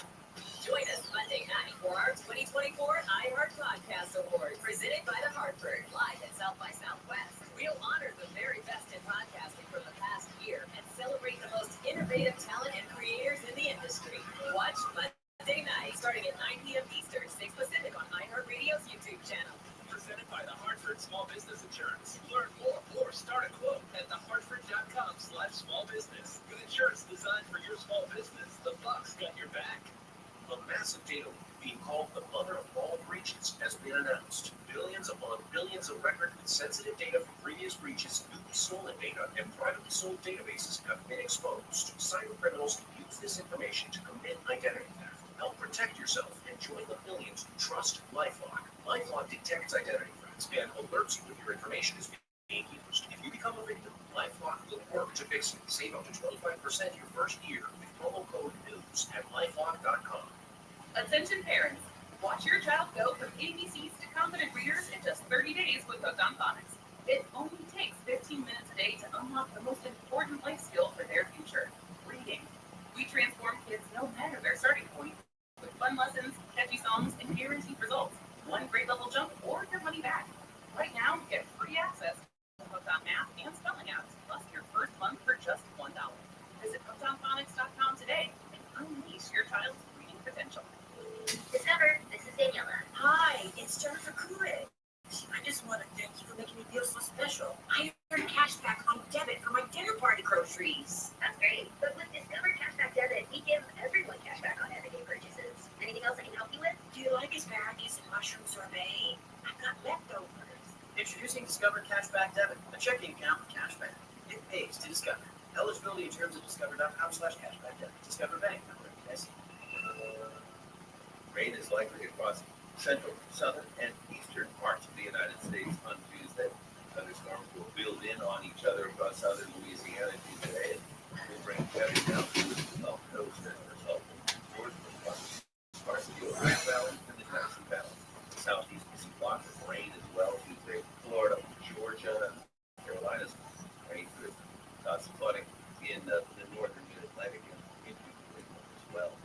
Now we'll watch for thunderstorms for the central Great Lakes on Tuesday. Dry weather in the northern plains and the upper Midwest. More snow, however, is in the forecast Tuesday for the northern Rockies, with heavy snow likely in southern Idaho and western Wyoming. Cold for the northern high plains Tuesday, with readings of 20 to 25 degrees for highs. The southern plains, a substantially warm on Tuesday. Rain along the coastline of much of California. That's your national weather forecast. It's Mike Ellis, NBC News Radio. A pair of investment firms are raising their buyout offer for Macy's. Silvana Anau reports. Our top management and Coordinate Capital are now offering to buy the department store chain and take it private for $6.6 billion. Now, they made their initial offer this summer, but Macy's rejected it as too low on concerns about the deal's financing. Macy's has struggled to compete against smaller online competitors or rivals with smaller brick-and-mortar footprint. Last week, it announced it would close 150 stores. Filing simple taxes is about to get easier and cheaper for many folks. Natalie Rodriguez explains. The IRS's pilot program to rent file kicks off in Florida, Arizona, California, Massachusetts, New Hampshire, New York, Nevada, South Dakota, Tennessee, Texas, Washington, and Wyoming. In the direct file pilot program is authorized states and taxpayers simply choose another option to file the return. The IRS's Alejandra Castro says primarily direct files an option for taxpayers who use a standard deduction in both the student loan interest and educator expenses deductions. It is not for those who itemized deductions. European regulators are putting Apple with a huge fine over its music streaming service. Rory O'Neill has more. The fine is worth nearly $2 billion. The European Commission says Apple abuses its position as a top distributor of music streaming apps. A 5-year investigation found Apple imposed restrictions on app developers, preventing them from informing iPhone and iPad users of alternative music subscription services outside of the App Store. The fine comes as the EU increases scrutiny of big tech firms. Budget airlines JetBlue and Spirit are agreeing to terminate their planned merger. This comes after a federal judge blocked the $3.8 billion agreement. The judge agreed with the Department of Justice argument that the merger would reduce competition and hurt consumers. Consumer and Business News, Aaron Real, NBC News Radio. The free iHeartRadio app is #1 for music, radio, and podcasts, all in one. Discover a new podcast from our library of over 350,000 titles. Here's an iHeartRadio podcast preview. On September 30th, 2008, just one day before the U.S. Senate would vote to bail out many of the largest banks in our country, one of the most daring and unusual heists in recent memory was pulled off in the small town of Monroe, Washington. The crime was audacious. It was ornate. It was also a little bit ridiculous. There were disguises, Craigslist hired decoys, a once great athlete turned criminal mastermind. And it had an escape so outlandish that it's still, to this day, hard to believe. This season, we will dive deeply into the deepest ice that rocked this suburb of Seattle. We will talk with eyewitnesses, the lead detective, and the criminal himself to understand how and why this crime occurred. And with new reporting, we will dig into the parts of this case that remain unsolved and people that remain unpunished. My name is Nate Scott. I'm a reporter and editor at Fort William and USA Today Sports. This is The Sneak. Listen and follow this podcast for free on the iHeartRadio app. #1 for music, radio, and podcasts, all in one. This is Jacob Ebron. If you've been in an accident, call 844-24-JACOB. KFI, AM 640, more stimulating talk.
Special guest Steve Stockton back with us on Coast to Coast as we will talk about strange things happening on Coast to Coast AM. YouTube is great. You have all kinds of things you can do with it, unboxing videos and many other forms of entertainment. But cyber criminals can also post videos that trick you into downloading the malware with your personal data at risk. Remember to be cautious when clicking on known links and verify the source whenever possible. It is important to understand how cybercrime and identity theft affect our lives. With your personal information getting exposed so often, making it dangerously easy for a cyber criminal to steal your identity. Protecting your identity can be easy with LifeLock. LifeLock detects and alerts you to potential identity threats that you may not spot on your own. Loans taken out in your name, crimes committed by thieves pretending to be you. If you do become a victim of identity theft, dedicated U.S.-based restoration specialist will work to fix it. It's easy to help protect yourself with LifeLock. Join now, save up to 25% off your first year with promo code George. Call 1-800-LifeLock or head on over to LifeLock.com and use promo code George for 25%.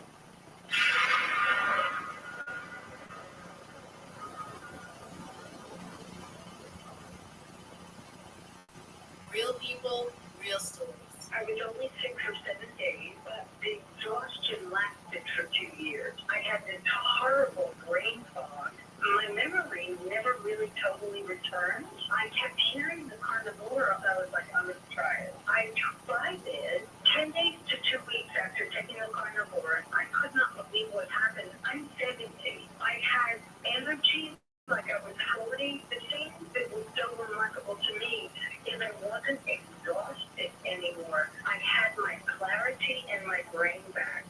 I mean, do you know how much it means to be able to think again, I was really happy about that. It's like I kept telling everyone I have a brain again. 866-836-8735. That's 866-836-8735. Or visit carnivore.com. That's CARNIVORE.com.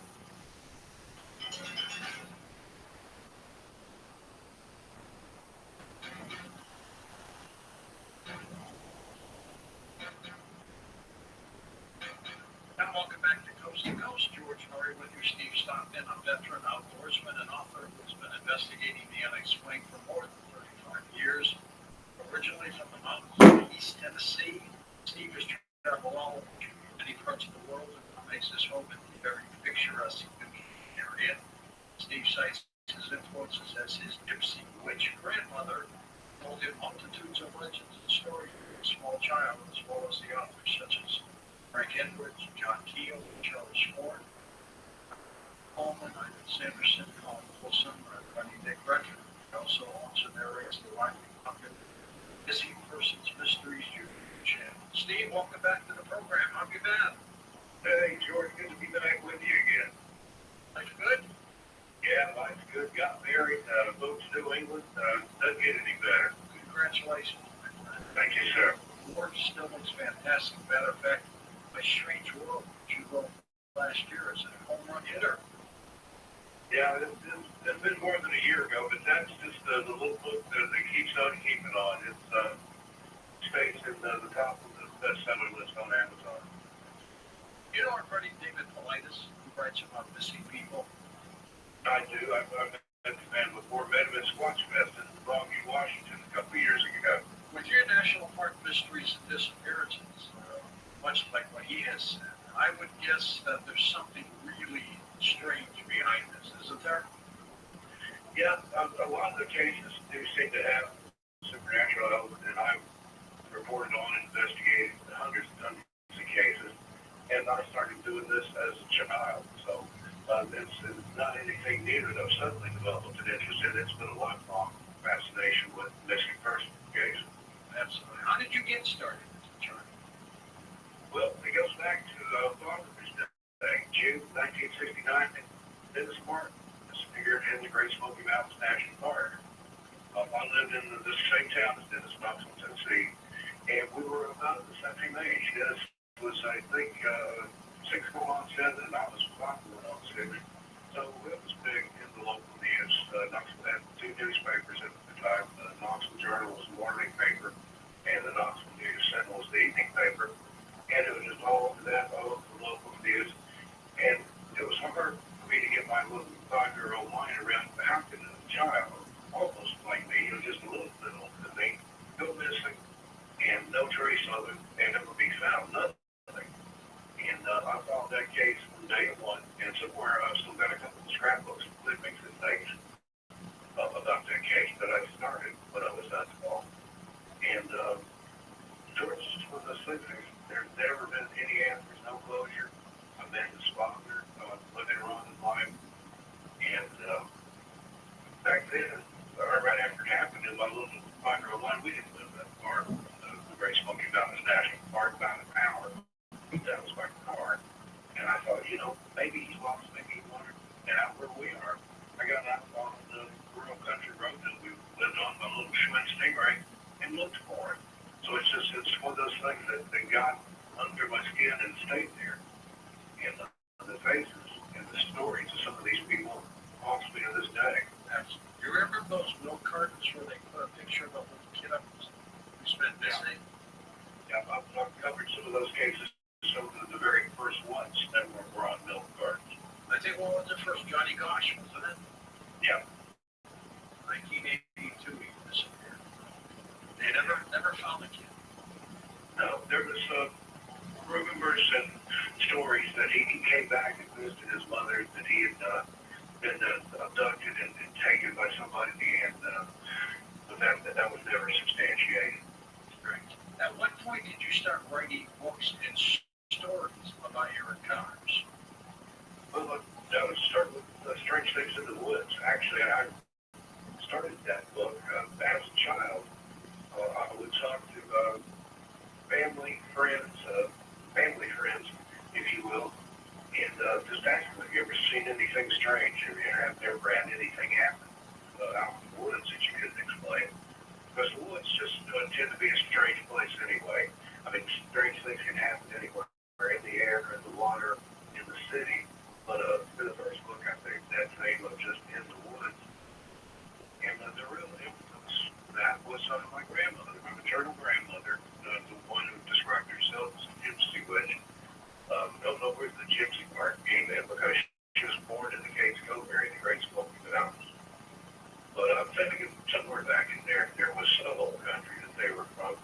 But she knew every legend and every superstition of all kinds of things. Appalachian Mountains have that great oral tradition. And she used to say there's a hay never holler. So just based on that, she told me all these stories and things, and it was at her funeral when I was 13 years old. I thought, all those stories, all those tales and stuff, that dies right there with her. But I decided not to let it. I took that bandwidth upon myself to start cataloging these stories, and the book was, decades in the making. But that was the impetus for it.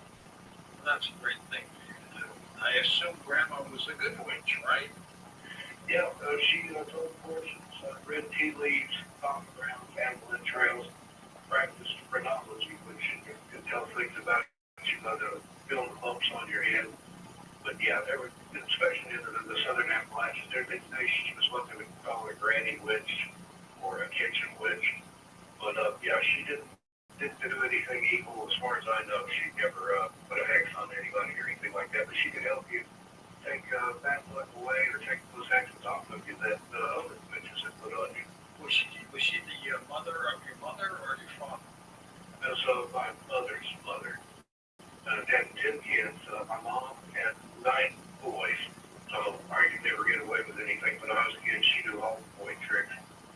But I was the favorite grandchild. I was born according to her. Now my mom was knocked out with twilight sleep that they used to give women in labor back then. My grandmother attended my birth. My maternal grandmother, Grandma Bessie, Grandma, we called her. And according to her, I was born with a veil over my face. So that's a southern thing. That means in call. I have the embryonic sac was still over my head when I was born. They had to cut it away. In our superstitious mind, that marked me as a special child. And out of all the grandkids, and with 10 kids herself, there was a lot of grandkids. But I was the only one with that condition. So she took me under her wing, as it were, and made sure that I understood the superstitious side of things. Steve, did your mother ever pick up on the paranormal? Just a little bit. And I've heard that things like that tend to skip a generation. So my grandmother had it, my mother maybe just a little bit, and then I got it. So again, I don't claim to have any special powers or anything. I have had some precognitive moments and somewhat of an impact, but I got it more so than my mother did. I'm going to have you tell us some stories here, Stephen. What are some of your favorite paranormal stories? Oh gosh, there's so many different ones. As far as ones that happened to me, there was something that I encountered in the woods in the area where I grew up in West Oxford County, Tennessee. Now, it's in my book, My Strange World, and the way that book came about, Strange Things in the Woods was the first book. And after that, then I'd be invited on shows such as yours. And even the whole story, if it's a call-in show, the callers invariably would ask, these are other people's experiences. Have you ever had any experiences? So I tried out one or the other. And eventually I thought, there's probably enough here for a book. And there is. Since then, there's been a number of volume 2, which I'm currently at work on, My Strange World. But Eric, we lived out in the country on a small farm. And there was a ditch line that ran alongside our property. And later in life, I found out that was the old stagecoach road through the area dating back to the Revolutionary times. But I was out there with, way back. I was out in the woods one day,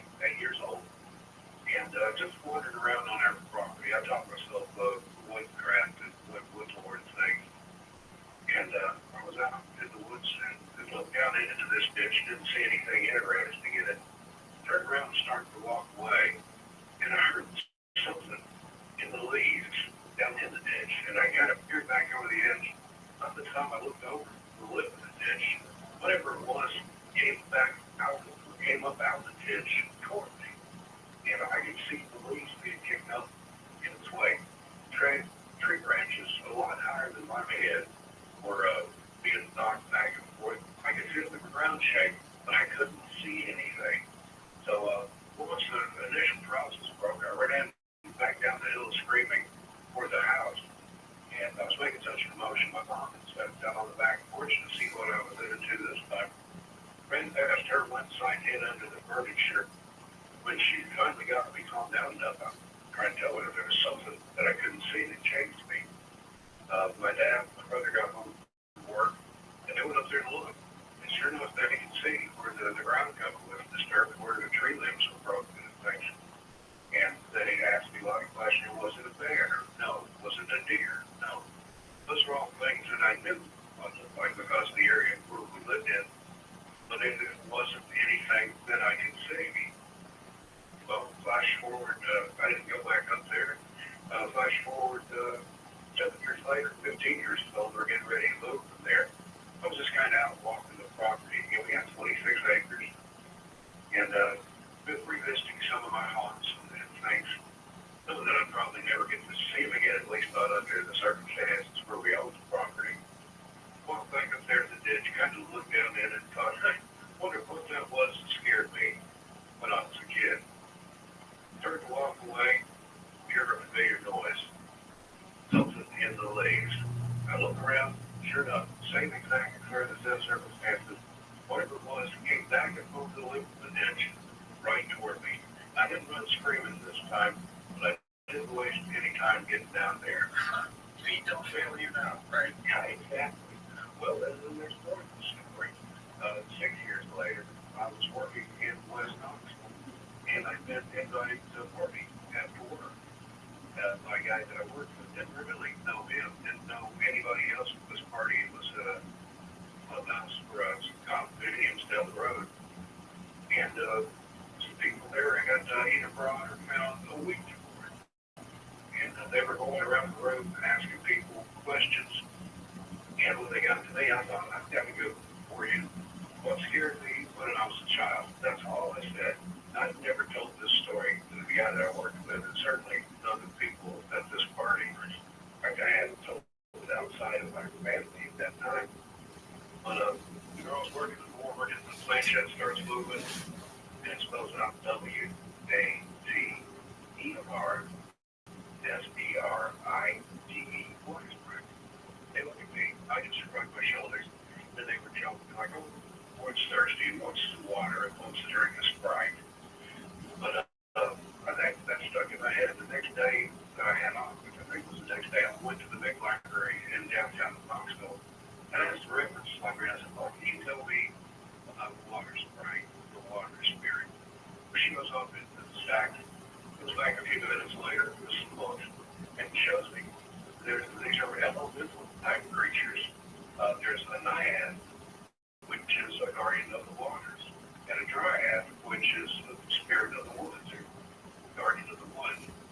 So, according to the Ouija board, what I experienced was a naiad, a guardian of the water, and that particular property, just a few yards from where I was, there were 7 natural springs, 6 that flew out hillsides, or flowed down hillsides rather, and 1 artesian, but one better for a guardian spirit of the water to hang out to where there's 7 natural springs that flowed into a big creek between the river and the lake at that point.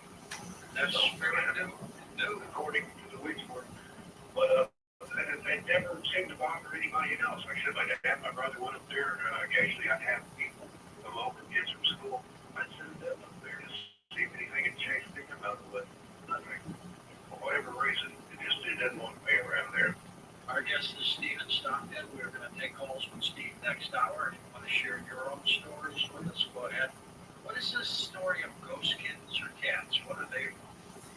Well, that was the same property Therefore, we lived. It was a house that was built when I was a child. We started building when I was 6 months old, custom built home, a brick rancher. And it didn't have a basement. It just had a crawl space. It was on the what we call the high end of the house, the way it was sitting there. I could not even stand up under there as a child. It was literally a crawl space. Well, my bedroom was just above that crawl space, had hardwood floors. One day I was coloring or reading a comic book or something, laying on my bedroom floor, and I started hearing kisses. And I could tell they were coming from under the house. And I got my dad to come in and listen. He couldn't hear, but he took a flashlight, went down there, unlocked the crawl space door, tiny door, went in there, looked around with the flashlight. Nothing. Well, I kept hearing kisses. And this went on for years. And there was a lot of years. I went years. I went under there with a flashlight. I saw crawl through every inch of it, George. There was no kids in there, any place for kids to get in. I had friends come home from school. My friend John was with me one night, and he's like, "There's kids up to your house. I can hear them." But they weren't there. So again, don't know what that was. But the last time that I heard that, I mentioned earlier that we moved away from there when I was 15. Part of the furniture had already been moved, and I was the last one to spend the night in the house. I slept in my own bedroom on the floor in a sleeping bag, and all night long I heard the mewling of kids under that house that weren't there. What do you think happened? What might be the significance of that? I don't really know. There had been an old house there close to where it's, back then you had to either haul your garbage to the dump or it was legal to burn it where we lived, and where our garbage was piled. We were burning at. There had been an old house there at one time, and the lady that lived there was a reported witch. So they could have some baby she witch the property here that counts for her familiars or something like that. I don't know. Never could. Sometimes farmers in the old days would have cats to catch the mice and the rats and things like that. And they would have litters that they didn't want to keep, that the farmer didn't want to keep. And so what they would do sometimes, sadly, it's a horrible story, but they would put all the kittens in a bag or in a satch and toss it in the water or burn them or something like that. I wonder if something like that happened on that land. That's a possibility, and I've considered that, but again, no way to prove it, but I did absolutely hear kids under that house for years. And where's the house these days? It still stands there in the Solomon community in East Tennessee, but I haven't been there since I was 15 years old, so that hurt 60 this year, so it's been a while. And I wonder if the people that live there now don't still hear those kids in the crawl space. Exactly, it drives them crazy, isn't it? Yeah. Have you visited many places investigating? Oh, I have. I'm more of a legend tripper than an actual investigator, but I do like to go places, and particularly places where things that have happened that are kind of a one-off. Dover, Massachusetts is a good example. Living over Demon was something that was seen by a few people over a couple different nights, and then never seen or heard from again. I like to go places where there's one-offs like that, where it's just that's the paranormal ambiance, if you will. This is where it happened. So yeah, I've traveled all over the country. I've been in many parts of the world, and anywhere I'm at, if there's anything strange or paranormal that has happened nearby, I've got to go check it out. All right, hold on, Steve. We're going to take a short break. We're going to come back and talk more about your paranormal experiences. Steve Stockton with us. A couple of his books include My Strange World, National Park Mysteries and Disappearances. You've heard that before. Strange Things in the Movies. Join the Coast to Coast AM Facebook page with thousands of members. It's great for show updates and connecting with other fans. Go to facebook.com/Coast to Coast AM and click the like button.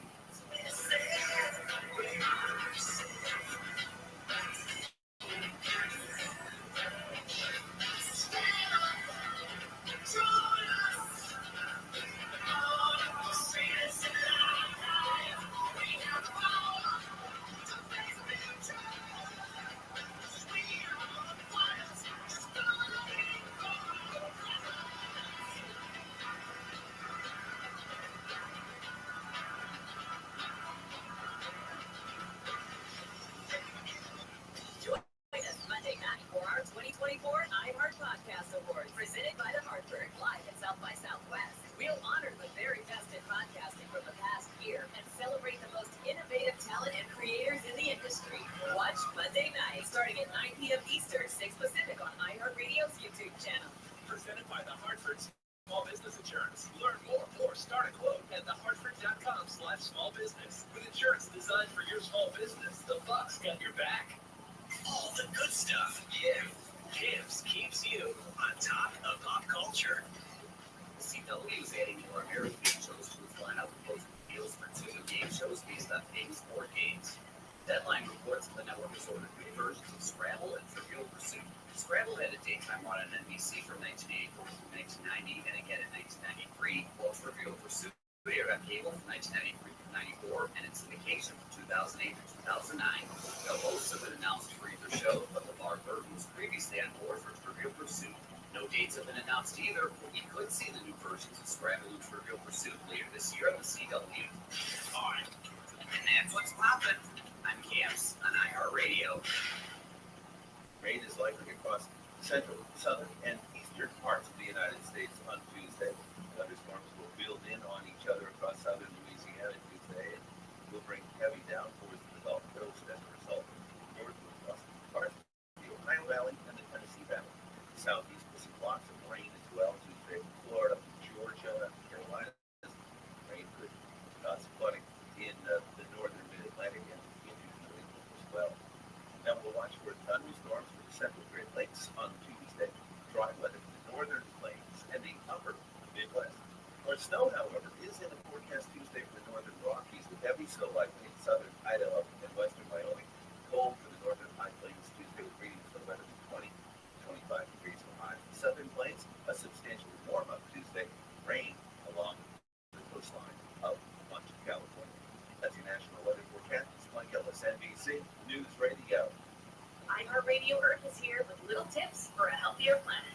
Farming meat accounts for 14% of global greenhouse gas emissions, the same as all modes of transportation combined. Help reduce the impact your meals have on the environment by going meatless one day a week. When we all chip in, our world becomes a better place. Brought to you by iHeartRadio Earth and the National Environmental Education Foundation. To find more tips for smarter, sustainable living, or to take action in your own community, go to iHeartRadio.com/Earth. Fire up your TV on. It's time for your TV to on. On Wednesday the 13th, The Amazing Race sets off its 36th cycle at 9:30, 8:30 Central on CBS, following a new episode of Survivor. Thursday night the 14th, 911 jumps to a new night and network, followed by the returns of Grey's Anatomy and Station 19 for their new seasons. The trio starts at 8, 7 Central on ABC. Saturday the 16th, it's the 55th Annual NAACP Image Awards, honoring outstanding achievements in film, television, theater, music, and literature. See who takes home the prizes starting at 8, 7 Central on CBS. On Sunday the 17th, follow the iconic songwriter through the making of his 7 songs album while looking back on his storied 6-decade career in the 2-part documentary In Restless Dreams, the music of Paul Simon, debuting at 9, 8 Central on MGM+, and concluding the following Sunday. Also on Sunday the 17th, Helena Bonham Carter stars in the British biographical miniseries Nolly, followed by the British romantic drama Alice and Jack. The imported pair begins at 9, 8 Central on most PBS stations. I'm Lex Hohen, and that's your TV tip-off on iHeartRadio. There's a place for us somewhere, a place for us. Peace and quiet and over there. Wait for us somewhere. There's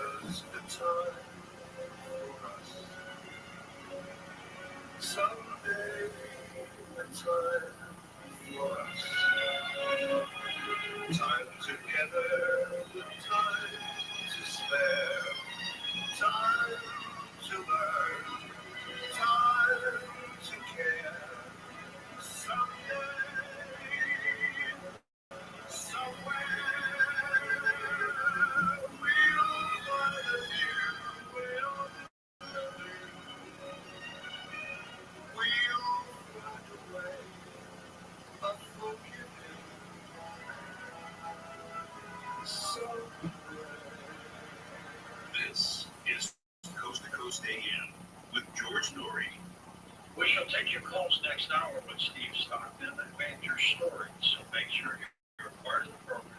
ParanormalDate.com keeps cruising along, 247 people left.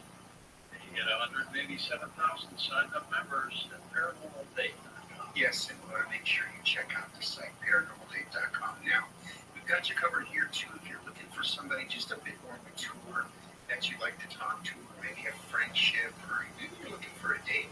We've got like-minded people, folks, 60 plus at ParanormalDate.com/seniors. So we've got both sites for you. It's ParanormalDate.com, that's for anybody. And then there's also ParanormalDate.com/seniors. Fight off any kind of disease or affliction.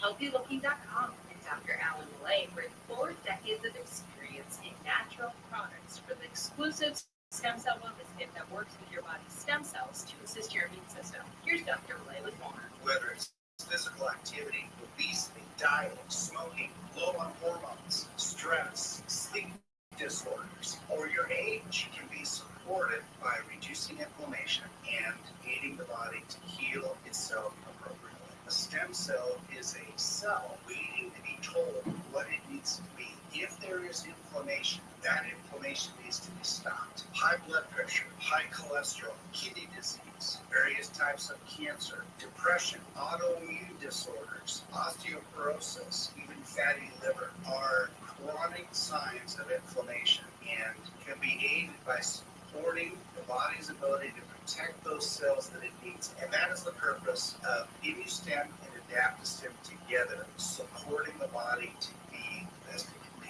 Dr. Millay, how will I feel after taking AdaptoStem and ImmuStem? The ImmuStem is going to have an immediate effect, but I tell you, your immune system is starting to function better after 24 hours. You put AdaptoStem along with it, and most will feel it within 30 minutes. Order now at HealthyLooking.com. The stem cell wellness kit from Dr. Millay protects your body's stem cells and will make you feel better faster. The stem cell wellness kit with AdaptoStem and ImmuStem and your free gift Relaxol is only available at HealthyLooking.com or toll free at 800-563-3980. That's 800-563-3980. Don't forget to enter promo code George for free shipping. George's stem cell wellness kit at HealthyLooking.com. That's HealthyLooking.com.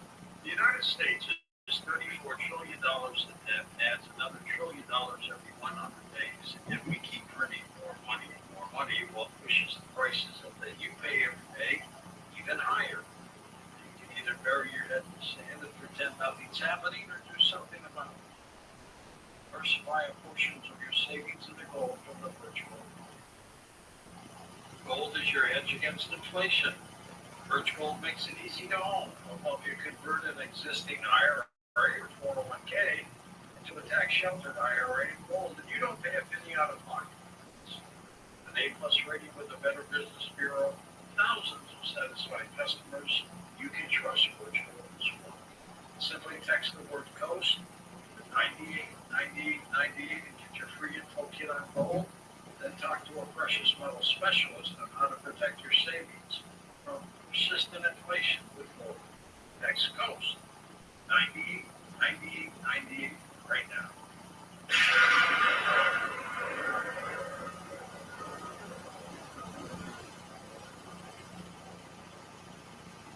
Having repairs done in your apartment should never come with strings attached, like being harassed and constantly pressured for sexual favors. My leaky faucet turned into the maintenance man asking, when are we going to get to know each other better? I needed my air conditioner fixed, but my building manager repeatedly kept coming into my apartment unannounced and without permission. My landlord told me my rent would be free if I gave him something in exchange.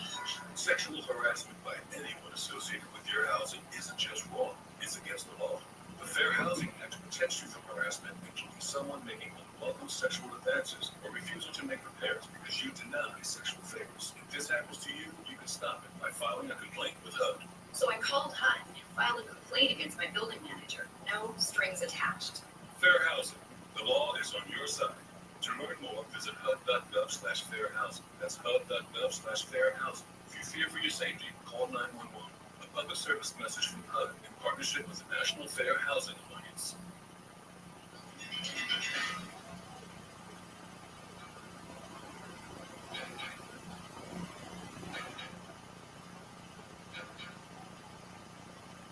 And welcome back to Coast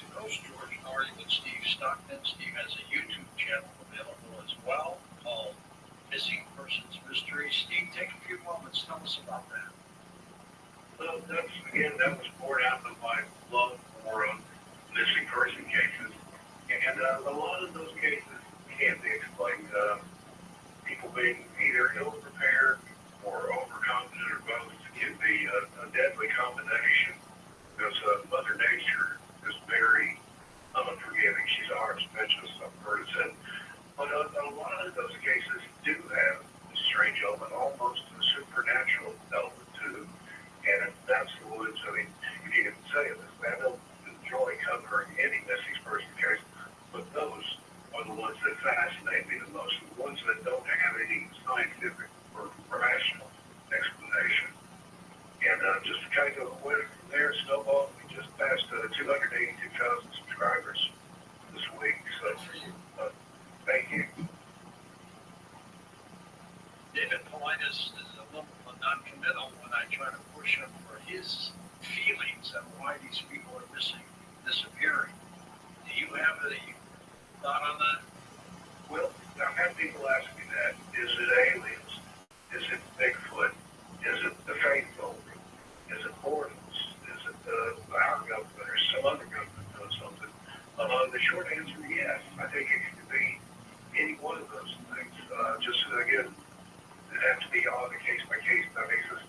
I don't really think there's a blanket reason for those cases. It could be anything. What is your percentage of people who are missing, Steve, and just never show up? It's actually a much smaller percent than you would think. A lot of people are found where they come back, or they're found deceased. So that's sad, but then there is some sense of closure for the family. And I'll tell you, we can bring one person home or give one family closure, worst case scenario, then I'm doing what's been laid on my heart to do. But the ones that don't come back, like earlier we were talking about this part, those are the ones that stay with you. Where do you go? What happened? There's never any solid evidence found of his disappearance in a lot of these cases. And it's not just in the woods and national parks. People can disappear anywhere and no trace ever found. Those that are found deceased, how have they died? Well, again, even that's open for debate. The nature will get you. Like I said, hypothermia is the usual case. But then again, why did they stay out there and get hypothermia? A lot of times the remains will be found in areas that have previously been thoroughly searched, maybe multiple times. So it's almost like, and again, this is just an opinion, but if it is something out there taking people, it likes to tell the searchers. Boulder fields, a lot of times people will be found in or near boulder fields and look like they've fallen a considerable height, but there's no height to have fallen from. But one of the Native American legends, and it's prevalent in several tribes, I think it's Algonquins here in New England, they have a legend about a creature that can disguise itself as a rock. So what better place for a rock creature to hide in a boulder field? And according to Native American legend, it's able to open up and take a person inside of it, and then it gets whatever it needs out of you for sustenance, and then spits you back out. Well, if you've been swallowed by what amounts to be a rock, and then spit back out, you might look like you've fallen a considerable distance. The Bennington Triangle area here in New England, there was a hunter that they found that had been missing for quite a while, and they said he looked like he'd been squeezed to death. Well, what's out there that can squeeze you to death? Maybe Bigfoot, or maybe one of these rock creatures. It boggles the mind, George. But nobody hears any sounds coming from these people. You would think if an animal or a Bigfoot or something was attacking you, you'd hear screaming. Nobody hears that. Yeah, you would think so. Now, in the cases of predatory animals like this, they big cat, they're still. So you might not have time to scream. But sorry, they're going to clear my throat. But in some cases, no, there's no trace. And I I've seen forensic photos of bear attacks, big cat attacks. The ground cover is disturbed. There's biological remains, body fluid, blood, or ripped clothing, pieces of clothing. And people say, a big cat can attack you, go up in a tree. They like to cache their kills up in a tree, whereas bears will bury their kills and come back after. But still, I don't think a big cat or a bear or anything out there in the woods is going to eat your shoes or your belt buckle or anything like that. How would you describe your paranormal activities primarily? Are you into nature, ghost hunting? What would you call it? Oh gosh, all of the above. Cisco Murdoch, we wrote a book together. She refers to herself as a paranormalist, and I like that. It's kind of a blanket thing. I'm interested in all aspects of it, ghosts, cryptids, cryptozoology, and again, those are just broad statements for different subfields. You have ghosts, you have residual hauntings, you have poltergeist, and then there's an offshoot of that, things that appear to be demonic in nature or origin.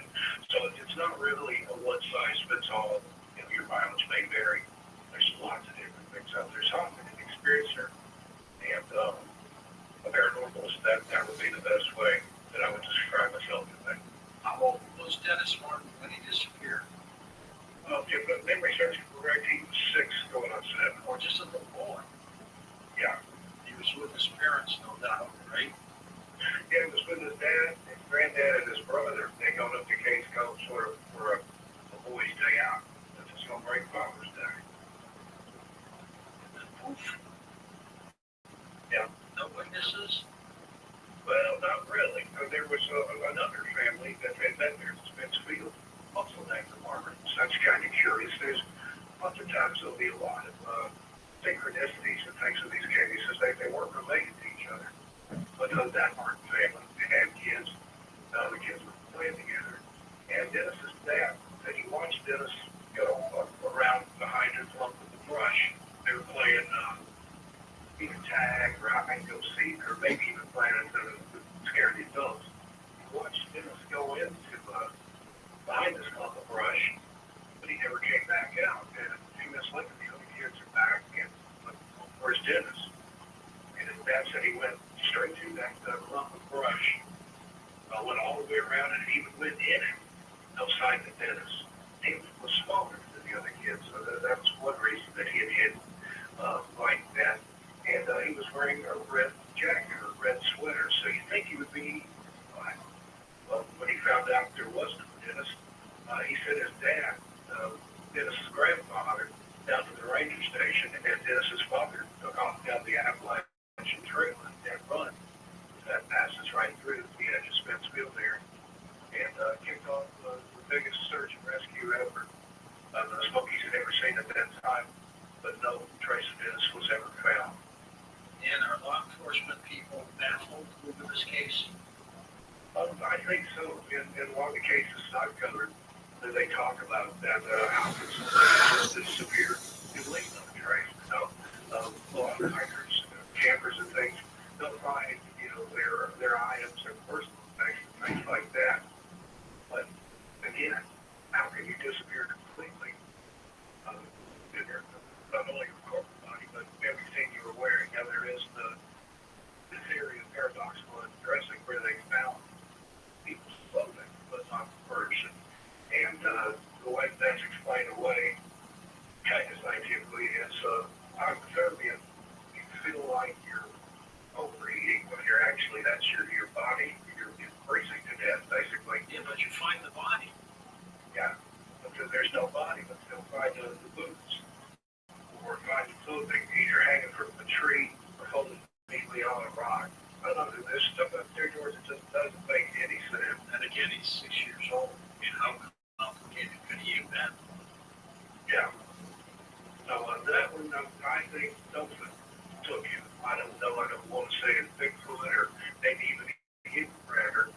But there was another family down in another part of the Case Cove area there called the Key family. And they, depending on which story you hear, they claim that they heard blood-curdling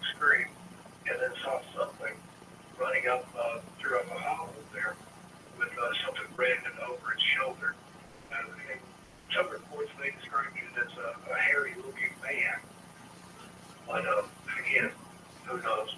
Was it a Bigfoot or was it possibly a figural person? Now, that's something I found that in National Park Mysteries and Disappearances while I was the Great Smoky Mountains. There are rumors of feral people that live in that park, and that people say, yeah, that's not going to happen. Well, you haven't really been out in the woods, and there are plenty of places out there that you could hide indefinitely if you knew what you were doing. There's water sources, there's game, there's things you could build shelter out of. I like to point out Eric Rudolph. One time he was on the FBI's most wanted list. He was the author of the Atlanta. Yeah, the Olympic run here. He did out in Andahala National Forest for over 5 years. And he had military training and stuff, but he wasn't a hardcore survivalist or outdoorsy person. But somebody like that can go and hide and not be detected for years. Imagine the stealth a person would have if they grew up in those woods. They never left those woods in the case of feral people or people that are just extremely off the grid. Even Mike Carter, their retired park ranger there in the Smokies, he was a lead tracker on the Disqualification. He's talking about that there are people that live in isolated parts of the national park that don't get out of the park. Would you think sometimes, Steve, that the simplest answer is the most logical answer? Well, I would think so. Like I said, a lot of these disappearances, it's either overconfidence or being ill-prepared, and there's a combination of those two together, and that I get the most reasonable, most logical, most scientific explanation. One slip, everything taken over, it will never happen to me. You're not paying attention. You fall, you twist an ankle, depending on the weather conditions, you're probably done for. If you didn't tell somebody where you were going, you don't have, say, a way to signal, or nowadays you can take a personal locator beacon with you. But too many cases, though, where there is no logical and reasonable explanation. Sherlock Holmes axioms that once you eliminate all possibilities, whatever left, I'm paraphrasing here, no matter how strange and ridiculous, this probably be your answer. Yeah, that could be. That could be indeed. Have people tried writing you stories of episodes and things like that? You get letters from people. Yeah, you get one of our most popular segments on Missing Person Mysteries is the listener stories. And I've got several episodes that I'm re-releasing those where people have heard of these encounters and say, hey, this is what happened to me, or this reminds me of a story that I heard that happened to my uncle or my brother or whoever. So a lot of people have had experiences down here, not necessarily in the woods, but just strange things. And it's kind of like Einstein is attributed to saying some people never see miracles, but other people see them every day. And it just depends on your perspective. And I think there are people that have had probably paranormal or strange experiences and just kind of choose to ignore it. But I've had that happen. And one of the things I like to do is go to all folks' homes and have readings out of some of my books. And sometimes it'll just be like, there's no bingo tonight, whatever this guy's doing. They'll sit and do their knitting or their crocheting and then just get up and leave. But in a lot of it is there'll still be people that'll hang behind. And they enjoy that. And they enjoy it, and they'll say, I've never told anybody about this, but let me tell you what I saw when I was a boy, or this happened to me. And that's what it's like. Because a lot of times they haven't told these stories to people. These are elderly people. And I think the senior citizens in particular are one of the greatest wealths of folklore, legends, even in personal encounters. And that's why I do what I do, to get people, to encourage people to tell their stories. I mean, just the stuff that I've seen and heard, it's unbelievable. But I try not to discount anything. I mean, I was there. I know what I saw, heard, smelled, experienced. And I'm sure these other people do. And it was so that I did strange things in the woods when I was collecting those stories. Sometimes they were very reticent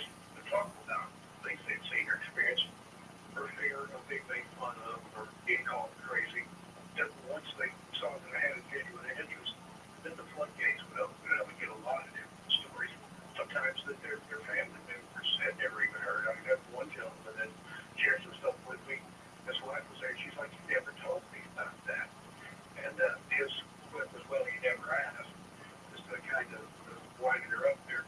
But again, it's one of those things you get people talking and thinking about it. And I think everybody, to a certain degree, has experienced something they can't explain. Now, there are some stories in there, things that did have rational explanations that only appeared supernatural. But there are supernatural things out there. My dad was a scientist at Oak Ridge National Laboratory, and they would talk about they have things that happen under laboratory controlled conditions that were anomalous, that just weren't supposed to happen, that happened anyway. They couldn't get it to replicate. They don't know how it happened. They don't know why it happened. But they observed it nonetheless. He thinks that sometimes things just happen. And it happened. And Steve, we're going to come back and chat more and take some calls with you next. Find out more about tonight's guest. Log on to coasttocoastam.com.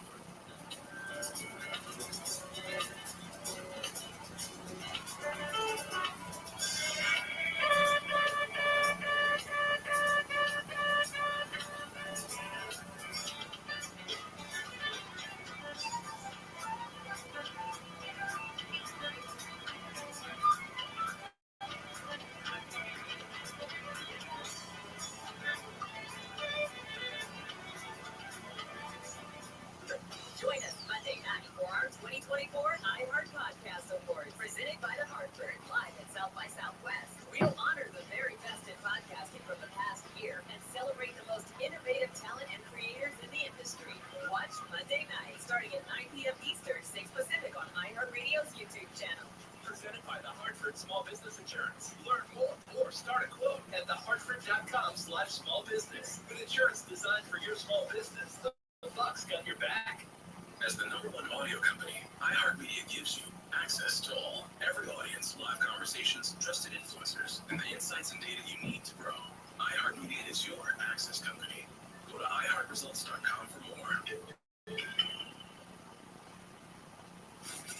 iHeartRadio brings you News for You, streaming edition. Looking for something to watch? Listen up. Next week on Netflix, Monday, the season 10 debut of the kids' animated series, Coco Melon. Next Tuesday is the Netflix stand-up premiere of Steve Trevino, Simple Man, as well as the docu-series Turning Point, The Bomb and the Cold War. Next Wednesday on Netflix, the Love is Blind reunion special. Next Thursday, the Netflix season 3 debut of the sitcom Girls 5 Eva, starring Sarah Bareilles and Busy Phillips. Next Friday, the Netflix film premiere of the romantic comedy Irish Wish, starring Lindsay Lohan. Next Tuesday on Freevee, the debut of the action comedy Boat Story. Next Wednesday on Paramount Plus, the premiere of the feel-good comedy film Little Wing, starring Brooklyn Prince and Brian Cox. Next Thursday on Peacock, the debut of the new drama series Apples Never Fall, starring Annette Bening, Sam Neill, Jack Lacey, and Allison Brie. Next Friday on Apple TV Plus, the documentary film special The Bloody Hundred, as well as the Apple TV Plus premiere of Manhunt, the story of John Wilkes Booth. Next Thursday on Amazon Prime Video, the spring debut of season 2 of the animated superhero series Invincible. Next Thursday over on Max, the premiere of the political dramedy The Girls on the Bus. And next Friday on Max, the streaming debut of the film Dream Scenario starring Nicolas Cage. And that's New to View on iHeartRadio. Happy binging! KFI and KOST HD2, Los Angeles, Orange County. It's time for your morning wake-up call. Here's Amy King.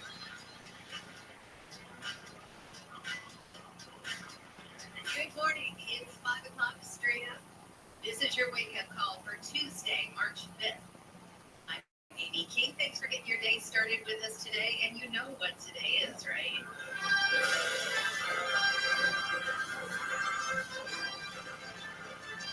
Super Tuesday. Polls open at 7 o'clock. Until 8 o'clock for in-person voting. Of course, you can also drop ballots at hundreds of different locations. They'll prove all the experts wrong. They're saying voter turnout is going to be less than 30% in LA County. You can change that. Here's what's ahead on Wake Up Call. 3 seats on the LA County Board of Supervisors and 7 seats on the LA City Council are up for grabs in today's primary election. DA George Gascon is also facing 11 challengers in his bid for a second term.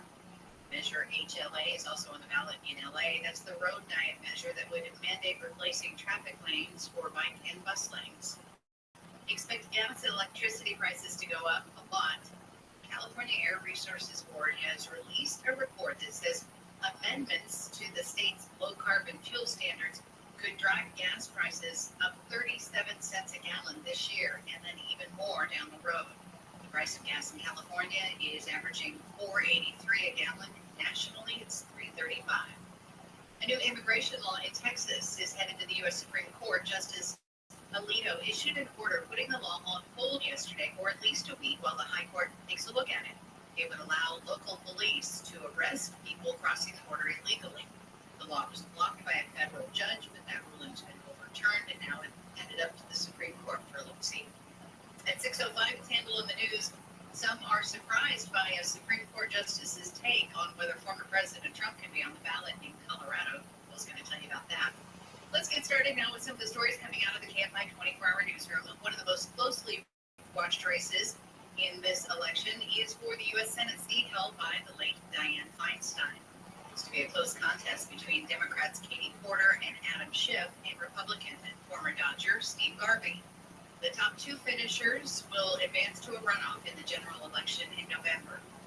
New faces are slated to represent Southern California in the U.S. House. 2 incumbents are seeking the same promotion, and 2 others are retiring. That leaves 4 House seats. 15 candidates are vying for the 30th House district, currently represented by Democrat Adam Schiff. He's running for the U.S. Senate. Fellow Democratic incumbent Katie Porter, her 47th district in Orange County, has 10 candidates on the ballot. Competitive races have also emerged to replace retiring Democratic incumbents Tony Cardenas in the 29th district and Grace Napolitano. Michael Bunks, KFI. An ex-employee of NASA's Jet Propulsion Laboratory in Pasadena has been sentenced for using federal COVID money to pay off his real estate debt. U.S. Attorney spokesman Karen McAvoy says the man also used the governmental loans to fund an illegal marijuana farming project. Pleaded guilty last year to defrauding a government-sponsored loan program designed to help people and businesses survive the COVID-19 pandemic's economic impact. The judge yesterday sentenced the man to 2 years probation and handed him a $10,000 fine.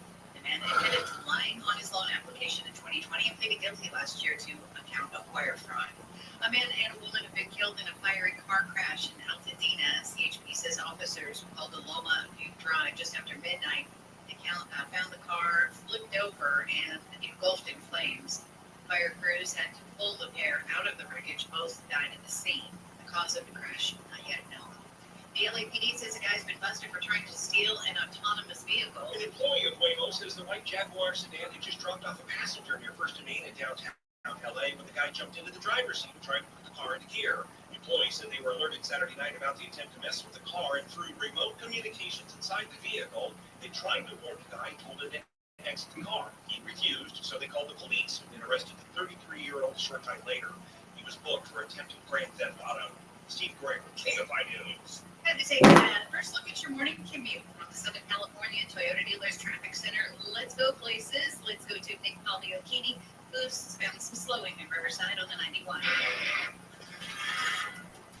The total use of 51 is supposed to be doing westbound right now. It's coming from Tyler on the Riverside area, continuing on the 15 and the 71 toward the 241 toll road between the running area and the city and Canyon. You're willing to continuing further westbound on the 91. I'm still looking relatively decent for your drivers. Continue further westbound for the 55. Got enough to something slowing you down. Now it's 15 yourself. Keyword is KFI traffic. A little slow going for you on the westbound side of the 60 so far through Ontario on the 15. Seeing those delays continuing toward about Grove, and then it moves a little ahead for at least the moment as you continue out of Chino through Dinmore and 57 to 10 westbound. In range good going out to Loma. That'll be like passing for your drive overall. 15 as you make your way beyond about Mountain, things get a little easier for you the further westbound you head on 210, continuing towards Indiana City Medora to 57. Southbound side of the 15 as you come out of the high desert, leaving a spare really appropriate ride right now about Bear Valley Boulevard. Seeing heavy stretches of slowing for you through the Cajon Pass as you make your way toward about halfway between Claycorn and Canaway. KFI and this guy helps get you there faster. I'm Nick Paldiocchini. Thank you, Nick. Let's say good morning now to ABC at 538's senior elections analyst, Jeffrey Skelly. Busy day for you today, huh, Jeffrey? Yes, Super Tuesday is always the busiest day of the election calendar until it gets to the actual general election in November. I think most of the attention is on the Republican presidential race. There are 15 states voting in that particular contest. The Democrats have 16 races of their own on the presidential contest, and then they'll have 5 states, including California, with down ballot primaries. So, yeah, very busy day. Okay, so let's take a look at it by the numbers. Since you guys are the experts with the numbers, what are we looking at, like in the presidential race? Does Nikki Haley have any chance of winning any states, or is it just going to be Trump, Trump, Trump? Well, that is really the big question. I don't think Trump is going to win votes everywhere. And really the question is, can Haley break through?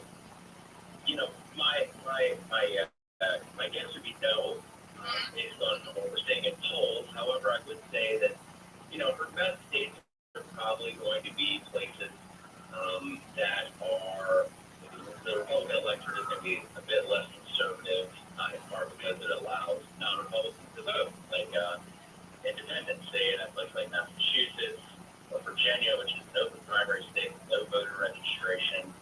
And then there's also Vermont, which is somewhat similar in that respect, and then maybe a place like Colorado. Otherwise, though, a lot of states in the South are going to vote very heavily for Donald Trump. Say like California, with Republicans have closed primaries, so most people who participate will identify as Republican. They'll be registered as Republican, but most of those people won't identify as Republican. So I would expect Trump to do quite well in California. I'm going to be interested to see what happens in Colorado, since the Supreme Court just decided yesterday that yes, he can be on the ballot. So it'll be interesting to see, what the vote count is on that. Yeah, absolutely. It's interesting. We actually had no polling in Colorado. I thought someone would have come in and asked about Trump on the ballot and Trump off the ballot among potential Republican primary voters. But to be fair, Colorado has only recently started using a presidential primary, and so perhaps that was challenging to get a read of that race. But as in most places, I would expect Trump to be favored to win.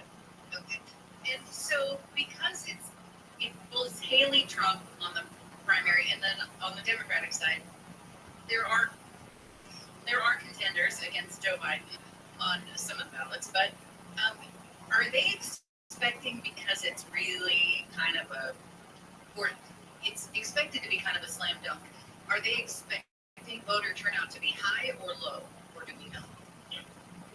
On the Democratic side, I would expect relatively low turnout.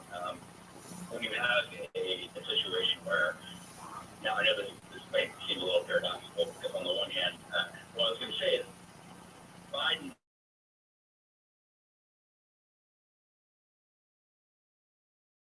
now on the Republican side, you can argue there's not much of a race there either. However, you do have a really noteworthy candidate, Haley, still challenging Donald Trump, whereas on the Democratic side, you have Dean Phillips, technically Marianne Williamson, apparently has gotten back into the race officially, unsuspended her campaign. But these candidates are not remotely in Haley's league in terms of their sort of notoriety and their campaign apparatus. In that sense, the Republican contest is much more heavily contested. And if you're an independent voter, and even if you're a Democratic-leaning independent voter, the rates where maybe your vote would seemingly make a difference would be on the Republican side than the Democratic. So if you're in a state where you can vote in that primary, I would expect some of those voters to participate in the GOP contest instead of the Democratic. And then, Jeffrey, by the numbers, barring any surprises, after today, if Trump does as well as he's expected to, and he's expected to, he's leading in some of your polls by 30-40%. Is there any path for Nikki if Trump does as well as expected today? I would say there hasn't been a path for Nikki Haley for some time. Just to be frank about it, if the goal is to win. Now, is her goal now to win, or is her goal to sort of carry on the mantle of maybe a more traditional Republicanism, or what have you.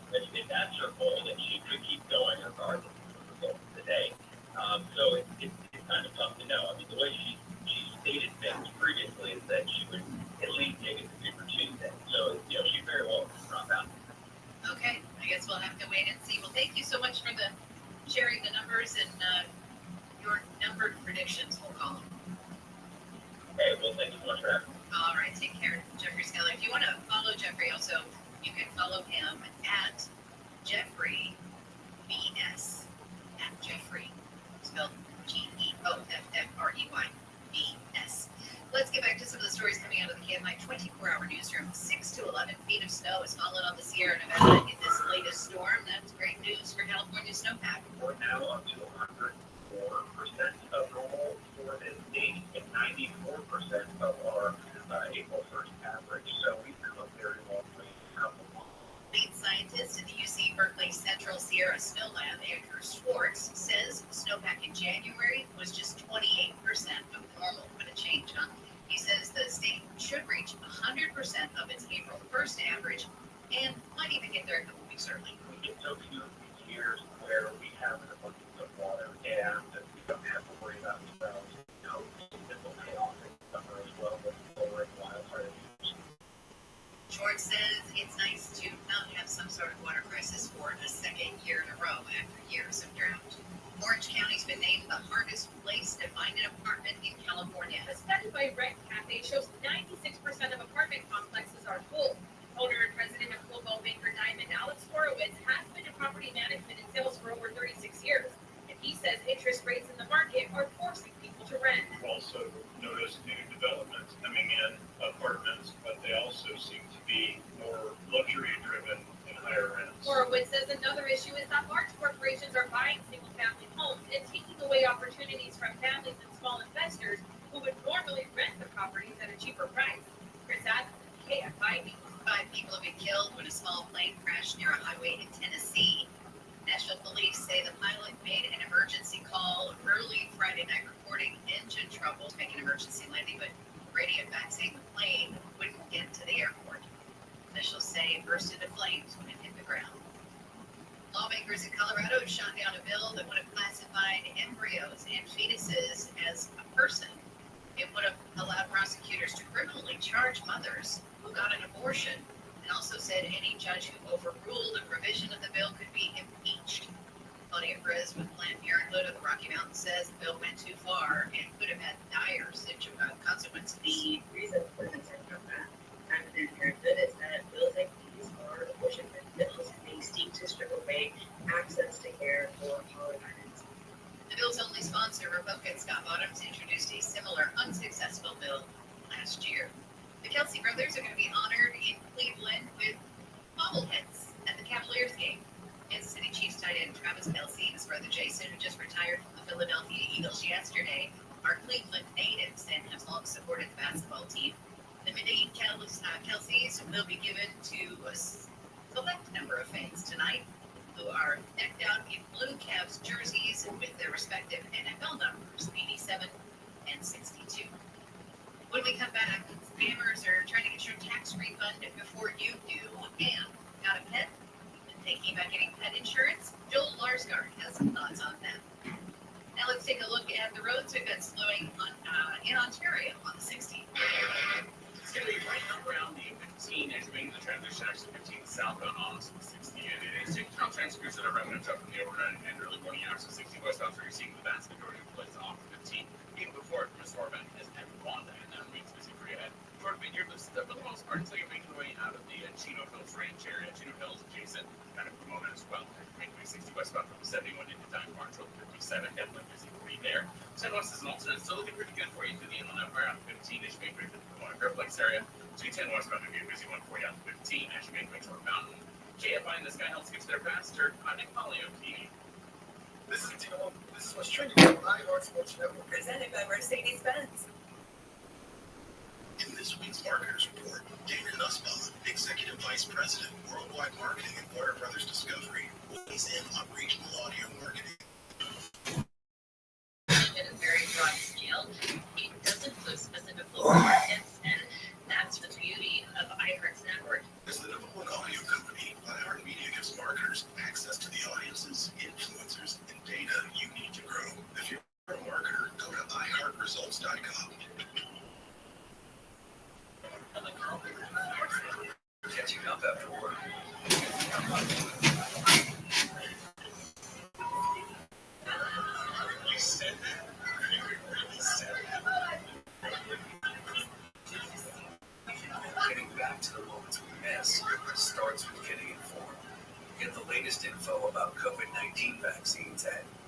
vaccineanswers.org. It's up to you. Brought to you by iHeartRadio and the Ad Council. iHeartRadio brings you New to You, streaming edition. Looking for something to watch? Listen up. Next week on Netflix, Monday, the season 10 debut of the kids' animated series Coco Melon. Next Tuesday, the Netflix stand-up premiere of Steve Trevino, Simple Man, as well as the docu-series Turning Point, The Bomb and the Cold War. Next Wednesday on Netflix, the Love is Blind reunion special. Next Thursday, the Netflix season 3 debut of the sitcom Girls 5 Eva, starring Sarah Bareilles and Busy Phillips. Next Friday, the Netflix film premiere of the romantic comedy Irish Wish, starring Lindsay Lohan. Next Tuesday on Freevee, the debut of the action comedy Ghost Story. Next Wednesday on Paramount Plus, the premiere of the feel-good comedy film Little Things, starring Brooklyn Prince and Brian Cox. Next Thursday on Peacock, the debut of the new drama series Apples Never Fall, starring Annette Bening, Sam Neill, Jack Lacey, and Allison Brie. Next Friday on Apple TV Plus, the documentary film special Bloody Hundreds, as well as the Apple TV Plus premiere of Manhunt, the story of John Wilkes Booth. Next Thursday on Amazon Prime Video, the spring debut of Season 2 of the animated superhero series Invincible. Next Thursday over on Max, the premiere of the political dramedy The Girls on the Bus. And next Friday on Max, the streaming debut of the film Dream Scenario starring Nicolas Cage. And that's New to You on iHeartRadio. Happy binging! The free iHeartRadio app is #1 for music, radio, and podcasts all in one. Discover a new podcast from our library of hundreds of thousands of titles.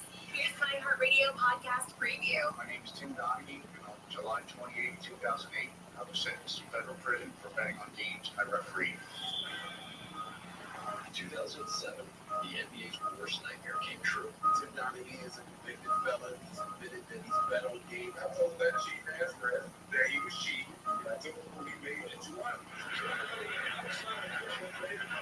There's clear evidence that, in fact, Donaghy was fixing the games. I'm a writer and a journalist, and in 2012, I wrote an article in defense of Tim Donaghy. The whole strategy in the NBA was Tim is a road referee who did bad.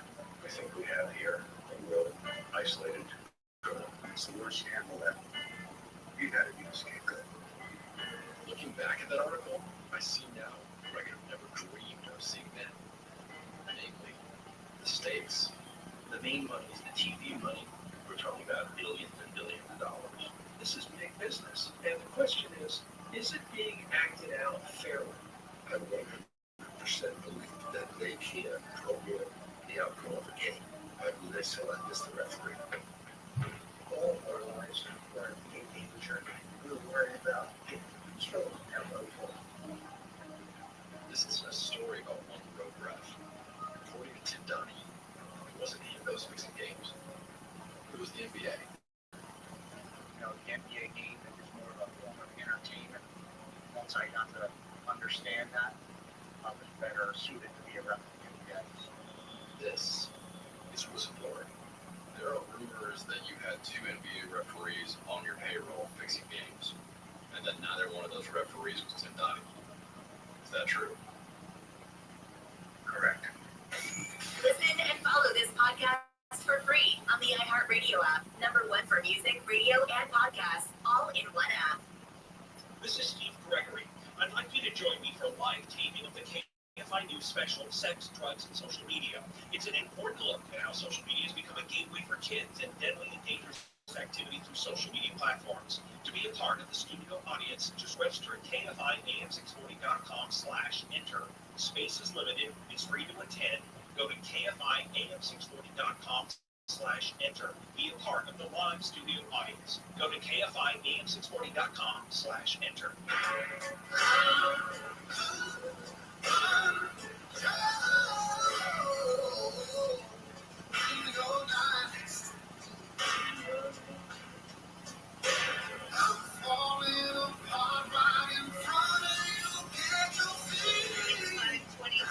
On your wake-up call. Good Tuesday morning to you. I'm Amy King. You already know this. It's Super Tuesday. Here's what we're following in the KFI 24-hour newsroom. Voters More than a dozen states, including California, are casting ballots today. On the California ballot, Dianne Feinstein's old Senate seat is on the line with the top two finishers. Moving on to the general election in November, polls will open for in-person voting at 7 a.m. and be open until 8 tonight. Metro is offering free rides on trains, buses, Metro Bike Share, and the rideshare Metro Micro for today's election. Ballot drop boxes are also set up at 9 Metro locations, including Union Station. Well, there are smart cars, and now Riverside County is making a smart freeway. Construction on a stretch of the 15 near Temecula is expected to get underway this summer. It'll use synchronized signal lights and even allow drivers to use the shoulder of the freeway during peak hours to reduce the logjam. Have you been out on the 15 in Temecula lately or towards Temecula? It's crazy. A little 2-lane road, and it does seem to be clogged up quite a bit. At 6:05, it's Handle on the News. Bad guys in the Wilshire District have figured out how to disarm your surveillance cameras and alarms. Like more about that. But right now, let's say good morning to the host of Pound of Money on KFI. It's our very own Joel Larsgaard. Good morning, Joel. Good morning, Amy. So we have several things to talk about today. But first, I just saw this story, and that is that scammers are trying to get your tax refund before you do. And that affects our money. So let's figure out how to stop them. Yeah, they're so sweet, right? Always finding new ways to get into our savings to basically take money that's ours. And this one is kind of been around for a long time. Essentially, you go to file your taxes and you find out kind of towards the end when you attempt to file that somebody already filed your taxes for you, and you're kind of like scratching your head. Why would some benevolent citizen do this paperwork on my behalf so that I don't have to? Well, they're not actually nice people. They're stealing your refund. That's the whole goal of this, right? So scammers are filing taxes that you've taken the refund check, and it is a massive pain to try to get that money you're owed back. And a lot of people count on that tax refund, Amy. They're kind of planning on it every year, right? And for a lot of folks, it's to the tune of $3,000, somewhere in that vicinity. And so it's a pain not to have that. It's a massive problem. There is, for a long time, there wasn't really anything you could do. You were just hoping, crossing your fingers, praying to the deity above that you would not be the victim here. But the IRS has now implemented PIN codes over the last couple of years. They did a trial run in a few states, and now you can get a PIN code no matter what state you live in. And so go to irs.gov and sign up for one of these identity protection pins, and do it every year. You have to do this every year. I would put a reminder on your calendar in January when they allow you to start signing up for those pins. Then when you file your tax return, they won't accept it unless you have payment attached. It's kind of like dual factor authentication when you log into your retirement funds. Okay, but then here's a question. What if a bad guy goes in and gets your PIN or takes in for you? Okay, that's a really good question too. Yeah, I don't know, because you have to submit some personal information. Okay. So the IRS is a higher threshold to get that PIN because you have to include a lot of different personal information that only you will likely know. It's a lower threshold to file taxes as if they were you. Some of that information has been flying around the internet because of breaches like Equifax's in 2017. But there's an extra threshold to get the PIN to verify your identity there. So I think that's less of a worry. Do make sure you keep your login to IRS.gov safe when you get that PIN, because you don't want that floating around. Then your PIN's at stake. Okay, then one other question before we move on for that. How can they file your taxes without your W-2? So I don't know how they're getting some of this information, right? And so that's it. Yeah, that's an interesting question. And sometimes the IRS will accept returns without having every single piece of paperwork there. I'm thinking about my own taxes right now, and I've got ridiculous amount of papers that I might miss something, right? And the IRS will still accept my tax return. They might come back and say, hey, guess what? You were wrong. Or they might say, we think you lied, or we think you owe extra money. But oftentimes it will accept a return, even if it's not 100% complete if you haven't included every single document. Okay. Okay, let's move on to pet insurance. I have 2 kitties now, and going to the vet is not an inexpensive thing like it used to be. And so now you can get pet insurance. Is it worth it, or is it really just taking your money? Okay, so you said you had thoughts on this, Joel. I do have thoughts on this. And they typically upset pet owners. And it's not that I don't want you to not take care of your pet. I don't want you to to not love your pet and spend money on your pet in the ways that you budgeted for, in the ways that you see fit. But pet insurance, most of the time, isn't a good idea, and it's not necessary. And I think for most pet owners, it feels like it's this peace of mind, it's this security blanket, but it costs a lot of money too. And so it's about the numbers, right? It's not about making sure that your pet is taken care of, because I want you to, instead of buying pet insurance most of the time, because in some situations it can make sense, but most of the time I want you to self-insure. That just means having your savings account to the tune of hundreds, or probably, in the case of, let's say, kind of an expensive breed of dog, probably to the tune of thousands of dollars, just in case. And I know what this is like. I've had a Great Dane. I remember watching a French Great Dane one time. She cut her paw while she was at our house, and it was a $500 fix, and probably that was 12 years ago, so it probably costs a whole lot more now. So it's expensive to make sure that your pets are taken care of. But when you look at pet insurance, premiums are skyrocketing, deductibles are going up, there's limits on policy payouts, claims are getting denied. The pet insurance might not be as good as you think it is, as good as you want it to be. And so I think the better thing to do is to just stick more money in your savings account, which you would have paid in premiums, and then a little extra, stick that aside for a rainy pet day.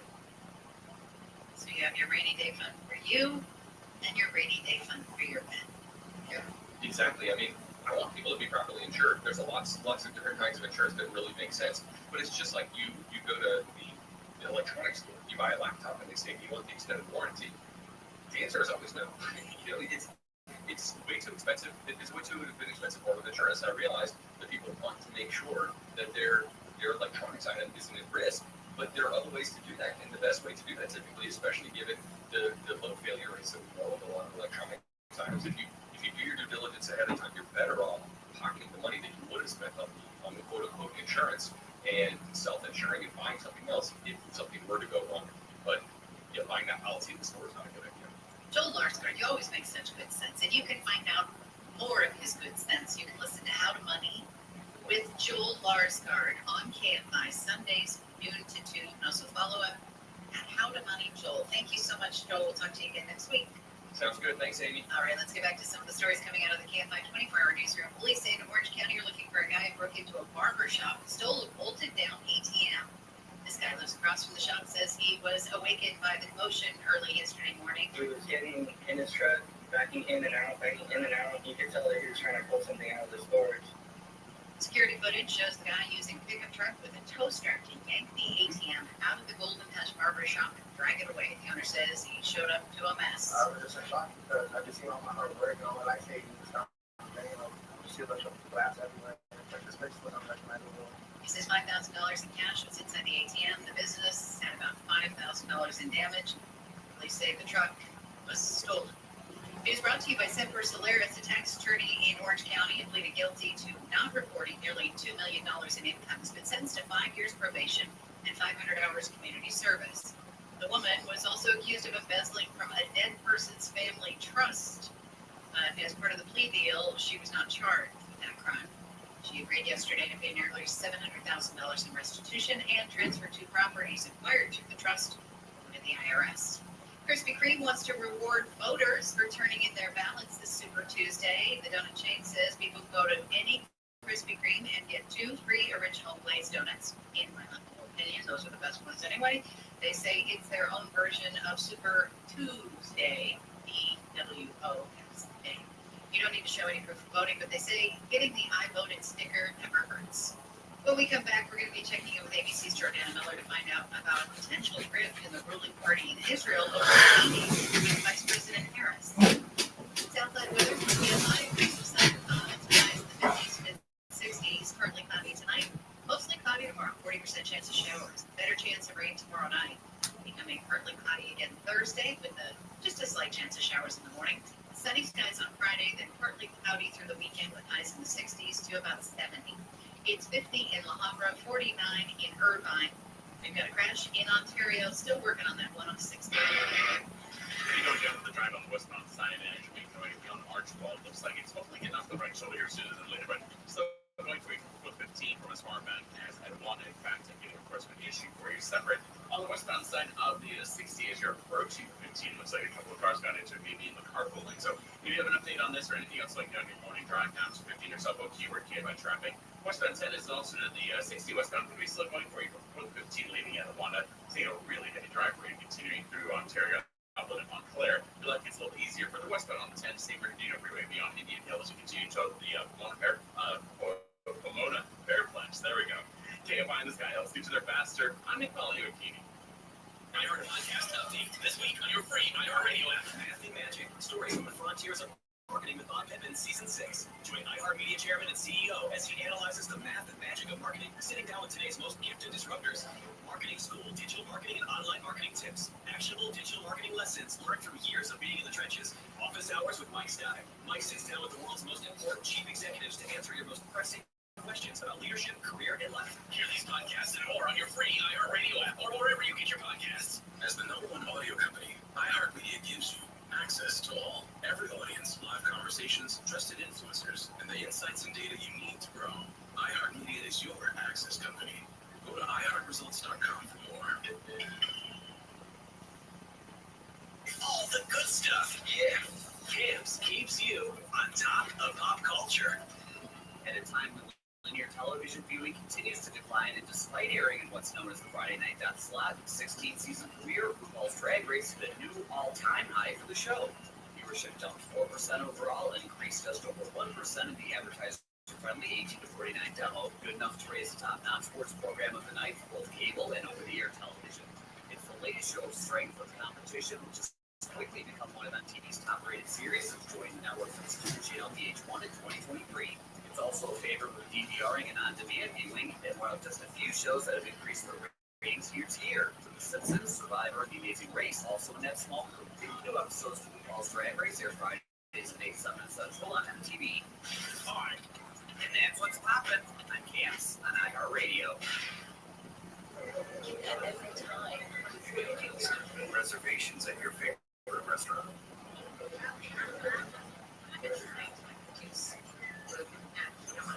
Thanks so much for waiting. Your table's ready. Getting back to the moments we miss starts with getting informed. Nice. Get the latest info about COVID-19 vaccines at getvaccineanswers.org. It's up to you. Brought to you by iHeartRadio and the Ad Council. iHeartRadio Did You Know? Presented by iHeartRadio. You know, what you're listening to right now. Did you know that iHeartRadio not only lets you listen to all your favorite AM FM stations locally and nationwide for free, but iHeartRadio also lets you build your own personalized stations based around your favorite artists. We call it Artist Radio. Let us build you a customized station just for you with the least amount of work. Step 1, type in the name of your favorite artist. Step 2, tap play.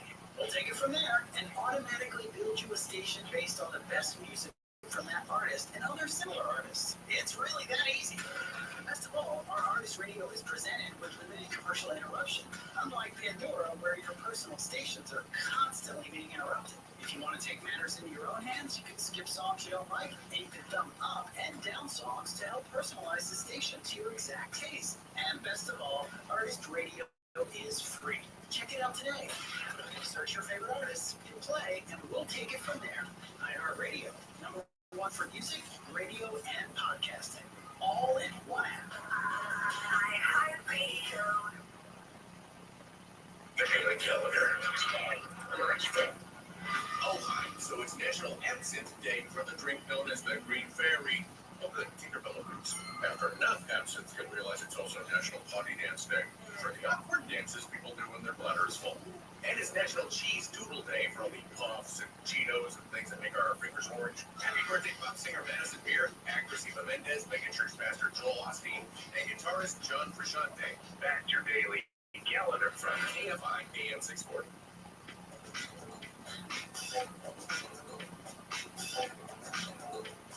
It's 5:36 on your wake-up call on this Super Tuesday. I'm Amy King. Here's what we're following in the KFI 24-hour newsroom. 3 seats on the LA County Board of Supervisors and 7 seats on the LA City Council are up for grabs in today's primary.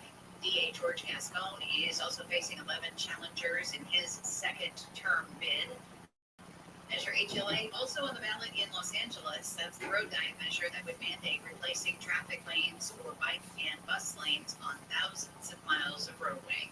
Forecasters say no widespread drought is expected in the Golden State through early 2026. The prediction by AccuWeather Forecast comes on the heels of one of the coldest, snowiest winter storms that California's seen this year. More than 7 feet of fresh powder fell in some locations across the Sierra over the weekend, and more snow is expected through midweek. A new immigration law in Texas is headed to the U.S. Supreme Court. Justice Alito issued an order putting the law on hold for at least a week while the High Court takes a look at it. It would allow local police to arrest people crossing the border illegally. It was set to take effect this weekend. The law was blocked by a federal judge, but that ruling was overturned, and that's why the Supreme Court's taking a look. At 6:05, it's Handle on the News. An immigration law in Texas that would let local police make arrests is on hold, as I just mentioned. Bill's going to be talking about it. At 5:50, a total eclipse of the sun is just a month away. ABC's Jim Ryan says for some, it's going to be a big boon for business. Right now, let's say good morning to ABC's Jordana Miller in Jerusalem. Jordana, Israeli cabinet member Benny Gantz met with Vice President Harris yesterday. Why was Prime Minister Netanyahu so heated about them? Yeah, it's a great question. Well, first of all, General Benny Gantz is one of Netanyahu's most formidable rivals. He helped push him out of power a few years ago, then he came back temporarily during COVID. He's the most popular politician in Israel, poised to be the next prime minister. And of course, on the back of tensions between Netanyahu and the administration, he's suspicious of Gantz going to Washington when he would like to be the one going to Washington and representing Israel's views. Having said that, there's a lot for Gantz to talk about. He's a former defense minister. He's the head of the Israeli army. He's in the war cabinet. He is part of, he's been part of planning and executing this war since October 7th.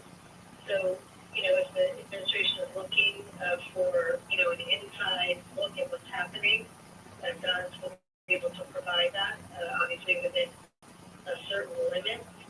And also to bring back a message from the United States about how important it is for aid to get into northern Gaza. Israel weighing now opening 2 crossings directly into northern Gaza. That was going to be part of the hostage deal and ceasefire arrangement. But as those negotiations continue, it looks as if Israel is going to move first to get the aid in, whether or not we get a deal. Okay, well, that's obviously good news. So that is good news. Yeah.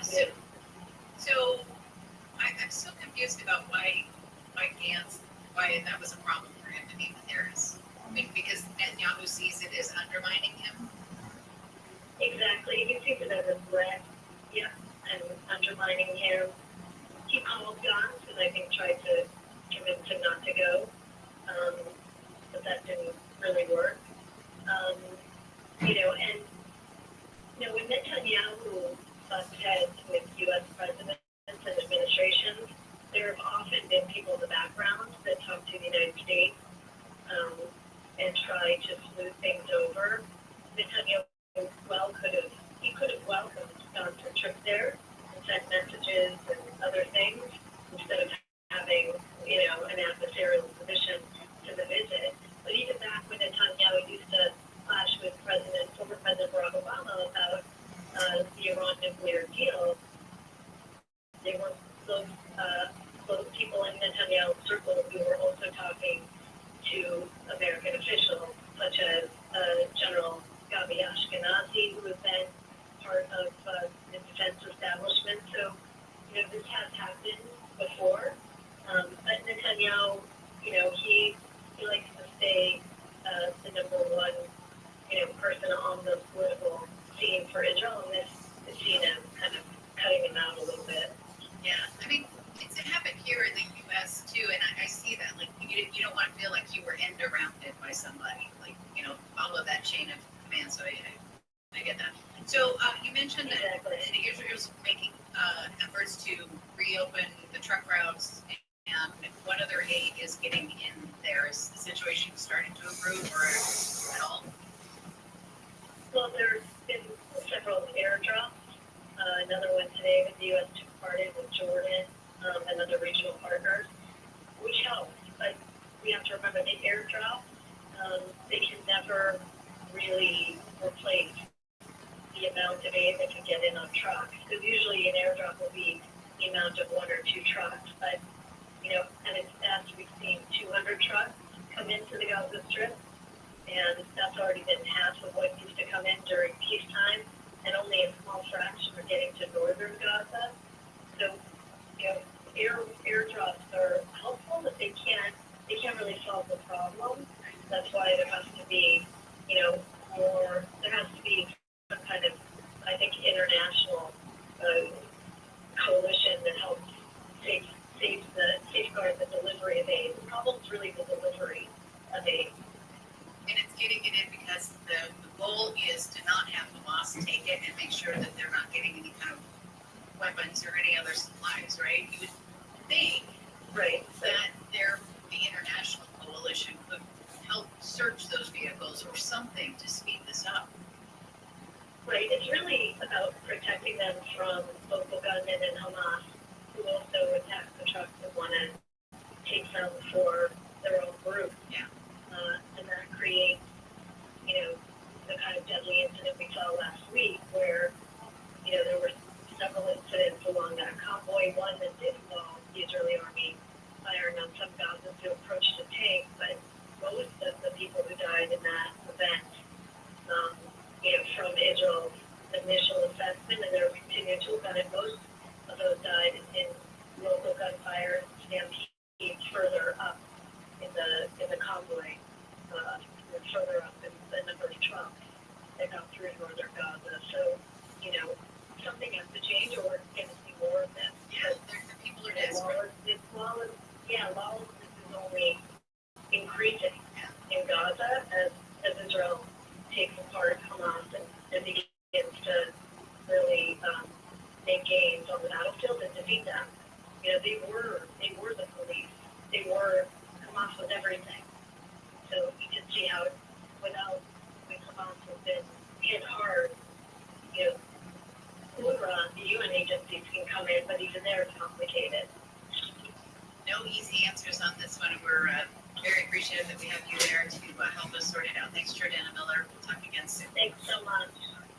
Yep. Let's get back to some of the stories coming out of the KFI 24-hour newsroom. Voters in California are going to be deciding the future of mental health care in the state as they fill in primary ballots. Governor Newsom says the $6.4 billion measure will dramatically increase access to treatment beds and supportive housing. He says Prop 1 would fix years of failure to address the mental health crisis. Opponents of measure say slash funding for already successful programs. A professor in Costa Mesa is teaching civil discourse tips to Gen Z voters who head to the polls by the millions for the first time this Super Tuesday. Vanguard University political science assistant Professor Eunice Kang says the goals taught to Gen Z students could be useful to all voters. First, instead of listening to your report and response and answer, why don't we try listening just to listen? Second, students are taught don't demonize because people are more than their political beliefs. Number 3, we can disagree without being disrespectful. Number 4, don't contradict because we won't convince. Number 5, be a peacemaker, not a troublemaker. Gen Z student voters are also taught to be wary of misinformation presented as news. In Orange County, Corbin Carson, KFI News. And misinformation. Pringles has announced the return of its honey mustard flavor. That's not misinformation. The company says the flavor has an incredibly passionate fan base, and people were very upset when it was discontinued in 2022. It says it got thousands of social media posts begging for its return, and now the crisps are going to be back on shelves for good. Let's check in now with Nick. We've got a crash in Anaheim on the 5. Coming up in your drive on the southbound side, it's Midway past the 91 coming out of the park area. Looks like a couple of cars involved, but on the lanes here sooner than later. But definitely you're going to be a busy one for you southbound. Leaving Beach Boulevard out of the park area, continue on the 5, heading toward about La Palma Avenue, is where things get a little easier for you. Further on the reverse side, on the northbound side 5. Coming out of Norwalk and Santa Fe Springs, it's going to be slow going for your drive. Getting heavy stretches from 605 through down in Commerce, especially around East LA and the 710. Looks like you got a handful of cars coming into it. That's off the right shoulder. You will see patch and lace continuing further northbound on the 5 as you make way beyond 710 toward downtown Land 101. KFI in the sky helps get to there faster. I'm a Polio TV. In this week's Marketers Report, Dana Nussbaum, Executive Vice President, Worldwide Marketing at Warner Brothers Discovery, weighs in on regional audio marketing and the movies. Everything that we are doing is incredibly data-driven. We are getting signals in every single day about how specific audiences are performing. So although we're marketing at a very broad scale, and that does include specific local markets, that's really the beauty of iHeart's network. You're not serving the same message to a consumer in Nashville necessarily that you may be in New York. You have the ability to be very specific and very personalized, but at a tremendous scale. As the #1 audio company, iHeartMedia gives marketers access to all, from national to local. Every audience, live conversations, trusted influencers, and the insights and data you need to grow. Not just a media company, iHeartMedia is your access company. If you're a marketer, go to iHeartResults.com.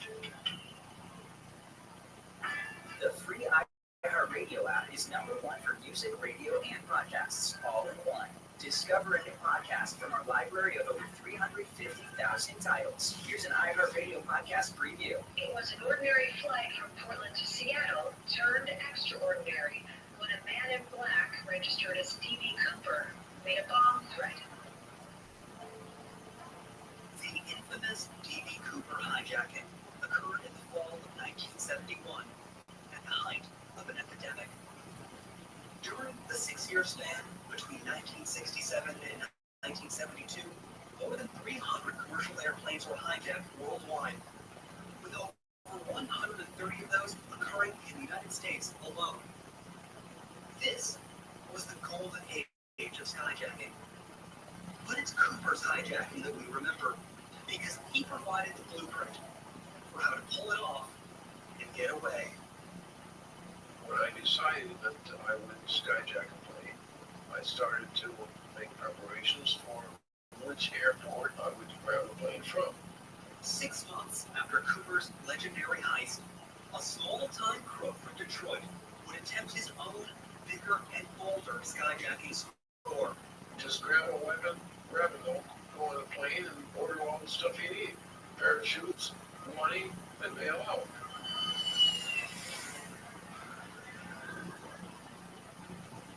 This decision would set in motion one of the most epic American true crime sagas in history.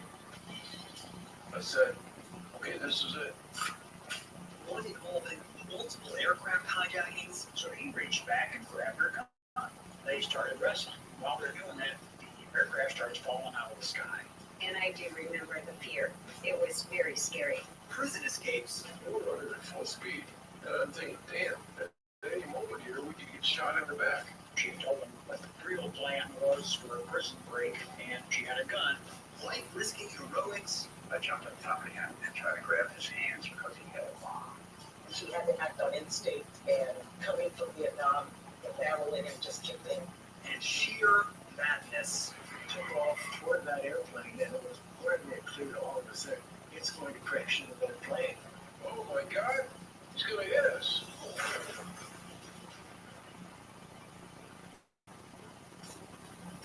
From Imperative Entertainment and Pendulum Pictures, this is American Skyjacker, the final flight of Martin McNally.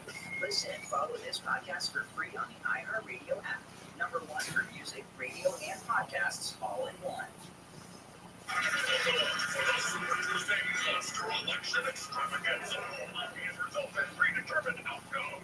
It's the Super Tuesday Slapdown, where your vote is pointless. I mean, you should vote to witness democracy in action. It's a nationwide democratic game of pretend. So forget you already know how it's gonna end. Grab your ballot and keep it locked to KFI AM 640 because Super Tuesday won't just underwhelm and bore you. It might underwhelm and bore you. If anything actually interesting happens, we'll let you know. Super Tuesday on KFI AM 640. So if I get jealous, I can't help it. I want it to be you. It's 5:51 on your wake-up call. Thanks for getting your day started with us here on KFI. I'm Amy King. Here's what we're following in the KFI 24-hour newsroom. including California casting ballots today. On the California ballot, Dianne Feinstein's old Senate seats on the line with the top two finishers. Moving on to the general election in November. Polls again open for in-person voting or to drop off your ballots from 7 this morning till 8 tonight. Well, there are smart cars, and now Riverside County is making a smart freeway. Construction on a stretch of the 15 near Temecula that traditionally is a nightmare for travelers is expected to get underway this summer. It'll use synchronized signal lights and even allow drivers to use the shoulder of the freeway during peak hours to help reduce the logjam. Police are looking for a guy who broke into a barbershop in Orange and stole an ATM that was bolted down. Security camera footage shows the guy using a pickup with a tow strap to yank the ATM out of the Golden Touch barbershop early yesterday morning. The ATM had about $5,000 cash. We're just minutes away from Handle on the News this morning. Lawmakers in France have made abortion a constitutional right. Let's say good morning now to ABC's Jim Ryan.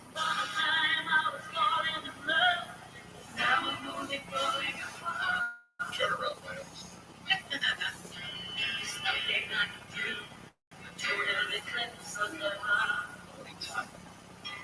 Jim Ryan, how many times have you heard that this morning? And you're talking at different radio stations. This is number 3. All right. I thought I was being like so fun and creative. Google Eclipse song, and that's the one that's going to pop up. Not as though you can find a lot of others like this. Might be the only one. Okay, so we got a total eclipse coming up. Yes. And if you've ever seen a full solar eclipse, you know it's something pretty spectacular. Yeah. Got another one coming. Right. I think the last one was 2017, and it was dark for a little while. I remember that very well. But this one is going to be different. It's going to be a total eclipse. Well, and it's not a part of the sun. So this one is going to take a different path than the last one, because the last one was in totality in Oregon, and Oregon was a nightmare if you wanted to get there, because so many people went to go see it. All right, yeah.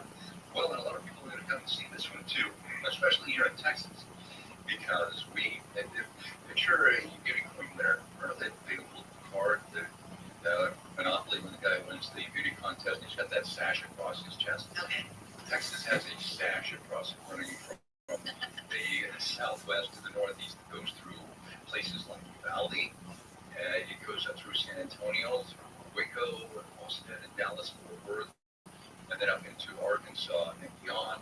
Finally, going off the coast up in Nova Scotia. So, Texas, we're going to have 12 somewhat million people who will be in the path of totality, and that is in the dark for a few minutes anyway. And so, yeah, some of these communities are expecting an influx of people, and they're celebrating that. The place called Hillsborough, Texas, which is about 40 miles south of here, of Dallas-Fort Worth. It's got a day-long celebration planned, concerts, food, and a big festival atmosphere going on, just to celebrate that 4.5 minutes of darkness that the town of Hillsborough will see. That's one of the longest stretches of totality going in the whole world. So they're trying to capitalize on that. Other places, though, down south of Waco, the Bell County, their commissioners have declared a state of emergency because they think that traffic is going to be overwhelmed. 911 operators are going to be overwhelmed because so many people are coming in. I think it's a reflection of how many people are expected around your area. Well, and there's a lot of room for people to go. So like I said, when it was in Oregon, I didn't get to go up there, but I'm from there, so I talked to a lot of people who saw it. Campgrounds were completely booked, and then like in Eastern Oregon, which is like High Plains, and sort of like Texas, they had just these great big patches of land that people were renting out spots. I mean, no amenities, they probably brought in porta potties and stuff, but it wasn't developed camping by any stretch.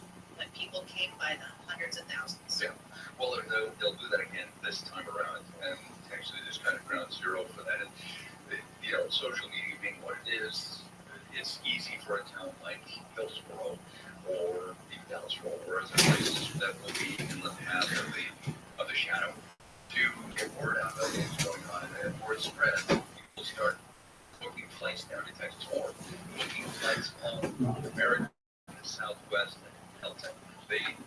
These airlines have Eclipse flights that they're launching. So you'll start in San Antonio. So, take off from San Antonio around the time the eclipse is being dark on the airplane. You'll continue northeast up through Dallas, and then Russellville, Arkansas, and then Carbondale, so you'll stay beneath the shadow of the moon. It'd be like flying at night, right? And it's so special, but it's $100. So the airlines are really capitalizing on it too. Yeah, and then, but you said that the one period, like a state of emergency, I would imagine business owners, though, they're expecting a pretty big spike in business. Oh, absolutely, yeah. With or without the emergency declaration, people are going to be using it and spending time in Bell County down there. I've been through Bell County days. I've been through. Well, stop. There you go. But and other companies also. Okay, you've heard of Warby Parker. Warby Parker released eyewear glasses. Well, they're offering free eclipse viewing glasses at your eyes, and hoping that people try on their sunglasses. Their Warby Parker. Maybe they'll go buy some actual glasses from Warby Parker. They know what they're doing. It's not an accident. Yeah, exactly. So it's coming up April 8th, right? Yes. And if you are going to go, like you said, Oregon was flooded. So I'm imagining that everywhere along that path of the eclipse is going to be. So if you actually want to go and see it, I haven't seen it here. It's very cool. If you want to see it in person, though, you should start making plans sooner rather than later. Right. Figuring out where you'll be for those few minutes. There's an app that I downloaded this morning, the Eclipse app, which is free, and it tells you that how long until the eclipse. It tells you where to go in the various states. I think 13 states where you'll be able to see this. You pay a little extra money, and you can get cool features like the cloud prediction, cloud forecast based on historical data. Right? Say April 8th is sometime over a month, so they don't know what the cloud cover will be like in Hillsborough, but this app has taken a look back at historical data for April 8th in the past, and will tell you the percentage of times that the sun has been blocked by clouds, so you can adjust your route. Yeah, that would be a downer. You can go all the way to Texas to see the solar eclipse, and it's cloudy. Yeah. All right, thanks so much, Jim Ryan. Have a great day. Yeah. Let's get back to some of the stories coming out of the Camp Line 24-hour newsroom. People in Pasadena may finally be able to sleep through the night without their windows shattering. That's because an alleged serial window breaker has been arrested. It's scary. You're sitting peacefully in your home, and all of a sudden a rock comes through, and it's loud, and it startles you, and absolutely scary. Pasadena Police Lieutenant Tim Bundy says the homeless guy tossed rocks at the windows of different homes 23 times since November. Bundy says while officers suspected the man was breaking windows in the past, they finally got enough evidence last week to charge him. The man has been hit with 19 felony charges. Blake Troll in KFI News. The FAA says it has found multiple problems with Boeing's production practices. The 6-week audit comes after a door plug blew out on an Alaska Airlines flight in January. The agency says it found non-compliance issues in the manufacturer's process control, parts handling, and storage, product control. A separate report last month found gaps in the company's safety culture, including worries by workers about retaliation for reporting concerns. Legoland, California now holds the world record for having the most dancing dinos. The theme park posted a call to all dino lovers to come out over the weekend and represent for the world record. The park says 1,273 dancing dinos turned out and broke the world record for the largest dinosaur costume party ever. The event also allowed the theme park to announce opening date for Dino Valley, Legoland's newest attraction, that opens on March 22nd. This is KFI AOST HD2, Los Angeles, Orange County. Satellite weather from KFI clouds this morning. The sun breaking through this afternoon. Highs in the low 60s at the beaches. Mid-60s for Metro LA and Inland Sea. Low to mid-60s in the valleys and IE. 50s to low 60s for the Antelope Valley. Mostly cloudy, 40% chance of rain tomorrow, and a slight chance of thunderstorms overnight. We still have a very small chance for showers early Thursday, then partly cloudy after that, highs in the 60s, sunny, highs in the 60s on Friday. It's 49 in Dana Point, 51 Long Beach, 49 in Whittier, 45 in Pomona. We lead local, live from the KFI 24-hour newsroom. I'm Amy King. This has been your wake-up call, and if you missed any wake-up call, you can listen anytime on the iHeartRadio app. Now let's check in with Nick. We got a crash in South LA on the 110. That's what your movie front is making northbound right now. Looks like it's going to be not too far from Sloss. A couple cars involved. Everything's getting off the right shoulder, but left its mark first thing for you this morning as you make way northbound along 110. Seeing a packed attack drive for Manchester. And unrelated slowing does stick around ahead for you as we make toward downtown LA and the 10.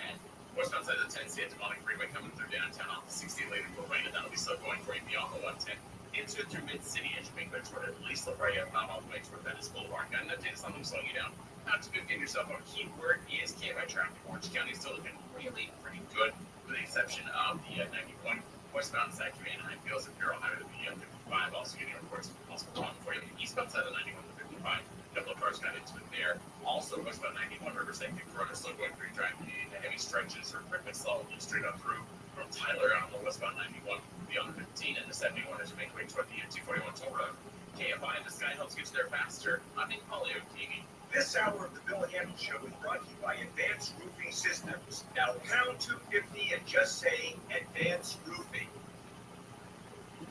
iHeart Podcast Update. This week on your free iHeart Radio app, Math and Magic. Stories from the frontiers of marketing with Bob Pittman, Season 6. Join iHeart Media Chairman and CEO as he analyzes the math and magic of marketing, sitting down with today's most gifted disruptors. Marketing school, digital marketing, and online marketing tips. Actionable digital marketing lessons learned from years of being in the trenches. Office hours with Mike Stein. Mike sits down with the world's most important chief executives to answer your most pressing questions about leadership, career, and life. Hear these podcasts and more on your free iHeart Radio app or wherever you get your podcasts. Attention parents, watch your child go from ABCs to confident readers in just 30 days with Hooked on Phonics. It only takes 15 minutes a day to unlock the most important life skill for their future, reading. We transform kids no matter their starting point with fun lessons, catchy songs, and guaranteed results. One grade level jump or your money back. Right now, get free access to Hooked on Math and spelling apps, plus your first month for just $1. Visit hookedonphonics.com today and unleash your child's reading potential. We all need help understanding God's Word sometimes. The In Touch Radio Network on iHeartRadio provides biblical teaching you can trust, featuring daily devotions, the sermons of Dr. Charles Stanley, and our Spanish station in Kentucky. The In Touch Radio Network will lift you up throughout your day and help you get a deeper understanding of God's Word. Listen anytime and anywhere. Just search In Touch on your iHeartRadio app. With Lucky Land Slots, you can get lucky just about anywhere. Dearly beloved, we are gathered here today to... Has anyone seen the bride and groom? Sorry, we're here. We were getting lucky in the limo. We lost track of time. No, Lucky Land Casino. Cash prizes get there quicker than it gets registered. In that case, I pronounce lucky. Play for free at LuckyLandSlots.com. Daily bonuses are waiting. No purchase necessary. Void where prohibited by law. 18 plus. Terms and conditions apply. See website for details. Listen on the free iHeartRadio app for all your music, sports, talk, and podcasts. Free never sounded so good. KFI AM 640.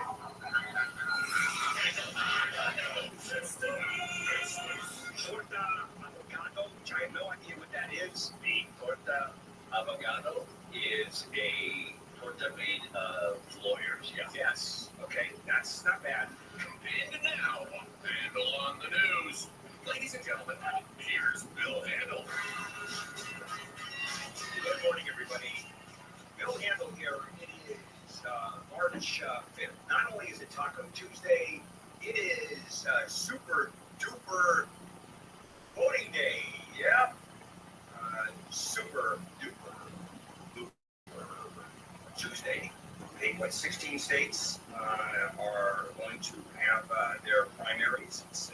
Today will be a wrap up for Donald Trump. And 52 voting centers in California, 7 a.m. to 8 p.m. Go to the website, the statewide website, which is, I have no idea what it is. You can find out by doing a search.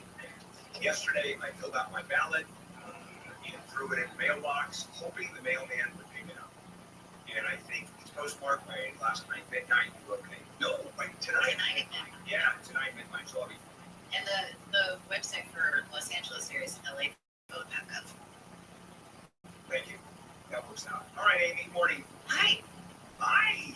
There you are. Happy Super Tuesday. Happy Super Tuesday. Time for tacos.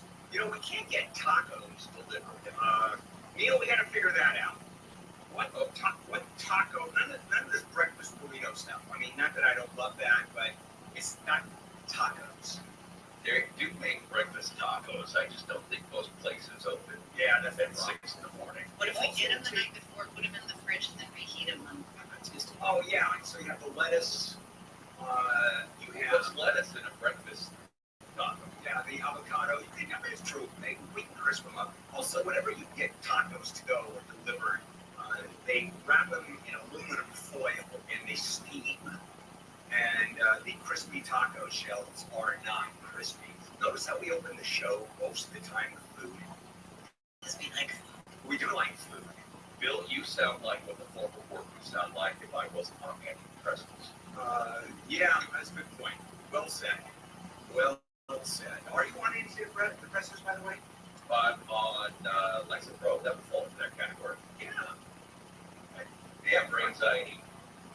Really? And yeah, ever since January 2nd. I didn't know that, Neil, about you. I did not know.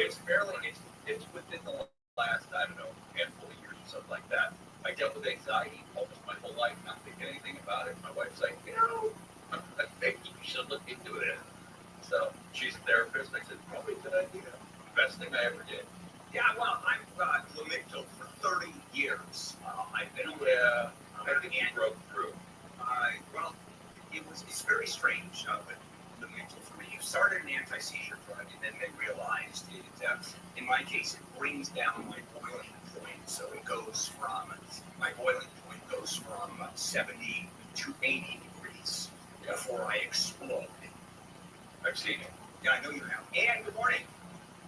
Good morning. Good morning. Amy is already a good morning, and there is Tony. Good morning, Tony. Okay, next week, are you gone? Looks like he's back Wednesday. That was last I was told. A week from this Wednesday, a week from tomorrow. Boy, you just sound so excited. Yeah, I know. Really. He doesn't know what our actual schedule is. We use him in so many places. He has no idea what our clock is. No, that's sun.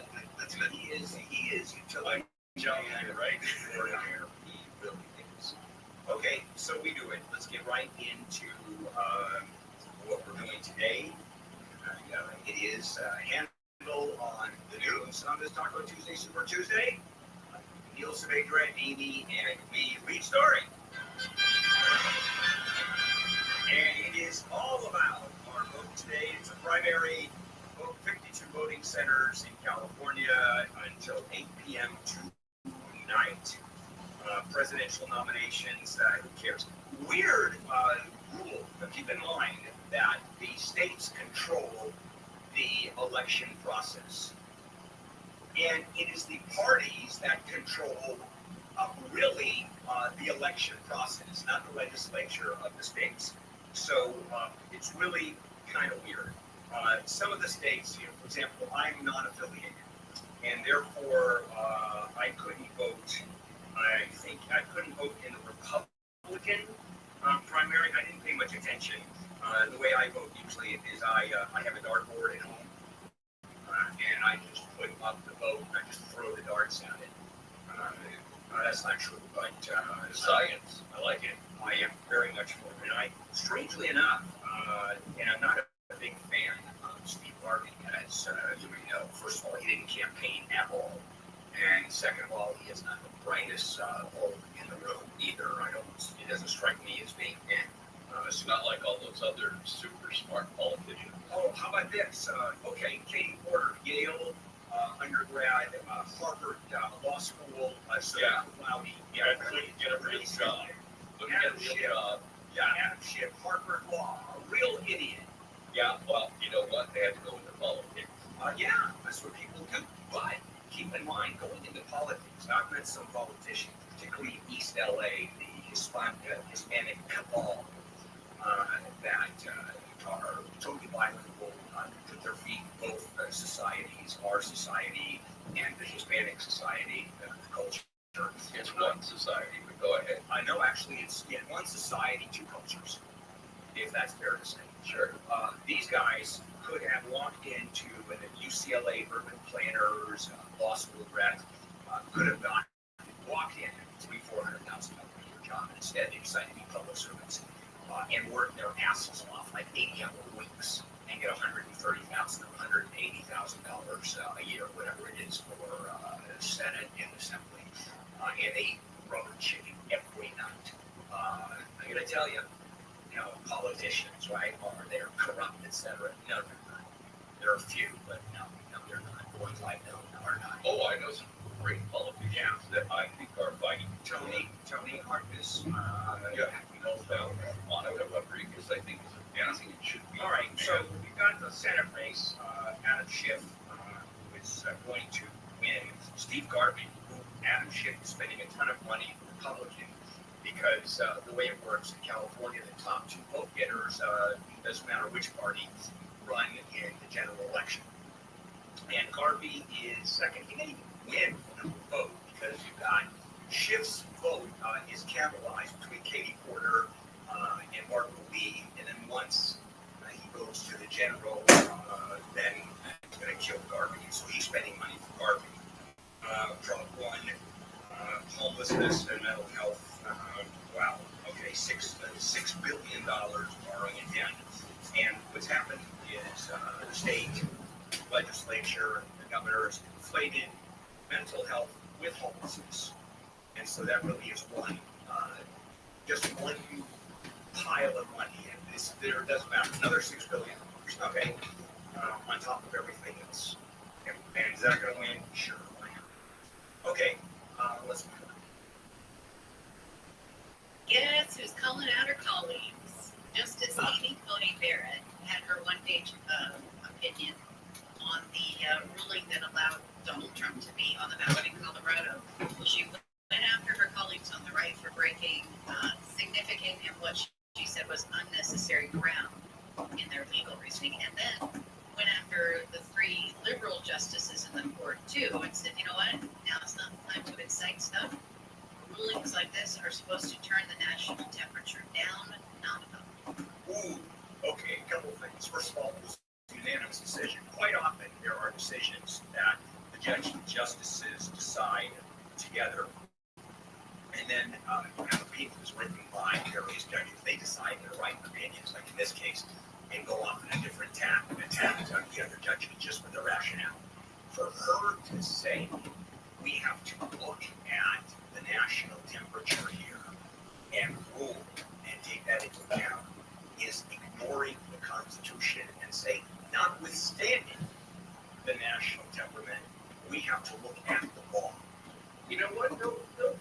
I saw this as different. If she was speaking strictly about the decisions made, I'm right with you. But it sounds like she was talking about the side statements that were made in their decision that didn't have to do with the primary decision, but like marginal conversations on the outside. Yeah, that happens all the time. Yeah, but that makes sense. It's like I also want to point out you're wrong. Okay, let's check in. I'll let the audience. Let's check in with Amy, in the KFI 24-hour newsroom. A man from Huntington Beach has been arrested in connection with a deadly stabbing at Dave's Hot Chicken in Long Beach. The man was arrested at LAX yesterday after he was trying to leave the city. He's accused of stabbing another man in the chest after a fight broke out early Sunday morning. 11 challengers are trying to put LA County District Attorney George Gascon out of a job in the primary election. The challengers, 4 of them are deputy DAs in LA County. Gascon has been Tucson on crime, leading to an increase in retail crime like smash and grab robberies and homicides. A man from Agora Hills has sued the Venetian Resort in Las Vegas, claiming he was stung by a scorpion on his testicles while he was sleeping. He says he's still dealing with the medical issues months later. He also says he had to pay for his hotel room despite what happened. We'll check some problems on the 405. Termites come out after the rains, big time. And sometimes they go in places you can't even see, especially when they infect your walls. And that's where a real problem happens. So I'm going to suggest calling Pacific Coast Termite. They're going to give you a free home inspection or a business inspection to answer your questions, inspect your property, see if you have termites. And if you don't, okay, no harm, no foul. It's free. If you do, now you get to work, or now they get to work. What they do, and they treat for termites, and they've done this twice for me, is they do it without tenting. And I've tented before too, and that's a nightmare. You know, they'll bag your food, going off to a hotel, pet sitting, all that. None of that happens. You can even be home when they treat for termites, as I was. Pacific Coast ceremony.